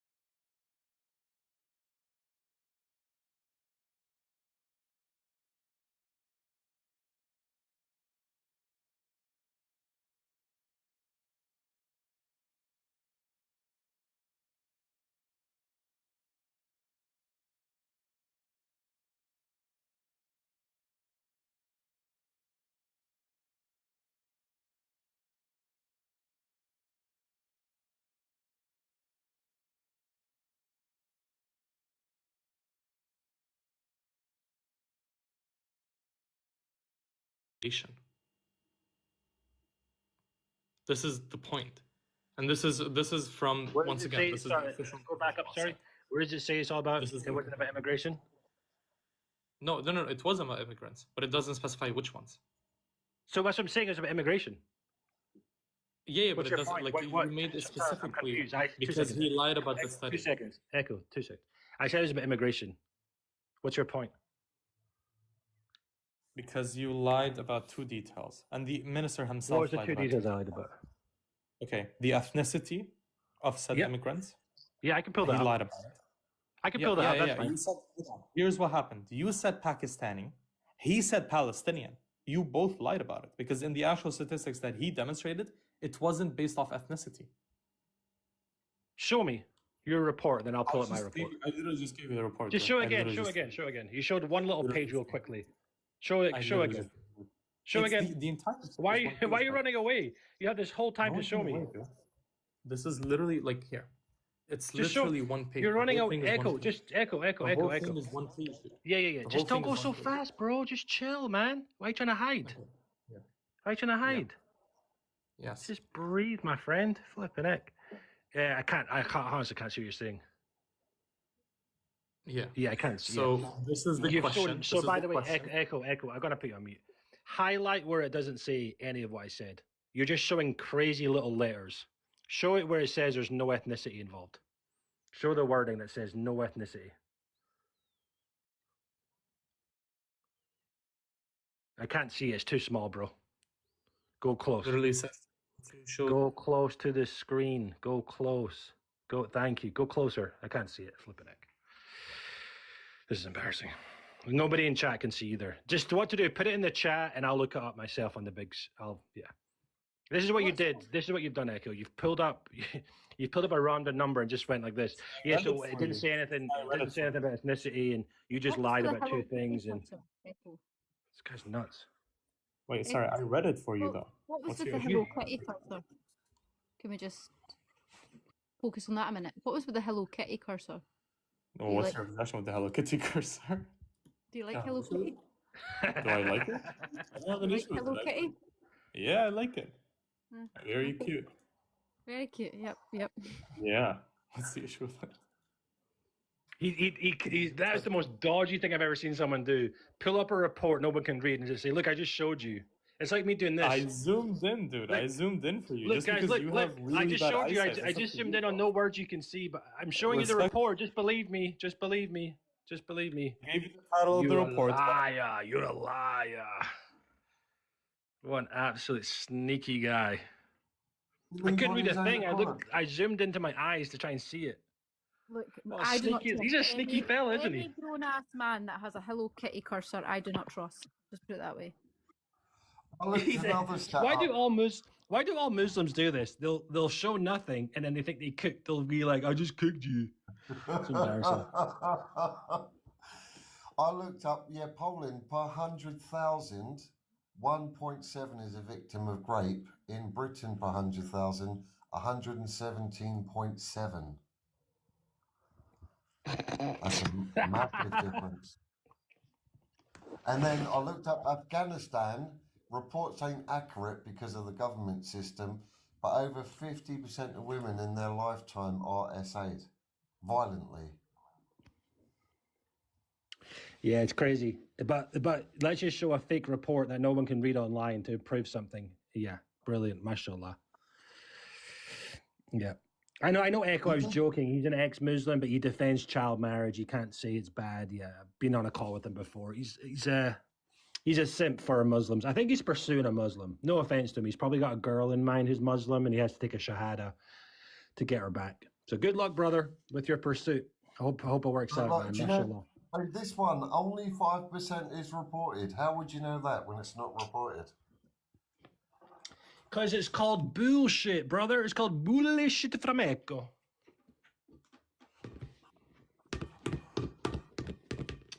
This report, like when we, like, can you imagine if I went on like a Muslim panel right now or like any panel and I pulled up a source you couldn't read and it was like, it's right there to read. And people in the chat are commenting saying, we can't read it either. and then I dropped down to the chat and said, I just debunked you. Like, how are you 10 years old, Echo? Come on, man. I know he's lying from the simple fact that if you look at other crimes in Poland, the figures match, I'm pretty sure, compared to Britain, that their crime rate is a lot lower. So would you say that only 5% would report burglary? If you can zoom in on the report, that'd be great. Hey, Comments, good to see you. The guy that I invite a million times and never comes up to my panel. Little bitch in the comment section. Comments, come on, I'll let you out, buddy. Come on, come up for once. Oh, he's actually stepping up to the plate. Comments, guys, ladies and gentlemen, boys and girls, we are honored to have Commons Runaway. Boom, Commons! What's up, bud?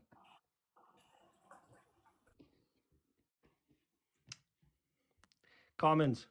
Did you start supporting the IDF? I'm confused.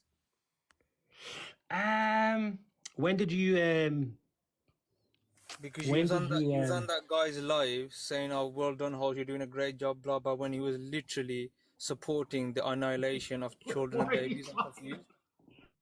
Show me this guy. The guy that the live. Everybody knows who that guy is, and everybody knows that guy is an absolute supporter of the IDF. He supports all their crimes. He never denounces the IDFs, and you was there booty shaking in the comments saying, "Well done, you did an amazing job." Comments. Why do you not just chill? I'm asking for the name, show proof. Like, who's this guy? You would have proof of me doing this. So show proof. I'll give you the big screen. Here you go. Show proof. Show proof of your lies, and I will happily ban my TikTok. Go ahead, brother. Good thing I took a screenshot, right? Because obviously you're a show it. Yeah. I don't know who you're talking about. So show it. No. You don't know. Dama read article bi and then buma doga gisee turam ak santam si la doga gom ne mom la waye buma xolé natal bi rek comme kanam bi jox na ma de dal ki la waye comme munuma ko gom be buma read everything and then ma gis turam bi su la doga gom lol non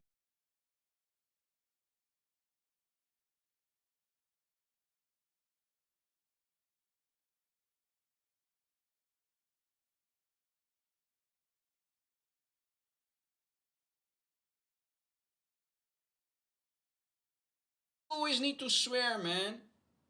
And I swear 99 dragons 99 dragons will dominate him inside his grave. So Allah will send 99 dragons inside the grave of the Abdul.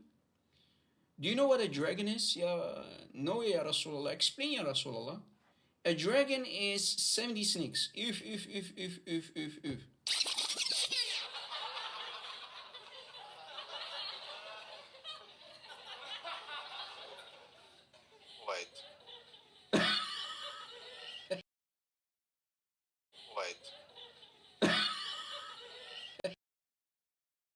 Sexual. He would love it. He's gonna like it. Brother, it will enter your bum, it will enter everything.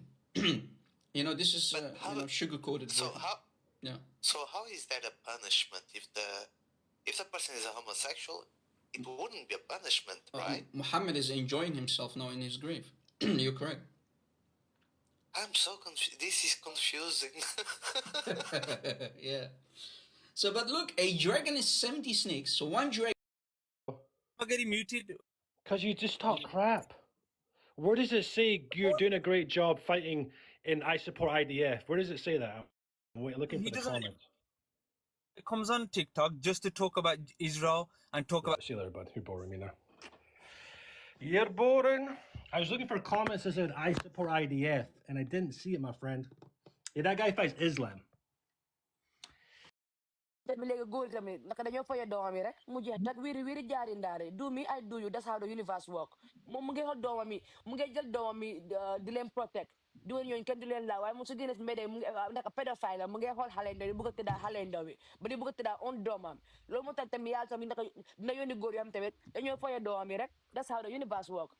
Right now dem sa bopam bi ko domam defuñu dara nañ dem sa bopam mom sa bopam tam mu déle sa bopam bi léegi yàlla du dee def loolu de parce que doomi jàmbur la def si doomaami la moo kopp waaw di doomi la moo kopp de kii loolu def fii no am na xale yéene yi soo ko dañ defee innocent nag xale yi dañ innocent. defuñ dara man lu ma dee nekk di wax xale bi deful dara. xale dañ innocent waaye xam nga doomi jàmbur boobu nañ noonu na tamit dafa conséquence innocent. wàcce si boppam because moom moo def lu bon li na mu wàcce si boppam. because jabaram benn jigéen gënu ko jigéen bu baax ba pare xam soxlaam booy dafa jaay rek la moo def si bunti kër bi ko loolu moo tax nag warut a indi doomi jàmbur loolu moo tax warut a indi doomi jàmbur di ko yar ngay dem di def business di dem di ko dëkk bu sango nga bàyyi sa doomi jàmbur.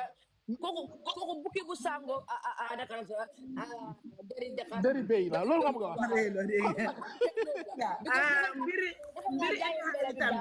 roga fii kenn du baax kenn nañ waxante dëgg rek fii dëgg rek moo fi nekk kenn du baax. man góor bi comme mun naa def lii nii sax man dama ko gis ma doog a koo gëm waaye man mënumaa gëm ne xam nga lu ma laa wax comme su doon nekk comme riiduma article bi yëpp gisoon turam du ma gëm ne moom la xam nga lu ma la xam naa ko moom góor bi xam naa ko. góor bi xam naa ko jabaram xam naa ko ma ne maçon la dafa over baasa góor bi ñun ñi several times dafa ñëw mu fekk ñu ngi toog mu wàccal liggéey mu jëndal ñu ataaya xam nga lu ma la wax kii jabaram moo dem ba si dëkk bi doomaam bi nga nekk di wax noonu Monica manaa kooku noonu morom lay gis nga kii naka la waate sa time boobu bu muy nampal doomaam boobu suma yaay mu maa nampal man suma yaay suma tegaan si suuf dégg naa daf daan wax suma yaay ne man suma juree doom bu xees comme yow nii duma ko teg mu raam si suuf man te loolu lu yàgg la man kii yaay xam naa Carlos xam naa fu mu demee ba seen dëkk isi xale bi tegal ko jëkkëram foofu la baaxaayam doomu jàmbur soo ko indee da nga ko war a teg yaa justice pour xale bi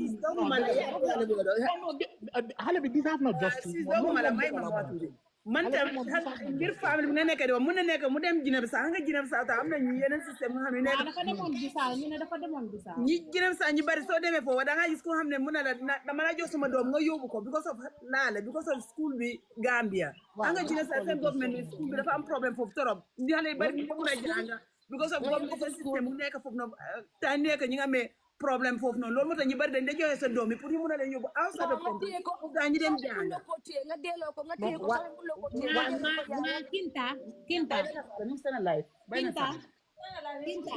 yeah see wow Kinta si algin daw si fiju si duni tenen ang confianza pa bo dégguñ boobu de waaw xam naa loolu noonu waaye xam nga itam Guinée Bissau ñu bari am nañ problème bu balente dañu am problème bu joxe seen doom pour dem yaru loolu am nañ problème boobu noonu boo si doo xam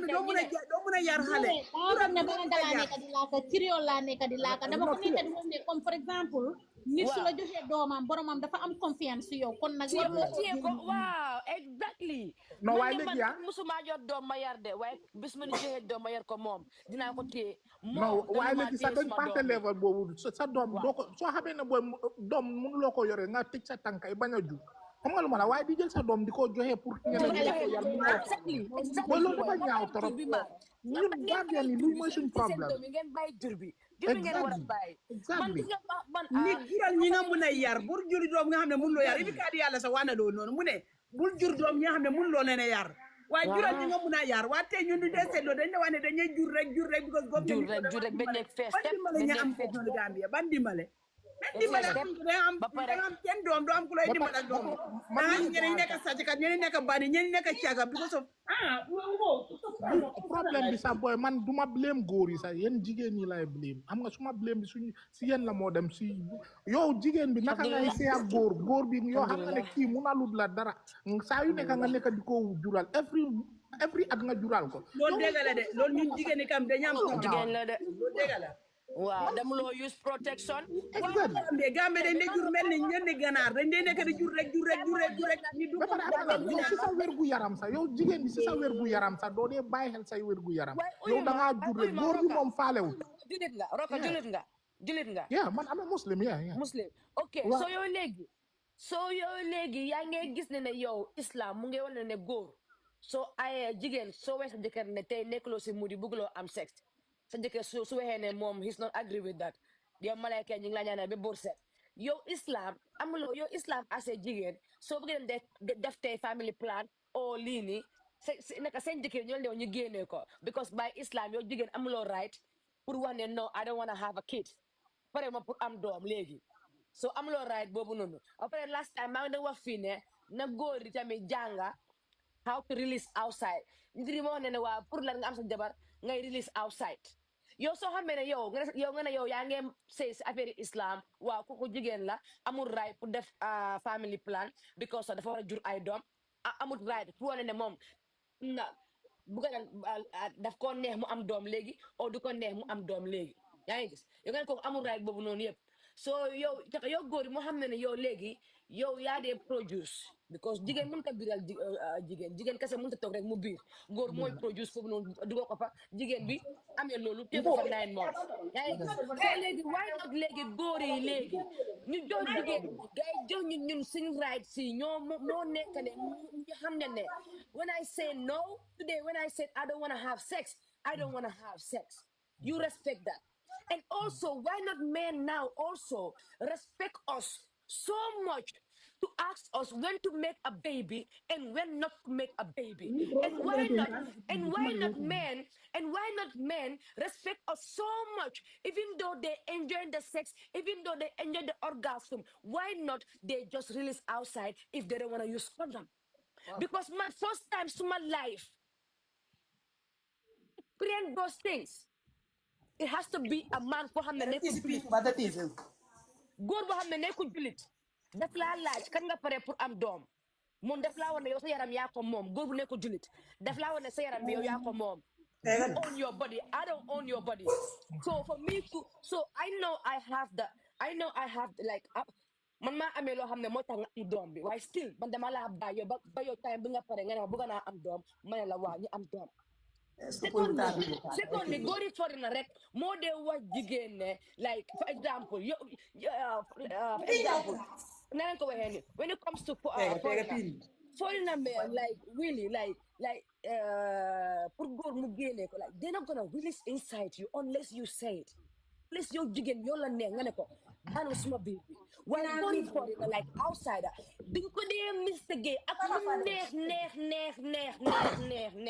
duñ ko dee mistegee dee rof so lan moo tax ñun jullite bu ñu xamee ne comme ñun amuñ right too much ci suñu biir néegi sëy lan moo tax góor yi mënuñ ñoo dimbale to release outside or use protection or ask me when to make baby because yow man maa la ko téel yow ne ko yaa ko téel yow da nga ñëw rek jox ma ko so man maa ko téel for 9 months so yow lan moo tax yow ñëwloo nga laaj ma kan nga pare pour jur doom because man maay yar man maay boot maay change diaper maay jox ma lekka maay def everything so why not wait for my time why not respect me that why not respect me so much when you are having sex with me knowing that you don't use protection you took it off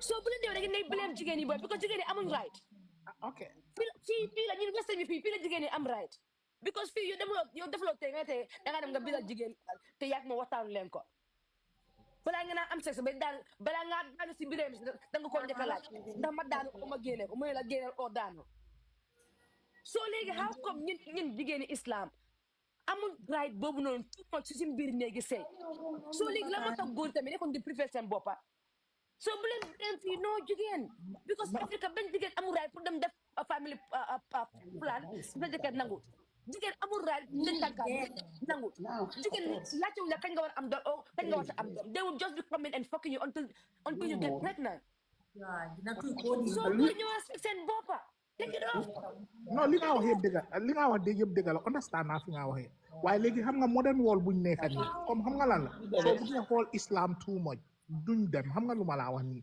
yow ab comme ni mu ko waxee comme baaxul pour ngay aaye sa boppa sa jëkkër even soo nekkute si muur bi sa xam nga comme lii si sa boppa ñun góor yi sa ñoo war a am xel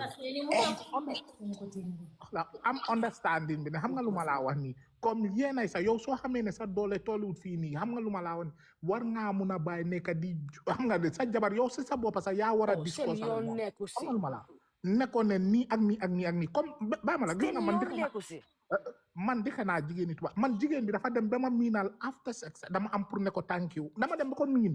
Of course xam nga lu ma la wax dafa dem ba miinal ma loolu whenever after dama am and then man loolu musuma xam loolu why do I need to thank a woman just after xam nga lu ma la wax waaye dem naa ba comme te loolu noonu tubaab rek moo la am waaye jigéen non do yow da nga dee feel like ne sa right la loolu xam nga lu ma la wax ni time boo ko bëgg rek da nga ko war a am and then yow deserve any xam nga wax bu ne sax comme xam nga lu ma la wax deserve ko ci ñun because da nga dee feel like ne kooku sa boss la yaa ko moom xam nga and which is very wrong waaw which is very wrong loolu moom agree ma si te ñu ne islam moo wax loolu te ñu ne islam moo ko wax yàlla ko yent yàlla binda ko so loolu so it's crazy so that's mean waaye ñun jigéen islam aduna bi léegi dafa ci nit yi dañ advance nit yi léegi ñëpp a eewu waaye soo waxee tamit still ñu ngi laa wax ne suñ bëggee aduna bi tamit change au bas dañ war a sëy islam dañ war a toppa islam dañ war a def lii waaye soo ko seetlu tamit ñun jigéen la ñoo deg si biir islam booy because like yow naka ngaa waxee jigéen ne yow man su ma la soxlee yow nekkuloo si mut bi te dal rek ma ñëw sa kaw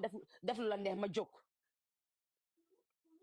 ba fa ñu ne sooy ñëw yokkee ne yaay ñëw sooy dee yokkee ne yaay dee das mi ne yow yokkee ne kese waxi kese la loolu is in the literature sis li nga wax ni yëpp fii nii li nga complain nii loolu is found in the Islamic literature ok nekku si comme la moo tax sax ma ñëw fii nii sax ma ñëw nii delluwaat soo buggee any reference because some of this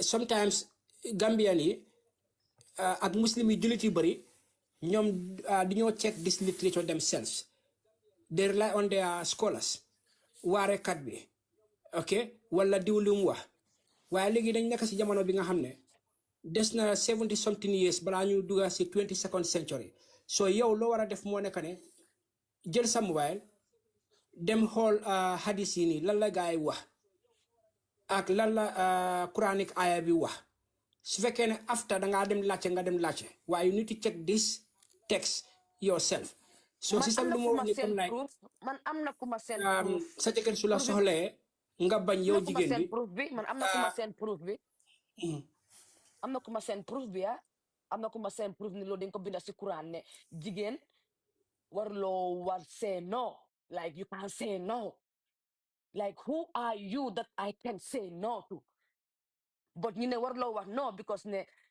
loolu man am na ku ma seen proof bi suma benn bro mu ngi fi def ma seen proof bi si TikTok bi fii because man loolu moo nekk one thing loo xam ne si islam ba léegi man dama si dee deewoo man loolu dama si dee deewoo comme like pour lan yow ma juddu man ma ñëw ma kenn yow si yaa ngi yow yaa ngi maa wax ne waaw yow kenn yow soo dee yow kenn yaay dee su may sangu man kenn maay sangu su may raxas ma private part man kenn kese maa ko dee raxas like everything I have to do with my body I do it myself so because of the name because of a name because man dama believe ne lu yàlla ñoom dañu wane si sëy dañu war a def ni ne waaye man dama believe ne sëy is about love title la rek it's not even a name yeah exactly man dama believe ne it's just a title it's just two people have to love each other and do what is necessary waaye comme lu ñu wax si islam bi as a jigéen like because ñi barkaati déeba ñu ko di waxtaanee fiiri sax ba ñu ne yonent yàlla dafa wax ne mu ne moom su nekkoon ne amoon na like comme like he wish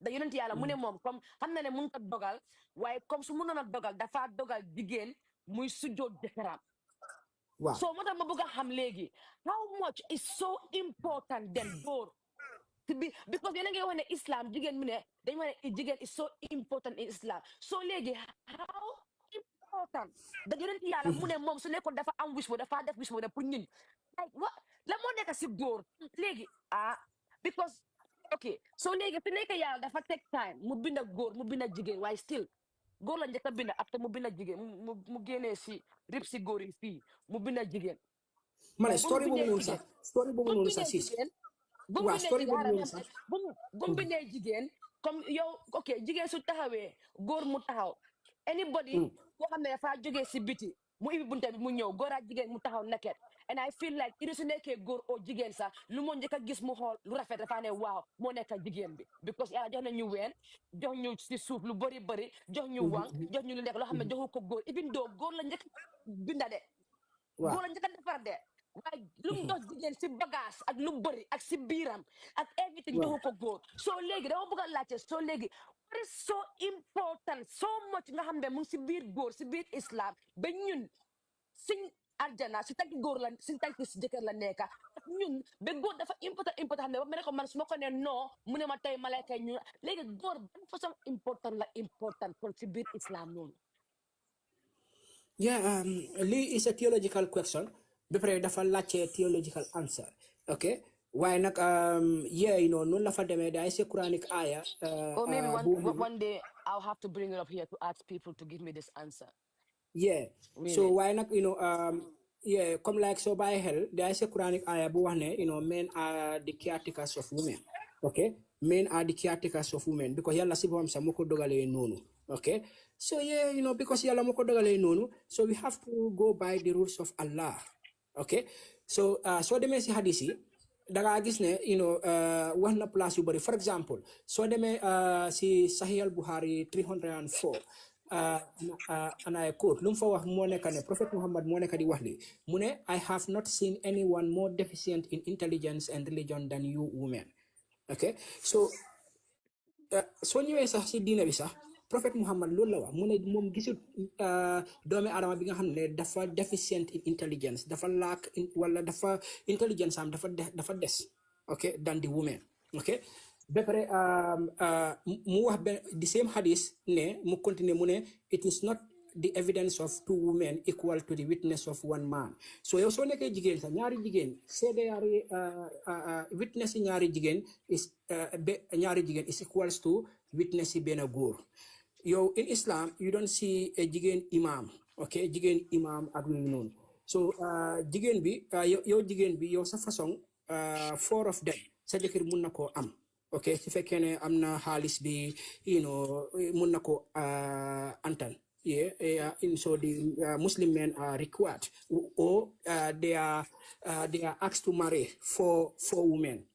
Okay, 4 women at a given time. For example, in 1 year you can be having 4 women. Okay, so da gis ne Islam dafa assez regulation yi bari yi nga xam ne in our society that our population is adhering to. Okay, te li nekkul ne dañ ko dee apply rek waaye daf dee feeñ ci seen waxin bi ci seen doxalin bi ba pare they try to impose it on their families seen offspring seen children yi. So da ngaa gis ne generationally we got a lot of people yi nga xam ne they want to maintain what Islam says. So ñoom sax suñ constitution bi sax Supreme Law of the Gambia boobu sax faale wuñ ko bu baax. What Islam says that favor them.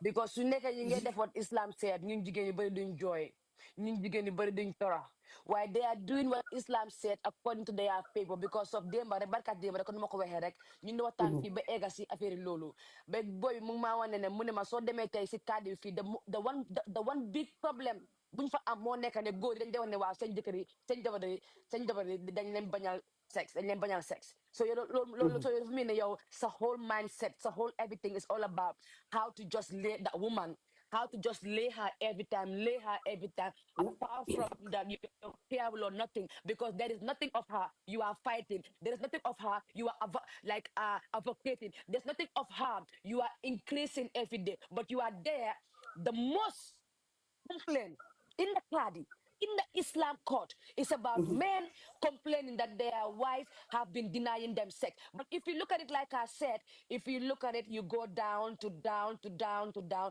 They are cutting the clitoris of the woman. Yeah. So the women cannot be performing sex how they want it. Because the thing that is there to make them wet, to make them want more, to make them cry, to make them scream, to make them feel like they want more and more, you took it off. You took everything off. And then you send me to a man. A man Mohammed out hell. All his mind is just how to lay me every day. And that man is laying me. I have no please because mom Islam, he's not even allowed to suck my breast or to touch somewhere on my for him it's just to lay me because he wants to please himself. Yeah. Africa, we So don't get. Yeah, that's the point. That's the point. And in fact, even more disturbing is that the fact that literature umma bi. What is the umma? Umma aka means the Muslim people, come like the Muslim population, then you are a second, then you are a body. You understand? So you now starting to connect. Okay? We are allowed to get 4 wives. ok su fekkee ne mun nañ ko ba pare foo wife yooyu noonu suñ ko amee yee dañu war a make sure ne xam nga rek ñu reproduce more and more so the target is about reproduction even though yow amuloo métier bi nga xam ne sax mun nga yóbbu sa bopp sax personally much more wife children ak yooyu noonu so yeah it's very very difficult and very sad and that is why dañu war a talk more about this ñu génnee fa emotion okay wala try to be scared or fear factor bi dañ ko fa war a génne ñu check Why into Gori this Africa? Duñ musa Gori Africa, they will never ever let us like impress this thing because lii dafa nekk si jigéen ñi tam ñin dañ sonn di dégg kaddu boobu noonu ay suma bañalee malayka ñu ngi laa ñaanal ay somali man xama ñeneen de waaye man moom suma loxo si kaw loolu dafa bokk si Islam like si one of the thing in Islam in say me as a woman knowing myself knowing how I am knowing like how like how now I know my worth in my body, knowing that God take time to give me such a such a such a such a such. And you come in for me to just lay down like a fucking donkey just to please you, just to please you, just because I'm Aljana. I'm not gonna do that for no Muslim man. I'm not gonna do that for no Muslim man. So first of all, yan gori Muslimi, you know what I start the gene lol sen bopay di wax jigéen ñi ne hey.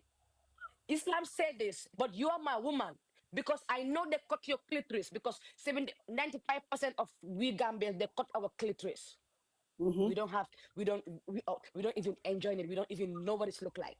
So it's now men need to sit down and put on their head that this woman, they've been cut. They cut their clitoris. Like, I don't think they're gonna be like functioning like a typical ordinary woman because like we're not fully women anymore. Lol kera bu ko gene ci yow rek nekatuloo fully jigen anymore.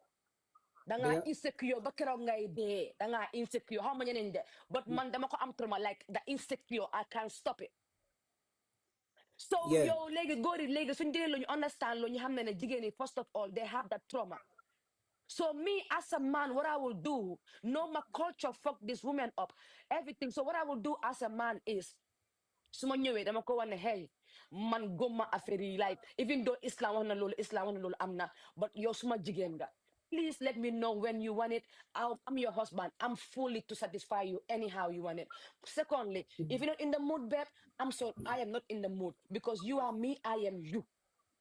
Dom bi yaa ko dee téye for 9 months man duma dee téye dom bi de biir bi yaa ko dee téye for 9 months so let me know when you want to carry that 9 months 9 months si jafte 9 months si feebar 9 months si woccu 9 months jaabante l'hôpital loolu doyu de bro bés bu ñu la defalee machine boobu noonu ba keroog nga xam nga fiil jigéen si dem léebo wax ma la pousse bi de contraction rek laa la waxagum de the contraction sometimes yéena jigéen dañ dee mun a am 2 days contraction. Wow. Yena jigéen dañoo toog yeneen saa ay 2 days fully contraction. Contraction waxala gaay what is contraction in contraction mooy matu yeah push don't make good brother push don't make good xaar matu bi seen te matu bi xam na yeen africain yu góor yi ba léegi ndax gis ngeen loolu noonu moo nekk matu bi tap leen screen bi waaye please gaay TikTok yi nii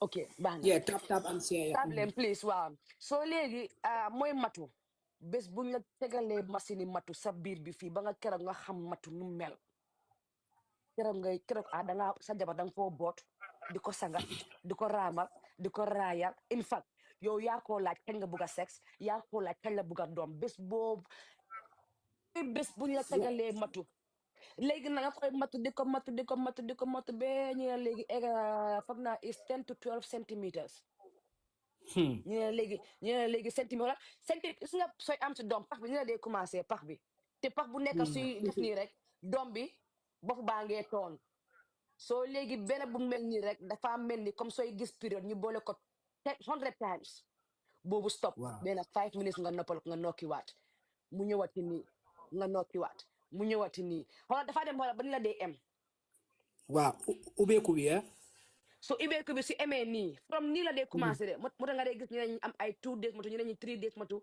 ñeneen ñi within hours sa biir bi su gaatee mu jël short hours léegi mu dem nag ba mel ni comme nii foo xam ne comme boo xam ne doom yi egg na nag léegi nag ñu ne léegi nag kaay puus jot na nag xam nga yéen góor yi yeneen saay ngeen saf yéen a kama bu métti boo xam ne yaa ngi dem kama rek nga dugal xaaf baa nga des waaye because of nu mu dangee noonu rek yaa nga toog naan ko mu nga xaaf baa ngi des xaaf baa ngi tele gis nga seen kama yu dang yi nga naa fiil noonu muy métti xaaf and especially comme like boobu nag malo soo cobee malo ak yu dang yooyu noonu nga bëgg a dem mu càng nga ngay press mu càng noonu la duxala loolu danga ko loolu métti boobu danga ko jël nga def ko million times noonu la motu mel ok bisi suñ excès boo xam excès ba fii nga boo xam bi sooy yuuxu excès ba fii daf dee xaw a daf la dee xaw a joxe gum relax nga jëla ko tuuti nag mbaga ya ñëw nag waaw mbaga yi moom daf dee tof de ak yeneen saa ñeneen ni sa dañ leen lay xar tam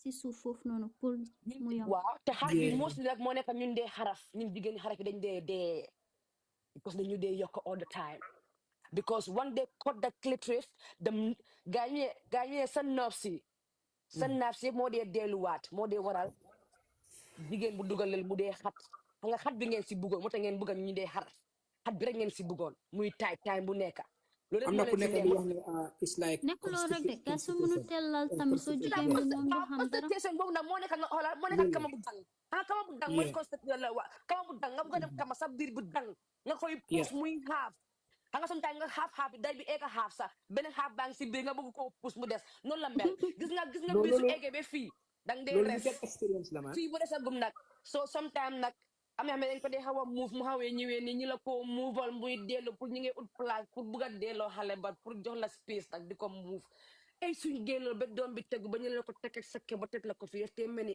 dañ jël daf tee mel ni nekk di sa biir bi daf tee mel ni comme dañ la tegaloon ay 25 barigo gis nga barigo yu ngeen dee 50 kilo 20 kilo barigo diwlin yooyu daf tee mel ni dañ la tegaloon ay 50 ay 100 lañ tegoon sa kaw nga loolu su wàccee ba nga nokki ba nga jël sa biir ba nga fil sa biir baa ngi empty non pareguloo ak su ne toon doom bi tam si biir bi parce que baa ngi si biir parce que baa ngi si biir nga den le toon doom bi tam di like doom bi su suy ñëw placenta nga war naa affaire jubi affaire nga placenta bi suy ñëw dafa mel ne ko yow muy juraat doom rek dañ ko dee jël ko dañ dee bos sa biir bi di la ko bosal nag ñu koy xëcca di ko bos di ko xëcca bu tax nga naa wooy bañ ko génn ko takaj ka teg ko boobu doy loolu mooy lan jumbax bi wala placenta bi mooy àndaale bi lu connect ak jumbax bi la mooy placenta bi àndaale bi nga boo su doom bi génnee su doom bi génnee yaa ngi nekk gum naan wéy suma biir bi oyof na léegi alhamdulilah ñu ne déedéet pareguloo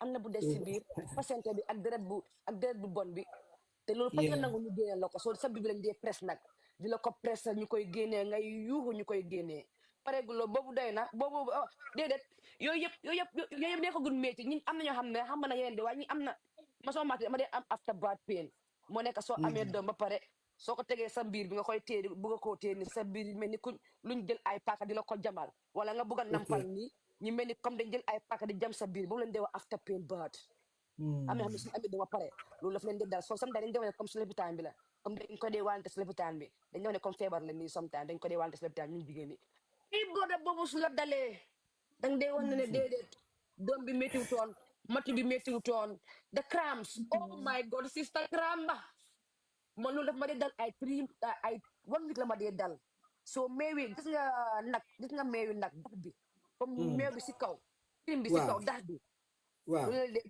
naan ko loolu moo dee xaw a tax mu xaw a leelu waaye boo balaa nga dee am loolu daf tee mel ni beneen doomi aadama boo pare gu ñëwee la 3 months tendeti naka la olof de wax sax tendeti ñetti weer ok so léegi sa doom bi su amee 3 months yow moo xam ne amuloo nelaw guddi for 3 months doo dee am nelaw loolu dee wax tendeti naka ñetti weer 3 months doo dee nelaw guddi ngay nampal muy jooy ngay jóg di nampal because doom su juddoo da nga koy nampal every 2 hours nga dee nampal every 2 hours ngay nampal every 2 hours su guddi jotee su eewee te xale dañ dee nelaw suba si léegi guddi lañ dee eew mostly léegi guddi bi nga koy bugg di nampal ba bor set i waay fay leen jigéen fay leen jigéen ngeen ne islam mu ne jigéen su ne noo nga ne ko malayka yi mu ngi koy ñaanal fayal leen jigéen ñaanal leen jigéen saa yoo leen eewoo seen jabar de leen dee ñaanal léegi xale boobu màgg nag dem nekk football nag ndeyam lu am séddoo koo yow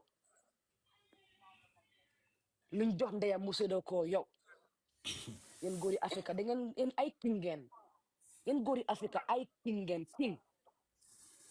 Yeah, and then yen EI queens ngeen, okay? So kings and queens. Li dafa like xam nga la moo tax affaire si mu gën a jaxasoo moo nekk ok ñun as nit ku ñuul African black people soo demee back in our history da ngaa gis ne action yi li nga nekk di complain li amutoon su ma waxee back in our history maa ngi about 3200 BC. BC la wax de 3200 BC. Okay, that means su ma ko break down moo nekk 3200 before Christ. 3,200 years before the birth of Jesus Christ. Islamically, they call him Isa. Okay? Balako kudujuru. Okay? So during this time, liip amuton. Liip amuton. Nyule jigeni sa nyuran choose. African women choose their husband. Kan mo wara neka sen go. Okay? Ban time lañu wara am dom. Comme li nga neka di wax ni. So liip, authority bi was in the hand of the lady, the woman.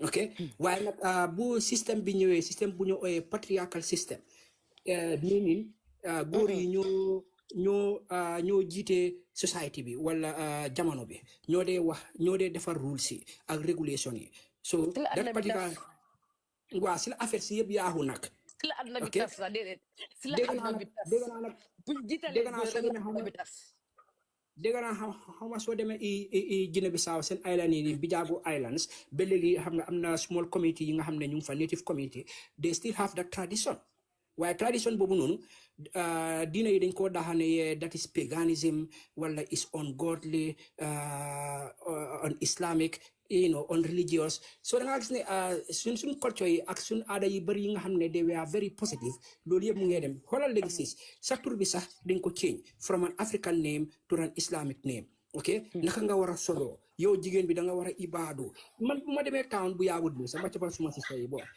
bu ma fa doon jega duggee ko melatoon noonu waaye suma sista yi sax du ma lee mën a xaamee because ñoom kër la woo nekkut kër woo ñëpp a dee mën a teg ninja ting yooyu noonu style la gaa dee dóor ninja yi so dangaa gis ne yooyu noonu yëpp nekkul te dama use the word ninja pour jéem a derogate waaye lii yëpp ma ne lii yëpp li nga xam ne dañ ko war a wax ok so jigéen bi dafa war a am doole dafa war a am kaddu si néegi seeyam ok the same thing góor bi tamit lii complementarity la jigéen bi ak góor bi nekkuñ fi nii di compétente waaye dañ nekk fii nii pour war a dimbale wante understand yeah pour complémentant xam nga yow fan nga des sa jigéen bi mu mutal fufu noonu góor bi tamit the same thing so vice versa yow sa jigéen naka nga mën a amee ak sa jigéen intimacy fekk sa jigéen bi sax was not in the mood parewut yow góor bi sax yow what kind of man are you ban façon góor nga yow am na benn góor ma doon goro waaw am na benn góor man nekku ne dama ko dégg wala dama ko gis dem man dañ ma ko wax live benn góor ma doon goro because am na time man I'm stubborn let me just try with this Islam men that have read the Quran been to Dara let me try with this man maybe I'll be lelo so man ko okay xam nga yéen comme Islam da ngeen de wone comme gu jigéen ñun xam nga lu ma wax mu ne ma su ma nekkee si mood bi nekkuloo si mood bi and you don't want just lay down I will come and do what I want and that's it okay man ko foofu nga yaaxee ngoro bi yëpp man ko I'm not that African woman I'm sorry mister I am not that African woman that just lay down and let a man come on me and to do whatever they want man first day ma joxe suma ndaw sax dama doon bañ neexal ma so man am a woman man dang ma neexal when it comes to that ma bëgg nga nekk góor ma neexal la soo nekkee góor ma soxla la man jigéen dama laa neexal wala suma ay pàcc nga xam ne nag kii def ma soxla tey nga ma nekk jigéen nga nekk góor nga soxla ma dang ma neexal waaw effort warta yomb So man for you no Lord's what I'm con let me just ask me as a Muslim woman, then it's better I just be with the foreigners and who are not even Muslim men, because I'm not gonna lay in a man house to let the malaikas to pray for, because I'm a very stubborn woman, huh? Man, when it comes to that, I can be very stubborn. Man, I am somebody, come over here. If you don't nail me, like I can lay down on a bed, you'll be there crying whatever you want. I will show you that there's a concrete laying down here. Like I'm very stubborn when it comes to that. So for me, if I don't have understanding when it comes to Muslim men, then I think it's better than I become a nun. Or Yeah, I just marry with a foreigner man. Yeah, you are free to choose his xam nga li nga nekk di wax ni you are in a very difficult position, because your circles will try to judge you or jump to conclusions as to whether kids are julit la or not. Then last start the label la alert, di la tigal, so lolu am na fini multiple times. So ma sister, we are one of those people. Xam nga, so we got to be strong man, okay? Because next generation they I love my Islam. I love my Islam. I love Allah.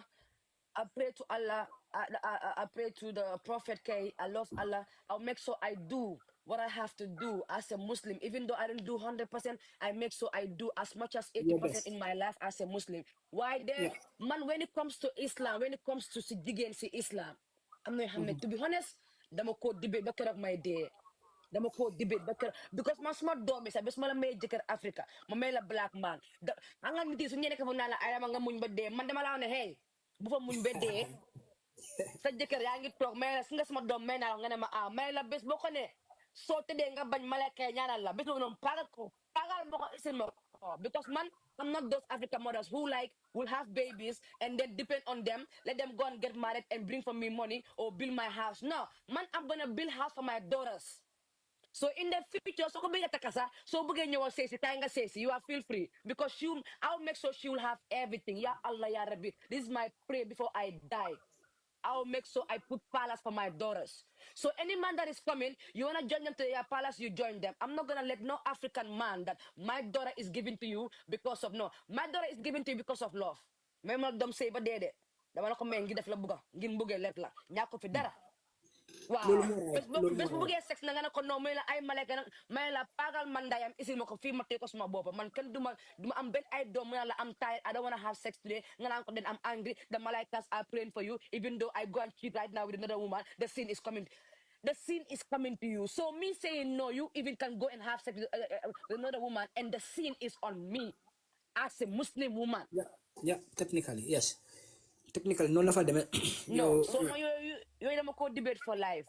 The man dama believe ne so gisee English man that the husband that says yes to everything to his wife is the best husband. Man, that's my belief. Man dama believe ne say bala mo ne ngeen bay jigéen ñi melni comme ay queen ci biir kër.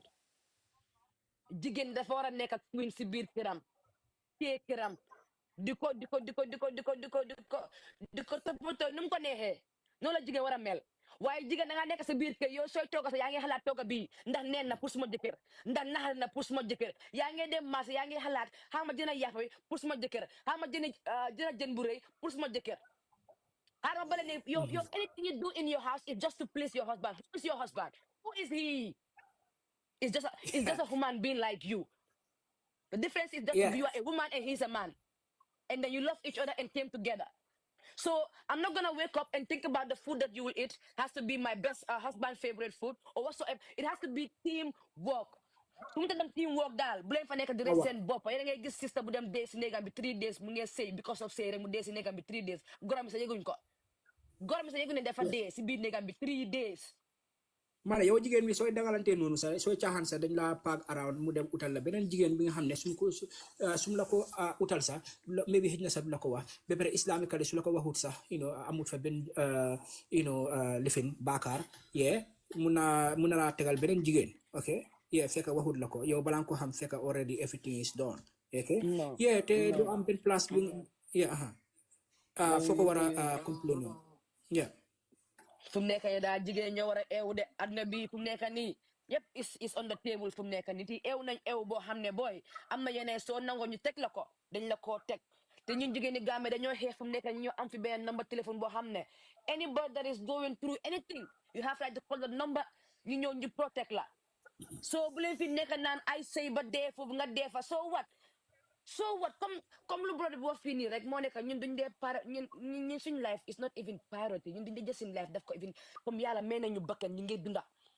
ñu ngi healthy ñun first of all respect guñ yàlla ne yàlla may nañu fan boo xam ne every day ñu ngi eew suñ bakkan yaa ngi wax alhamdulilah de respect guñ loolu noonu de suñ loxo yaa ngi wér suñ tànka yaa ngi wér and then yow da ngaa intone yow nga nangu yow to be a slave because in Africa ñun dañ accept slave ñun dañ nangu affaire slave ba ñun ñu ngi slave suñ biir néeg ñu ngi faa nangu ñu slave comme Africa da ngeen nangu slave ba nga xam ne so la ñëw yëpp da ngeen dee bugga ñu slave loolu leen ma ne slavery boobu noonu sax feel happy slavery boobu nga nekk again soo defee sa research da nga gis ne slavery boobu noonu diine yi ñoo ko asi yes bi ko man xool naa lii yëpp diine yi ñoo ko asi ok sis xam nga ñetti diine la bàyyi ma tegal la loolu foofu balaa nga dem ñetti diine la ñetti diine noonu xaw ma ndax mën na koo gis waaye let me just give you the names lifin diine bi first one bi naka la tuddaale sa Judaism xaw ma ndax xam nga la mooy Judaism moo naka comme lay lu ñëw I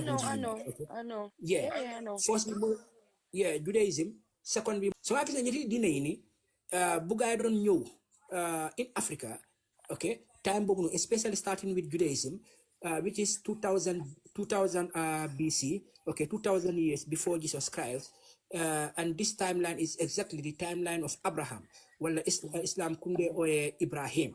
Okay, so before Ibrahim in Africa, okay, li amuton, okay, pour wax ne da nga taka jigen bi nga xamne xale bu ndaw la, okay, jigen bi dang ko war di door sey bi, wala su nangu lii rules yëpp nekkundoon fa in fact by that time matriarchal system moo nekkoon during these days meaning the women were in charge of society ñoom ñoo nekk di leaders ok of course góor yi tamit ñu ngi fa woon waaye jigéen bi moo dee decide néegam la moo fa war a xew ban doom la war a kan moo war a nekk góoram ndax góor bi di saaf na ko or not ok à peu près jigéen bi tamit amoon na autorité bu ponkal su fekkee ne anytime bëggoon naa jéena si sëy bi mu mun si jéena waaye nag bu judaïsme ñëwee okay Abraham ñëwee of course we know the Old Testament okay Old Testament boobu la de Islam de Zabur and Torah okay so this bu régulation yi ñëwee si la affaire table bi ton okay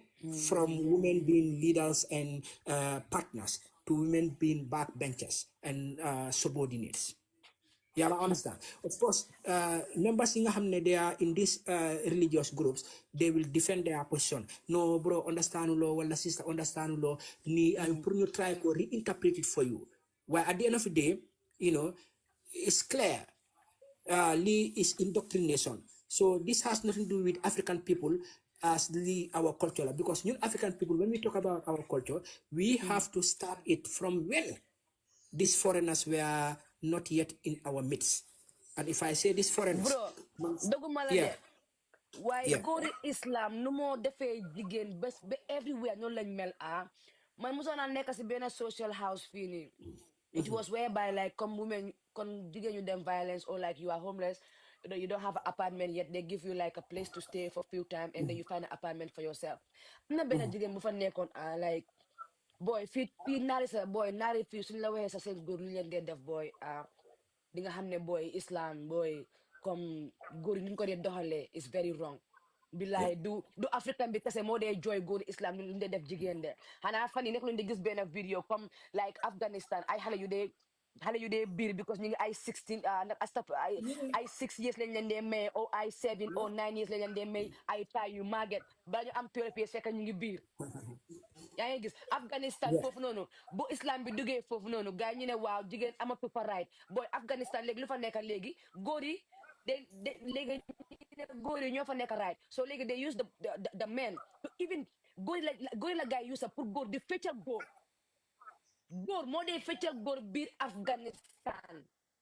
Afghanistan o dëkk yooyu noonu o dëkki naar yi fii ñu bëri seen caga yu bëri du ñu nekk jigéen de caga yu bëri góor leen because jigéen duy dem fenn Afghanistan bu fa Islam bi duggee ak nii am na tokki ne Christian de waaye luñ buñ isee affaire naan comme jigéen amul doole góor moo gën a am doole xaaral ñu waxee ko noonu buñ ne islam buñ waxee ne comme góor yi léegi jigéen góor moo gën a am doole Afghanistan soo nekkee foofu nga jur ay soo amee taw bu jigéen mu toppasi yow doo dem bitik yow amuloo koo yónnee bitik yow doo dem marché amuloo koo yónnee marché soo léegi ni nga def moo nekk ne sa first daughter nga dee tomboy sa first doom bu jigéen dafa am pour nekk ak góor pour dem si marché bi ngir yaayam dem si bitik bi ngir yaayam loolu moo nekk Afghanistan because of ñu ne julit jigéen warta dem bitik warta dem marché warta dem lii soo jigéen yaa ngi tëju léegi jigéen tamit seen doomi jigéen te amul daal léegi ñu def léegi moo tax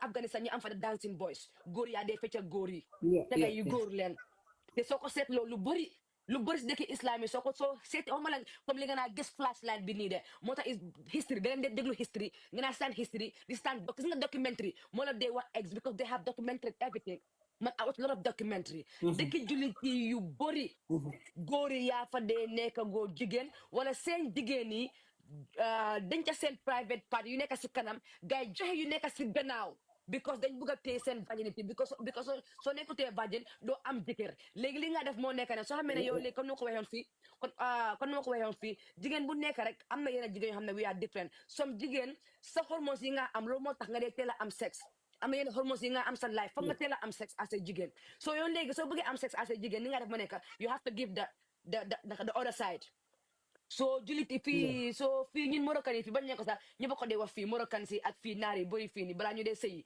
seen far yi si gannaaw la nekk si gannaaw bi la gars yi dee use so moo tax doo dee understand which is which moo tax man dama gëm suma yàlla gëm naa xam naa ne yàlla lu am la gëm naa suma yàlla gëm naa suma prophète bi su lu wax ne prophète bi gëm naa ko si lu wax ne dañ war a toppa yàlla dañ war a please yàlla man gëm naa loolu dañ war a please waaye su passé loolu bro anything loo xam ne islam war na ko si affaire jullit yaa man si diggante doomi arama ak doomi arama man gisuma ko Africa because ñun Europe fii nii after 10 o'clock soo defee noise ñu oy la police yi because after 10 o'clock da nga am pour respect sa dëkkandoor yi by force te islam jullit muslim def ne yàlla def ne lu mu njëkk a ragal si diggante doomi arama ak doomi arama moo nekk ne sa dëkkandoor loo xam ne dëkkandoor war loo koo jox noise boo xam ne ba du nelaw dëkkandoor mooy xam ne loolu mooy looy first thing li nga war respect mooy la second li jirim nit ku amul ndey nit ku amul baay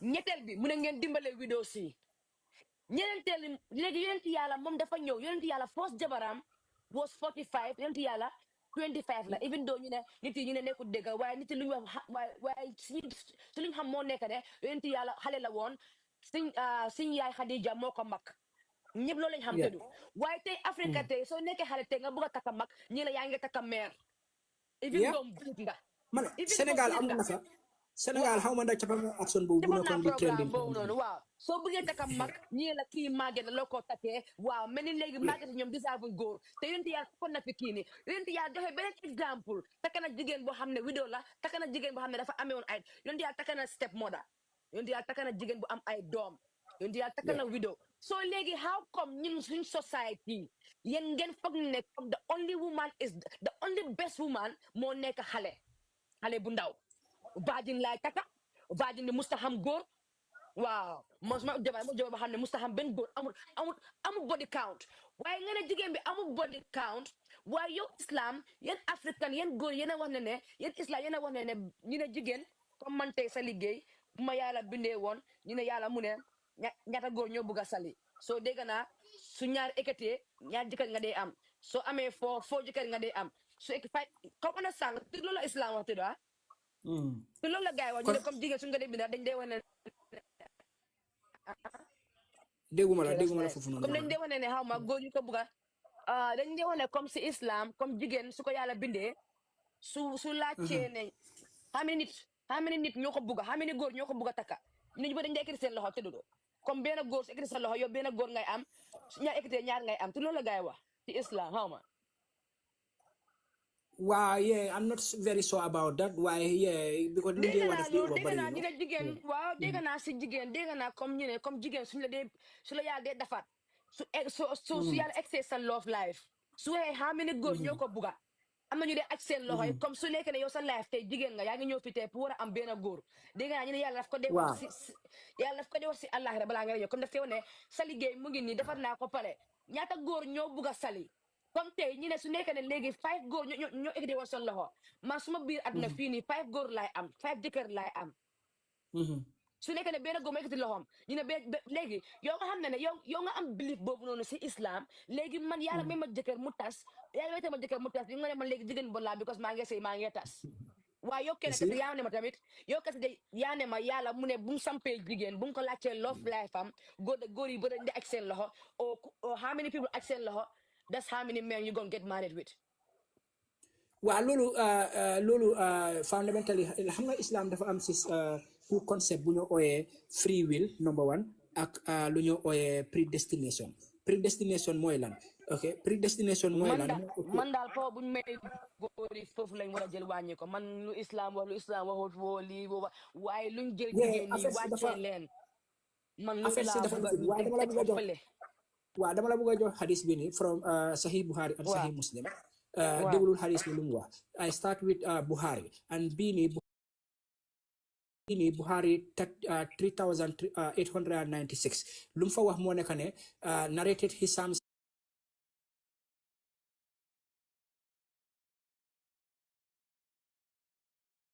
Khadija dafa deewoon ñetti at balaa Khadija bu mu dee ñetti at la am after si la yonenti yàlla Muhammad dem bàyyi Mecca dem Medina mu continue mu ne he stayed there for 2 years bu mu demee Medina dafa toogoon Medina ñaari at la fa amoon so wala lu ëpp loolu and then he married Aisha si la ñëw mu taka ku ñëw ooyee Aisha when she was a girl of 6 years Aisha bu mu ko doon taka time bu noonu fekk Aisha juróom-benni at rek la amoon yaa ma understand and he consummated that marriage when she was 9 years old so mama Aisha dañ tëdda dafa consummation moo nekk ok dañ am time waaw dañ intimate so when she was 9 years old when she was 9 years old 9 years old time boobu noonu soo xoolee at yooyu noonu she could be 16 years old no lolu there is no hadith which says that okay look, I have come across that argumentation come like is 18 wala ñi dina 19 because Aisha dafa amone ben sister Fatina Turambisa okay because of kukununu atambi why is nowhere in the Quran or in the hadith bu wax ne okay Aisha was more than 9 years old when her marriage was consummated with Prophet Muhammad but da nga gis many hadith bi nga xamne dafa wax ne such as this one bu ma la kutal ni yes okay Aisha was 6 years bu ko doon yonenti yàlla Muhammad di taka okay waaye bu mu doon consummate marriage bi fekk she was 9 so okay nit mun naa wax ne sis okay lii this was 1400 years ago in the 7th or 6th century yeah but even that time okay xëy na maybe long time ago la waaye la moo tax ñun suñ nit ñi léegi ñuy apply this waaye loolu amul nag waaye like man mosuma gis ku taka nit 6 years Africa nag boobu mu amul Africa okay waxuma ne sax am 6 years or 9 years bi am na waaye dangaa gis ne sis child marriage is very rampant in the Gambia will you agree child marriage in Gambia I don't think so okay you can go and look it up while child marriage Gambia amuñ comme ay sëyi xale fi ma fa ne Gambia amul loolu Gambia léegi wala mu ngi am Gambia ba léegi mu fa ba léegi moo tax government bi Adama Barrow's government bu mu ñëwee dafa asi ñu law bu wax ne bu baan loolu child marriage Gambia is one of the countries Gambia is one of the countries waaw loi bi moom mu fa legally loi bi dafa baan and it's also permissible so loolu moo waral ne kuñ forcé nga sëy kuñ bëgg a forcé nga sëy in Gambia am nga right pour dem police pour report ko tudd yeah because Gambian law bi lu mu wax and which I like very much lu mu wax moo nekk 18 years minimum age for marriage okay that's good xam nga jigéen ñi daal na jigéen ñi start fu mu nekk di fajal seen bopp man daal man Islam what like I don't debate like Islam whatsoever but the only thing that I will debate in Islam is about like telling the women that they have to please their men every day every time even though like she don't want to and the man wants she has to give it to the man that's the only one like and not letting women also be leaders in their house because women should be leaders in their house you know they should let loolu moo tax maasi ñi ragal sëyam bi tas mu dem isi xale bu ndaw bi jox ko jëkkëram réeb ko because yaa ngi ragal sa sëy bi tas yaa ngi ragal li ragal ba mu dee waral lu bëri mu ñu dee lor Africa yaa ngi gis so man si yooyu laa gën a avocat so jigéen ñi fu mu nekk dañ xama seen right yéena moom seen yaram yéena moom seen boppa su góor bi daal soo sëyaa góor danga koo toog ngeen waxtaan nga ne ko yaa ma sa bopp maa ma sa bopp man daal I'm not here pour ma please la for sex waaw ñoo ma fii pour please la for sex de su nekk tamit loolu ma nekk contract bi tamit nga wax because man I'm here for love I'm here for support I'm here for like teamwork I'm here for family so xamee ne man dama war a ñëw pour yow ma sëyal la every day ma laa jox like at the private part every day let me know now before I come to your house and secondly don't let no man come lay on you just because he wants to come don't let that wow. It has to be 50-50.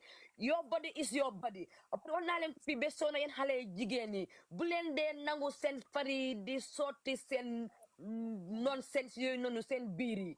Don't let it happen no more. Because Gambian men will never take you out from that. For the first time in my life that I intimate in a man and I don't have to even tell him to release outside, I was so happy, I was so pleased, and I asked him, why do you do this? He told me, I respect every woman that comes to my life. I will never release in a woman unless he asks me to. I will never make a baby. Munima, I will never make a baby to a woman if I don't ask her.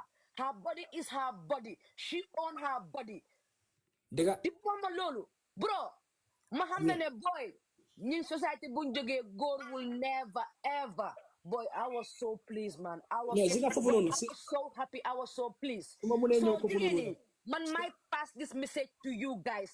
Man salige man na jela message bi di len ko delo di wax ne jigen la comme yeen dina ko wax sama doomi jigeni dina ko wax sama sidi jigeni in me inside my family, I will make sure every woman in my family to know that because jigen ya hola Justin Bieber international, you know, Justin Bieber now. When are you having babies? Mune, it's up to my wife. It's her body.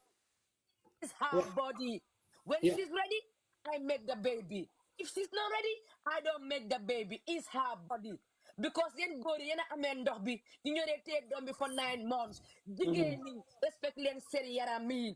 Respect len seri. Kis na jigen listen. Après jigen so they bang hamsa value. Do they feel attractive to men too much? Come, do they let come to your life? You take your time more. So it's very important again to have some what. Because let again so I may say what. Do they body boyfriend? Do they body ex? So I may go do ko cheat. So I may deke do ko cheat. Because I'm here. Danga value sa bopa. Danga value sa yaram. Because yo yay kana kuy ex sa kaw. Agnum ko dafe, agnum ko dafe. Yeah. Boy, jigen yalla ñu may lu bari de. Imagine when a man come, like just like imagine like when a man is naked and a woman is naked. The only few places I can play in a man is the balls and the dick. And then and maybe if he have 6 pack. But woman, you got the breast, you got the clitoris, you got the lip, the pussy lip, you got everything. Digging biram sa if they wanna attract good. Digging sa own beer sa I'm not good nung they even feel good. Everything. So we have to value ourselves. We have to value what we have. For take time to give us so much.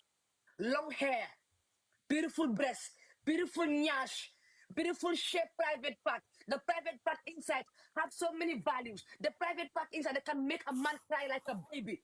The private part can push babies out. That can be minister tomorrow and president and footballers and so. Singa hamne ko ñun dañ for. Kon na lañ fonko suñ for ya. Yeah. Buñ nangu culture ak religion. Ba ñun duñ fonko suñ duñ fonko yàlla lu ñu may. Fofu moy point bi. Fonko yàlla lu ñu may. Fofu moy point bi si sa sali religion ak culture bu mu tax suñ jigéen yi duñ mëna respect suñ jigéen yi ak suñ jigéen yi tam am because am na jigéen yoo xam ne honestly speaking ñoom si seen bu ko ñooy taxaw di jéem a defend this draconian rules. Okay. Karama ko jigéen yi bari ñoo ñu ne waa pour lan man ma ne góor yi buñ daanu seen biir jigéen yi waa roo dafa neex yow nga xam ne roo dafa neex ba pare yow ba pare soo ko biirale yow doom bi doo ko toppatoo noo ko bàyyi ak doomam yëpp nga xam ne roo dafa neex ba pare yow léegi respect loo jigéen bi waxi ignorant la roo dafa neex wala loolu yëpp sa nekkul loo xam ne sa dafa am waaye nag góor bi No, I yow said bu ko suma doom. yeah yow góor bi da nga war a xam ne ndax yow jigéen bi nii sa type la and ndax whether it's the right time pour ngeen intimate loolu yëpp da nga ko war a xam sa consciousness bi daf la war a jox knowledge boobu noonu ba pare su amee knowledge boobu noonu warloo ko mun a da nga ko war a share with your woman. Okay, daf ko war a xam. Okay, you have to talk about this. Da nga war a mun a study the body language of your woman. Okay, vocal code bi nu mu dee waxee da nga war a xam your woman in and out as a partner. Loolu soo ko desee xam rek then you are less qualified. Okay, so lii dafa nekk li nga xam ne most of the time duñ ko dee wax ba pare yow jigéen bi tamit da nga war a understand sa partner bi tamit. Yeah, da nga war a so this is like comme nu ma ko waxee woon si sa sali lii complementarity la lii nekkut contradiction wala competition. Okay, diggante jigéen bi ak góor bi because you know yow xam nga ne sperm bi kese du mën a asifi ni baby in this world. Sperm kese is not enough. Okay, and also the egg alone is not enough, so we have two components, the sperm component A and the egg component B together ñoo dee ñëw together pour ñu mën a make a baby. Man xaw ma fi benn any other doomi aadama bi nga xam ne dafa ñëw si wall bi fii fekk without this the combination of these two. Of course we know about the story of Jesus Christ or Isa bi nga xam ne xaw ma ñu ne amul papa some kind of spirit moo ñëw or malaika. But apart from that boobu rek la am de boobu rek la musa am apart from that fan nga ko mën a déggee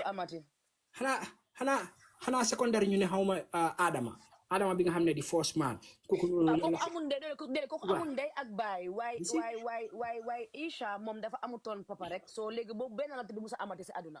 Wow.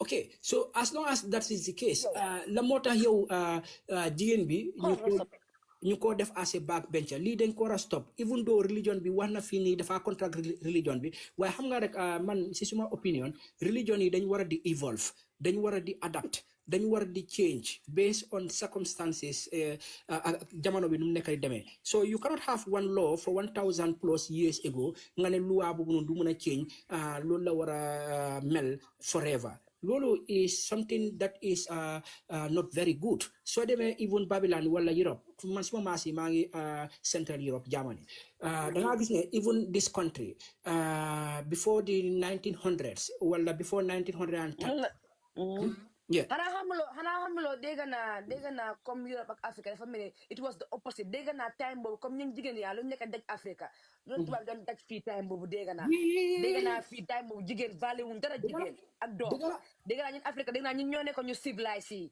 Exactly. ñun ñoo nekkoon ñu civilisé yi so dégg naa affaire toroxal jigéen affaire jur ba nekk fees ba ñu toppatoo ba ñu liggéey dégg naa fii la amoon. Lulu is factual. There are so many evidences to that effect.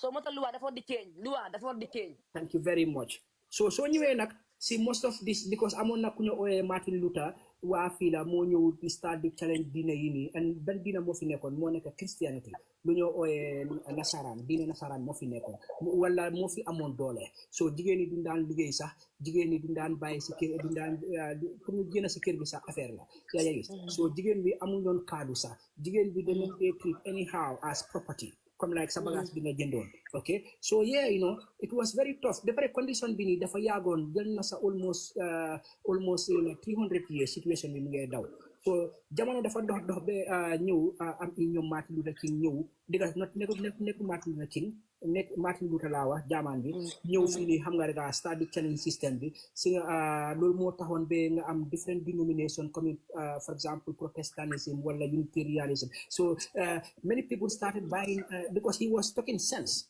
after empower jigéen yi tamit jigéen yi xam nga rek ñu start di am union group xam nga rek start di advocate for their rights civil rights living bi tamit bu amoon USA mu am doole so women they now speak up and then in fact time boobu daan liggéey sax suñu liggéey sax du daan am the same salary so it was a dark age then change xam nga society bi tamit they were willing so they were having some kind of societal sensitization bi nga xamoon ne dafa amoon doole so eventually situation bi dafa turn again mu change ba léegi jigéen yi sax Babylon fii léegi soo fi ñëwee ak many parts of the developed world jigéen yi duñ leen dee caaxaanee yaa ma understand waaye bro, ñun na ngeen def Sali yeah ngi fi.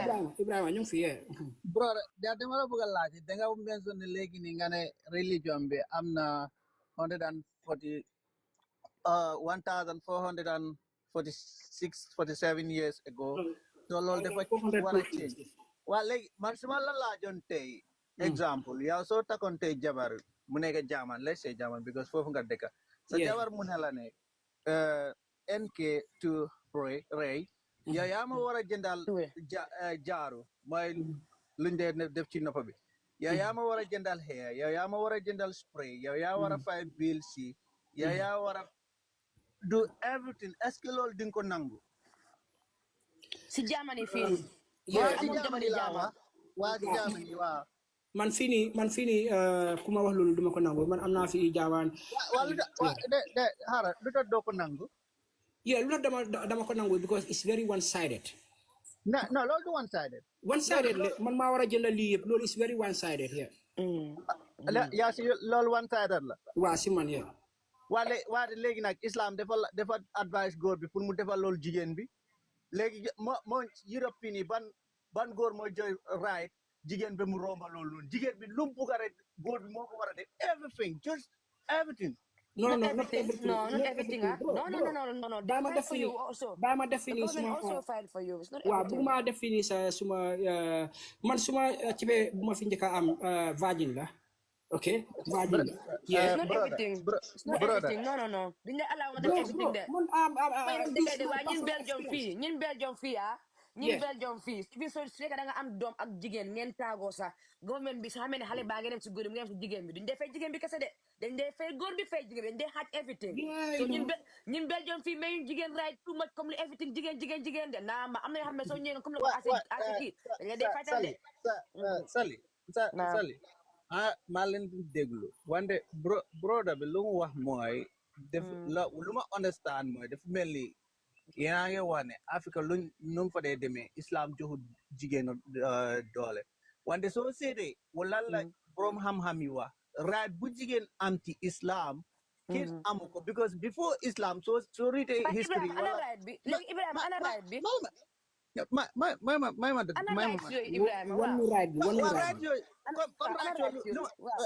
right yooyu just lu ma laajte bureau bi léegi ni ma ne ko ne léegi yow ku la ne woon nga jëndal sa jabar jaaru nga jëndal ko lekka nga jëndal ko yére waaye Ibrahima doguma la de waaye soo xoolee islam ba xool islam sa waxul ne non waaye islam sa waxul ne nga tax a jabar nga bàyyi ko si kër bi nga amee ko everything de islam waxul loolu de yéen a jël loolu ay jabar toog kër jabar bi di liggéey ngay liggéey yéen a cuus loolu noonu de waaye islam def ne sa jigéen am na right pour dem uti lu mu bugg a uti sa jigéen alalam la yow sa alal la islam wax na ne mu ne jabar soo ko amee amuloo right pour laajte ko accountam bi la moo fa nekk xaalisam bi laajte loo ko amuloo right pour laaj ko alalam lu mu liggéey mu ne yóbbu bi tamit dafa mel ni nekkuloo di ma dégg de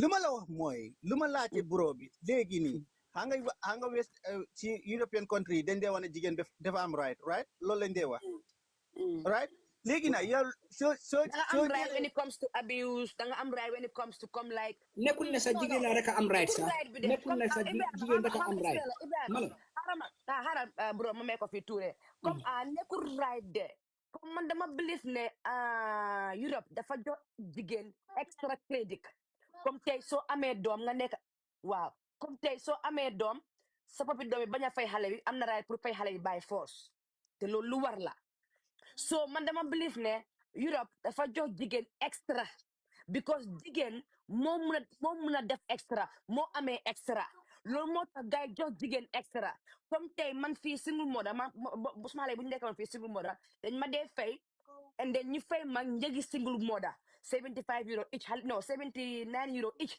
xale bu nekk ba mu egg ba 120 loolu is a part because of I'm a single mother ak lu ñu dee fay xale yi dafa utee su ma compagnie no gaay tamit ma ne leen xale yi seen baay yi kii mu ngi England kii mu ngi Jammeh nekkoon di fay they will make sure they send letters te nañ make sure Angleterre ak Jammeh na make sure ne xale yi dañ leen a fay by force so yow man fi nga waxee it's not about right Ibrahima man dama foog ne Europe dañ jox jigéen extra credit of their life jigéen moo dee puus doom jigéen mooy bale jigéen mooy raxas jigéen mooy fóot jigéen mooy lii jigéen mooy def lii soo jigéen tamit sometime su amee góor tamit foo ko si loolu moom tam mu jóg mu dem liggéey mun a amal boppam tamit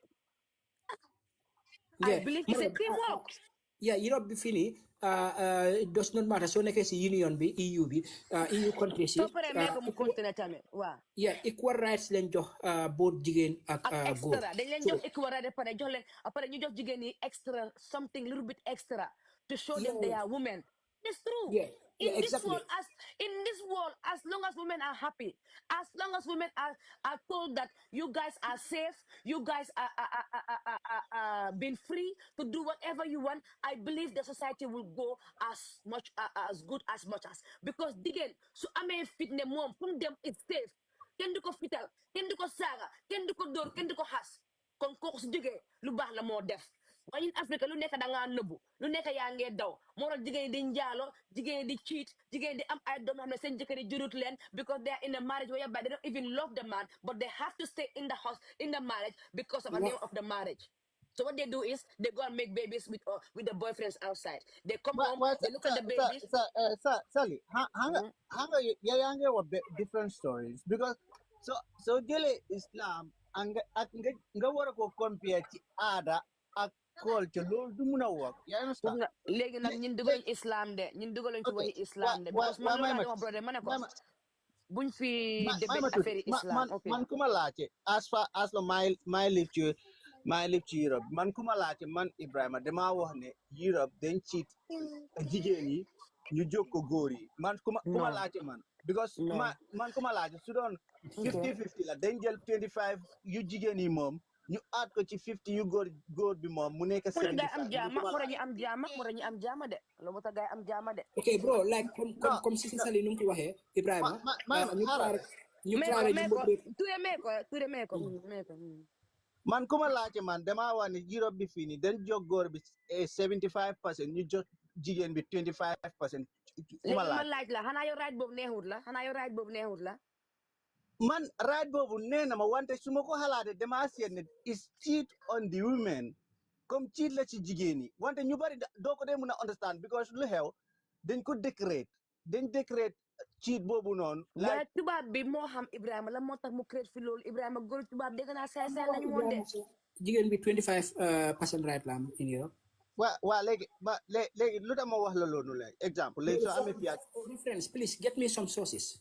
soo gisee léegi Ibrahima I think yow da right si nga nekk di wax moo nekk comme tey for exemple Ibrahima xaaral ma laaj la ibisa kii bi soo yow Ibrahima yow fi nga waxee comme tey exemple xam nga Africa jigéen su demee sëy si kër góor mu jur fa ay doom mu am doom bés bu sëy bi tasee jigéen bàyyi dem bàyyi góor bi ak doom bi si biir néeg bi waaye xam nga Europe fii you are not crazy xam nga fi dofuloo nga ngeen tas ngeen war a tàggoo yow nga génna xale yi góor bi toog déedéet góor baa dee génna because góor bi is easy you are alone you can go out go and find something for yourself but don't take me out and my kids outside so man dama fa ne foofu nga nekk di waxee tudd wala comme exemple yooyu noonu assez right yi nga nekk di wax déedéet man waxama foofu noonu lu tax ma ne la ci Europe bi soo ko seetee bu baax nekkuma di ko compare ci Afrique bi dama nekk di war comme nu ma understand European seen standard bi seen système bi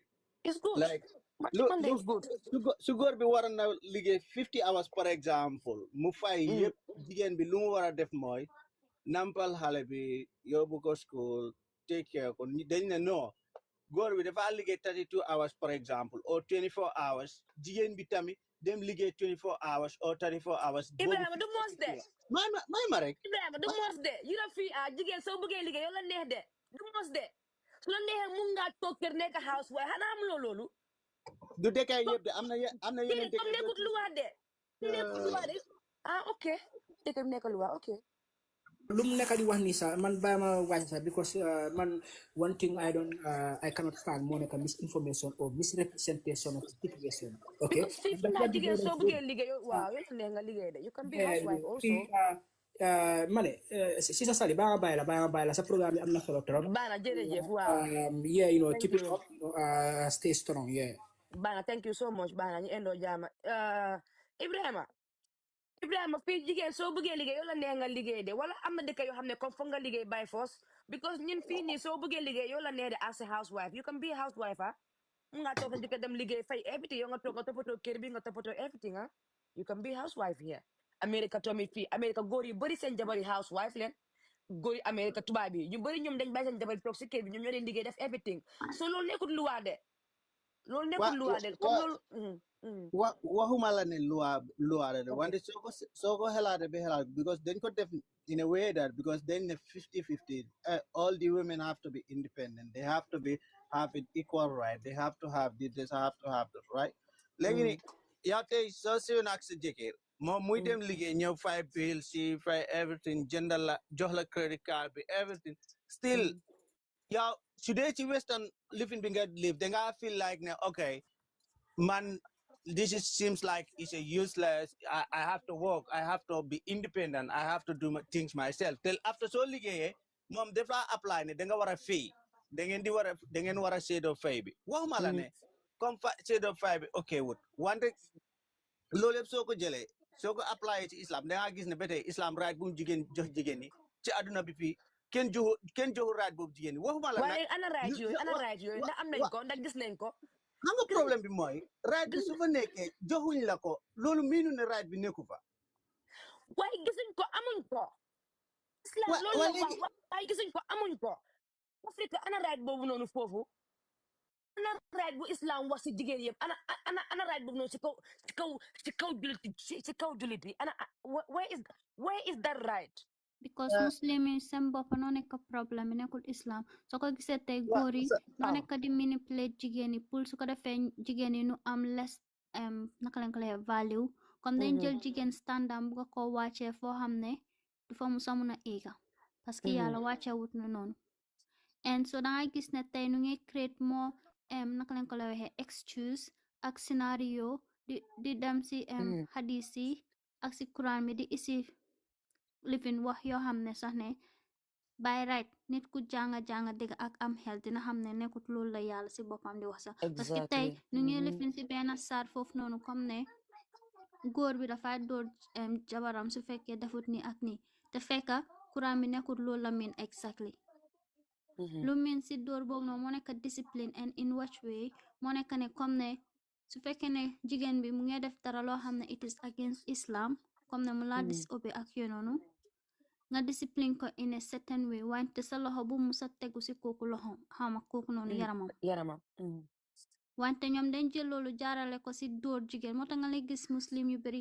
gaa dinañ dem juma dinañ julli nga gis leen seen xaftaan seen sikki nu lay wax yàlla li wante seen jabari soo leen gisee nu leen dóor ba nu ngi mel ni comme ay punching bag te kooku su dee dafa dem aljana léegi moom dafa muñ allah ñu ko léegi moom dafa nekk si àdduna bi léegi because mu ngi bugg a aljana te aljana boobu noonu mu tànk jëkkëram yi so dafa toog whole life am for maybe 30 years 40 years mu ngay sëy yow ñu ko dóor di ko saaga muy dem lopitaan di jur doom su demee am doom léegi mu ñëw léegi fii naka teneegut sax nga tëddaa suma kaw noonu waat loolu sa nekku 100% sax suñu waxee aljana mu si soroon tànki jëkkër loolu nekkut 100% fact mami koy waxayam jullit la 100% waaye man dema ne comme exemple waxuma la suma doom de wante suma rakka sax su see ak yow nga dóor ko nga def ko injury dama laa yóbbu police suma la mënee tëj dama laa tëj danga dóor ko danga dem nga dóor ko yow piyaamo taw galle piyaamo taw ha o maaya taw man lu ma gon mooy man suma boppa man lu ma gon mooy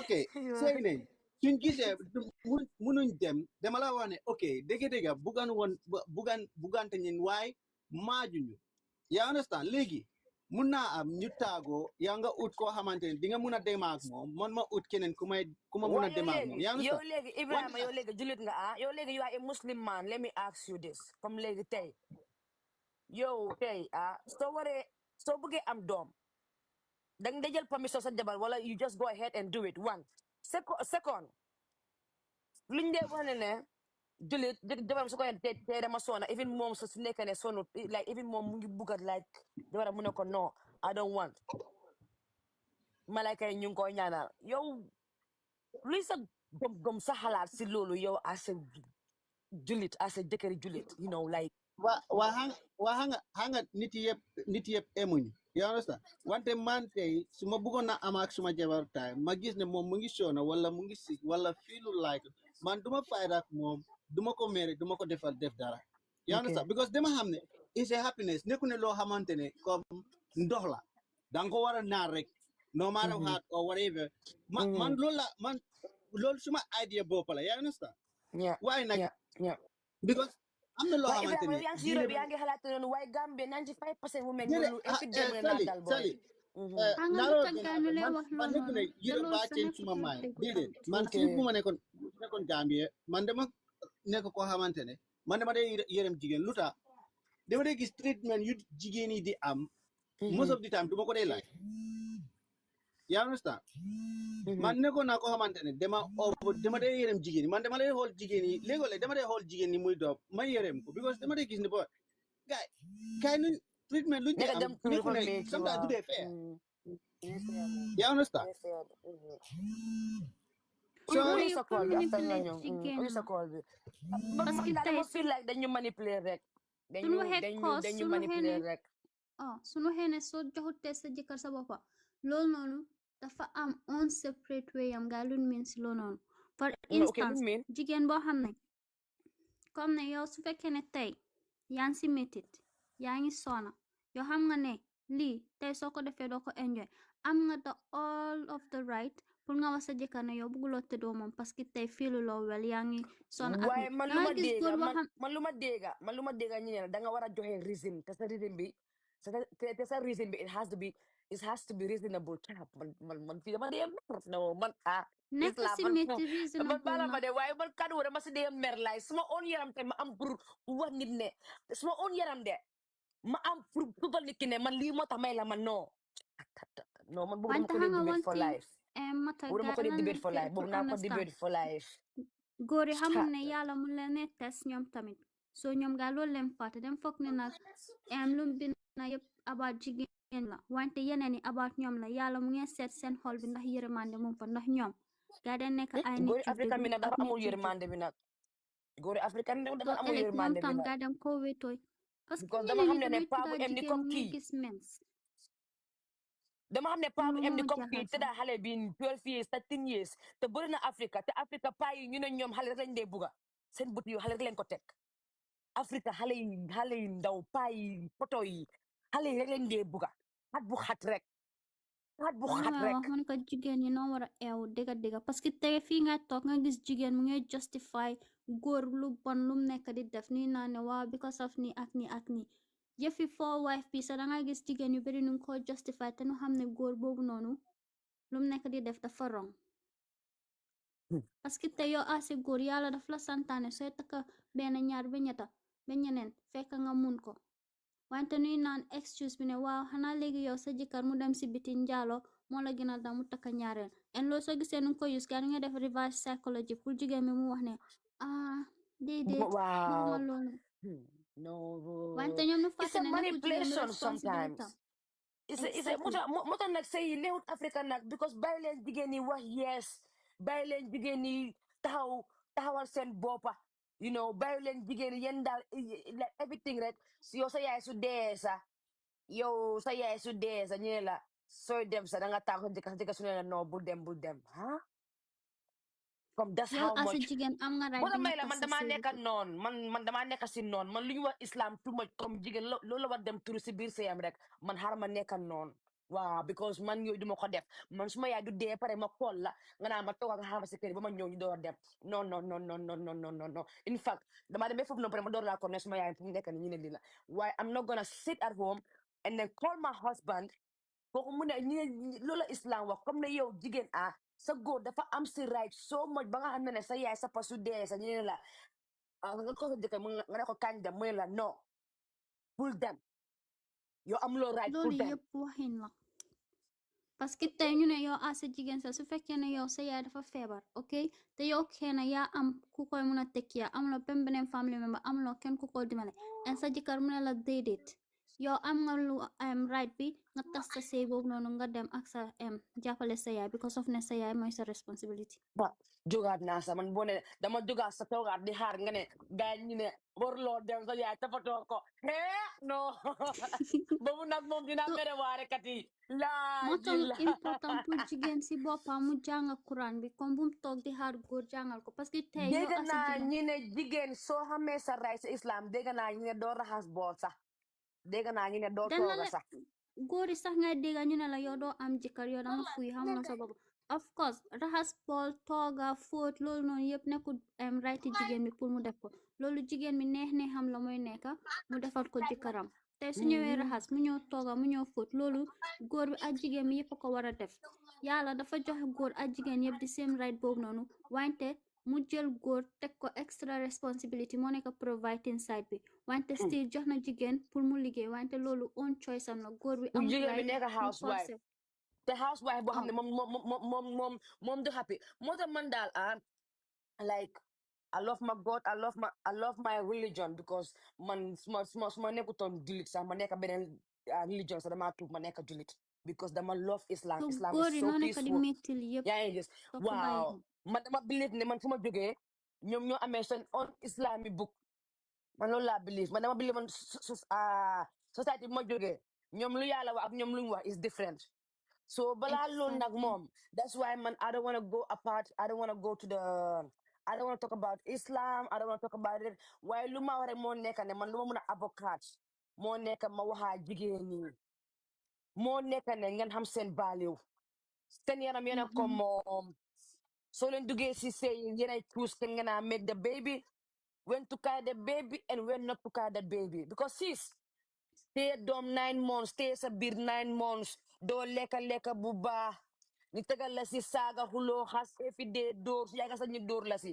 ngay ba lekka enu the foot I remember when I was pregnant with a foreigner man I was a princess en tam lu ma gën a métti moo nekk den la leewa soo bëggee am doom bu barke danga muñ si sëy bi even su la dóor sax ak yooyu noonu yëpp danga war a toog te loolu islam waxut ko si benn boor soo man loolu moo ma jaxal islam waxut loolu noonu fen musut ko mention fen so ma yi laa parce dee que te debate yow nag sa moo tax góor man sa yooyu laa dee debate en tam su neexee neexaa yi comme na ko la waxee tëddoo ak yooyu jigéen sa am na right pour mu tas sëyam because of loolu parce que tey jigéen nu mu war a bégalee naka lañ ko waxee jëkkëram noonu la góor tamit war a bégal aha moo tax nga gis Africa gaa ñuy xarafal jigéen yi even su fekkee necessary xam nga jigéen am na comme private part tamit am na xam nga naka lañ ko lay ooyee dam lay fàtte am na ñeneen ni seen bos comme daf lay overgrow mu mel ni comme almost private party góor so moo tax ñu ne comme nekkut by force su necessary wel su fekkee danga ko nit nga ñooñu nag ñoo war di wàññi seen bos kon ñooñu la gaay wax ne ne so gis nga soo reading about psychology nga know about jigéen or scientist or whatsoever yooyu la jigéen dee wàññi dañ ne su réyee ba ëppa su magee ba ëppa danga ko war a wàññi doo ko dee génne yëpp de danga ko dee wàññi waaye lan moo tax ñu jël doomi jigéen di leen xarafal jël lu yàlla lu dundal lu rafet loolu lu nice loolu ngeen jël ko di ko leeli comme del fondong bon rek pour ñoom seen own selfish nit la de pour ñoom seen own selfish léegi ñu naan la waaw soo demee jëkkër you have to please your husband what do I have to please my husband what do I have because man dama ne ñun Africa ñun nekkul jigéen fully anymore billahi lu jigéen di feel lu jigéen di fully enjoy and knowingly ñun jigéen ñi 75 of Gambians ñun we are not women we are not fully women góor bi mu ngi ko enjoy de loo foog jigéen bi moo ko nekk di enjoy soo gisee ma ko fi ma ko enjoy because jigéen bu xaraf dang dee tight forever so you see because of that tightness loolu rek la jigéen bi benefit si benn boor góori African black man dafa bugga lu xat black man dafa bugga lu tight so that's the only thing why the crazy our crazy mothers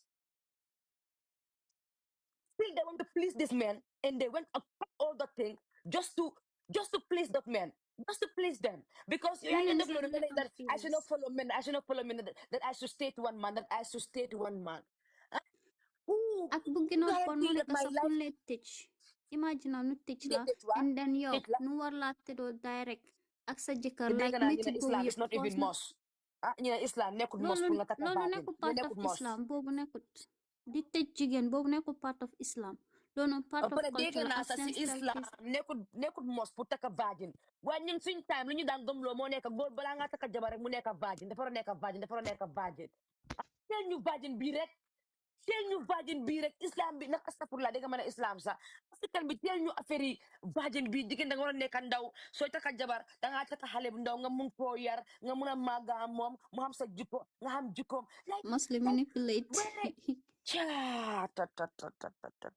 and if you virgin mi sax suñu waxee virgin jigéen bu musu ta sëy leen wax and loolu noonu equalut si jigéen buy naaca si first day am parce que am na jigéen yoo xam ne sax du naaca so léegi yow naka nga xamee kooku exactly so yow soo Africa amee you have to mentality nurture you have no jigéeni Africa moo sona so no lack jigéeni of Africa knowledge jigéeni bi Africa moo ak sona mentality bi loolu moo nekk gaasam imagine sa ñi ngay wax ne so if we have to give them the virginity we have to prove blood like sim blood like how do we even know that we have to provide that blood how do we even know we ourselves that we even have that blood exactly parce que mun nga koy ñàkk sa taami xale mun nga daanu mun nga ñuy nekk suma goro de waaye xam naa de soo leen takkasee suma jabar de su nekk suma doom yi di ngeen dégg ay xeme na dinaa wax ba seen noppay de man ki ëllëg suma doom yi jigéen ëllëg ku laa takka like I will make sure that mentality African that you have please take it aside here I'm not even gonna say have the mentality of the tubaab because tubaab bi ñoo gën a dof ñii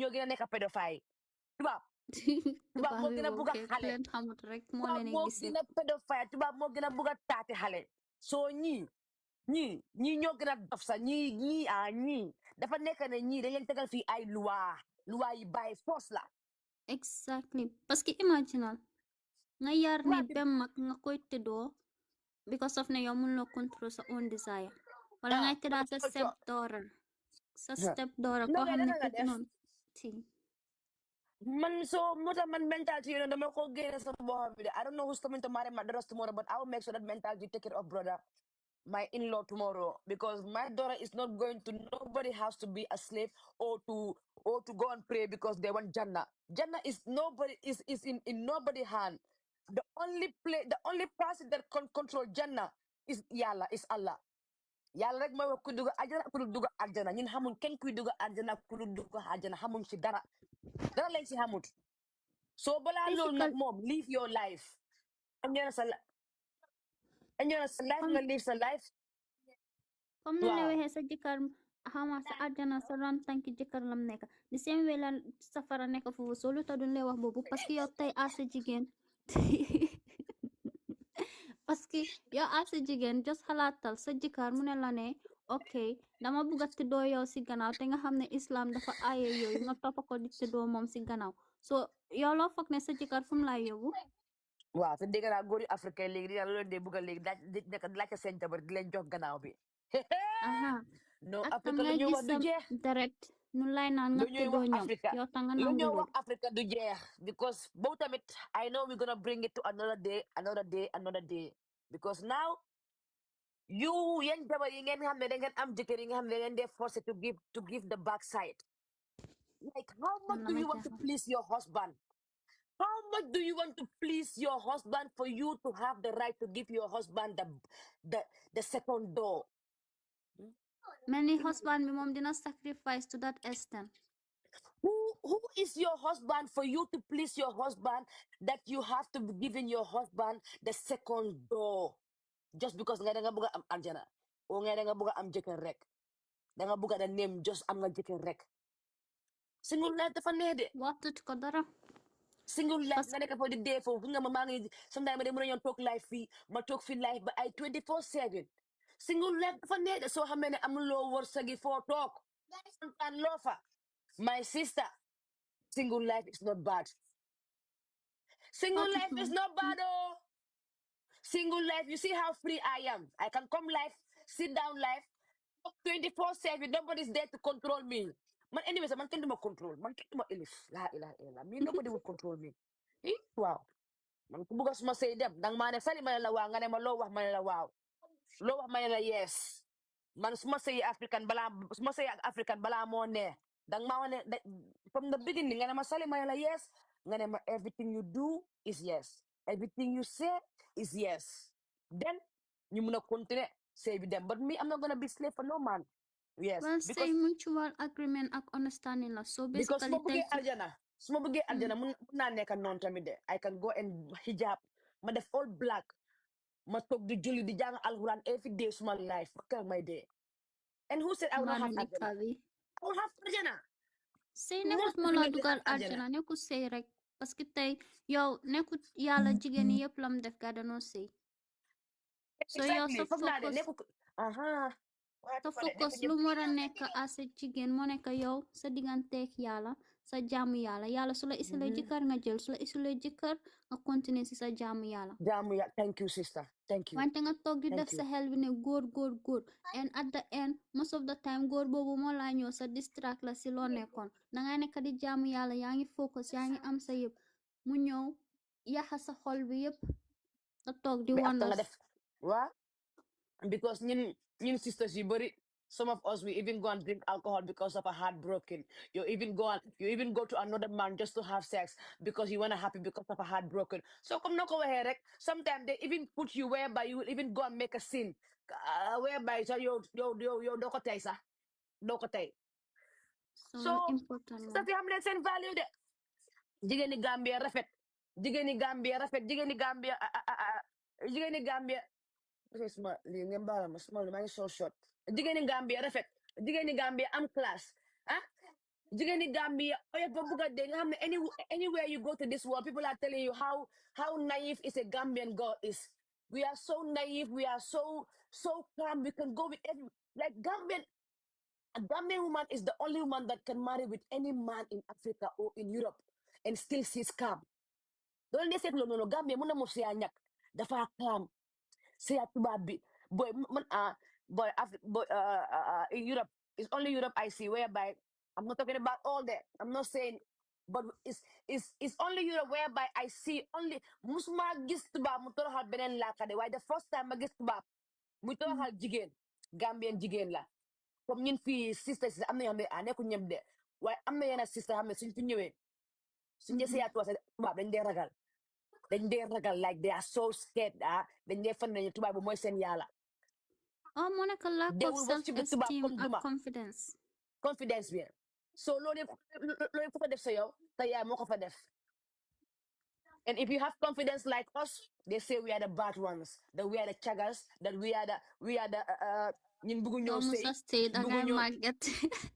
bëggu ñoo sëy ñun kenn bëggu ñoo ilif man kenn duma ilif man wan naa ko man dama ko yàgg wax si toog man kenn duma ilif so baalu na moom mu uti jëkkër boo xam ne duma ilif duma ko ilif man kenn duma ilif ay jëkkër jëkkër daf la war a ilif jëkkër li man kenn duma ilif yàlla jëkkër moom ma ilif dañu xam ne ni ilif tamit sax su ñëwee si parce que ñu ne ilif moo nekk dangaa toog for exemple suñ la waxee yes is yes suñ la waxee no is no naa man waa sa yaram baa ngi tàng de xanaa espresso coffee nga jël tey nag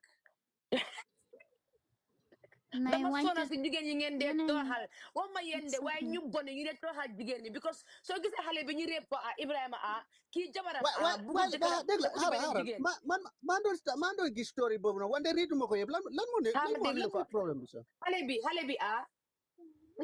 xale bi antiyam moo ko isi seen dëkk Piran waa antiyam waaye antiyam kii moo jëkkëram bi moo rek xale bi mu biral ko xale bi mooy suma oncle boobu noonu oncle bu nekk ci raad bi noonu oncle bu ñaaw bi waaw léegi waaye xam nga dafa la commencé góor bi ko nekk si raad nii moom daf tee bëgg a tëdd ak doomaam yi jabaram daf tee bëgg a tëdd ak doomam yi waaw daf tee bëgg a tëdd ak doomam yi doomam yum jur yu jigéen daf leen dee bëgg a réeb léegi jabaram ci lu ma dégga de loolu laay wax soo jabaram mu jël xale yi mu dawale leen yóbbu leen ñi ngi ay manja ñi ngi ay kootu léegi moom dem di seen jigéen de jabari waa ji mu dem ba seen dëkka si àll bi fu sore dem jëli xale bu ndaw bu am 10 years si kër bi bàyyee ko jëkkëram ak doomam bu góor léegi jigéen bi business woman la dafa dee toog dafay dem ay Guinée Bissau ñu ne gaa dafa dee am ay wat ya du dee ñëw soo léegi jëkkëram dem réeb xale bi di ko réeb si kër bi di ko réeb ba xale bi biir bu xale bi biiree doom bu jigéen ñëw si kër bi fekk xale baa ngi biir mu laaj ko mu xale bi ka mu war a biir xale bi ne ko sappa moom a biiral gaay dafa action yaay bi tukki ñëw laajte xale bi ka moo la biiral xale bi ne ko sa jëkkër moom a biiral léegi xale bi nag fekka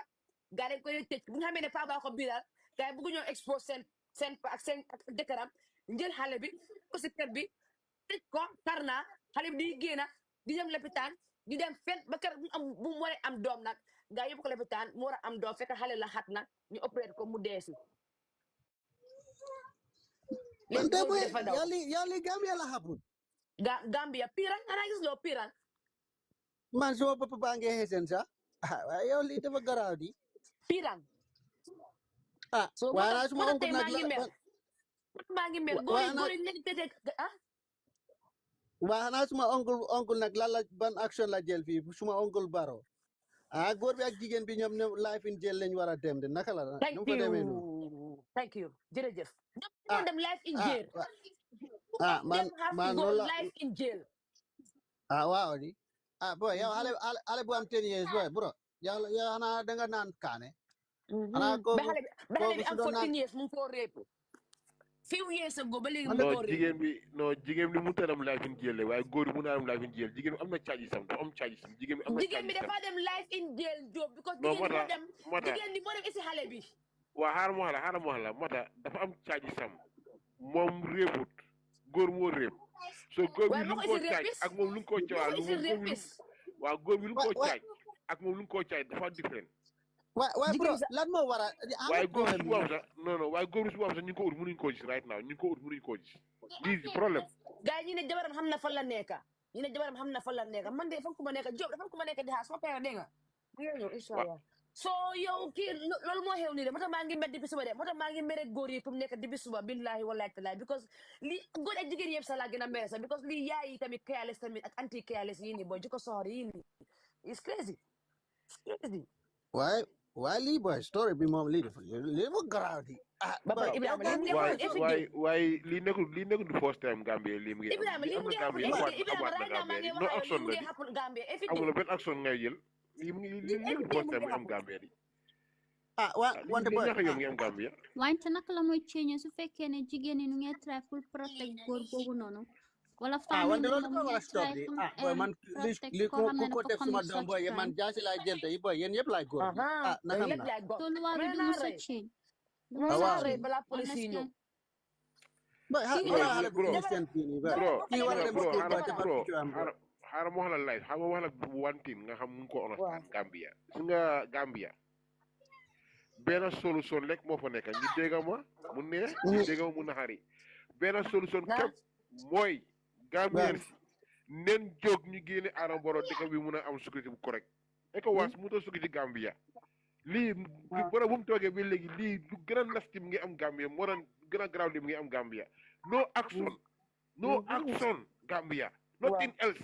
après li ma gën a jaaxal mooy jigéen yi lay jooy barki démba jigéen yooyu tey ñooy Adama Barrow man mu ma jaaxal Gambia mun naa jooy métti ba si last minute bi mu fàtte métti bi mu doon jooy foo yees yëpp mu fàtte ko benn woon iya Gambia bi dafa Gambien bi dafa na xam boobu na xam mooy kan Gambien na xam mooy kan duñ dee protest ñun Gambia mirul isi sax dañu téye tooy billaay dafa leen oba nax dañu téye tooy ñun suñu dëkk lépp moo nekk nii suñu dëkk lépp moo nekk nii booy Gambia non lii moom dafa garaaw moom yow Ibrahima lii mu ngi happen every day kii bu sa moo fen lii mu ngi happen every day tooga fii ngay wax lii wante waaye nga soo xelaate tam ya comme façon kees yi nii non comme government bi pour mu stop yi nii dafa jafe because xam nga problème bi mooy government bi du mun a dugg si kër bu nekk mu investigate loolu dama doxee waa léegi bro waa léegi ngeen ne government mu ta dugg si benn kër mu stop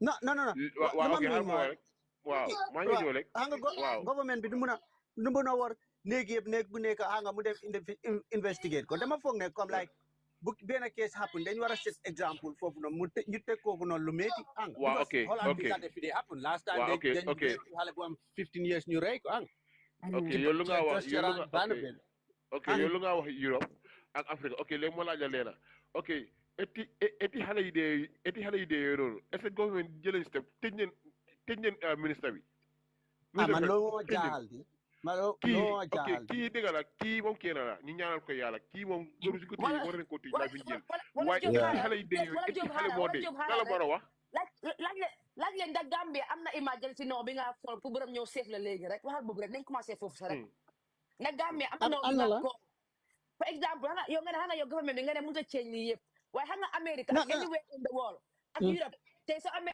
emergency am nga koy call rapist am nañ number boo xam ne c'est free call number pour rapist am nañ assault number boo xam ne c'est free call for assault and they will come and protect you there am nañ 911 for police and murder and so Gambia ban number lañ am pour call for emergency so amee ne pour sa fa nekk ñi nga bëgg Gambia coy am nañ number de lu ma bëgg Gambia coy amuñ number ban coy Gambia amul emergency number de xaaral la ko no xam la ko man xam naa système ban coy explain ni ban coy no ban coy fan ya ma bëgg confuse la ana fire service no kon coy ko le mëna ko so leen ñu ne amul bu doy gañu amul ko amul nga ko li ko amul ko kolé gañu ne amuñ pétrole so leen ko dañu wone amuñ essence comme dama foog ne comme like Gambia tamit yaakaar naa suñ ne bay tamit dañu war a disconnect more because façon case yi ni bu mu happen rek ci la ne boy dañu war a report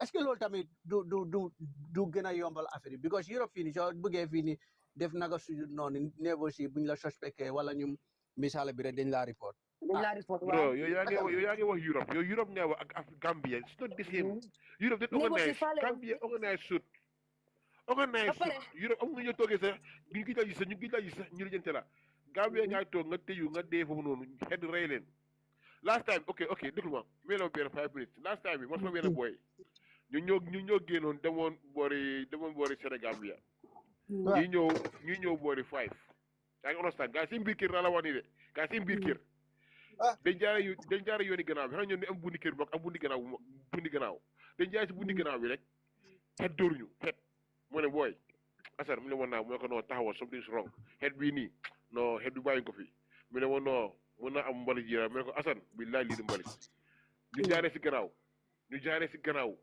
ñu nga parenteer xam nga parenteer grillage yi baru pour fii nii baru pour fii nii waaw bu dee weldement yi buñ dee defar waaw xam nga beneen am na mooy booy def pour yooyu bu koy dugal yooyu bu dugal mosquito yooyu waaw booy foofu leen fekk ay weñ yi den nokki xet weñ ñeneen weñu pënkal yu noonu ñu bulu weñ ñu rot moo ne non Assane something's wrong nen jaaree ne le man maa jël karnaat maa jël marro moo fukk karnaat moo fukk bunta bi dajee ko ñu fekke waa ji mu ngi néewi si biir néegam ñu oo fire service bu fire service ñëwee gars yi leen téye loxo waa ji la loxo bi toppaleen bro yi nga xeet boobu dem na 2 months kenn mënu doon nokki area boobu 2 months laa la wax 2 months kenn mënu fa nokki fekk ñu rey nañ waaj ba pare déedéet waa jaay dee dafa dee si biir néeg bi néew bi xonxa wante suma rakk tamit benn xaritam loolu def dee am because Holland fii sax am na ku dee after 2 years mu ngi tëj ci néeg bi gaa xamuñ ni report nañ bi cooy ñëw loolu happen na fii tamit so kooku dañ ko jamat paaka ci li ngeen di wax ni li dafa garaaw de kon fire service rek nga dee mën a ko Gambia suma rakk ñooy soo leen koolee sax léegi ñooy soo leen koolee sax ñu egg si kaw du xool ñu ne xamul kan moo ko rey suñ suuf saxaar pour ñu dañoo ñëw ak empty tank dañoo ñëw moo si dañoo ñëw ak empty tank non amul ndox ñu war a delluwaat sax seen ndox war a ñëwaat xanaa safara bi moo naa xaar toxala moo la leen Gambia Ibrahima yow li nga foog ne Gambia de Ibrahima xaaral moo la leen affaire Gambia di mu amee boppam 1965 ba léegi waaw laajal ma gars yi ban government moom sa jël fire service promote ko fire service yi ñi nga ñoom mun na jël ay moto government mun na jël ay moto solar ay moto police waaye moto fire man bi pour gars jënd ko pour fire service loolu lañ nekk loolu lañ fire service dañ ko doyadil Gambia dañ ko doyadil mais ñooy dindee liggéey te ñooy seen liggéey moom la nga war a ñu ko foogam because ñooy fay safara waaye the problem c'est sa Gambia chance pour chance bi kër yi lakk dafa mel ni comme rek chance nga dem taxaw ci bus station bi Waaw fankuñ fire service ba fankuñ dara ba ma pare ne wala ñu dem loolu noonu koona Ibrahima loolu noonu ko lu ma wax ne su ko ay déggee di nga xam loolu noonu koona mun loolu taaka benn sista la faana la doo ba si biir yëpp daw safar ba si kaw gaa yi ngi yuxu kirib karab man maa paak su moto bi ma daw puus leen dugal si biir ko loxo bi léegi maag baa ngi nii ma ñëw jël xale bi andi ko génne ko mais nag yéen góor yi ba ngi toog hay xale ba si biir kenn mënut a dugal si xale bi ma maa sacrifice suma life ñëw daw ana xale bi si biir maanaam ba si camion yaayam bi jël ko daw génn si foo loxo bi léegi maag ba fi ba léegi maag ba fi balaa saa daf doon tey foog balaa service di ñëw waaye fekk laa xam suuf jàpp na di ngay ñun Gambia ndeysaan Gambia ngi nii rek Gambia fa mel ni Gambia moom si wos sa jabar ku nekk Europe Gambia dafa la sa doom passeport ak sa jabar yow man ma jaaxal yow Gambia bu loon jooy last 4 years bii nii 4 years bii Gambia ñu ngi doon jooy non ñu ne xaar élection bi ñëw nii Gambia si laa gis tey ñi ana Adama Barrow man digg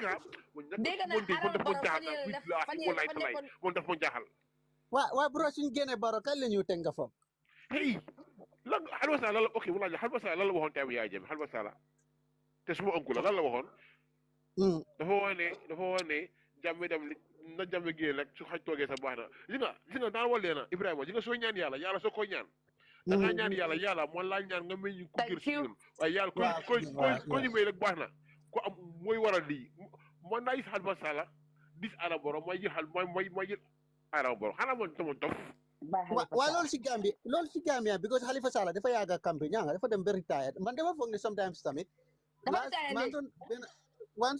man doon déglu benn man mu ne Halifa Sallah daf dee wax lu important waaye problème bi mooy yëpp English la ko dee waxee xam nga so non gaa dañoo wax rek gaa yi xam nga Halifa Sallah ni moo politique yi ak xam nga Gambien ni moo bëgg a parti Halifa Sallah dafa économie réew ku jàng économie moo yóbbu réew Gambien dem mun tafale accax moo tax Halifa Sallah Gambien buñ ko jànga moo si boro yi leen bugga tooy yii leen bugga parce que tooy la tooy bu rëy ngay gis nii dañ koo nax bu métti su wàccee la moo xam ne nekk ne ñii den mënoo nax billahi wallahi tallahi su wàccee dina xam ne nekk ñii because den mënoo nax right now problème yi affaire réew bi right now police yi ami ay 5 moto ñoo dem full front dem génnee paa bi ko arrest jabaram waaye benn nguur demut kenn demut loolu moo laa woon ne there's no protection for nobody in Africa in Gambia so be get ready for yourself waaw waa kii dañ ko arrêté looy explain kii dañ ko arrêté kii dégg naa ñu ne góor baa ngi piral am na ñu ko gis foofu noonu xam tey suba xam xanaa su doon man kenn maa ne kon Gambia naa ko takka kay je looy explain waxtaan bi ñoo war a génn damay naan suma expresso coffee ma toog ma ba mu ne la ma takka ko ba mu dëgër looy explain ni kii dafa soxor kii dañ ko war a léegi fa ne Gambia si fan yi jigéen dañ war a jóg jigéen ñi these days gars yi war a jóg def campagne def protest élection baa ngee ñëw nag gars yi jóg def protest xeex affaire yi réep yi nii affaire yi xale yu ñëw di leen réep nii waaye di nga ko def su bara ootee jigéen ñi taw la fekki baro waaw waaye they will never fight for their kids never Sali bala ngaa process pour kii nii ana jigéen yu leen matu mun a am doom ñuy dee bala ngaa process kenn matul leen di boobu njëkkee xam nga loo war a commencé bul commencé tel ko commencé loo war a commencé commencé ko bul xaar leen mu xew su leen xew bu ees la bu ees ak bu màggee yëpp métit la rek waaw bu màggee ak bu ees yëpp métit la rek Gambie jigéen ñi ñu ngi toog Gambie moom nekk dëkk boo xam ne jigéen ñi ñoom moom mënu ma war a start Gambie jigéen dañ nangu fi leen teg dara mu neex leen loolu moo sonal jigéen Gambia gis nga Gambia waxam bu mu la jaral doo sa doom waxi Gambia laa la wax bu mu la ñoo laa mun a wax léegi ëllëg ñu rocce ko si même seetu ko toog fële nag waaw toog fële seen Gambia la ñoo dundee tey laa dégga tey su léegi nii laa dégga Gambia bor mun am man maa yoowoo ak ko mun di doon ñu ngi war a fay 68,000 kenn ku nekk laa wale boru Adama Barrow jël xool Gambia waaw su ko dividé kenn ku nekk 68,000 la war a fay su ko dividé hey man dama waaru di 68,000 xool Gambia. moom dinaa fayal kenn baro ku nekk lu nga war a fay 68,000 bor kon de baro de te Gambia si ngi toog yow xoolal too bi rek xoolal too bi Sali 60 millions yow from Banjul ba Banjul nga wër ba Basse ñëwaat Banjul 68 millions. dalasi loolu la borom génne. gaa ñoo ko dee fekki comme ñun Gambia dañ mënul xeex sot comme ñun tey su nekkee ne Barrow dafa dem campagne xam nga su nekkee ne Barrow dafa dem campagne kenn demut tey si nga Sali kenn du dem Sali si nga too président bii dem too lu garaaw nga gis nii di nga jigéen laa wax yaa ma yàlla baaraam ma su ma yaay jigéen la waaye jigéen su xamee janxa bu amul jëkkër wala jigéen bu am jëkkër bu na bàyyi xel du dem too dafa dangereux too dina la def loolu loo tey ñaari affaire la moo fa nekk man xam naa too dem naa too lan mooy dem too ana président dem ay dëkk nii ana président dem too wóor dafa garaaw feebar bu nekk mun na la dal ñu bëri foofu la jëlee feebar yi ñu bëri foofu la jëlee feebar yi jigéen dafa war a moytu dem too jigéen bu am jëkkër na mu dem too jigéen bu amul jëkkër na mu dem too nga xelaat ne ëllëg yaa ngi war am borom kër te yaa ngi war am njaboot xaste jigul jigéen góor la jig xaste jigul jigéen suñu xasu dina xas sa doom jigéen na moytu lii ñaar yi na ko moytu si àddunaam yàlla fa la bi la pour sëy yàlla nga jaamu yàlla pour ëllëg sa doom ñu am guur récolte waaye naka ngaa jigéen sëy moo mën a famille may ñu doomam laa sëy tamit booy naka ngaa sëy famille tamit ñu laa toroxal tamit booy waaw maa ngi ñëw rek maa ngi ñëw Sali Sali maa ngi ñëw Sali xam nga tax ma wax loolu am na jigéen yoo xam ne bëgg nañoo sëy waaye góor tamit góor bu bon Sali yi nga solo yàlla waxee da ngaa jaar fii da nga faa jaar yi lay waxee da ngaa daj lii de da ngaa daj fekkee rek lu baax lu ñëw da ngaa jaar bu métti fekkee rek lu baax lu ñëw léegi ma laaj la léegi xam nga am na lu ma doon laajte fii ne dogguma la de nga may ma please tuuti luñ doon wane ne islam moo ko wax wala culture moo ko wax luñ ne comme jigéen su la yàlla bindee su egsee comme ne kii ñaara jigéen naka ñaara góor ñoo ko war nopp ëllëg ne comme su ay góor ekkatee sa loxo understand nga comme wax boobu xam nga understand nga fu ma waxee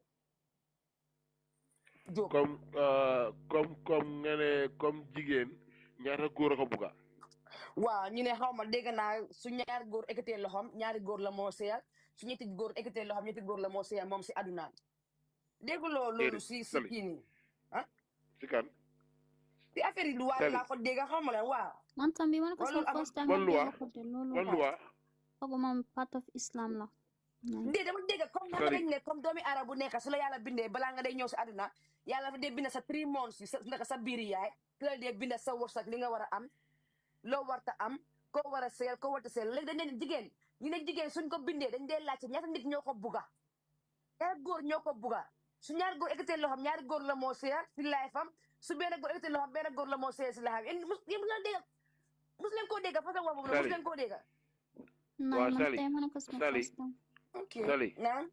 xaaral ma advice la su nga yàlla fu moo bi la nit nekku fa wërsëgi nit mënu koo gis ku yàlla waxee si yàlla waxee ne Sali dafa war a sëy tey ak mbay kenn mënu si dara si yàlla waxee ne lii dafa tas yàlla bu mu ko def yow fekkee loo fekkewu ma loolu programme ko foog nga jaar foog nga jaar fa kon dafa mel ni tey nga génn a Germany yaa ngeen dem dëkki Angleterre wala nga génn Angleterre yaa ngeen dem Gambia programme la step by step la. ji nga ñi la wax ni ay léegi doomi aadama su amee jaar boobu noonu Afrique ñu ne kii mënut a am jëkkër because kii dafa am sëy yu bëri kii dafa am góor yu bëri ñëw si life am wala suñ lay xas naa la yow nga xam ne man dama wax ak yow nga xam ne da nga fi sëy tasaat fi te xam nga ne kooku loolu jaar loolu foog mu am ci moom loolu nekk moo ko jox boppam loolu yàlla mu ne loolu foog loolu mu dal ko léegi yow nga jël kooku di ko xasee loolu nag comme fu la do understand tamit understand nga Sali gis nga yàlla fa mu lu wax mu ne ku gërëmu doomi aadama bul ko gërëm gis nga lépp looy si aw na doomi aadama dafa for gis nga doomi aadama su nekkoon ne jigéen bu am 10 doom nga bugga ko bul xool si doom yooyu noonu yow seetal si yaay yi ak doom yi because di nga doom dafa garaaw doom mun nga ko jur du la njëriñ ëllëg mu njëriñ ko jurut doom mun nga ko jur yow bu ko jur bu may yaay bi du leen njëriñ te du leen fekkee tarangaam ñeneen ñoo ñu fekkee tarangaam gis nañ ko fi comme doom boo jur téye ko doom boo jur téye ko doom boo jur téye ko doom la xam nga loolu la fa yàlla def fii ku fi sànni sa doom keneen jël ko defar ko mu njëriñ kooku noonu ana tey doom ñu sànni tey ñoo koy tekki tey doom boo gis ñu sànni ko tey moo koy tekki ku fi jëkkër ji nga góor bu fi am jabar tekkeyaloo sa jabar nga caxaane sa jabar puris loo ko ngir beneen jigéen billaahi walaay talaay jigéen dina la bàyyiloo sa jëkkër dem si moom itam nga toog góor téye sa jëkkër téye sa jabar nga respect ko nga fonk ko du ko nax lu mu nga defa moom nga naa waxtaan man lii laa ci góob waaye tey dama bëggoon te dem tey soo na waxtaan ngeen yokkal si jigéen ñi yu dee jël doomi jàmbur tam di leen toroxal tey because nga waxtaan bi tam yëpp la commencé tamit waaw Sali xam nga doomi nekk si biir jàmbur def leen ay doom ñu Sali gis nga moo wax laal benn affaire si àdduna gis nga àdduna dafa yaatu ku génn doo xam dañu ne ku tukki wu doo xam fu dëkk neexee gis nga tey jigéen laa la wax ak góor yëpp ku si am doomi jàmbur nga du ko toroxal du ko teg sa bàyyi sa xel léegi mbir mi rukki la yàlla ñe la tudde da ngaa def mu fay la ko sa doom la moo deelu ci sa doom la moo deelu bu bëri Gambia doomu jàmbur loolu moo fa nekk sax loolu xoola Gambia right now ñu amutoon ñoo nekk du am ñoo nekk di tekki ñu amoon ñoo nekk di deelu loolu moo tax si nga àdduna ñeka fecc si géew taxu yaa mun a fecca ñeka fecc si géew taxu yaa mun a fecca xaar bi la moo ji ràcc ñu la yaawin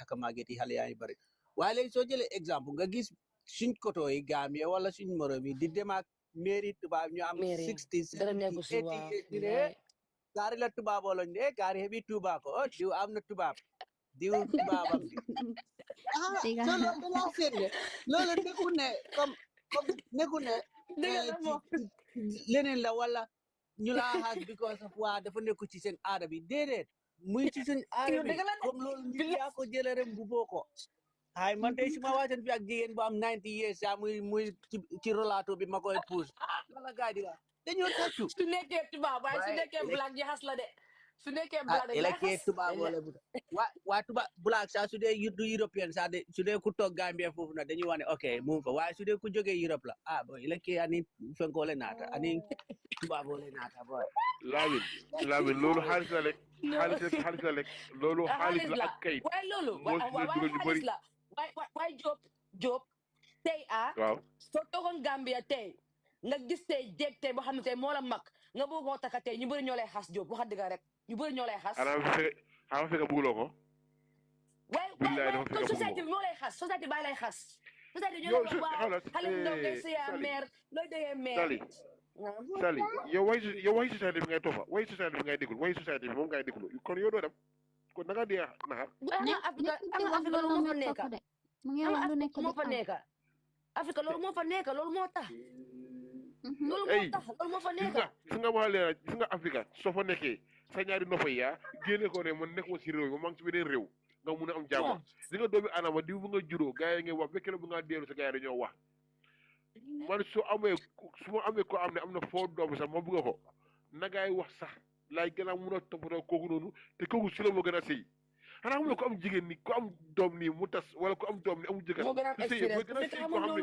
mooy gën a sëy wala gën a sëy sa tus wala gën a sëy ko mu doom sax benn bés maa ngi déglu ak benn waarekat borom xam mu ne góor bu baax balaa du am jigéen bu baax mu fekk jigéen bu tas jigéen bu baax xamuloo si loolu am la kay ak góor bu baax bu tas ñoo dee tase mu ne waaye suppose am nga dem taka bu baax déedéet waaw ay xamante yaa ngi understand comme like yaa gis góor bu baax am jabar bi ñu ne kii góor bi baaxul jaay faat ba mu tas jigéen bi tamit am keneen góor bu bon waaw mu ñaay traversé na léegi jigéen bu baax boobu dafay tas góor bu baax bu tas ñu dem tase ñu dund ak ñaar ñu broku ñoo mën a fix seen boppa dëgg la loolu dëgg la dëgg la waaye léegi su paree si foofu nag léegi ñu jël benn topic bi rek dama bëgg a bii ñu xam ko continuer balaa maa dem moo nekk ñu wax si jigéen yu dee toroxal doomi jàmbur yi please dama bëgg a boobu ñu waxtaanee ko léegi balaa moo guddi bi parce que maa ñoo dem du waaw yàlla loolu laa la wax loolu laa la wax jigéen yu Sali toroxal doomi jàmbur yi dama bëgg ñu waxee foofu noonu trop waaye because Gambia dëgg si dafa bëri nga Jóob loolu dafa bëri Gambia Jóob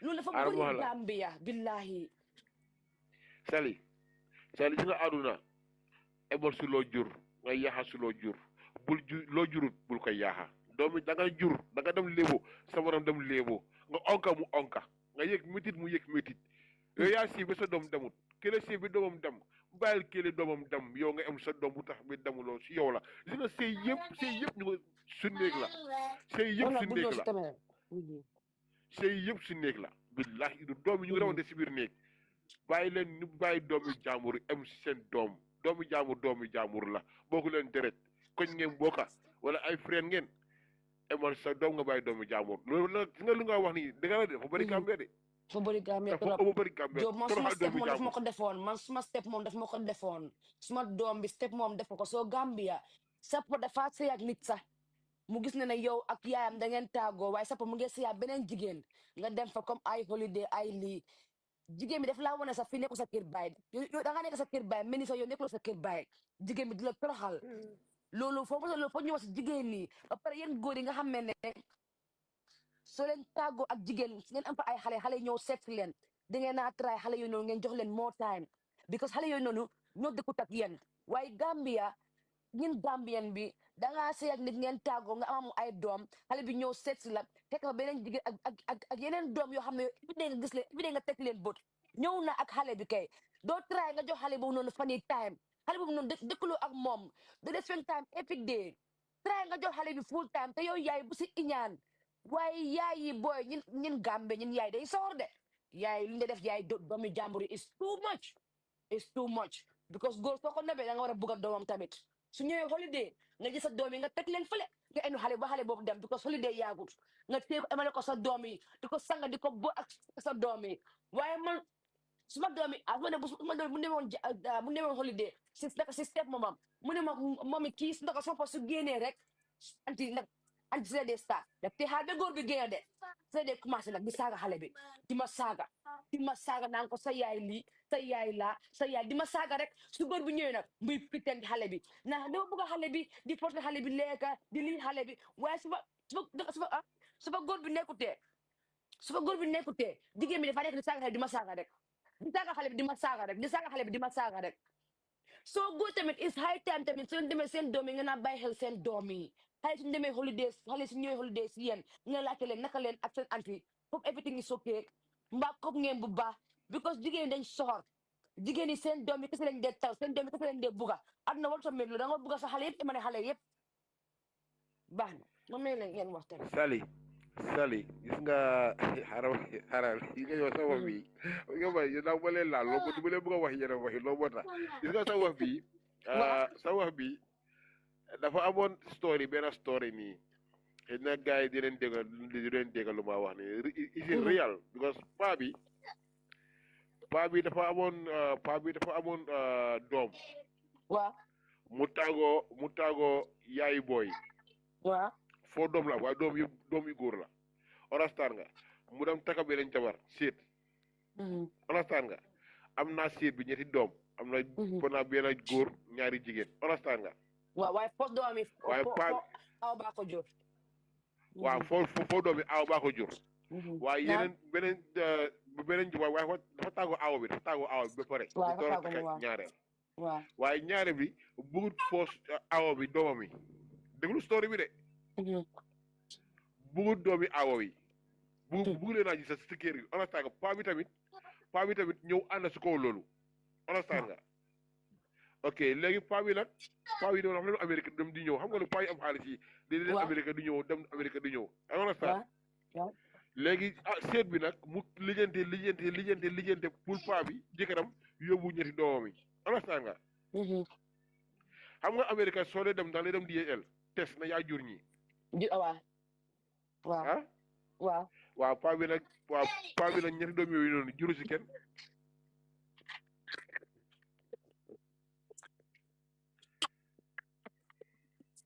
yaa ma dégg juru si kenn billahi wallahi taala li nekku ci xande li réel la de bëgguma wax turi place bi su may turi dëkk bi rek gars yi duñu xam fan la duñu xam ban kër la lu ma la wax ne over 10 years ago la am 10 years la am lii story bi 10 years la am problème bi 10 years la am ak léegi because am na boo paa xam bi ne juru si kenn la ilaha illallah juru si kenn juru si kenn ñu la ko yow ñetti doom yi nga andi nii bu nga yóbbu leen ñu la ko waaw ñu la ko yow juroo si kenn paa bi nag mel ne waaw mu ngoog léegi nag kon daf la ngay ànd ak yaay ngeen seeti seen papa nga loolu moo gën a métti nga xaar moo gën abi lu ko dal baanal si moom doomi la bëggoon a sànni par yàlla waaw ko moom léegi nag dafa toon nag mu lijjante doomi aawo bi mu di yóbbu ñaari doomi aawo bi taaw bi ak ku toppa aawo bi ku toppa taaw bi la yóbbu léegi yeneen ñaari ñu toog léegi ñële paa bi ne moom juróotut ñooñu noonu seen yaay nana lu jënd seen papa te dégg la xam nga loo moo tax éni néeg la borom loo moo tax ma ne éni néeg la borom moo see fanaan non am na jigéen ñu soor de waaw life a ngi nii nag gis nga life life a ngi nii rek life anytime mun na laa bicté anytime life a ngi nii rek gis nga tey lu mu la iñaan anamu tey su nekkoon awo bi benn forcé pa bi dem jëli awo ñu ñëw nekk benn mun na waaw yaa ngi gis anamu tey léegi fu mu nekk nii nag moom yàlla weer na ko ba ceng du loon génn dem na full 1 year du loon génn kiram waaw ñu xam ne jurul ko waaw because paa bi dafa laaj wëjmaan bi mu ne ko yow man su ma demee Amérique kan mu la ñëw mu ne ko am na benn góor bu la ñëw fii de du sol ay xaftaan dafa dugg fi mu ne moo la jàngal ay xale ay daara dafa duul moo lay bës kaw ndaw si rek waaw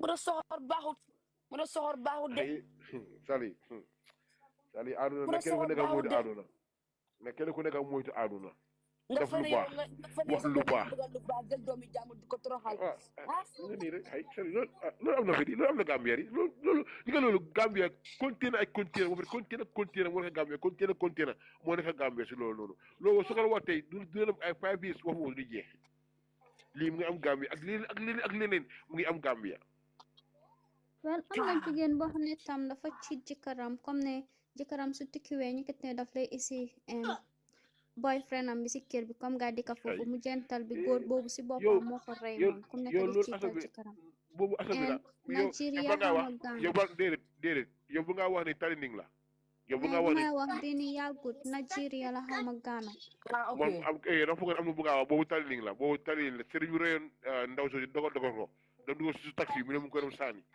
boobu Talining la amoon Talining waaw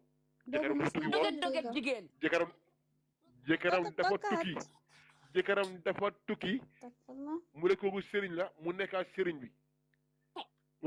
bi sëriñ bi rey ko Talining Kolobaan la am Talining Forokono la am mu dogal ko après break taxi taan trip dugo saku mu ne dafa am ndawal mu war a génnee waaye xaj waru koo lekka dañ ko war a dem sànni sa àll bi driver bi mu war a bi police bi mu taxaw police a ngi def check point mu ne leen kii de dafa am benn ndawal bu ma ebloo fii nii waaye man óolu ma ko police xool gis ay loxo nit ay pooji nit ay boppi nit Talining Forokono la am Talining Forokono loolu la am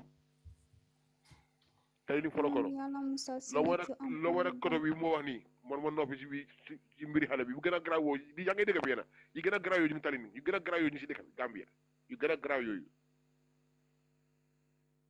Pasam yi moom kay mu ngi happen fu nekk imagine ku rey ak Talining ak ñak ma waroon jël doom bi rey ko dugal si fridge bi Talining mairie waaw jël ko dugal si fridge minaam di moo ewu minaam daa ñëw waaw boobu déggoon naa boobu si biir fridge bi dafa mel ni kooku noonu Talining is ida suma gaay dañ ko xamoon kan la waaw boobu déggoon naa ko waaw waaye jigéen yu dee toroxal doomi jàmbur yi nii man ñu jël doomi jàmbur di ko toroxal xale bi jaayam dénkal la ko fonk la dénkal la doomam nga jël ko di ko toroxal kay man jigéen ñooñu ñàkk gëm yàlla la loolu ñooñu ñàkk façon jigéen yooyu noonu dañ la war di arrest la yóbbu boy prison boy façon jigéen yooyu baaxul boy doomi jàmm soo ko mënta téye mun la ko amee delloo ko ay waajuram ba pare man kii man soo gisee kii bosam mu gën maa métti kii jabaram dafa xam jëkkëram nu mu mel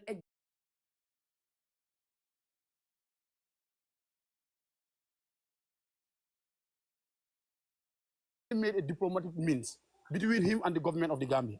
Why publicly government be informed niti. Why members of the party, you know, they are so close to the executive. They were well informed. Because you know them the okay, hold on a second before you proceed. Hold on before you proceed. This is what I always say. You know, sometimes Jammeh do have these diplomatic talk with the government. But those people out there, how would you expect Jammeh to come and bring that to the public? That is impossible. The government is responsible for that. Okay. Exactly. Continue. Yeah. Thank you. So recently, when Jammeh made the announcement in Kanilai that he's coming back in November. 1 week. No, Marek. Okay, I tell you what. ñëwal.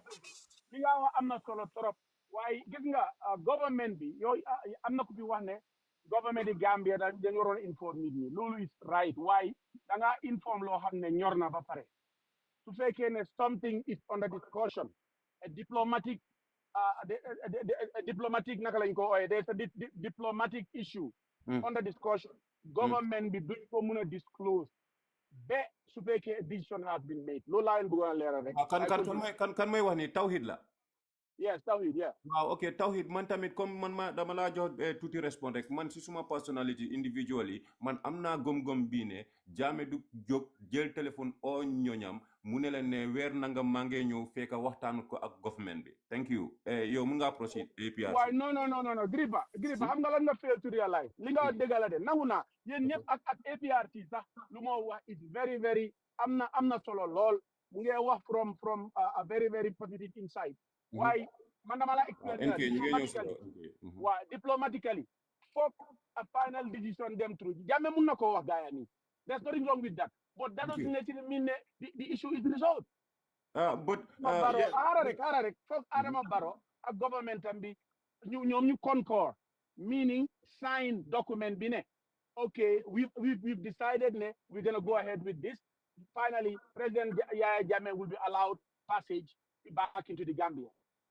Comme que loolu demut a decision has not been made diplomatically loolu erreur bu mag laa nekk su fee government di Gambia door nañ di wax di dem di ko announce ak di wax nit ñi naan Jammeh li non diplomatie yu demee noonu diplomatie under wraps nga koo def da nga koo def ci suuf ñoo xaaral rek may plan la rek dama bëgg a leeral dara rek da nga koo tooga dem ñor loolu real diplomatie te Adama Barrow's government man xaw ma nag ndax dañ ko bañ a wax nit ñi because neexut leen loolu tam mun naa am mel ni lu APRC wax it's possible there could be a negative connotation waaye man dama la explain generally rek ne diplomatie doo topp rek nga nit mention dara rek Yaya Jammeh ne bëgg naa ñëw inform na ko government bi therefore Adama Barrow dañ ko war a publish non duñ ko defee noonu man waxuma sax comme man waxuma sorry ma tontu foofu noonu waxuma comme ne part bi ne Yaya Jammeh dafa wax ak moom rek so Adama Barrow dafa war a génn si mu publish man suma góom-góom fu ma ko wéer mooy ne Yaya Jammeh waxam ak Adama Barrow he has this green light ne su paree ñëw mun naa ñëw anytime so suma xalaat suma individual xalaat man foog naa ne Yaya Jammeh is smart enough pour bu mu ñëw pour muy génn si public li muy wax muy oo ñoñam yi di leen wax ne maa ngi ñëw si weer nangam fekka waxtaanewut ko ak nguur bu fa nekk ba am si waaw moom la benn wax bi la ñoo wax rek moo tax ma ne la loolu yëpp is all well and good Yaya Jammeh mun naa wax Adama Barrow loolu la nga a gentleman handshake Barrow ne ko ok dinaa la allow for example loolu daf dee am waaye dama la explain in real diplomatic world bi how things unfold mooy there has to be a certification. Yes, but now, dama la pose question there.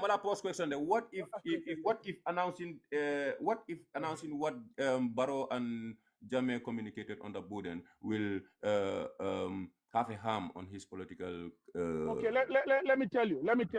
For example, balal ma de APRC balal ma de maa ngi jël sa time.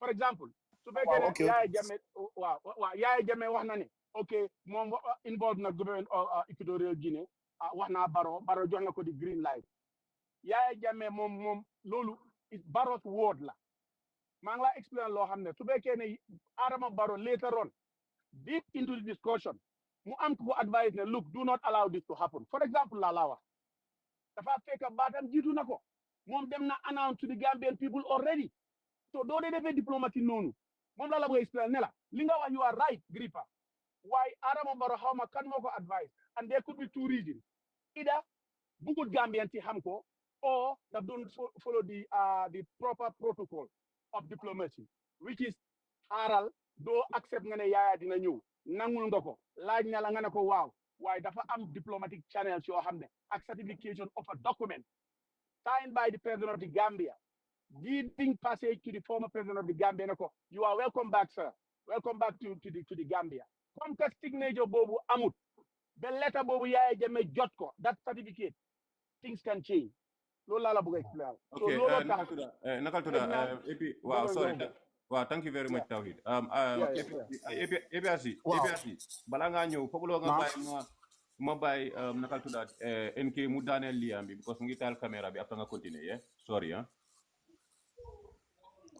non fu ma bëgg a daaneel suma kaddu bi moom foofu la taalee caméra bi sax because suma wax bi dina laal ñëwal kon the second diplomacy bi bu Jammeh use so leen bàyyi xel after 1 week bu Jammeh waxee he wrote another official letters he sent it to the president office and also to the speaker's office to the UN AU and ECOWAS a copy ba pare in that letter mu ngi entail the procedure and the establishment of those two commissions yoo xam ne yooyu la government bi nekk di wax si moom it is unconstitutional mu ngi state loolu foofu noonu si letter bi dama leen read letters yi bu baax clearly ba pare bi moo nekk first time sax Jammeh muy jéene letters yu mu lee send to the government ak ECOWAS ak AU publicly mu koo jéene because of lan the government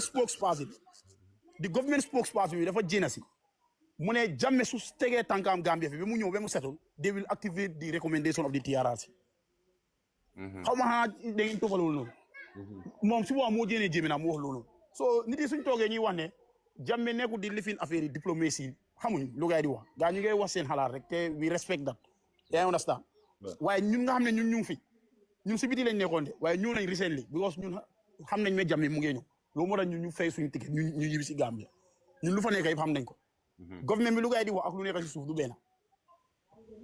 benn so suñ la waxee mais diplomatie nekkul fa wala lii ak lii nekkul fa loolu nit yi ñu ngay wax seen xalaat rek travelling document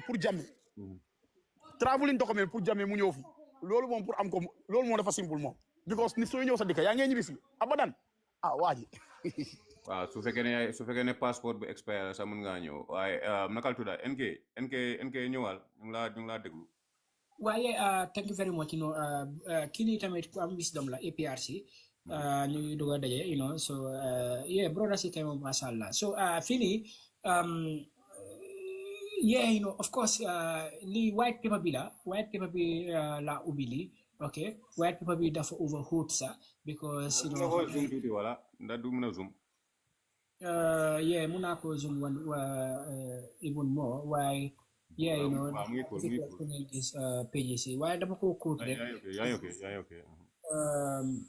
so ñëwee fii nii this is the white paper the so-called white paper su ma waxee so-called nag this is no disrespect so-called in the sense na is well talk about ñu bari ñu ngi wax mention white paper bi nii okay so white paper bi moo nekk nii page 164 laa nekk nii okay of course white paper bi yëpp there are 178 papers okay dafa xala xóot waaye nag page 164 foofu mu nekk place bi nga xam ne mu ngi wax about amnesty comme like ñan lañ war a baalal ak ñan lañ war a baalal ak lan moo tax ñu war na baalal or not yaa ma understand ak also government bi ñoom ndax nangu nañ baalal boobu noonu bu TRC recommend ak no okay so pour proceed rek da ngaa gis ne fii nii soo demee soo ñëwee fii nii page 164 of course